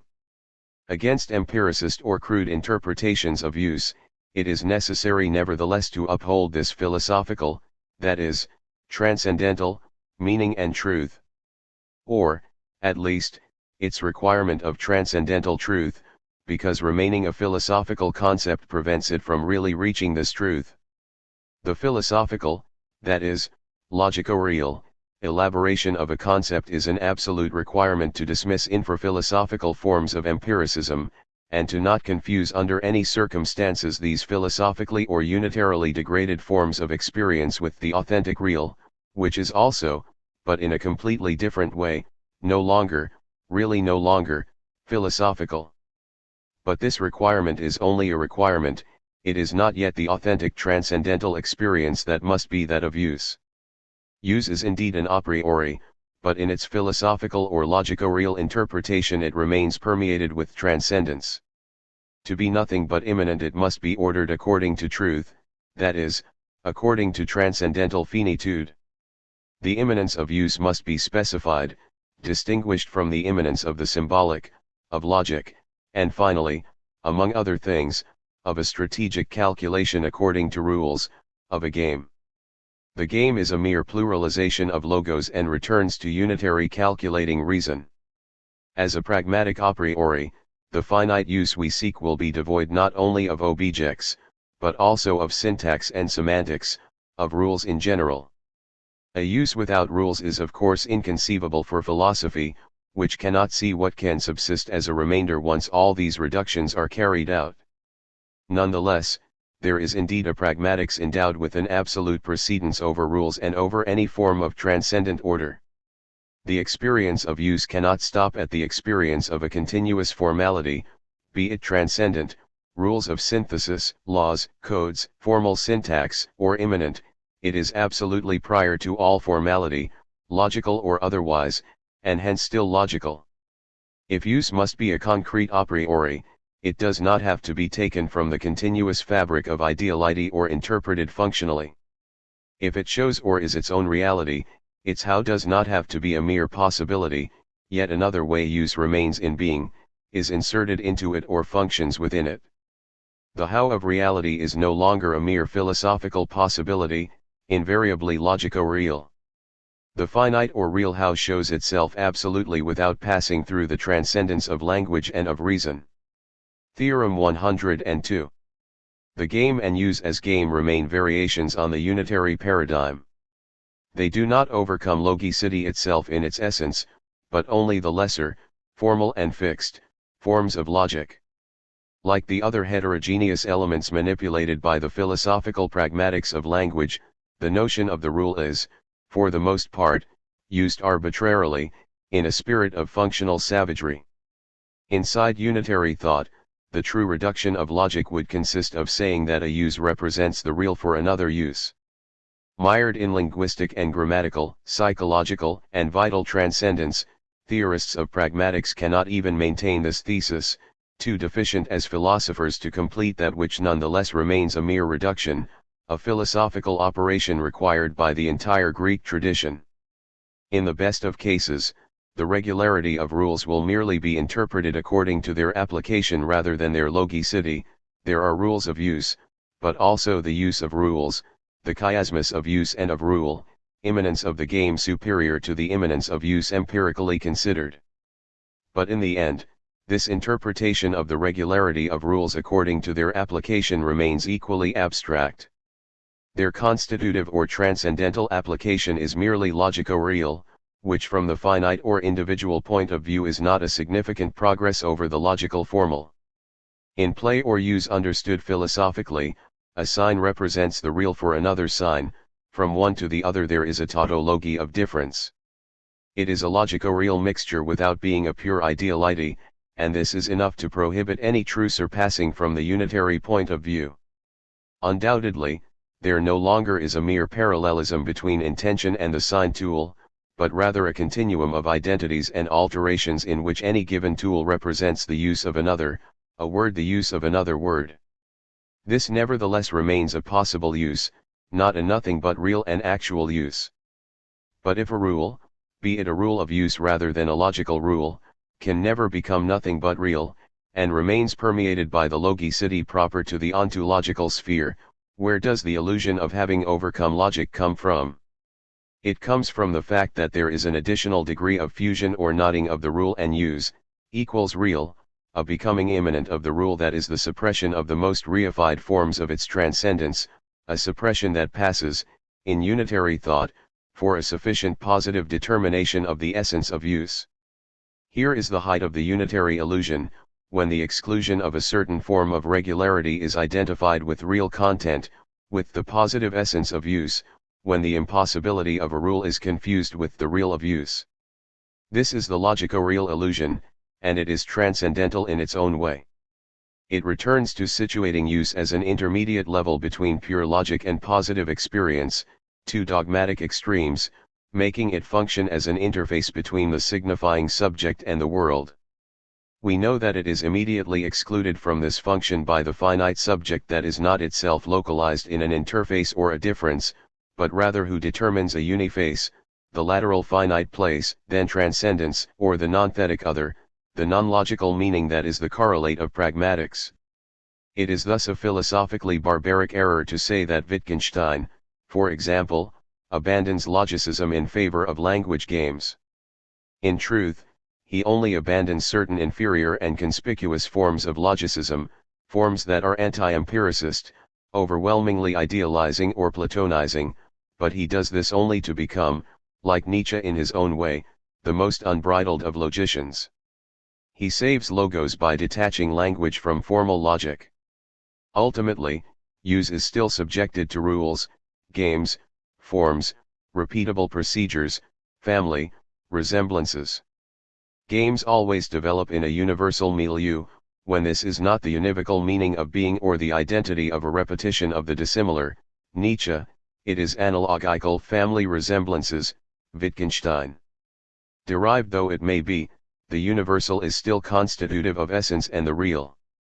It is not enough to take up pieces of activity, fragments of language and life, to knot them up and make them represent each other through and for the other. These are indeterminate generalities or vague universals that reconstitute a continuum of uses. The fluidity of uses is not the suppression of unitary presuppositions, but their fulfillment. The pluralization of unity is the ultimate unitary ruse. Use remains a manner of signifying, an ontological how, a real as manner, all determinations that presume the transcendent element of being. The ordinary seems to refuse logical univocity, but it is only a matter of the constituted discipline of logic. As for the rest, it naively entrusts itself to analogy or ontological univocity. Theorem 103. The unitary philosophy of use posits the reality of use without elucidating its essence, which is individual finitude. In the best unitary cases, there is a surjective rather than objective structure from the rule to its application. The rule does not hang over its application, but forms a continuous process with it. Not a meta-rule or an auto-objectivating meta-regulation, but a surregulation, a surjective calculation of rules in general. But use understood in this way remains an intentionality towards transcendence and merely substitutes a surlogicity for a reified logicity yet again. The relation of surjectivation is in fact the indivisible or immediate relation, the relation to being in the world. Point 15. Even indivisible and reduced to the real content of this indivision, even devoid of a meta-rule likely to dominate it, by itself it remains on the order of irregularity. When surjective use appears from itself without passing through the constraint of an external foundation or a global or specific rule, it must posit reality, its own, under the form of an unlimited process of games, under the form of an infinite time presumed to be quasi-actual.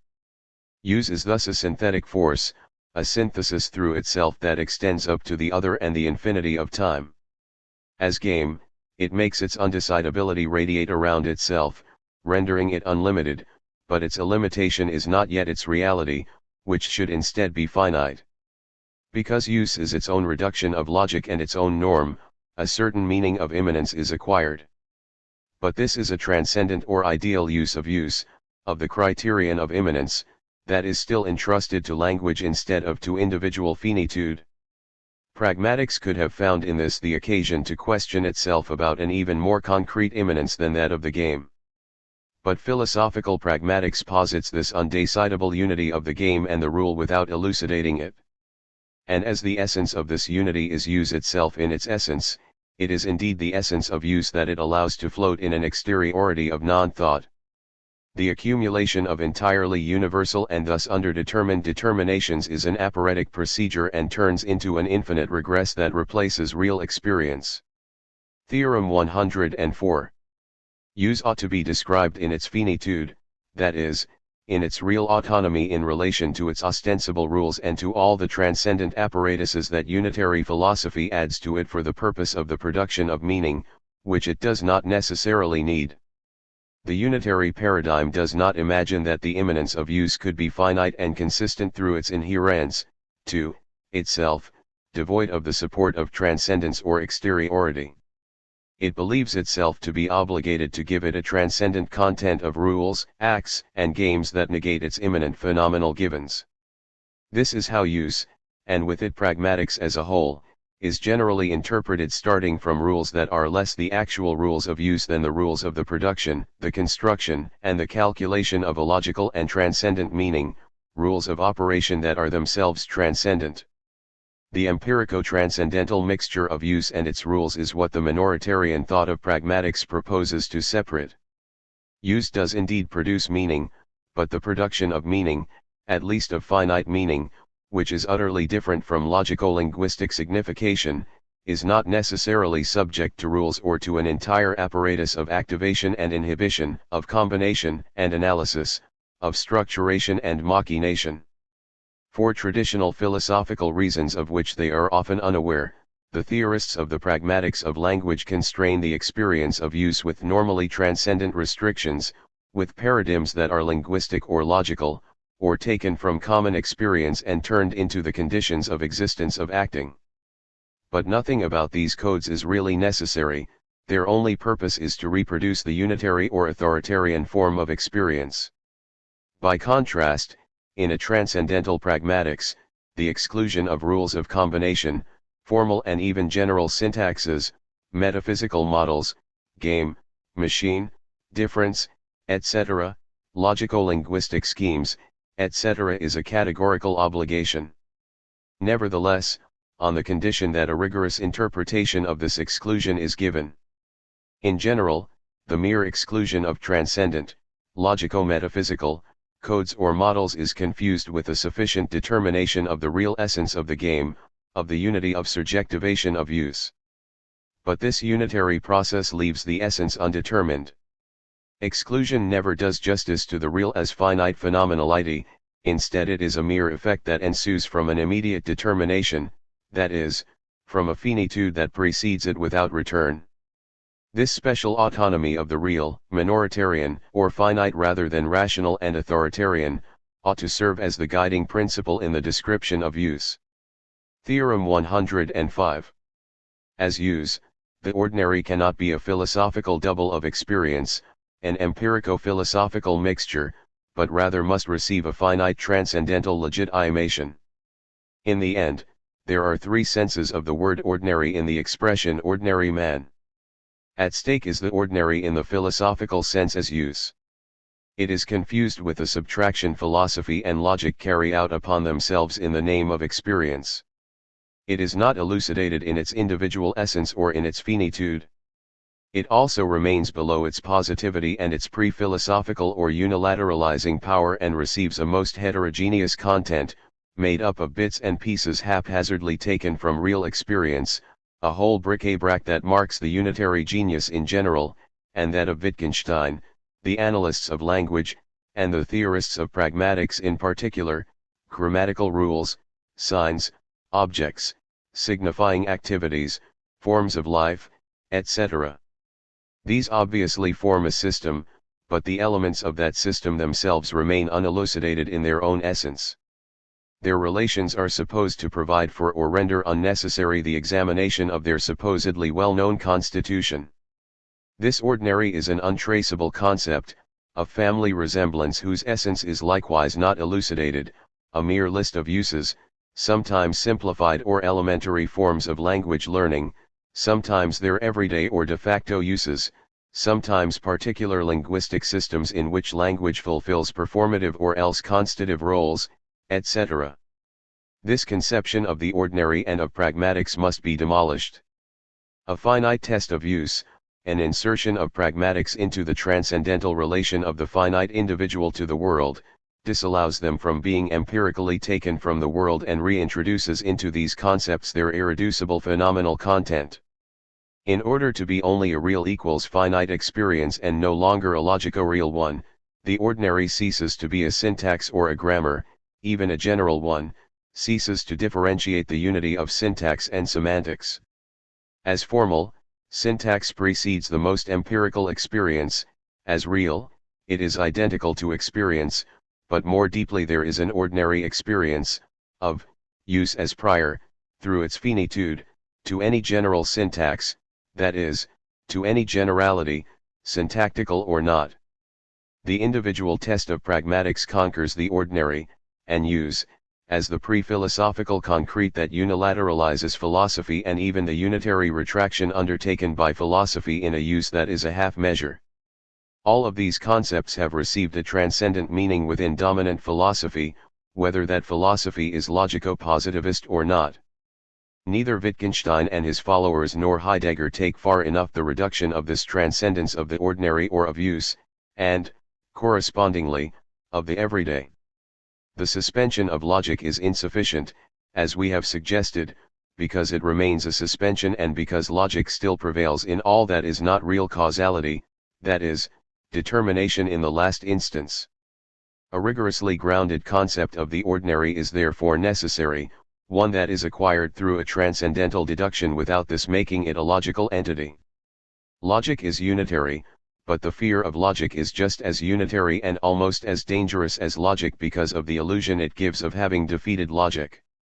These indeterminate and vague concepts that philosophy, Anglo-Saxon or otherwise, proposes of the ordinary, the everyday, banality, learning, etc., have no reality or phenomenal content other than unitary mixtures in their logico-empirical form.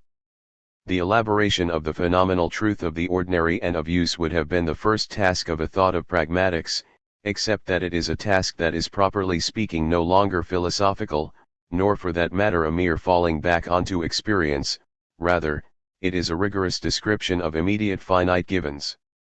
Above all, the ordinary is not the everyday in its philosophical but still empiricist meaning, nor even in its existential elaboration by Heidegger, which is simply copied from existential everydayness, accepting the other, and insufficiently critiqued in what remains in it of transcendence.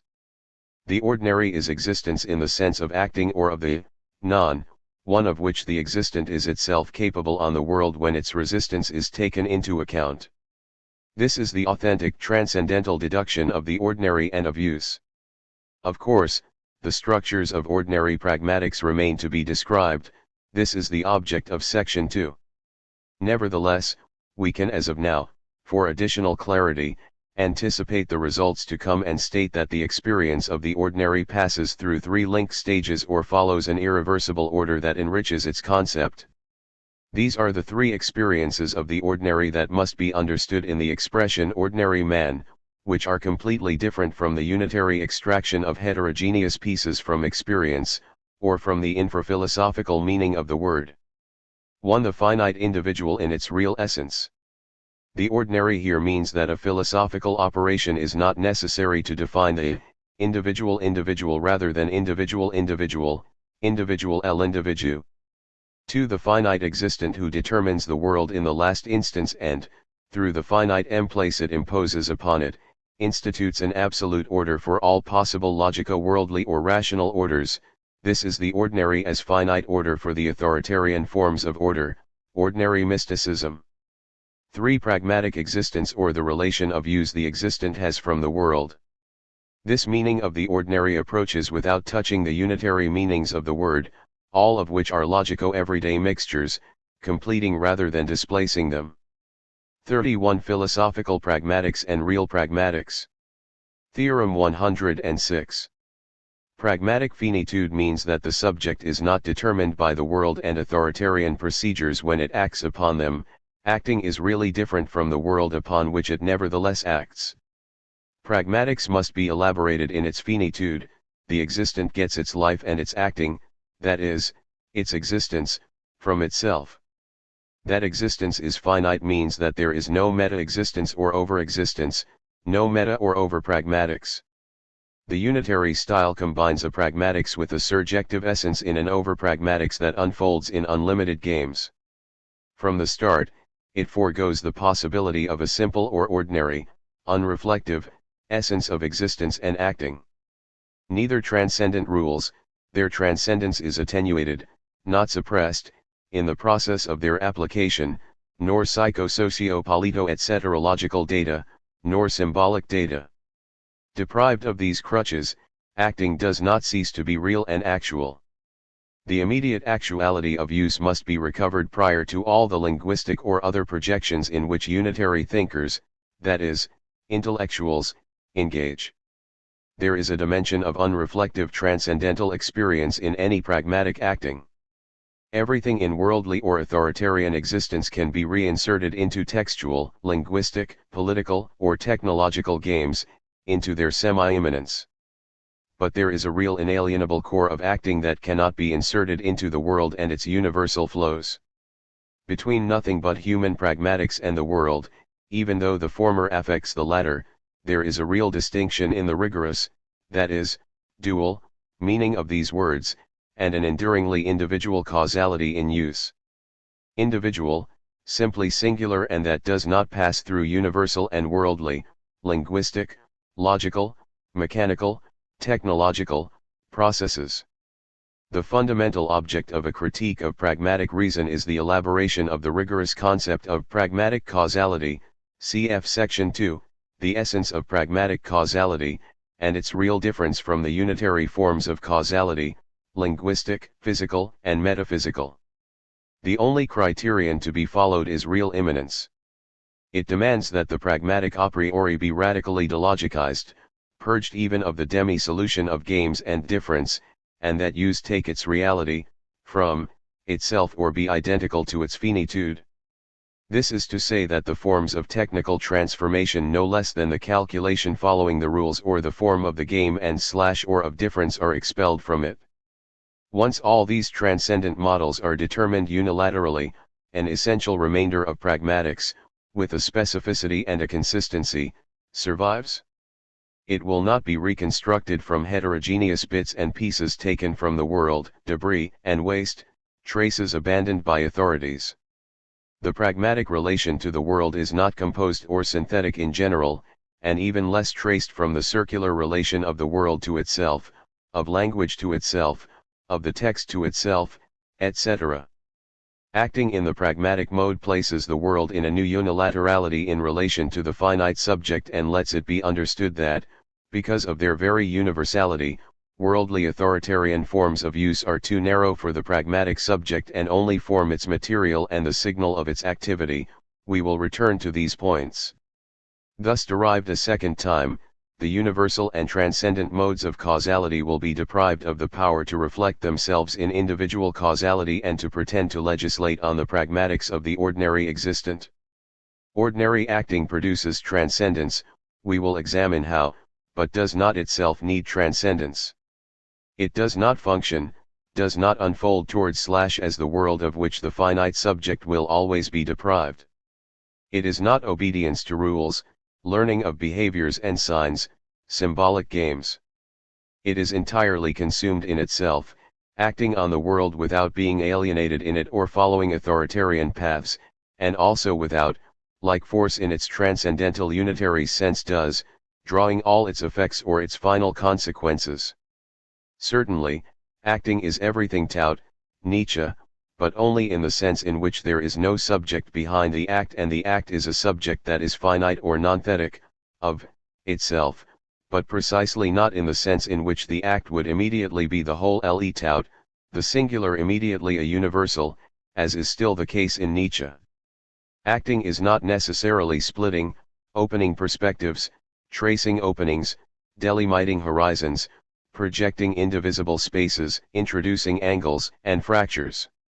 Unitary philosophy was never able to think in any other way than in fantasies of a sublime geometry, a spiritual spatiality, oscillating from the depths of the soul to the horizons of being, from smooth surfaces to rocky grounds, from metaphysical centrism to the square angularity of writing. But the existent traverses nothing of the sort and is not carried towards the world when it acts. The essence of acting is completely different from the transcendence of the world, even if that transcendence is part of that upon which it acts. Theorem 107. The real critique of practical reason must recognize the radical or finite, non-Copernican, subjectivity of acting. It does not extend contemporary philosophical gains. Here we no doubt register, once and for all, the progress in the destruction of unity realized by Nietzsche, Heidegger, Wittgenstein. The continuous multiplication of use and even of language games is a gain against the primacy of the classical dogmatic use of logic, and, for example, against the postulate of atomicity. But the one is not an ultra-unity, the minoritarian or the finite are not the ultra-unitary. We do not propose to add to these various deconstruct ions of the logical paragon, to refine these very moderate appeals made to it, to refine this half measure, which remains unitary and which, as a result, preserves the essentials of logicity. Rather, we propose to draw the consequences, for this historico-systematic formation of philosophical pragmatics, of a radical, finite ordeal of use and of acting, which will involve an entirely different economy, something different from an economy, of the subject, of use, and of meaning. That the unitary illusion, which takes refuge in the ideal of the pluralization of uses and games or in the deconstruction of logos in general, protests and resents this final invalidation of its existence as a still metaphysical enterprise, an attempt to recreate a transcendent paragon. This is inevitable, and this is unitary logic itself. We can only respond to it through the actuality of real critique. Section 2. It concerns a misunderstanding. We are not speaking about the same thing, in the sense that the unitary ideal speaks and does nothing but speak, and that minoritarian practice surrenders itself to an ordeal that situates language absolutely and affects it with an indisputable finitude. The finite one is not a new universal, superior even to the plurality of uses or linguistic multiplicities. If it fulfills common functions, it is in relation to those that still perceive it as a universal. But its essence is not universal. This is what allows it to claim to have never been prisoner to the logicity of logos in general, and never believe it was able to escape from it, but rather to emplace or situate the economy of logos in totality in an illogical order, which is the irreversible order of the real. The contemporary gains in the deconstruct ions of the archaic primacy of logos, and not only of logic, can be intensified, totalized, accumulated, displaced, but the real problem is in fact to irreversibly or finitely emplace them in a pragmatic mode that follows the mystical mode. The logical, that is, logico-real or philosophical unitary, ideal has not been eradicated from pragmatics. The logic presumed to be its own master has been replaced by the use of logic, by the ordinary care or concern for logic. Philosophical pragmatics ends in this transfer. Formal logic and real logic, the unitary philosophical element, cease to be the essence of language or life in order to become the principal predicate of use and of its subject. This transfer is conservative. The task of finite pragmatics is instead to carry use into the absolute immanence to which it is disposed as soon as it receives for essence the finite subjectivity of ordinary man. The subject without predicate persists through use without predicate, the subject without object through use without object and devoid of vis-a-vis. It also, though with less rigor, transforms the world into a postdicate. Finite pragmatics is no longer a pragmatic reason, and the world does not revolve around human acting. The world and its objects are no longer anything more than its occasional material, but by no means what it produces. It is useless to balance Anglo-Saxon pragmatics through the Copernican revolution or the philosophical critique of practical reason. The finite practical subject is no longer Copernican. If unitary pragmatics still expresses a mixed point of view on use, if it confuses the subjective finite essence of use with its worldly conditions of existence or its transcendent operating conditions de exercis and conceives of it as a universal and objective plane of universal immanence, it is indeed because the user has not been elucidated in its essence, not as consumer of the products of use, consumption of meaning, comprehension, etc., but as immanent and finite subject of use that is not alienated in logico-linguistic forms of meaning. Theorem 108. The real critique of pragmatic reason does not merely extend the concept of performativity beyond its linguistic and metaphysical limits. It makes this extension into not the condition but the effect of the return of performativity to its finite essence. To make pragmatics coextensive with existence and turn it into a fundamental experience of ordinary man, its concept must be extended, unfolded without limitations from the side of the world. A critique of pragmatic reason, that is to say of the rational limitation of pragmatics, begins with posing an a priori unlimited inventory of performative acts, identified, as we will see, with use. This is the equivalent of a metaphysical deduction of the a priori structures of expanded performativity. It would not have any meaning if this inventory did not break all linguistic, psychological, and metaphysical limitations. 1. The limitation of performative acts to language games and to the list Wittgenstein gives of them, to affirm, to interrogate, to command, to describe objects, to measure them, etc., must be eliminated. The definition of pragmatics as linguistic and within the sole context of language, indeed of enunciation, is a vicious operation, a very narrow mixture, as is that of philosophy as philosophy of language. As for unitary philosophy itself, it is already an overly narrow and reified circle. Pragmatics must be general to be philosophical and extend beyond its linguistic limitations. It is below syntax and semantics, but also below both language and the world in their unitary opposition. For example, to take up once more its philosophical concept, it is at least the sphere of activities that are transcendental or constituent of the world and of the ontologies secreted by uses and games, not the empirical, but the higher, real. Use is an intentionality that animates things, corporeal possibilities, and not only signs. Extending performativity beyond language is an absolute requirement, a requirement that Nietzsche and Heidegger, the two greatest thinkers of pragmatics, imposed on themselves by extending ordinary use beyond enunciation. Of course, from our point of view, this is, in the end, a unitary mixture that disallows any real critique of language and philosophy. 2. Then there is this other limitation, philosophically more limited, that opposes the performative and the constitutive. This opposition, metaphysically very derivative and copied from a superficial and transcendent concept of activity and passivity as opposed and complementary, must be abandoned, and the concept of performativity generalized to all acts, to all possible operativity, even one that apparently refers to receptions, to passive or theoretical phenomena, to descriptions. In the last instance, the finite essence of performativity will probably be passivity, but not the passivity that is liable to be coupled with activity, rather the passivity of radical finitude. Performativity is thus liberated from its side and can no longer be limited in extension by supposedly passive phenomena.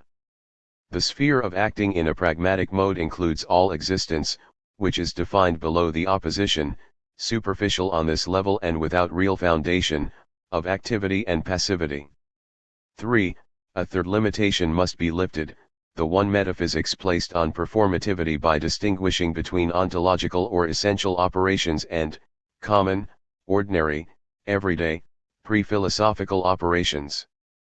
Essential operativity, that of being, is articulated around position, Setzen, thesis. This ontological limitation will have been partially lifted by contemporary deconstructions of metaphysics, as different than they are, which knew how to distinguish themselves from position and embellish their variations on this invariant, deposition, overposition, differa, nce, etc. From this point of view, there is an elementary performativity of philosophy as a transcendental logic, a logico-real pragmatics, mixed operations, deeper than categories and acts.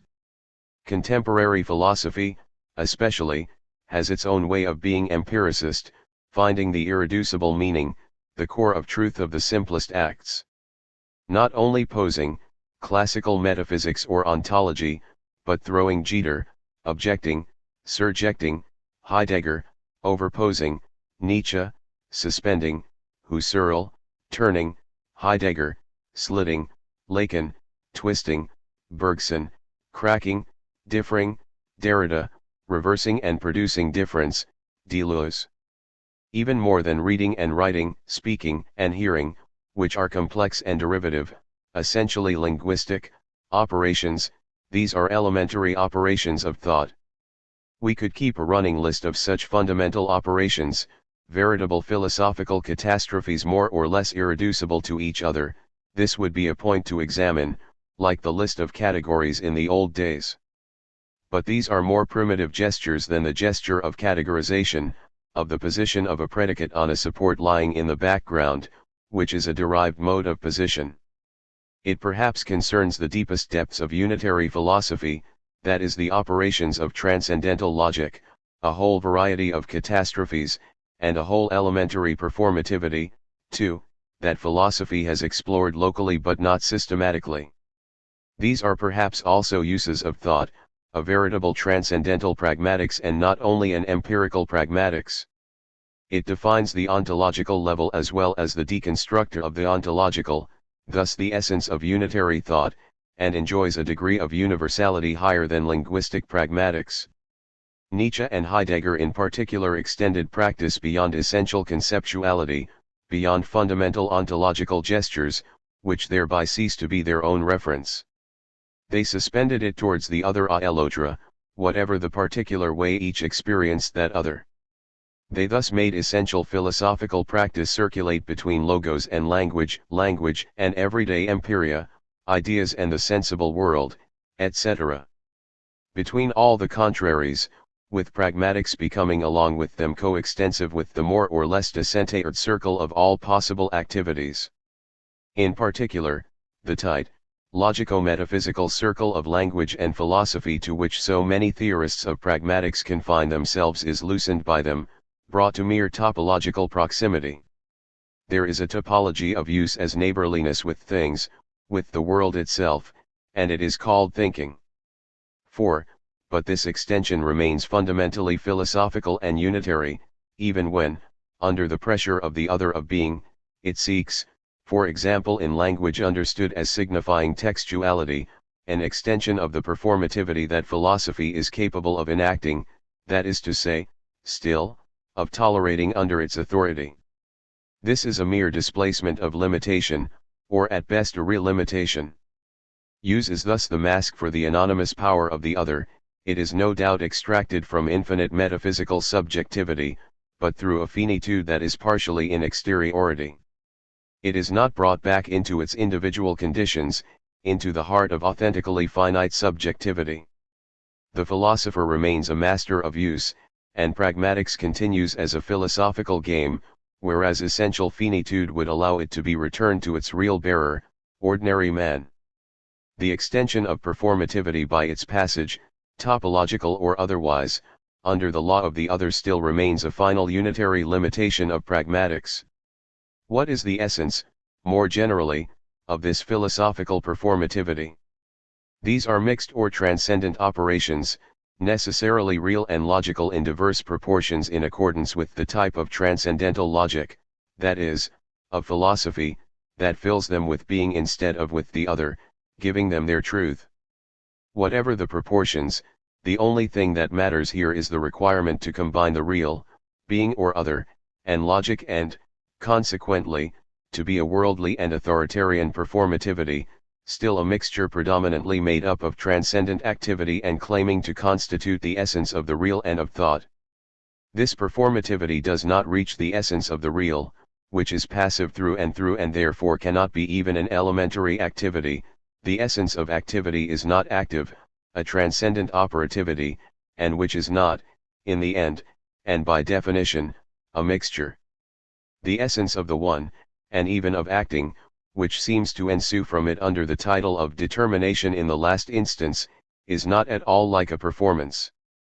Finite emplacement is a real experience, that is, passive through and through, not a production of place or a voluntary fixing of the world or any given thing onto a place, not a genesis or an occupation of place.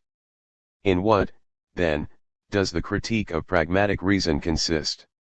It cannot reside in the third extension/limitation, which is obviously already such a critique, but which remains within the final limits of philosophy or language, folding back on themselves and surveying themselves. Moreover, it amounts to accepting a content for pragmatics that is still logico-real, even if that content includes the other in itself. Under the condition of this quadruple extension, but is it still a question of this process? Beyond acts of language, beyond the most superficially active acts, beyond essential, ontological, and even philosophical acts, and beyond, finally, the other and its diverse contemporary uses, there is a performativity coextensive with existence that innervates from the inside everything that is given, from the world or authorities, as conducts, projects, wills, desires, powers, thoughts, etc. It is unlimited as a matter of principle, but in the precise sense that its finitude distinguishes it from any worldly or authoritarian illimitation/limitation. Not only does it merge, if it is viewed from the world, with all the verbs language is capable of inventing, but it has an essence that implies its real distinction from the world. This is its authentic extension, something quite different from an extension or an illimitation proceeding through strokes of limitations and interiorizing them. Put differently, there is indeed a performative manifold, a multiplicity of the ordinary that forms the deployed content of pragmatic reason. But this deployment remains strictly intraphilosophical or unitary and must not be the condition of the return of acting to its finite essence but rather its effect. This is the real critique of pragmatic reason, a pragmatic critique of reason rather than a rational critique of pragmatics. Section 2, The Essence of Pragmatic Causality. 32 From the Mystical to the Pragmatic. Theorem 109. Pragmatics or use forms a specific and autonomous sphere of reality that must be elucidated a priori in its immanent phenomenal givens, starting from the finite acting subject rather than from the world. Mysticism and pragmatics are the two means man has for escaping from unitary, philosophical and linguistic, enchantment. There is a pragmatic causality, an ordinary acting that has been constantly requisitioned by linguistic and philosophical pragmatics without being elucidated in its essence. Philosophy used this motif piecemeal, remaking it from elements abstractly taken from experience such as it imagined or fantasized it. As we have seen, up until now it has always been a question of disgraceful philosophical interpretations under the name of pragmatics, of use, of ordinary. A single question deserves to be posed: is there a specifically pragmatic causality, a pragmatic mode of this acting of which the finite subject is capable, which we call in general individual causality or determination in the last instance, whose first mode we examined? Practice has rarely been thought according to finite subjectivity, and rarely has its essence been distinguished from its operating conditions, which are not at all its conditions of existence. This individual, inalienable subjectivity is what we make use of here as a criterion or guiding thread for describing the immediate givens of use. It is this real essence of pragmatics that we must now lay out in its phenomenality, after having, as an initial stage, extracted it in its finite, ordinary concept from its philosophical interpretations. Reduced to its content of indisputable experience and therefore subordinated to the mystical moment, the pragmatics of ordinary man can cease to be this unitary fetish and become the radical, unrepentant critique of philosophy. Pragmatics is a sphere of autonomous reality that must be acquired through an experience of its real essence rather than through an abstraction of the conducts of an indeterminate subject. It must be transcendentally deduced from the finite subject as that which actually extends the mystical form of determination in the last instance, which we have characterized as a specifically human causality on the world. It will thus have certain essential characteristics of that causality. Ordinary use can thus be elaborated in its individual structures and receive a radical interpretation as a sphere of immanence distinct from the structures of affectivity but also from topical determination in the last instance. For example, we here forego cutting up and taking a transcendental field of uses, conducts, and projects from common and unitary experience. It is not a question of abandoning the transcendental experience of use, but, on the contrary, of liberating it by abandoning the idea of a unitary field or plane of immanence. Following the one and finite topics, use is indeed the concrete ground of existence, but it must be detached from its unitary context, Nietzschean or Heideggerian, for example, and not only from its limitations, that is, its logico-linguistic universalizations.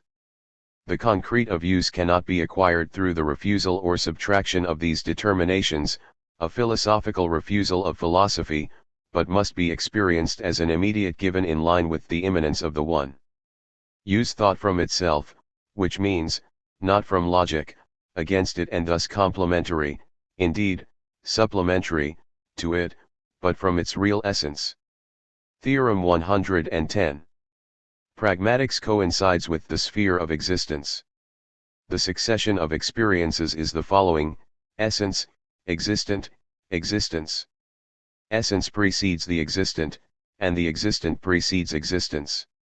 We distinguish the one or the real essence of the finite individual from the existent or the finite individual insofar as it determines authorities in the last instance, and finally, from existence, which is the practical sphere of the existent when the latter acts pragmatically and not only mystically upon the world. Whence the following theorems: 1. Real essence precedes the existent, 2. The existent precedes existence, 3. Individual or minoritarian thought is a thought of order as precedence or irreversibility. The existent precedes existence. What does this mean? This formula is ambiguous. 1. Under existence in the unitary sense, which is a universal whether it is concrete or singular, it is a question of recovering the existent, the concrete that unilateralizes the universal itself. The existent does not need universal existence in order to be determined, though it precedes it in the sense that it renders it unilateral in its very universality. The existent precedes existence, it determines it in the last instance. It does not precede it the way in unitary metaphysics essence precedes existence, or the inverse. This precedence is absolute or one-way, and neither essence nor existence insofar as they are liable to be coupled are capable of such a precedence. Unitary existence therefore is not the most concrete. The esse, the how, the quod, the whys or way of being, etc. are still thought in their unity with ideality, and existence is in turn an essence, but of a higher degree, affectivity. It crushes man under a new universal, under a concrete totality, it is a philosopher's means. 2. However, the finite existent, in its turn, makes possible a new experience of existence, which it opposes to that of the philosopher. It is coextensive with pragmatics. The existent in its mystical truth here precedes existence as well, though in a more originary way. Under the name of pragmatics, we will examine the immanent phenomenal givens of existence. Of course, this experience of existence is the only one the finite subject, as distinct from the world, can receive as its own and as human. The passage from the mystical to the pragmatic is the same as from the existent to existence, and it allows us to recognize, in a rigorous way, the non-unitary phenomenal content of existence. Theorem 111. Pragmatics expresses the generosity of the one or of finite man that recognizes in the world the reality the world continues to claim beyond its unilaterality. Existence, that is, acting in a pragmatic mode, is inscribed within acting in a mystical mode. It involves it but provides it with a specific and original determination. It appears with the world, or authorities, the state, history, language, etc., which is announced as unilaterally emplaced. It assumes finite topics so as to be able to act upon the world, but it can only act upon it in a different way, namely in the practice of which ordinary man is capable. Even more than ordinary mysticism, pragmatics takes the world and authoritarian universal seriously. It is conditioned, we will have to see how, by the contingency of their intervention and their resistance. The world is emplaced or determined with no counterpart by the one, but pragmatics determines it by recognizing an autonomy in what was no more than a mere function of indication or manifestation. Unlike the existent, existence recognizes a certain reality or truth in the resistance of the world or the non, 1 It is even existence that partially legitimates the world and the unitary amphibology. From this point of view, the significance of pragmatics in the life of man is twofold. 1. It recognizes the irreducible in the non-1, which the one had no reason to recognize. The one, being finite, was too strong for the world. Finite topics or the existent was already the taking into consideration of the world, but not of worldly resistance and the unitary illusion, which it in a sense reduced to nothingness from the point of view of the one. On the other hand, existence manages to take them into consideration. The affection of the subject by the world is a contingent fact that is straight away unilateralized. But as illusory as it is in relation to the one, it interests us because, as minoritarian philosophers, we find our starting point in this illusion or resistance, in the point of view of the world and not only in the one. We have acknowledged, beyond the one from which we have not, however, exited because it is not a unity, this contingent affection. We have begun with it as though it unleashed a minoritarian thought. Through pragmatics, we recognize this departure in spite of its unilaterality. We do justice to this world that posits the finite subject, whether the finite subject wants it or not, and even if it is mistaken about it. The one tolerates us taking into consideration this call of the world. It makes pragmatics possible, insofar as it does not prohibit it, and renders it real in its essence beyond its effective cause in the world. Generally speaking, the one and unilateral determination are not unitary interiorizations, idealist processes, raising, interiorizing, and suppressing the world. The world subsists with its non-1, they exist together, at least from their point of view, which is not suppressed but only seen in the one, and this is not a unity of the one and the world. It is the one that motivates pragmatics, which itself is a struggle or the real phenomenal core of any struggle, of any agon, with the world. 2. Pragmatics not only confirms the transcendentally contingent fact of worldly affection by taking up its point of view beyond its unilaterality, but it also as a result assigns it a certain reality, releasing the core of truth hidden in the non-1, and thus partially legitimating the unitary illusion. In the end, pragmatics is the generosity of the one or of ordinary mysticism recognizing the right of the world, recognizing in it a certain reality from the point of view even of the one, which is in no way diminished or affected by this recognition. Ordinary pragmatics completes the process of the one's progressive recognition of the reality of the world. The one has none of the repulsive and negative characteristics of unity. It is a sufficiency that does not reach itself through the mediation of a negation, even an immediate one, of the world. Philosophical radically, which is the spirit of negation and vengeance, must be distinguished from real radically, which is finite or intrinsic and does not need to reduce the world to nothingness. The phenomenal generosity of the one, which neither dissolves nor alters mixtures, retains the possibility of not annihilating the world in the critique of worldly illusion of which it is the seed. This is what is expressed by the pragmatic moment, which solves the paradox of being inscribed within the mystical suspension of authorities while recognizing their possession of the reality they claim. Theorem 112. The structures of pragmatics must be elaborated according to finitude and really distinguished from the corresponding unitary structures. Of the four traditional sides of any practice, Zion, continuous unfolding or mode of action, a thing worked or acted upon, effect, the first is radically excluded in ordinary or human acting and replaced by the essence of the real, inalienable, or finite. The second remains, but must be transformed in its own constitution, because its essence is no longer Zion, it will itself no longer take either the form of a universal or of a continuum, cause, power, technical processes, spreading out. The third remains, but as mere occasional material, we will explain this function, rather than raw material. Finally the fourth, the finite product or the effect, remains only as transformed. This is what we have already referred to as nonthetic other or nonthetic transcendence, as a logical meaning rigorously distinct from linguistic signification and the logical form of meaning. The phenomenal givens of finite human pragmatics are made up of these four elements. We will only describe, paragraphs 34 to 36, the final three because we already possess the first, the finite essence of the real or of individual subjectivity, which serves us as the guiding thread of this description. 33. The finitude of pragmatics. Theorem 113. Finitude is not the idealist autonomy of the unitary absolute or the unitary subject, but the real essence of this very autonomy. The science of man is based not on autonomy but on real finitude. There is no metapragmatics or overpragmatics.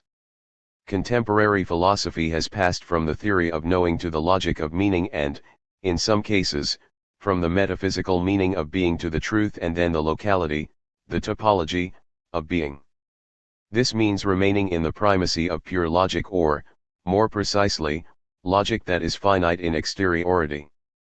The ideal that guides it is thus the ideal of immanence understood in the unitary idealist manner of autonomy, Selbstständigkeit, in the form, for example, of surjectivation, which is a unitary half-measure whose phenomenal content remains permeated with logicity because of its finitude that is only in exteriority. Of course, the finitude of the existent is no longer that of a causa sui, otherwise it would be simultaneously a meta-existent. The ordinary existent of contemporary thinkers takes its essence from itself but also from outside of itself, for example from being as from its other. Its essence and its life happen to it from within and from without, from a plane of immanence or from a transcendental field, that is, from a universal that does not pose itself, but simply overposes itself. Nevertheless, absolute autonomy or even autonomy rendered finite by an other remains an ideal rather than a real ordeal, and authoritarian, like all ideals. The a priori of use, its ultimate phenomenal content, is not surjectivation, but individual subjectivity. The latter is a real immanence more radical than autonomy. Selbstständigkeit, autonomy as autoposition, even altered by the real other, is not the essence of individuals. Finitude is intrinsic, present from the very beginning, it determines everything irreversibly, not circularly like an ideal. Just as there is an individual before any process of individuation, there is a finitude prior to any process of finitization. Unitary philosophy believed it had found in finitude a delimitation of itself, but it preserved the essential core of its pretensions by reducing finitude to an experience of the other and a temporalization. Finitude must spring up from the very essence of ordinary man and irrigate its existence from there without having to affect it again from the outside, and, for example, from the world, which does not know real finitude, only the mixture of the finite and the infinite. Therefore, it is not enough to expand pragmatics beyond utterance and signification, beyond these metaphysical limitations. We must still go beyond this final limitation, which is its deconstruction or its opening to the other, a beyond that we know is instead a unilateralization from the one.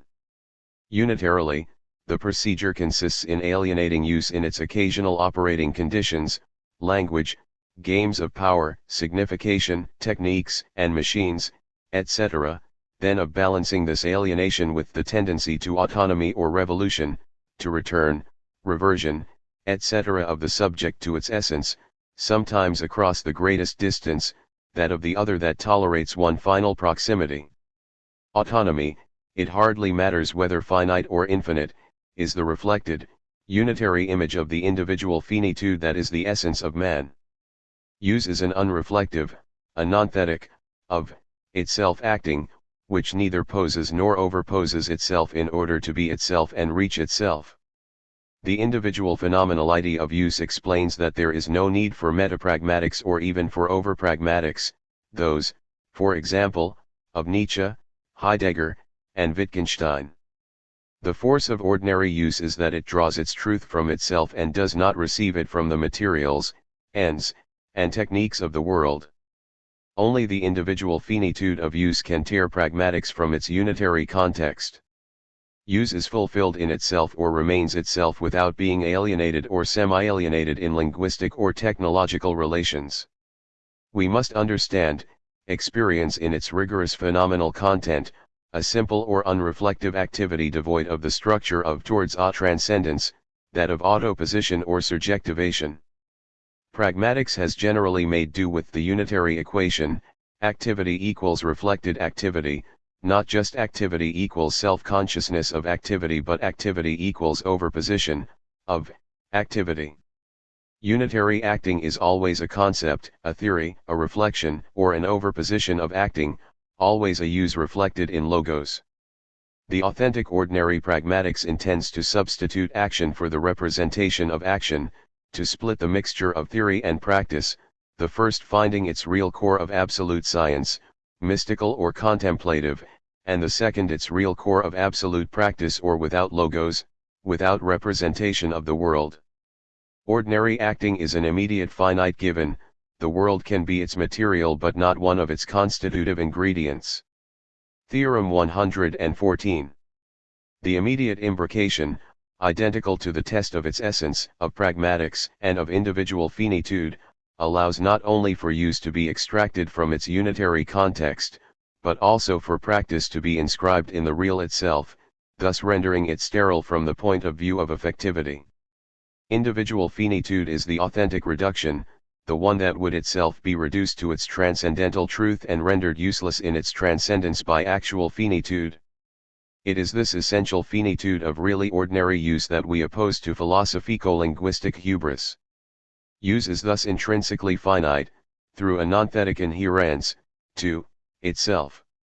A transcendental pragmatics reconciles, without remainder and without mutual excess, the real and human character of use with the finitude that makes ordinary man, stripped of philosophy, politics, authority in general, the sole bearer of acting.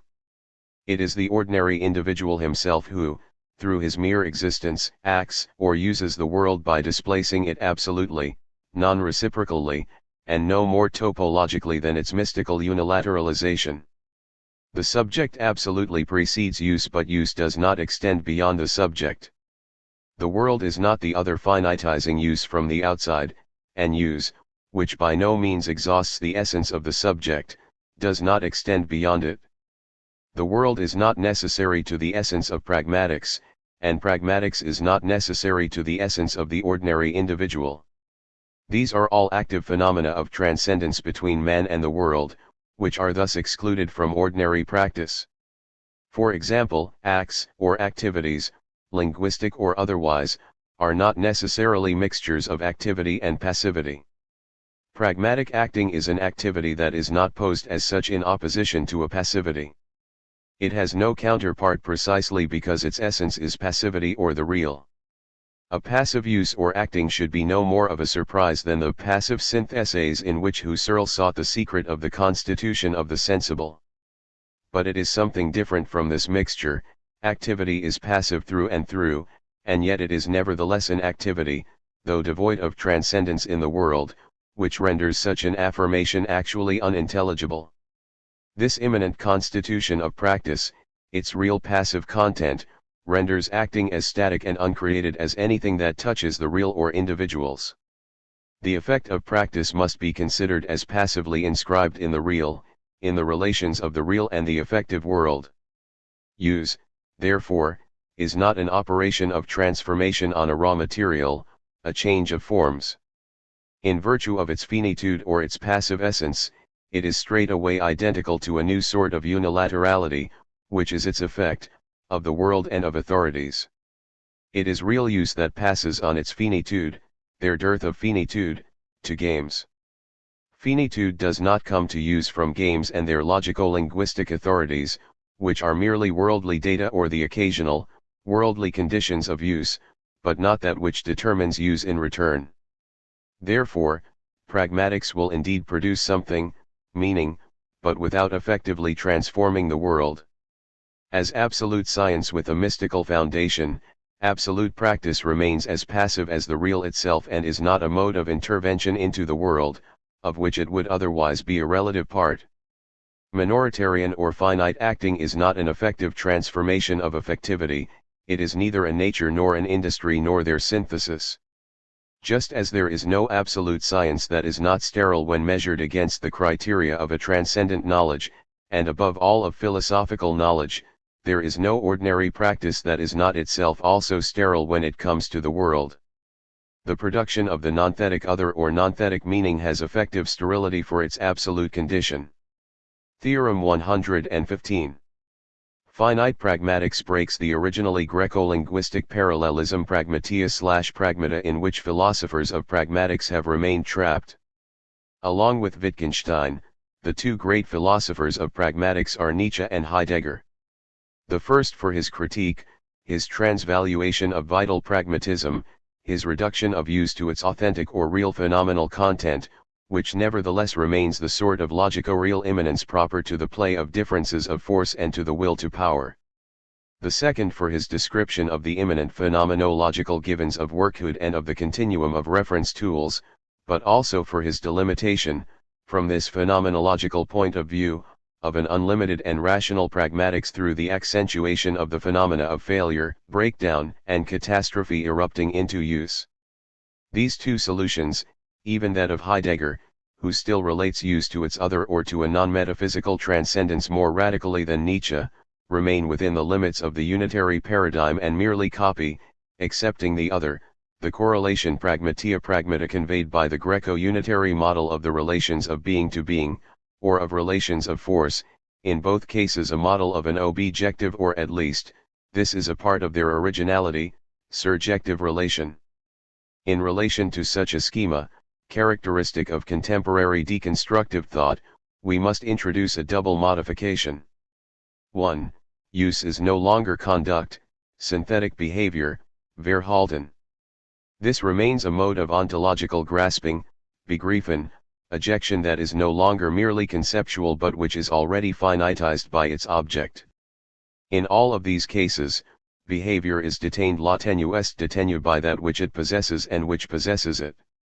The conduct described by existential phenomenology is an attenuation and a transcendent finitization of grasping, but which does not entirely remove from use its voluntaristic allure, which its pluralization in games no longer manages to hide. A game is the immediate combination of the finite and the infinite, their difference, its finitude remains partially external to it and the game is only related to the real as to the other. It is now no longer a question of finitizing a grasping from the outside, or even from the inside and from the outside, equals other, but of experiencing acting in its radical subjective finitude. 2. A finite, non-Copernican pragmatics cannot but break the mixture of pragmatia and pragmata, its intentional correlative or relational nature where, as indivisible as it is, the two terms involved still determine each other reciprocally. This determination is excluded by the individual or of the last instance essence of the acting subject. The most immanent givens of use reveal nothing like this correlation, which is merely a Greco-linguistic necessity. By ordinary pragmatics, in the rigorously transcendental sense of this word, we understand the nonthetic, of, itself knowledge of use and its immanent givens.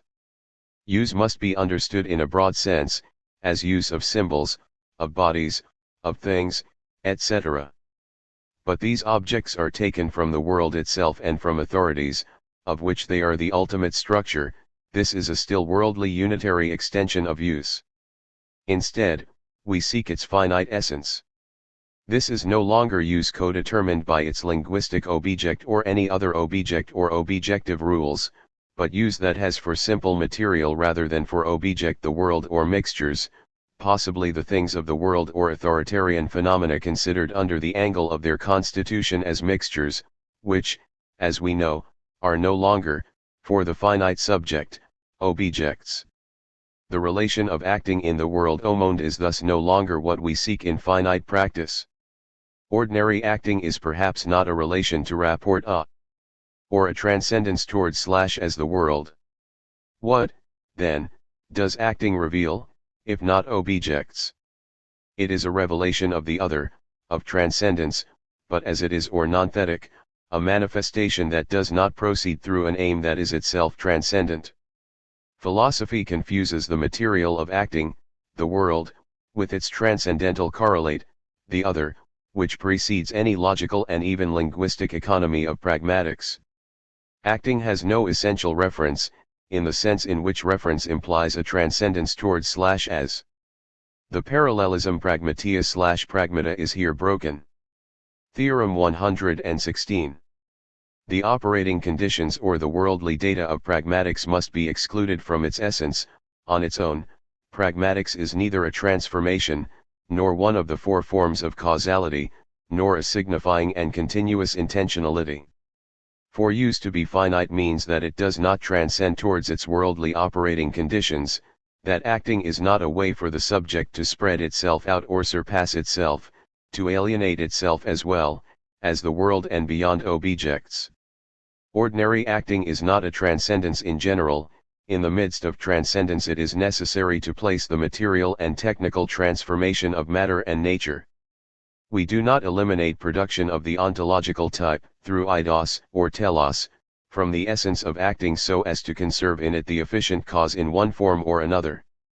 Matter, produced objects, techniques, all the material and ideal elements of a transformation or a production, belong to the data of pragmatics but are not the ingredients of its essence, towards which, for example, acting would spread out and in which it would provisionally or definitively alienate itself, according to philosophy, which would interpret the phenomenon and thus deny its indisputable real givens. The final reason is that the subject does not alienate itself in its use or its transcendent conditions, in an instrument, a linguistic symbol, a machine, a material, etc. Ordinary pragmatics precisely means that the existent does not lose itself in the world upon which it works and which it manipulates. Ordinary man aims at the world while remaining in himself, and he can aim at it pragmatically because he remains in himself and is not constituted through an identification with the world. Pragmatic finitude prohibits identifying the subject with the world. To speak, for example, one does not need to identify oneself with language.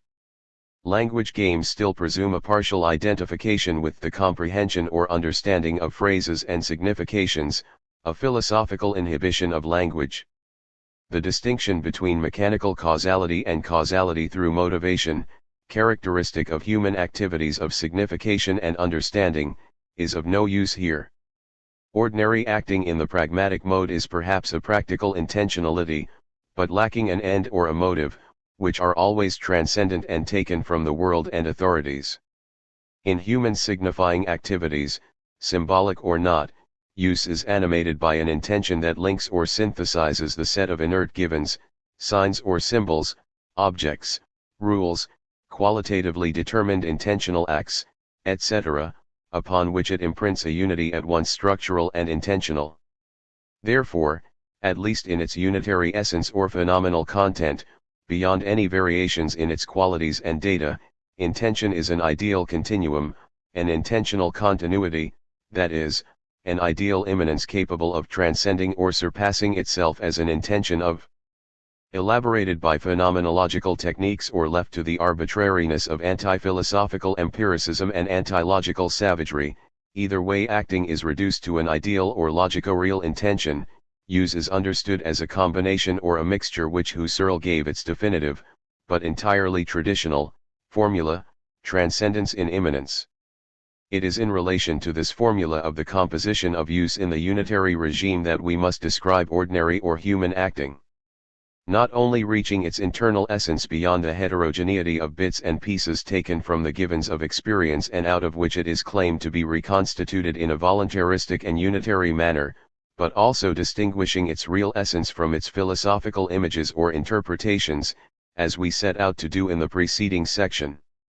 And, in particular, avoiding giving it yet again an analogical or even univocal, which is to say a universal or unitary, structure.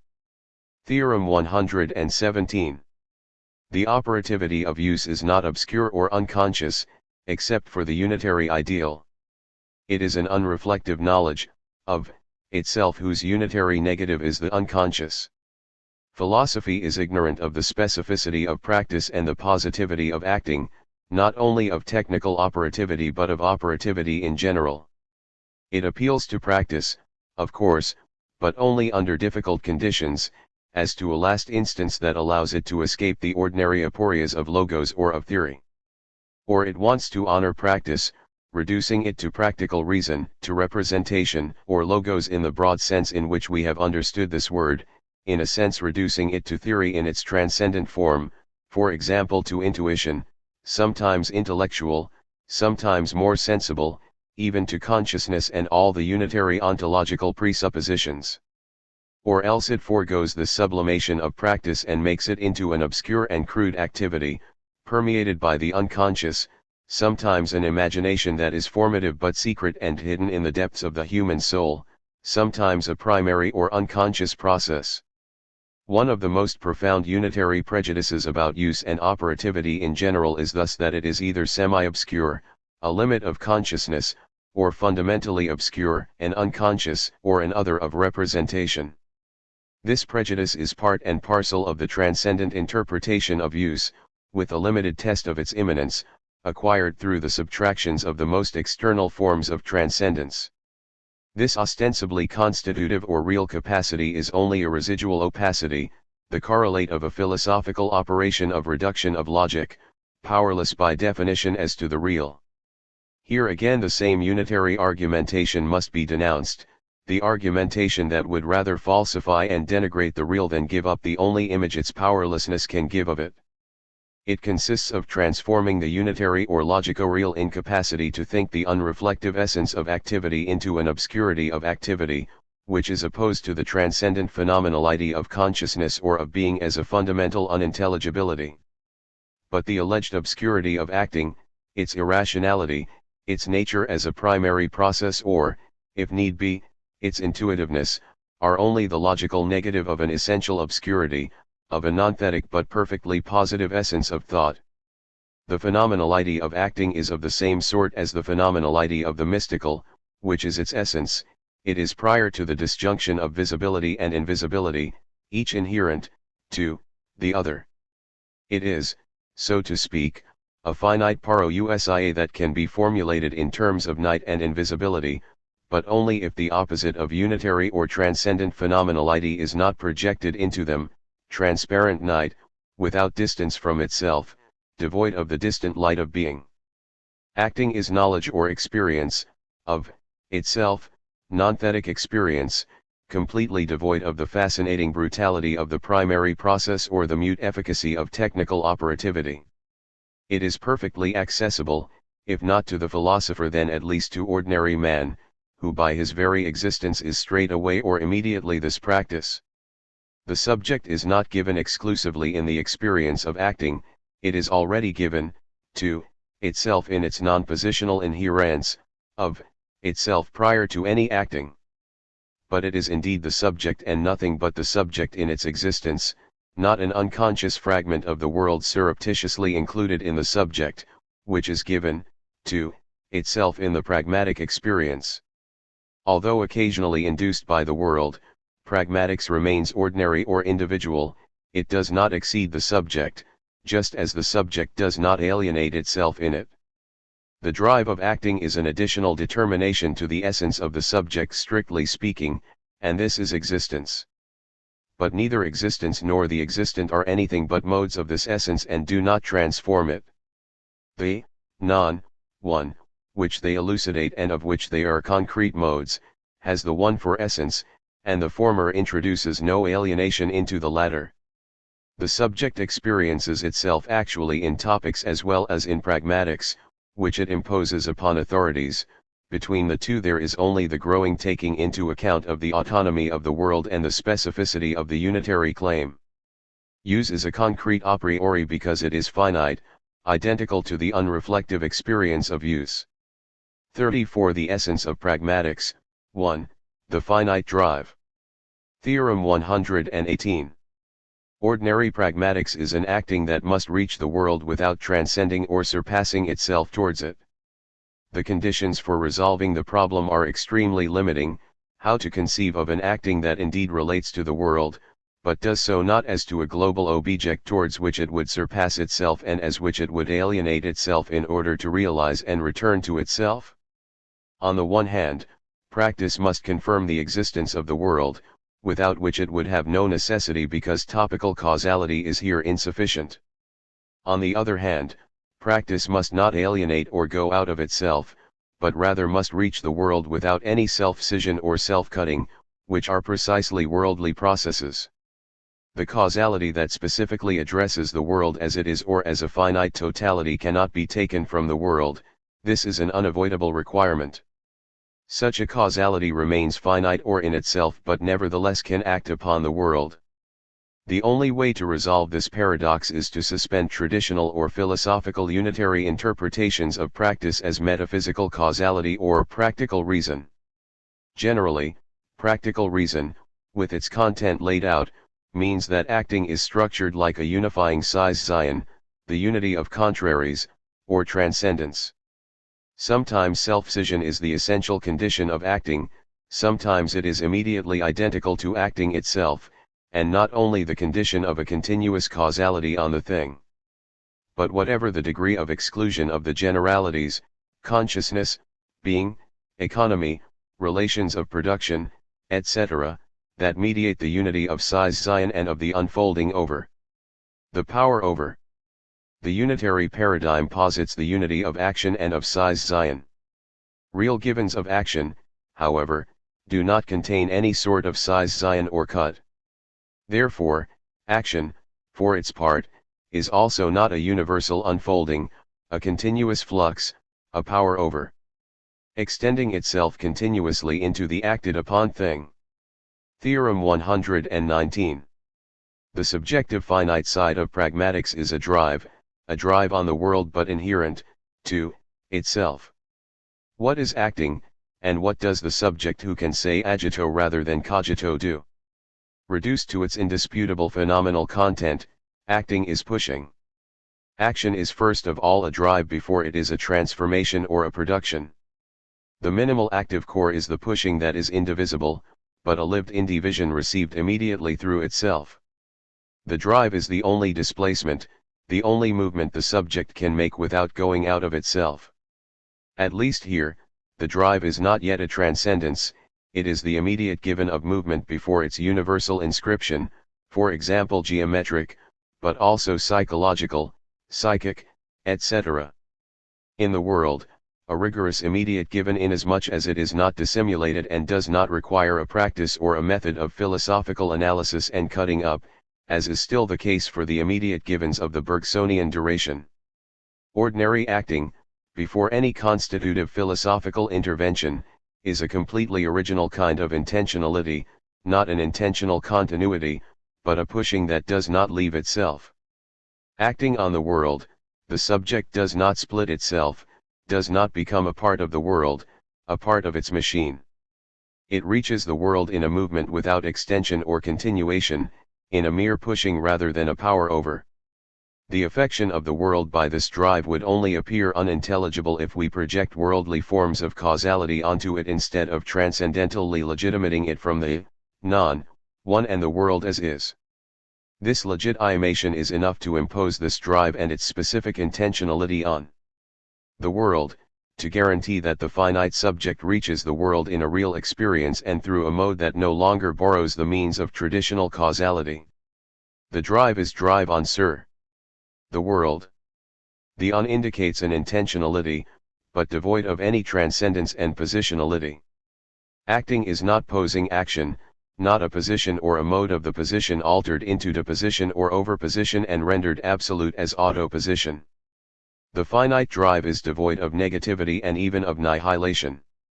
The non-one is thus a positive pushing, and acting is real without needing all the mediating generalities, relations of power, of force, or of production, desire, being, etc. The nonthetic or non-positional, of itself action is what is denied by practical reason, though it is nevertheless its requisite. Thus the on of acting on must be preserved, but finitized. It no longer expresses this continuation of action that passes from acting to the acted upon and is proper to power that continues, to act on. The on is the finite drive itself that affects or touches the world but into which it does not persist. Action is not a whole or even a universal flux that traverses the world and takes it as one of its parts or limits. Rather, there is no drive that does not bear on the world in totality or as it is, and that does not define for the world a second mode of the as it is, as occasional material or signal of pragmatics. Theorem 120. The drive acts immediately on the world without spreading itself out as a continuous universal element. There is no mediation between the world and acting, no transcendence in general.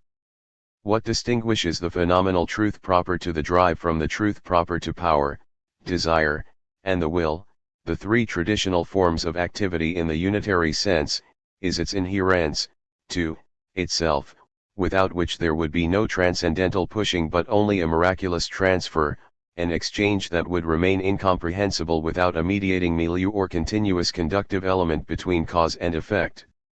Between the finite subject and the world, there can only be a drive, that is, an act with neither distance nor a neutral, third-party generality, without a universal conductor of action from the subject to the acted upon thing.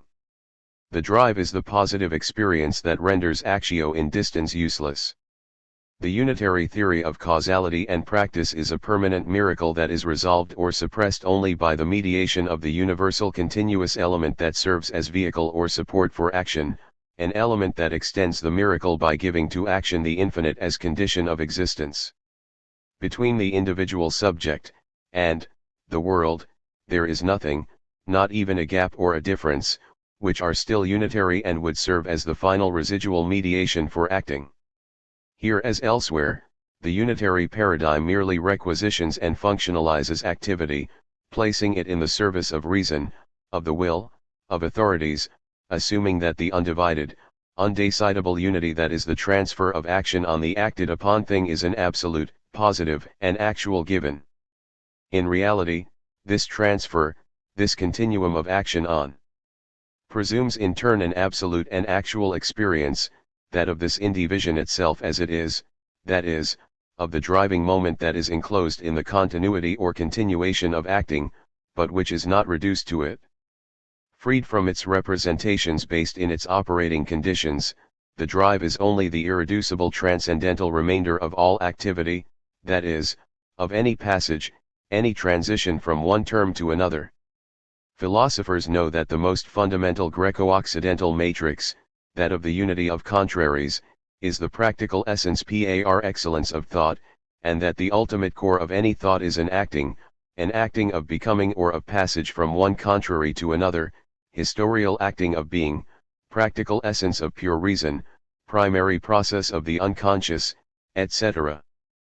But they stop the analysis too soon, before they have reached this ultimate transcendental energy of finite acting, the individual drive that comes to affect the world without having to displace itself, either in relation to transcendent benchmarks that do not exist, or in relation to itself since it is inherent to itself. Theorem 121. The unreflective drive was distorted into the unconscious endgames by unitary philosophy, which transforms its unreflective nature into obscurity and unintelligibility. The transcendental topics is followed by a transcendental energetics, as finite as the first, but more primitive and more real than the philosophies of practical reason and of pragmatics. The true experience of acting is the finite drive.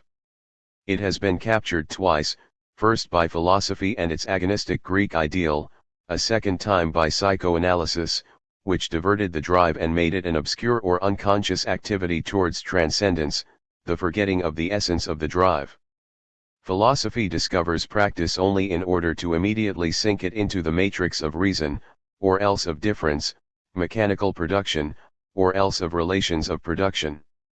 Psychoanalysis discovers drive only in order to immediately sink it into the primary process or the unconscious, to make it into an unconscious activity. The two agree to separate drive not from what it can do but from its finite essence, in order to confuse it with precisely a power or a possibility of being, a presumed drive, which is the inconsistent bedrock of psychoanalysis. Finitude renders the drive autonomous, extracts it from the unconscious chain. Its multiplicity is that of individual finitude, no longer that of the unity of contraries. A unitary drive rests on an unconscious edge or a cut, on a size Zion in general, and unfolds as a universal flux so as to come to lose itself in an other, to ideally identify itself with it and form a driving concatenation that is the habitual fabric of the unconscious, or of the game of being and language game. An intrinsically finite drive, by contrast, does not rest on an anterior drive that is obscure for it. Practice is not a game or an unconscious. Being finite and remaining in itself, the real drive does not need such a support. This is to say that it also does not unfold the way a universal does, but rather that, remaining inherent to itself, its sort of singularity allows it to take universals themselves head-on in an ungraspable laterality. Even disfigured by philosophy and psychoanalysis, made unconscious and deprived of its individual essence, the drive preserves this immediacy of acting, which does not leave itself and remains as close as possible to itself, and which, for this reason, is doomed to the most complete exteriority, that of the unconscious, when it is in spite of everything conceived of as size, Zion and transcendence. For philosophy, acting is a sort of enigmatic experience, an absolute of proximity and immediacy it does not know how to think in its essence, but which it regularly needs in order to escape from its aporias. The immediate givens of action, which are completely thinkable, are thus reflected in the unitary mirror, giving them a rational image as a false transcendent immediate or an unconscious image as an unthinkable primary process. These images, which make acting into an obscure and finally brutal absolute, are the unitary caricature of the real finitude of acting, the philosophical mimesis of the real absolute. Theorem 122. The drive that immediately reaches the world is not a transcendent causality or a transformation of the world. We must repeat in relation to the drive what was already said of acting in general. The fact that drive affects the world as it is entails the exclusion of the empirico-ideal modes of causality inventoried by metaphysics. As a causality that bears on the world rather than on one of its objects or sectors, it cannot be applied through physical contact, or through the exemplary efficiency of the ideal form, or by the end, etc. The drive on is therefore not, strictly speaking, a transformation of the world. We transform that which has a form, object form in general, be it raw material or an already completed product. The modes of transformation are the modes of the four causes. To them, it is necessary to add the intermaterial modes of transformation practiced by the sciences, whose philosophical conceptualization is not yet achieved, least of all by the theory of the four causes. On the other hand, to this must be added the causality of the other, be it simple, Nietzsche, or remarked and quasi-autonomous as a kind of second principle, Heidegger, Derrida, or absolute like the ethical other autrui binding me and taking me hostage, Levinas. All these modes of causality are still unitary, except perhaps for the scientific causalities and the ethical causality of the other. Transformation or production involve the continuous penetration of activity into raw material, the insertion of the latter into the universal flux of acting, but also the identification of acting with the raw material itself. This identification, however, is what is absolutely forbidden by the finite and inalienable structure of the drive. The latter does indeed touch the world, affecting it with a certain unilaterality that has a new content, but it cannot continue itself in the world, as it cannot form a body with it. Unitary acting always makes a body, which it produces and which accompanies it, theoretical problematic, scientific continent, archaeological episteme, desiring body without organs, eternal return of the same, single substance of attributes, etc. Acting, raw material, processes, and product reform a vast immanence that is transformed by relations of proximity or positions of relative functions, an entire topology of functions in the productive whole. When it is partialized or partial, when totality is only immediately reduced, such an immanence remains if not global or total, then at least unitary. Finite immanence, by contrast, that of the drive that remains in itself, does not penetrate into the world and does not reform a higher unity with it. Even if the product of ordinary acting also has finitude for essence, the world has its specific essence, the already mixed, uncreatable by the one and thus non-transformable by the non, one through unitary causality. The finite subject does not alienate itself in its acting, but finite acting is not a transformation of the world the way there is a transformation of nature. Theorem 123. There is an absolute difference in nature between the acting subject and the world. This is what makes ordinary man subject of an absolute practice just as he was subject of an absolute science. We understand the pragmatics we are describing in a particularly broad sense. But it is above all its essence that is original because, as unreflective, it is incommensurate with the universal itself. The use in question cannot be the one that is invested in the causality of a matter, of an idea or form, or of an efficient cause, etc., but rather the sole causality capable of acting on these four causes as they are. Not on a particular being, this is being or the world, but rather on the world in person or on being as it is, on mixtures in general. Ordinary man is not definable by philosophical operations or properties. This is what makes him the bearer of absolute practice just as he was the bearer of absolute science, practice without object because it has the world itself and all the authoritarian universals as an object, that is to say, we will explain this problem, as occasional material.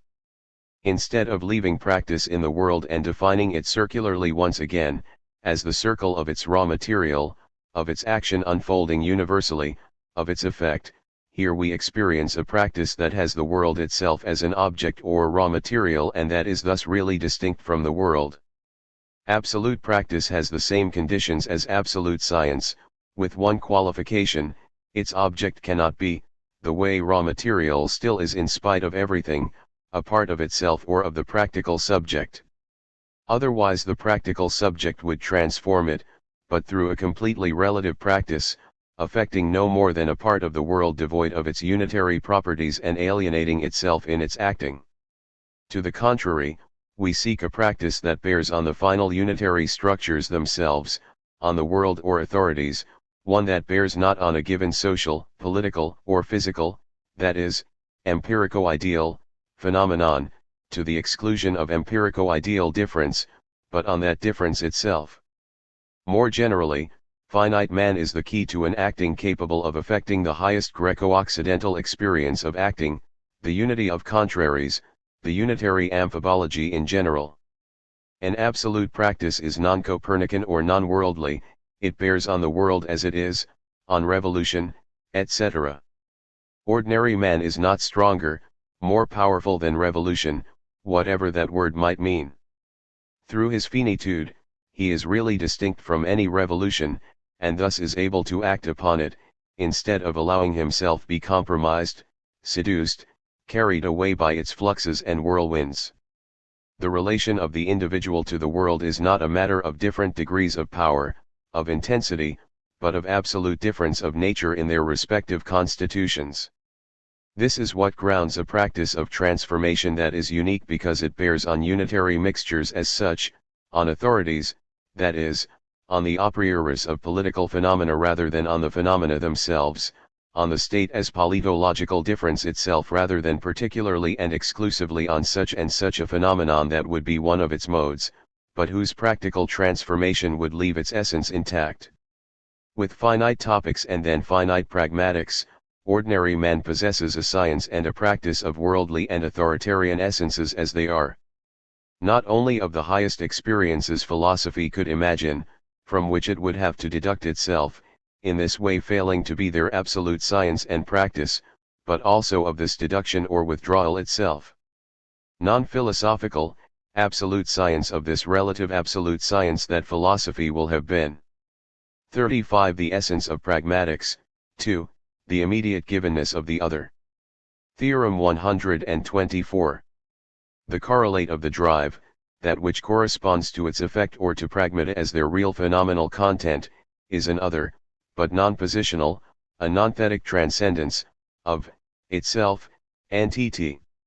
Having freed the finite core of all pragmatia, we must now free the core of its other side, the one that corresponds to pragmata, the effect or finite product of acting.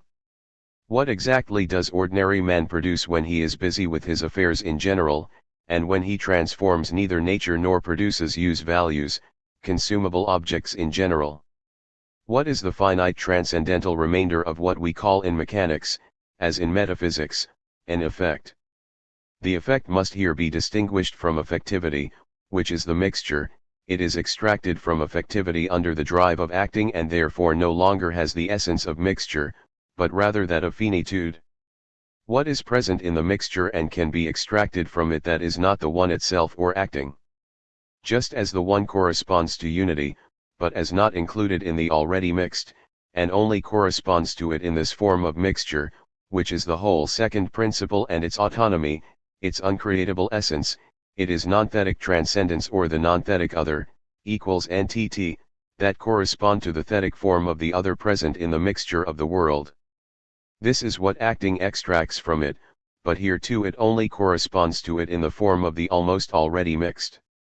Ordinary pragmatics only produces one thing, transcendence, but liberated from the form of the already mixed, a non-positional other, an alterity devoid of the positionality in whose service in general it is unitarily put, and from which it receives a certain benefit, metaphysical comfort, to be specific.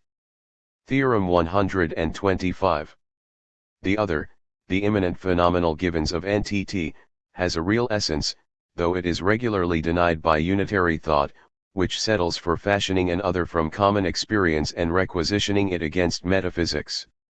More and more uneasy in its unitary reduction, Western philosophy seeks in the other, differently remarked upon from Nietzsche to Heidegger, a resource that would allow it to appeal to the game without abandoning it. In doing so, it forgets, this is the real forgetting, to wonder about the mode of originary givenness of this other, and takes it from the metaphysical game, which it must then disrupt, defer, appeal, etc. Therefore it is not only metaphysics but also its contemporary deconstructions, based on a specific, more or less accented, experience of the other, that give themselves the other by assuming it, the same way they gave themselves the rest, unity, the same, difference, being, etc., without elucidating its essence. It cannot be repeated enough, at least from the point of view of the finite subject, that unitary thoughts that appeal to the other still engage in a simple, originally metaphysical technique, from which they only hope to reap the benefits or surplus values, without having first elucidated it in its real essence, but only, and after the fact, in its mere possibility. The essence of the other? Yes, like the rest, the other does indeed have an essence, and that essence, a real essence, is the one. Instead of manipulating the other and requisitioning it against any narrowly understood, that is to say, metaphysically understood, doctrine of essence, we would have had to ask ourselves what real primitive experience the finite subject can have of the other, and how does the finite subject really reach it before the philosopher, with his customary brutality and shamelessness, seizes it and places it in the service of his problems and obsessions. Instead of this scientific description of the other in its immanent phenomenal givens, unitary thought, through mere abstraction, takes its concept of the other from an experience that is in reality already very derived from transcendence and the transcendent, that is, from their blend, of which it merely takes photographic images that repeat the structure of worldly affectivity, whereas it should be a question of describing the real transcendental experience. Instead of the real specific essence of a concept to be legitimate transcendentally from the one as an immanent criterion, completely relative pieces of sediment or worldly experience are abstracted as absolute, out of which an edifice is attempted to be remade, where the good architectural genie of unity as synthesis of contraries, that is, the philosopher ex machina, is supposed to hold everything together. Unity, even a rational unity, when measured by the generosity of the one, is syncretism and violence, and reason is simply a process of always forced rationalization of the real confused with affectivity. We will also invert the unitary process, instead of requisitioning it for anti-metaphysical tasks whose phenomenal givens are unelucidated, instead of simply taking it from metaphysics and only pondering its essence through its functions to the point of fatally giving up on acknowledging its essence, we will first examine how, for the ordinary subject, for finite man, an experience, of transcendence, or rather of the other, becomes not only possible but real. If this other, thus acquired, is liable to receive determinate uses, their examination can only come afterwards. This approach, which is not functional, not pragmatic in the unitary sense of the word, but rather simply scientific, and above all the idea of an immediate givenness of the other, will of course appear to unitary philosophy to be a contradiction in terms. Unitary philosophy, which has always resorted to the other, given in a mediated way, to crack, impair, trouble an immediate fetish, intentionally prefabricated by unitary metaphysics in the forgetting of that which could be a real experience, of the immediate. How could it see only the problem? Theorem 126. Ordinary man makes the primitive experience of the other from the world, but as irreducible to it. The immanence of real acting resolves this paradox. Against this unitary casualness, the task of a scientific thought of the real, which would abandon the philosophical bricolage of systems, a bricolage sublimated in play and in games, is to describe how ordinary man, deprived of philosophy, reaches the other itself, which he has not yet encountered in his most intimate essential life, for the first time. Even if the essence of man is defined for its part through its exclusion of all transcendence, he encounters, following the world, something like transcendence or the other, but probably not in the same form in which Greco-Christian philosophy thought it had recognized this other, onto which it projected its most delirious fantasies. We do not yet know if the other is possible and above all in what form, and following what experience it is real for the individual who entrusts himself to its experience alone. The first knowledge we have of the other, before we are able to make it useful for tasks of alteration, destruction, deconstruction, differentiation, etc., is its absolute knowledge, not its functional use or requisition, and it is in acting, in its inalienable immanence, that we acquire it. Without the finite individual having to go out of himself, and precisely because he does not go out of himself, he has an immediate experience of the other and reaches even the immediate givens of the other. This paradox, which embarrasses all unitary philosophy, is resolved by real acting. The drive, too, though finite, is not empty of material or produced effect. Indeed, its finitude is not a withdrawal.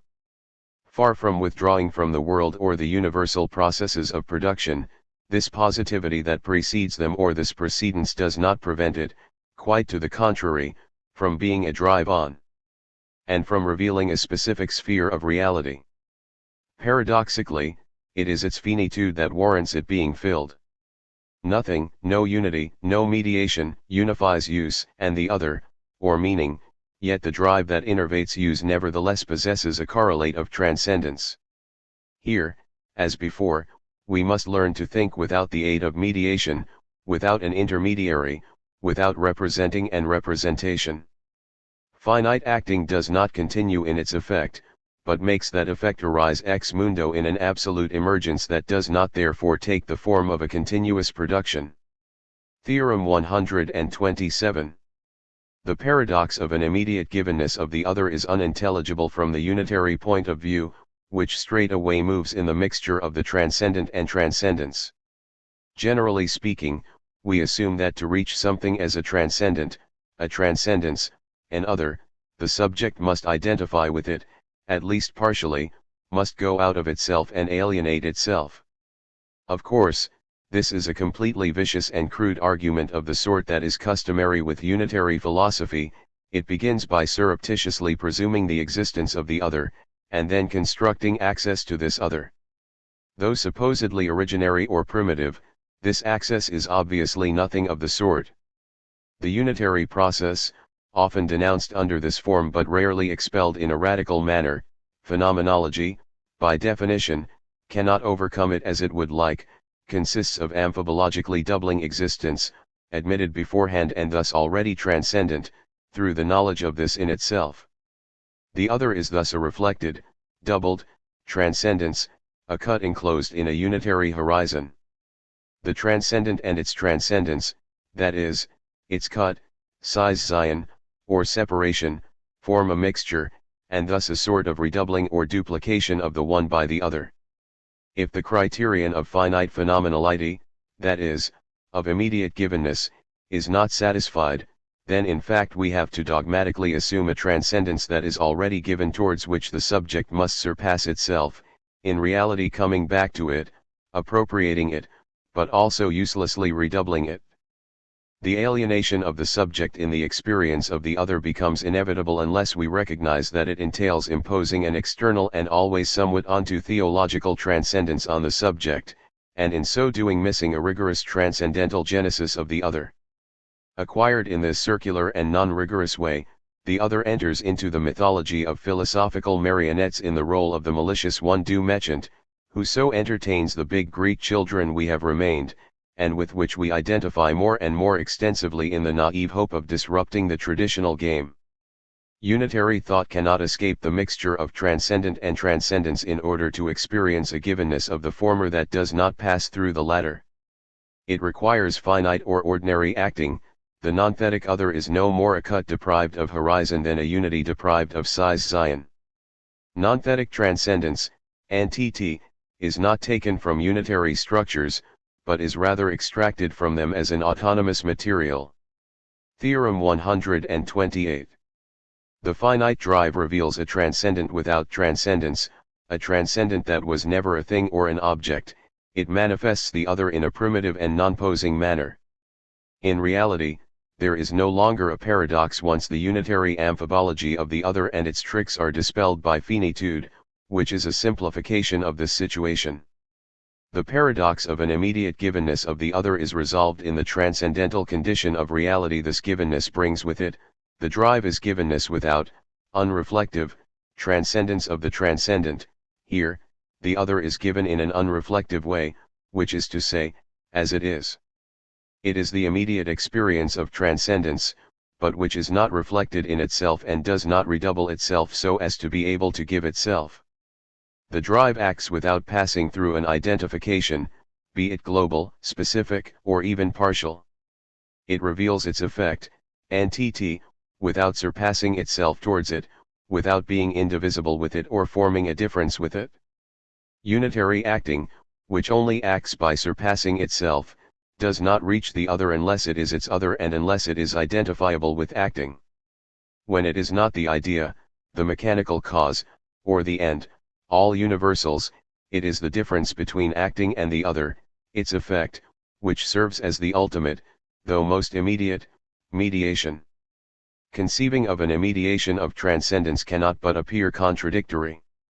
It is nevertheless an experience that must be real if we want to no longer think theologically or post-theologically of the gift, the offering of being, etc., and that is real if we think rigorously while following the guiding thread of individual finitude, here that of the drive. How can we give NTT yet another name? For their part, deconstruct ions of metaphysics seek a pure transcendence, size Zion, withdrawal, difference, without a transcendent thing, but thus in spite of everything relative to that thing. The essence of ordinary acting is the reversal and also something other than the reversal of this transcendence without transcendent. It is what must be called a transcendent without transcendence. Not a transcendent abstractly taken from a transcendence, that is, from a separation, presuming a separation to later deny it, but in fact a non-objectivated transcendent, thus an other, positively devoid of separation or size Zion in relation to the drive that reveals it. The revelatory power of the drive, we know, is not of the order of the as such or the horizon of objectivity, it is the other, a transcendent that never was a thing, that never was conditioned by a size Zion or an objectivation. Without transcending, the drive is capable of manifesting or revealing a non-posed transcendent. It is, immediately, the announcement of the other and the non-posing manifestation of the other, revealed as it is in its abruptness and blunt brutality. The examination of the content of the nonthetic other must still be carried out. But we already know that because acting is not on the order of a transformation of the world, which is only an occasional material, it likewise does not produce a finite product of the unitary sort. Reduced to its phenomenal content, the effect is not the synthesis of a matter and a new form, nor a condensation, an overdetermination of forces and determinations. It is first of all a sort of reality that is utterly distinct in its turn from the drive, as the world already is.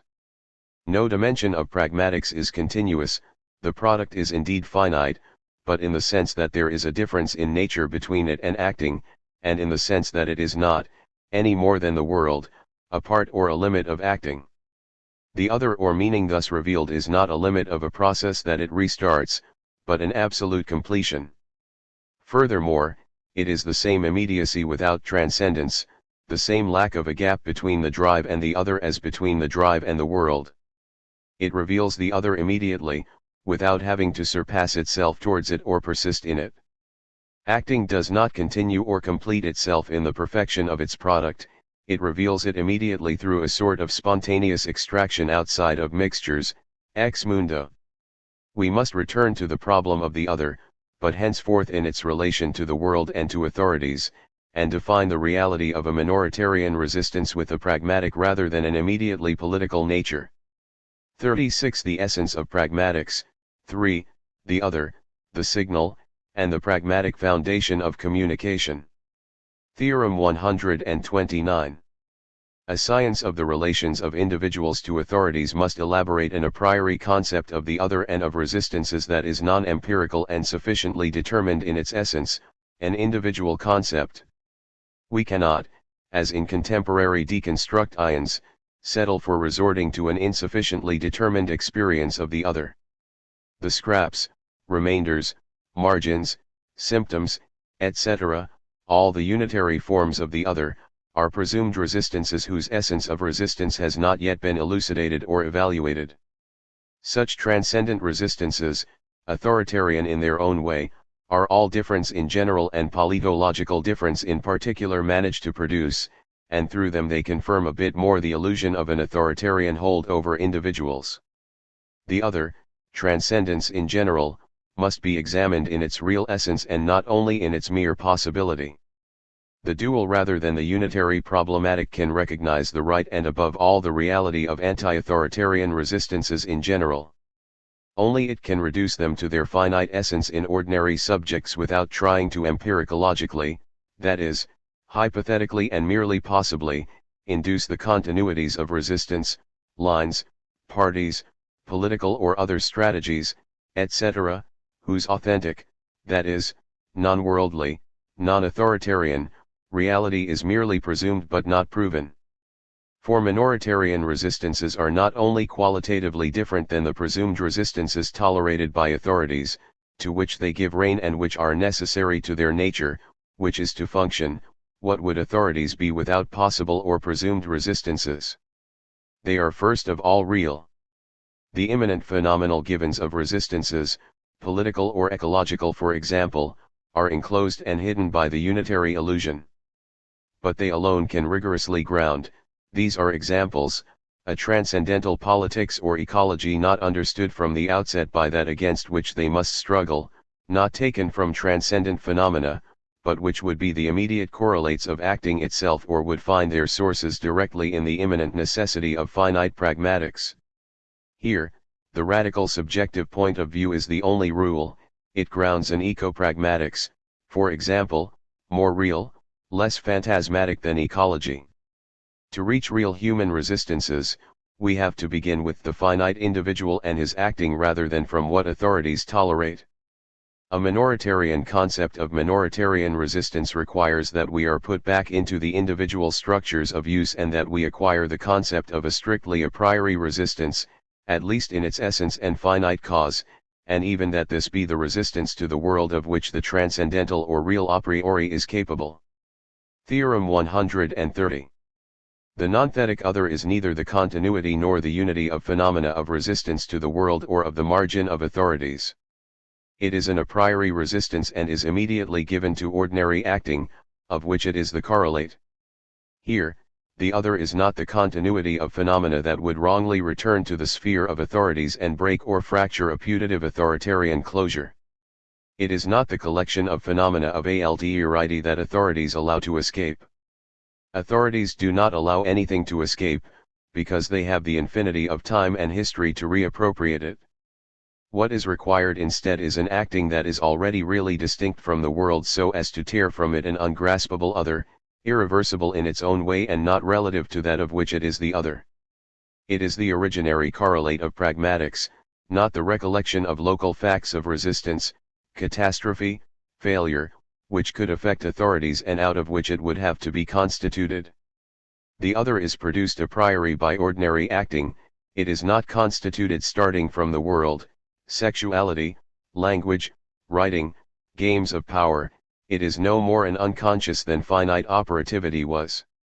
The other is so little induced from the world, so little a remainder, a reject of authorities, that it arises ex abrupto from ordinary acting without having been the object of a philosophical operation that would identify with it. In general, the world is not affected by a becoming other that would reverse its hierarchies, but an other without becoming has always bordered the world as a specific sphere of reality that does not wait for a philosophical blessing to exist. Here, therefore, we do not approach the other as a motor of a symptom, as really enclosed in authoritarian appearances, an other we would settle for remarking upon, re-emphasizing, reaffirming, etc. A symptomological reading of authorities would risk being a unitary gesture, returning, for example, to an ecological or political form of the unitary illusion, would neglect the content of real givens that the finite subject produces starting from authorities, though not as their form, mode, or margin. A priori but real resistance assumes a dualism. The other is the immediate object of acting, it does not resist it, but it resists the world because it conveys a part of the one itself or is its practical effect. It is originarily given to the subject without being opposed to it, without passing through a scission or a fracture. And even when the subject and the other together are opposed to the world, it is not in the mode of transcendence. We remain in the dual, not in the unitary, which would make the world a scission of the one, an alienation of the subject, a cut affecting both the subject and the world. Theorem 131. The nonthetic other is not a limitation of the world or a border imposed on authorities. It is yet another form of unilateralization whose effect is to transform the world into a mere support of the other. The other is not a limitation, at once internal and external, of the world. Just as the mystical in its finitude did not limit the world, but rather rendered it unilateral, so acting and its correlate, the finite other, do not unitarily or relative absolutely limit the world, but rather impress upon it a certain form of unilaterality that we will analyze under the title of support or of signal. The other no doubt maintains a certain relation to the world, but it is not relative to it, at least not in its essence, which here is still individual finitude. Real critique does not consist of limiting the unlimited and thus reviving authorities through an authoritarian limitation of their power. The transcendental or real finitude that we contrast to infinite authoritarian processes is completely different from a limitation from without, or even from within. Critique is only real if it proceeds by unilateralization rather than by limitation. It allows whatever has a limitation for its principle to develop, but it has already refused to enter into this game for its benefit, a precedence that is sufficient to irreversibly derive the infinite itself, which draws its hybris from unitary philosophy. This has two consequences. If the other no longer maintains an ambiguous relation of interiority/exteriority to the world, then the world ceases to be a center or a point of view in order to become the mere support of the other. And if critique no longer takes the form of a delimitation, border, or closure, of philocentrism for example, if it is no longer an interface or a connection, this is because without being an exit out of, it is immediately the exit as it is, the leap itself, the pure possible that is no longer relative to that towards which or from which it would spring. Pragmatics produces a specific order of reality, of nonthetic possibles, from affectivity as occasional material, which is as a result transcendentally reduced to the state of support or signal. Far from being a common border between authorities and minorities, NTT is an absolute, nonthetic closure of the thetic sphere par excellence, the world. It is positive critique that does not pass through the process of a limit but rather of a dualysis, this time in the form of a duality, indeed, a dualism, of meaning and signal, which extends that of the dual and which is not moreover an analysis of the symptom, which is always unitary, as before. Theorem 132. When it is put in the service of a philosophical operativity, the other acts through reversal and displacement, which are its two principal unitary effects. When it is acquired originarily from ordinary acting, it neither reverses nor displaces unity, it unilateralizes in its own way. The contemporary identification of the philosophical project with the other presumed to be given comes back to affect the other with a relativity in relation to a logos, a center, a closure, etc., and therefore to manipulate it, to put it in the service of a unitary operation of reversal or displacement. The other is functionally required in unitary thought, serving a preliminary and above all transcendent philosophical operativity. Instead of being the correlate of an ordinary operativity, it is used against identity or the center and therefore against itself because it is first inscribed in this same center where it is presumed to be present in a latent state. From this comes its use as a motor for a reversal or as a factor in a displacement. The reversal is nothing other than the autopositional continuity of the other, displacement is its overpositional continuity. These are the two operations under which the other is unitarily requisitioned and falsified, deprived of its finite nonthetic essence and blended with the world, forced to receive the form of the mixture. In reality, transcendence can be nonthetic, but then it only exists through acting, even if it needs the support of the world, because it is henceforth devoid of its position in being or in mixtures. It does not continuously leave being under its own powers, in reality the powers of being, where it would still be caught.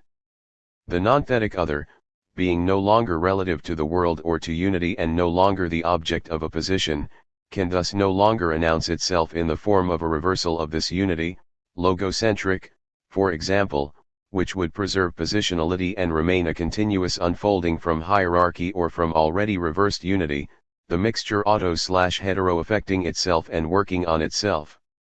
To the contrary, if the finite subject cannot reverse mixtures, it can dualize them, that is, extract the other from these mixtures without remainder. For their part, such mixtures cease to be a position so as to become mere support. Entity does not transcend in relation to the world, it arises beside it, and this is already saying too much, no topology here.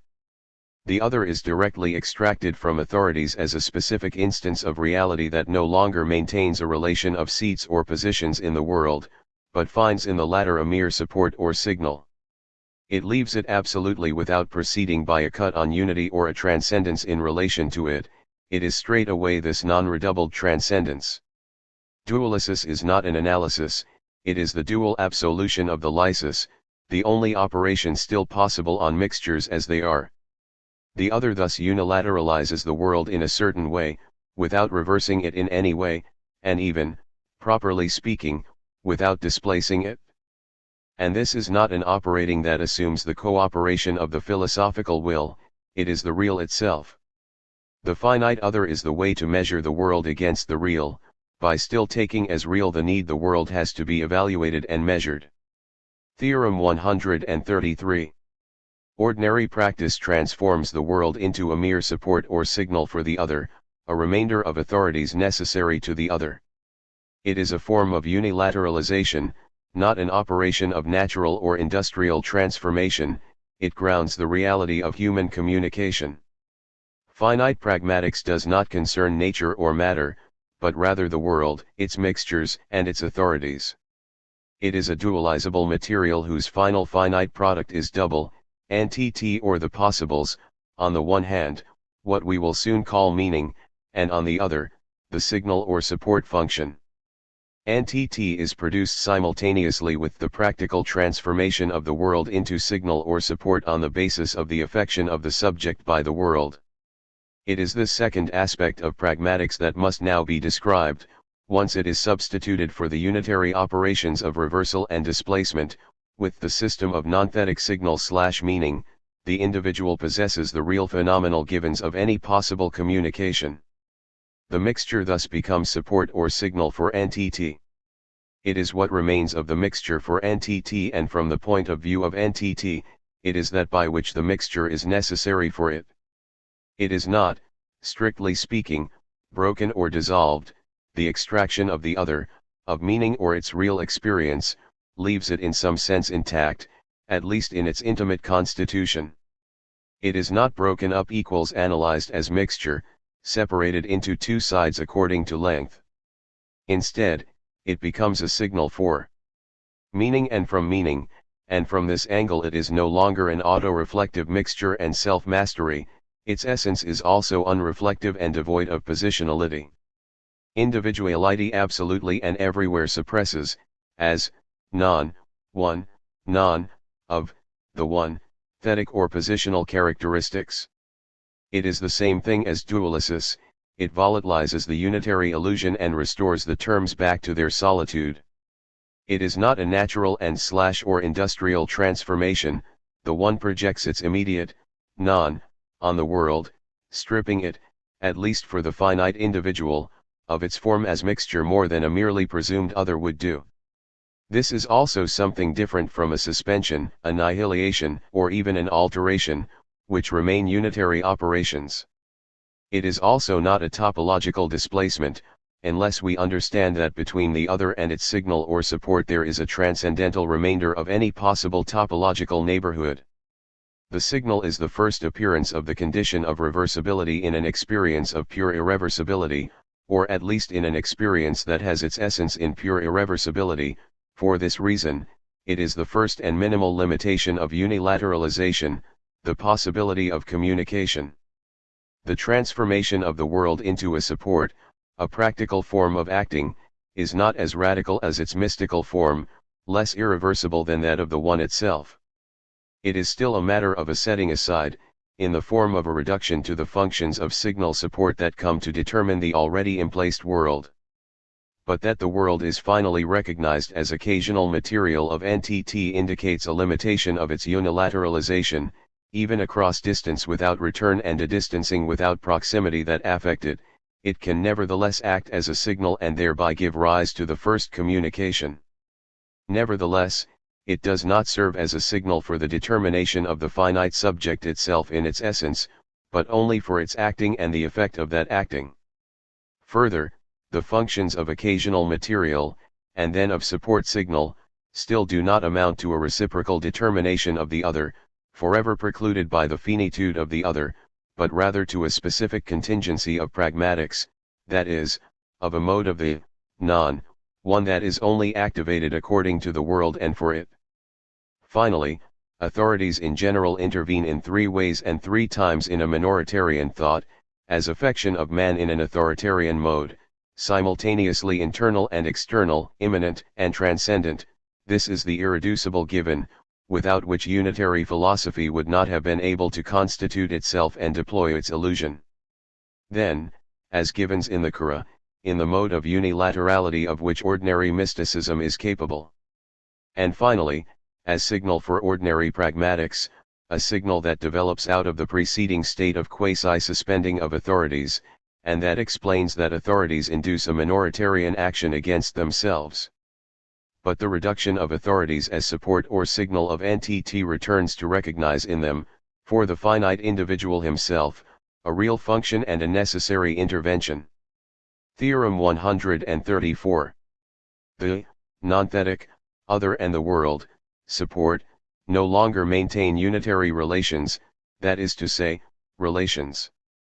They are only terms or immediate givens devoid of the relations, in reality unintelligible, that we habitually set between them. What has happened? As if the mixture of the other and the universal horizon had split or dissociated dually, on one side, an other that no longer opens a horizon to be grasped once more by it, on the other, a support that is no longer the effect of an opening or a spread out horizon, but rather an inert place, without becoming and without life. Horizon term, deprived of relation to the other, become in itself. The function support is only the transcendental index of a necessary passage of all pragmatics through the affect of the world. And the other is only a bare transcendence, without relation to support, save to immediately assume it without any relation, mediation, or continuity. Finally, The nonthetic other is not an other inserted into being, a factor in reversal, nor is it an other abstractly absolutized outside of all relation to position or to being. It remains relative, but only to a support. Here we break the ontological circle that imprisoned the other, but without abstractly breaking all relation to being. The other is not that which cracks the I or renders it thoroughly responsible, denudes it, numbs it, etc. Two contemporary solutions that are opposed in a certain sense. It is indeed a cut, but without analysis, a way of numbing the world through and through but without rendering it responsible. It is that which transforms the world into a signal, and this signal function, communication in its most irreducible phenomenal givens, is the final remainder of responsibility, the effect of a special recurrence of the other on mixtures which, nevertheless, themselves no longer transcend towards or even as the nonthetic other. The signal is the signal of acting only because it is the signal for acting. More precisely, it is a signal for the other, but its signification, which is not empirical or mechanistic but rather transcendental, is fully constituted by acting alone. The dual was already transcendental straight away, even while including affection by the world as it is. The individual can only reach the world through the individual conditions of the non-one that are at once mystical and pragmatic. The world no longer intervenes into the practical dualism except as a function signal or a support. It is not, any more than the one alone, the guiding point of view. So much so that the other, entity, is what remains of both the one and authoritarian mixtures. It is not a mode of the world, even if it is necessary to pass through the world to reach it. It is of course impossible to prevent the unitary illusion from endlessly reconstituting itself and drawing its forces from this resurgent abyss of the non-one, that desires its autonomy. Authorities are an unfathomable evil, an infinite evil of circularity and unity, of the unitary and specular undecidable wrong. It is against these that individuals struggle, transforming them into a mere signal of the possibles or of the meaning that they extract from them. In this way, individuals save from the necessity of the world what can be saved of it for them and by them. This struggle is the pragmatic foundation of all communication. This clarifies the relations of unity and the other.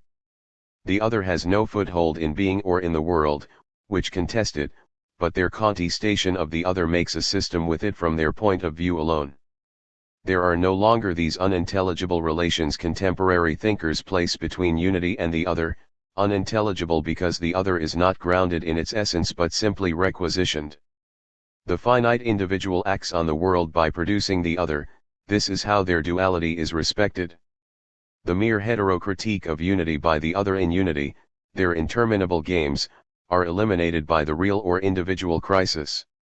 The essence of real critique is not itself critique, it is practice, and it residualizes the world to the state of a mere signal. Theorem 135. Dualism is an experience of the autonomy of terms prior to their relation of difference or contradiction, and the condition of the genesis of any possible relation, in particular of the unity of contraries or the thwarted pairs of philosophy. This is the essence of the communication of which philosophy is a unitary mode. The elucidation of the unreflective essence of the other renders useless any recourse to forms of the unity of contraries, to a neutral and transcendent element of synthesis. These are modes of the unitary solution, they proceed from exclusion to difference and resolved contradiction. The dual, then duality, and finally dualism, do not restore these types of unity, but rather allow contraries, sides, or terms to live freely, outside of any relation of analysis or synthesis. The final dualism is the resolution of the initial dual, its effect or its real content, the point of view that justifies the dual, that is, the resistance of the world, but a point of view that is transcendental or for the individual. The other is the way in which the one admits the existence of the world and of the non-one. From the subject to the other, from the other to the world, from the subject to the world, there is the same unreflective essence, but not the same relation. The subject and the other practically refuse the world, which they resist, but the subject does not repel the other, which is its correlate, as we saw, the subject gives it in an immediate way and without resisting it, the subject resists the world through it, which is completely different, since the one inhabits all these forms regardless.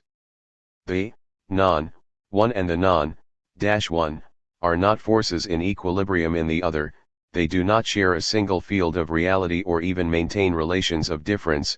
The dual definitively disallows these solutions. The signal and the other, two terms that require each other, form a pure duality, but without returning through some sort of continuity from one to the other. No transcendence, here, either of the support towards the other or of the other towards the support. The signal is the transcendental remainder of the necessity of transcendence, the other is the transcendental remainder of transcendence itself. This is duality insofar it has the one itself, and not some unity of the gap, as the essence of both terms. This is the recognition of what unitary thought has always left unelucidated in its essence or has sometimes denied in the Judaic forms of the other, that the other is never an autonomous reality, a sufficient and primary domain, but that it is relative nevertheless, not to the support, because the support or the fact that there is such a function is in itself already the recognition of this relativity. The support or the signal is thus the residual transcendental function of relation as indivisible unity, the final trace of any possible relation, any communication.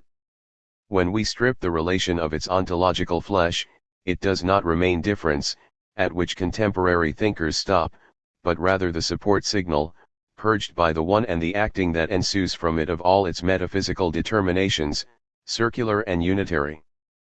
Perhaps with the other and the support it is a question of the real non-philosophical kernel of what Greco-contemporaries call difference and even difference, the non-unitary phenomenal content, an experience that is already or once more unitary.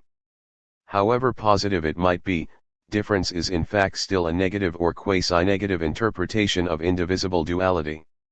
It always proceeds from the one and the other term, aiming at their indivision only relatively, and negatively, to each of them or to their mixture. By contrast, here we witness the entirely positive genesis of this duality, in which the essence of the indivisible precedes the experience of terms, which are not thought from their unitary mixture and which there gain a nonthetic status. Theorem 136. The unitary illusion, in its meager reality, is legitimate by the nonthetic other or by pragmatics. There is a dualist history of the unitary illusion. Its mystical and then pragmatic dualists push it from the state of a contingent fact to the state of relative necessity. The latter assumes the point of view of the other, which allows forgetting to appear by unilateralizing it as it is. The pragmatic point of view is the culmination of the critique of the unitary illusion. We must repeat about it what was said about its mystical critique. In a sense, the illusion remains unassailable and resurgent, it combines with the world. But it is pragmatics that allows us to understand, in a unilateralizing and thus critical real mode, that it is pegged to the world, is as indestructible as the world, and above all that it must continue because the world is required as a signal of the other, and that this function is the ultimate real condition of the illusion. The forgetting of the other by authorities and the unitary repression of the nonthetic form of transcendence are certainly real in the sense that their cause will not be suppressed in the revelation of the other as it is outside of its repression, because it will receive, this will be its own truth, this function as support.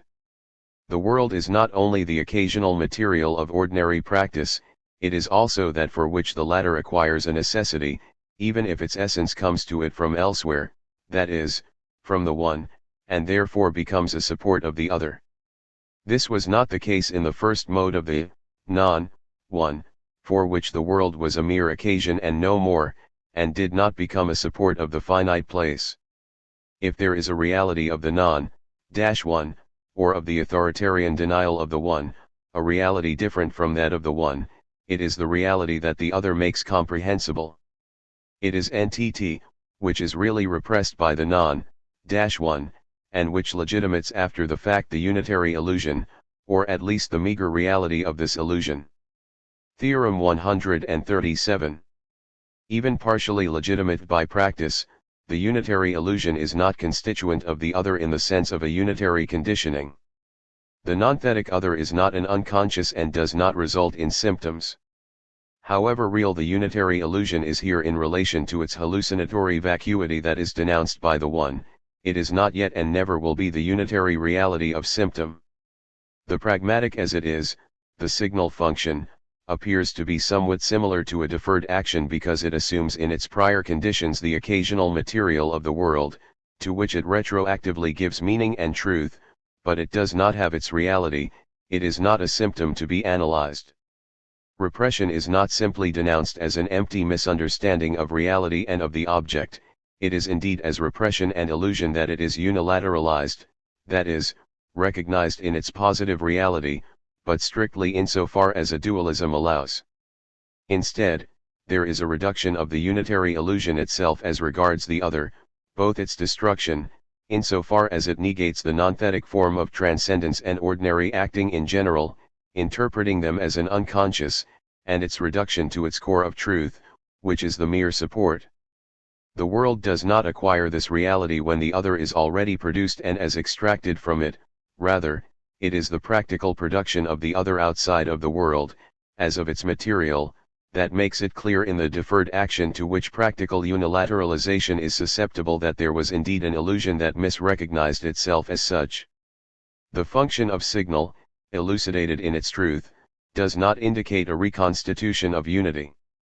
The world is only the signal of the other, what remains of the occasional material when transcendental acting is applied to the latter as a finite drive can do, and a support does not reciprocally determine, in a reversible manner, the other with which it maintains this lesser relation. Even if we can admit that there is indeed an originary repression of the other, it no longer takes the same form as an unconscious.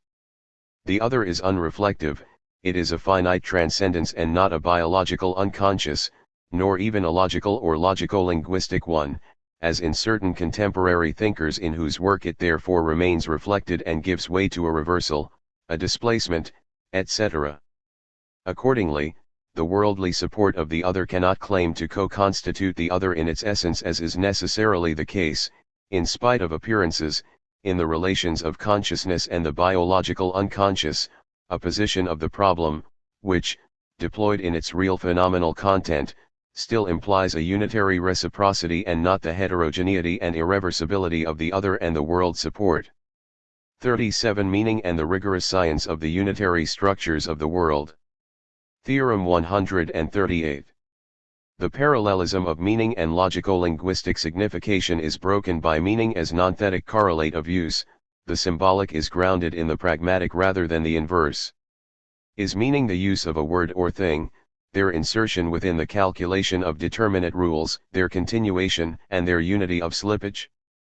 But use is not only an immanent givenness of meaning, as immanent, it itself has a truth more foundational than meaning. Rather than grounding meaning in logic or extending it beyond logic towards language and everyday practice, it is instead a change of terrain that is needed to rigorously set out the problem of its production. Human activities are signifying and understanding, but this performativity must be freed from its unitary conditions and the transcendent logico-linguistic model. The parallelism of meaning and logico-linguistic signification must be broken and meaning subordinated to truth. Meaning does not belong to the finite essence of truth, but rather ensues irreversibly from it. Contemporary thought, believing that it is liberating itself from logical restrictions, surrenders to linguistic signification and carries out a nihilistic outburst of meaning, of use, of practice, etc. It thinks it solves its problems by elevating meaning to the state of a solution, when it is an entirely terminal product. The unconditional primacy of truth over meaning does not indicate dogmatism, but rather, and this is a nuance that is barely accessible to contemporary thinkers, science. The reversal of the real order in favor of meaning only expresses the will to self-dissolution of unitary metaphysics. It is not enough to say that meaning is not the fact or the reference that corresponds to the proposition, that it is the product of a logical calculation of diverse rules. This merely moves from one extreme to the other and misses an experience whose specificity is thus reduced to the mere overdetermined conditions of existence of a proposition, conditions of use that lose meaning as the immediate and specific correlate of finite use. This confuses meaning and signification, copies meaning from signification, reduces it to effects of totality, that is, to language, which nevertheless does not belong to the essence of man. It is obvious that language is the power and the element of ontology, that its use defines the ideal essences around empirical things, but this is still a mixture of meaning and signification. Once more the logico-linguistic game is raised to the condition of a final and unsurpassable a priori, as though the rules of use produce the real essence of things. These are external philosophical entities, thwarted by ordinary or finite use, which is already an a priori for the language game itself, a priori evidently real or nonthetic and not only ideal and possible like that of the philosophers. More generally, the passage from the symbolic to the pragmatic, the rigorous transcendental foundation of the first in the second, requires an overhaul of the pragmatic and its radical distinction from the symbolic. The pragmatic is not copied from the symbolic any more than use is understood according to the privileged model of the use of language. It precedes it and determines it in its own way in the last instance. Neither the symbolic nor symbolico-pragmatic mixtures belong to the essence of the finite individual. Otherwise, the individual or the real would still be an effect of a language game and an avatar of logos. The refusal of a transcendent instance, anthropological for example, in which symbolic power would be anchored, cannot hold for the one, which is not transcendent, though it certainly holds for the symbolic, which remains transcendent in relation to the one, ultimate transcendence of the signifier, of the sign, of writing, etc. Mixtures such as language games are determined in the last instance by finite individuals, which are no longer philosophical doubles of the real. Of course, nothing precedes the symbolic except for precedence itself or the real in its finitude, capable of determining in the last instance. Ordinary pragmatics, in the rigorous and scientifically grounded meaning of the word, is that which decides the symbolic itself, the unitary veil par excellence. Theorem 139. Non-unitary meaning is the non-positional core of logos. From the point of view of effectivity, it is a manifold of unreflective and sterile possibles. We remember that pragmatics is not an effective intervention into the world, that it does not transform a raw material according to artisanal and industrial models of production.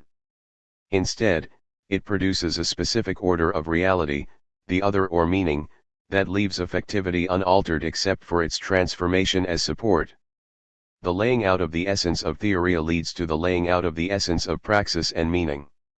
Reduced to its phenomenal content, not blended with theory, practice is not a positional transformation of matter, etc., but rather a production of nonthetic or unreflective communication. It is unsurprising that the possibles that form the manifold of meaning have a certain sterility, a sterility that does not bar all transformation but is discernible in relation to unitary modes of transformation.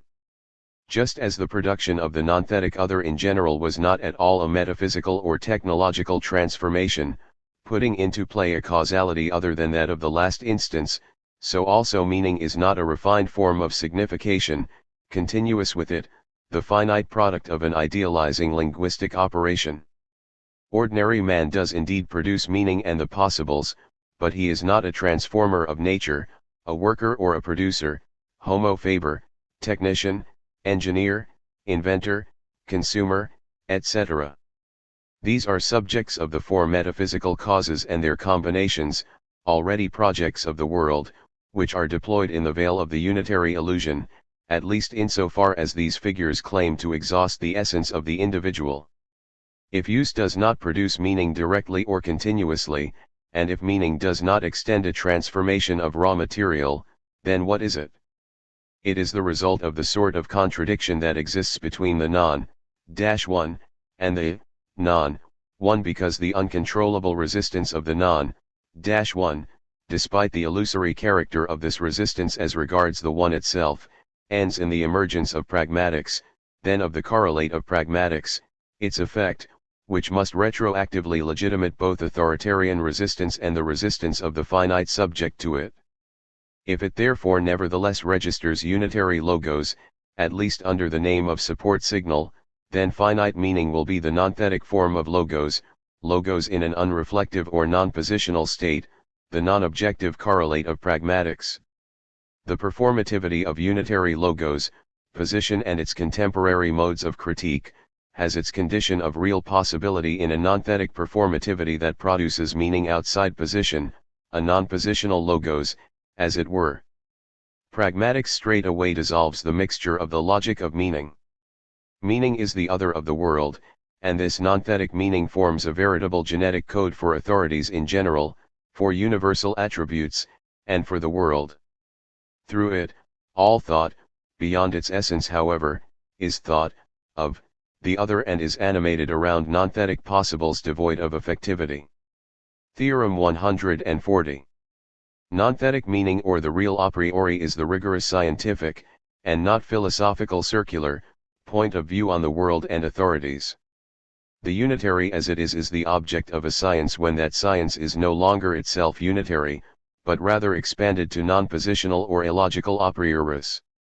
We seek the scientific criterion of the unitary that allows us to say in a justified way what is mixed or authoritarian, etc. Is there such an invariant of authorities or the world? And from where, on what foundation, will we reach such an invariant? And will we have the right to use it? The difficulty is that a rigorously scientific criterion of philosophy, for it, cannot itself be philosophical, just as a criterion of the world cannot be worldly. No philosophical process, precisely unitary, can help us identify this absolute invariant with certainty and preserve it as such. No doubt because it is unitary, philosophy cannot pose the unitary rigorously and without restriction, and a philosophy in particular cannot be declared unitary automatically and with certainty on the basis of philosophical arguments. This is because these are circular and can never assure us of anything without immediately denying or limiting it, in particular without straight away affirming that the unitary is also the multiple, etc., without falling into aporias and the unities of contraries. The absolute knowledge of the unitary or the philosophical must be scientific rather than philosophical. This is why the true unitary is only the non-thetic meaning that gives it as an a priori for the unitary. After finite topics, non-positional meaning is the key to the rigorous science of authorities. Ordinary pragmatics is one part of the science of man. It bears upon the relations of meaning of finite man to the world or authorities. The classical problem of pragmatics: what is the meaning of a word? How is a sign made to work? Should it function or signify? What is it to understand? Etc. is defined too narrowly and links pragmatics to transcendent authoritarian conditions, including the conditions of language.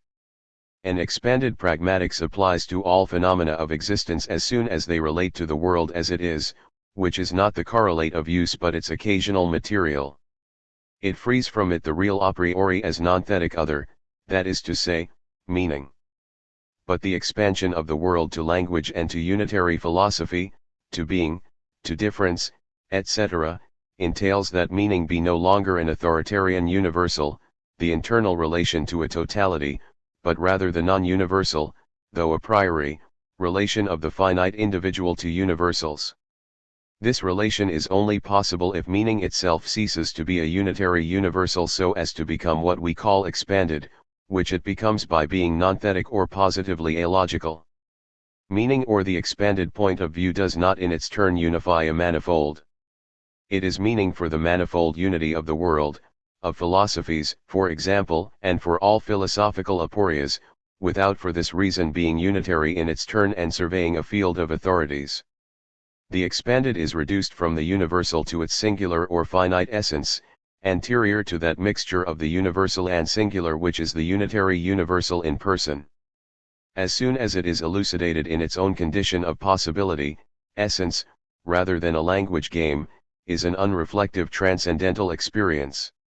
It is no longer acquired as a mode of unity, a process of unification for a manifold. The condition of plurality as such is not a higher synthesis of plurality, but that which can let it be. The transidentism or shuri-idetism of contemporary thinkers renews only the unitary experience of essence and meaning. But real thought does not go from ideal crystallized transcendences towards a more fluid eidos, it comes from the one, it does not reduce, it determines in the last instance. Real essence, the ingredient of the rigorous science of the world, is therefore not an additional level in universality, an idea, or a regularity even higher than those that are known to philosophy. Determination in the last instance, individual causality, is the sole content, modulated in various ways, of this science, and it is an absolutely singular content once and for all. Finitude is a causality that no longer proceeds along universal paths, precisely because it affects in an unreflective or individual way everything that appears as denying it, as non-one, and then determines it at the same time as support, as a unitary or authoritarian universal. The science of man thus becomes, in its pragmatic aspect, a universal though non-unitary science of communication. The expanded point of view is the point of view established by the one. Its non-objective object is the as it is, meaning and no longer topics, of unitary forms, the special invariance of the circle, the only way an infinite circle can become an invariant and the only way a philosophy can, in a scientifically justified way, be declared unitary. It is meaning and the transcendental a prioris that allow authorities to be definitively totalized, the world to be gathered in a non-worldly way, for unitary philosophy to be extraterritorialized, to establish something other than a mere perspective on totalities, to obtain knowledge from them without being included in them and without going around in their circle. Unitary structures in general cannot think themselves scientifically, but only reflect themselves circularly, only non-thetic, alogical meaning is the scientific knowledge of unitary structures and of authorities. It is expanded because, on the basis alone of its origin as the correlate of finite use, it is absolute non-circular knowledge, for example of metaphysics and of its deconstruct ions, of classical authoritarian invariants and unitary forms of the other. The expanded point of view enables a unitary paradigm to be freed from the world and philosophy and legitimate as it is.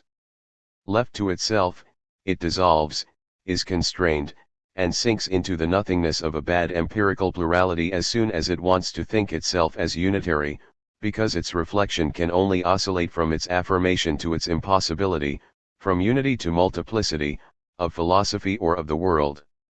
Only finite meaning is the science of the unitary as it is, whose expansion is enough to make it the condition of possibility.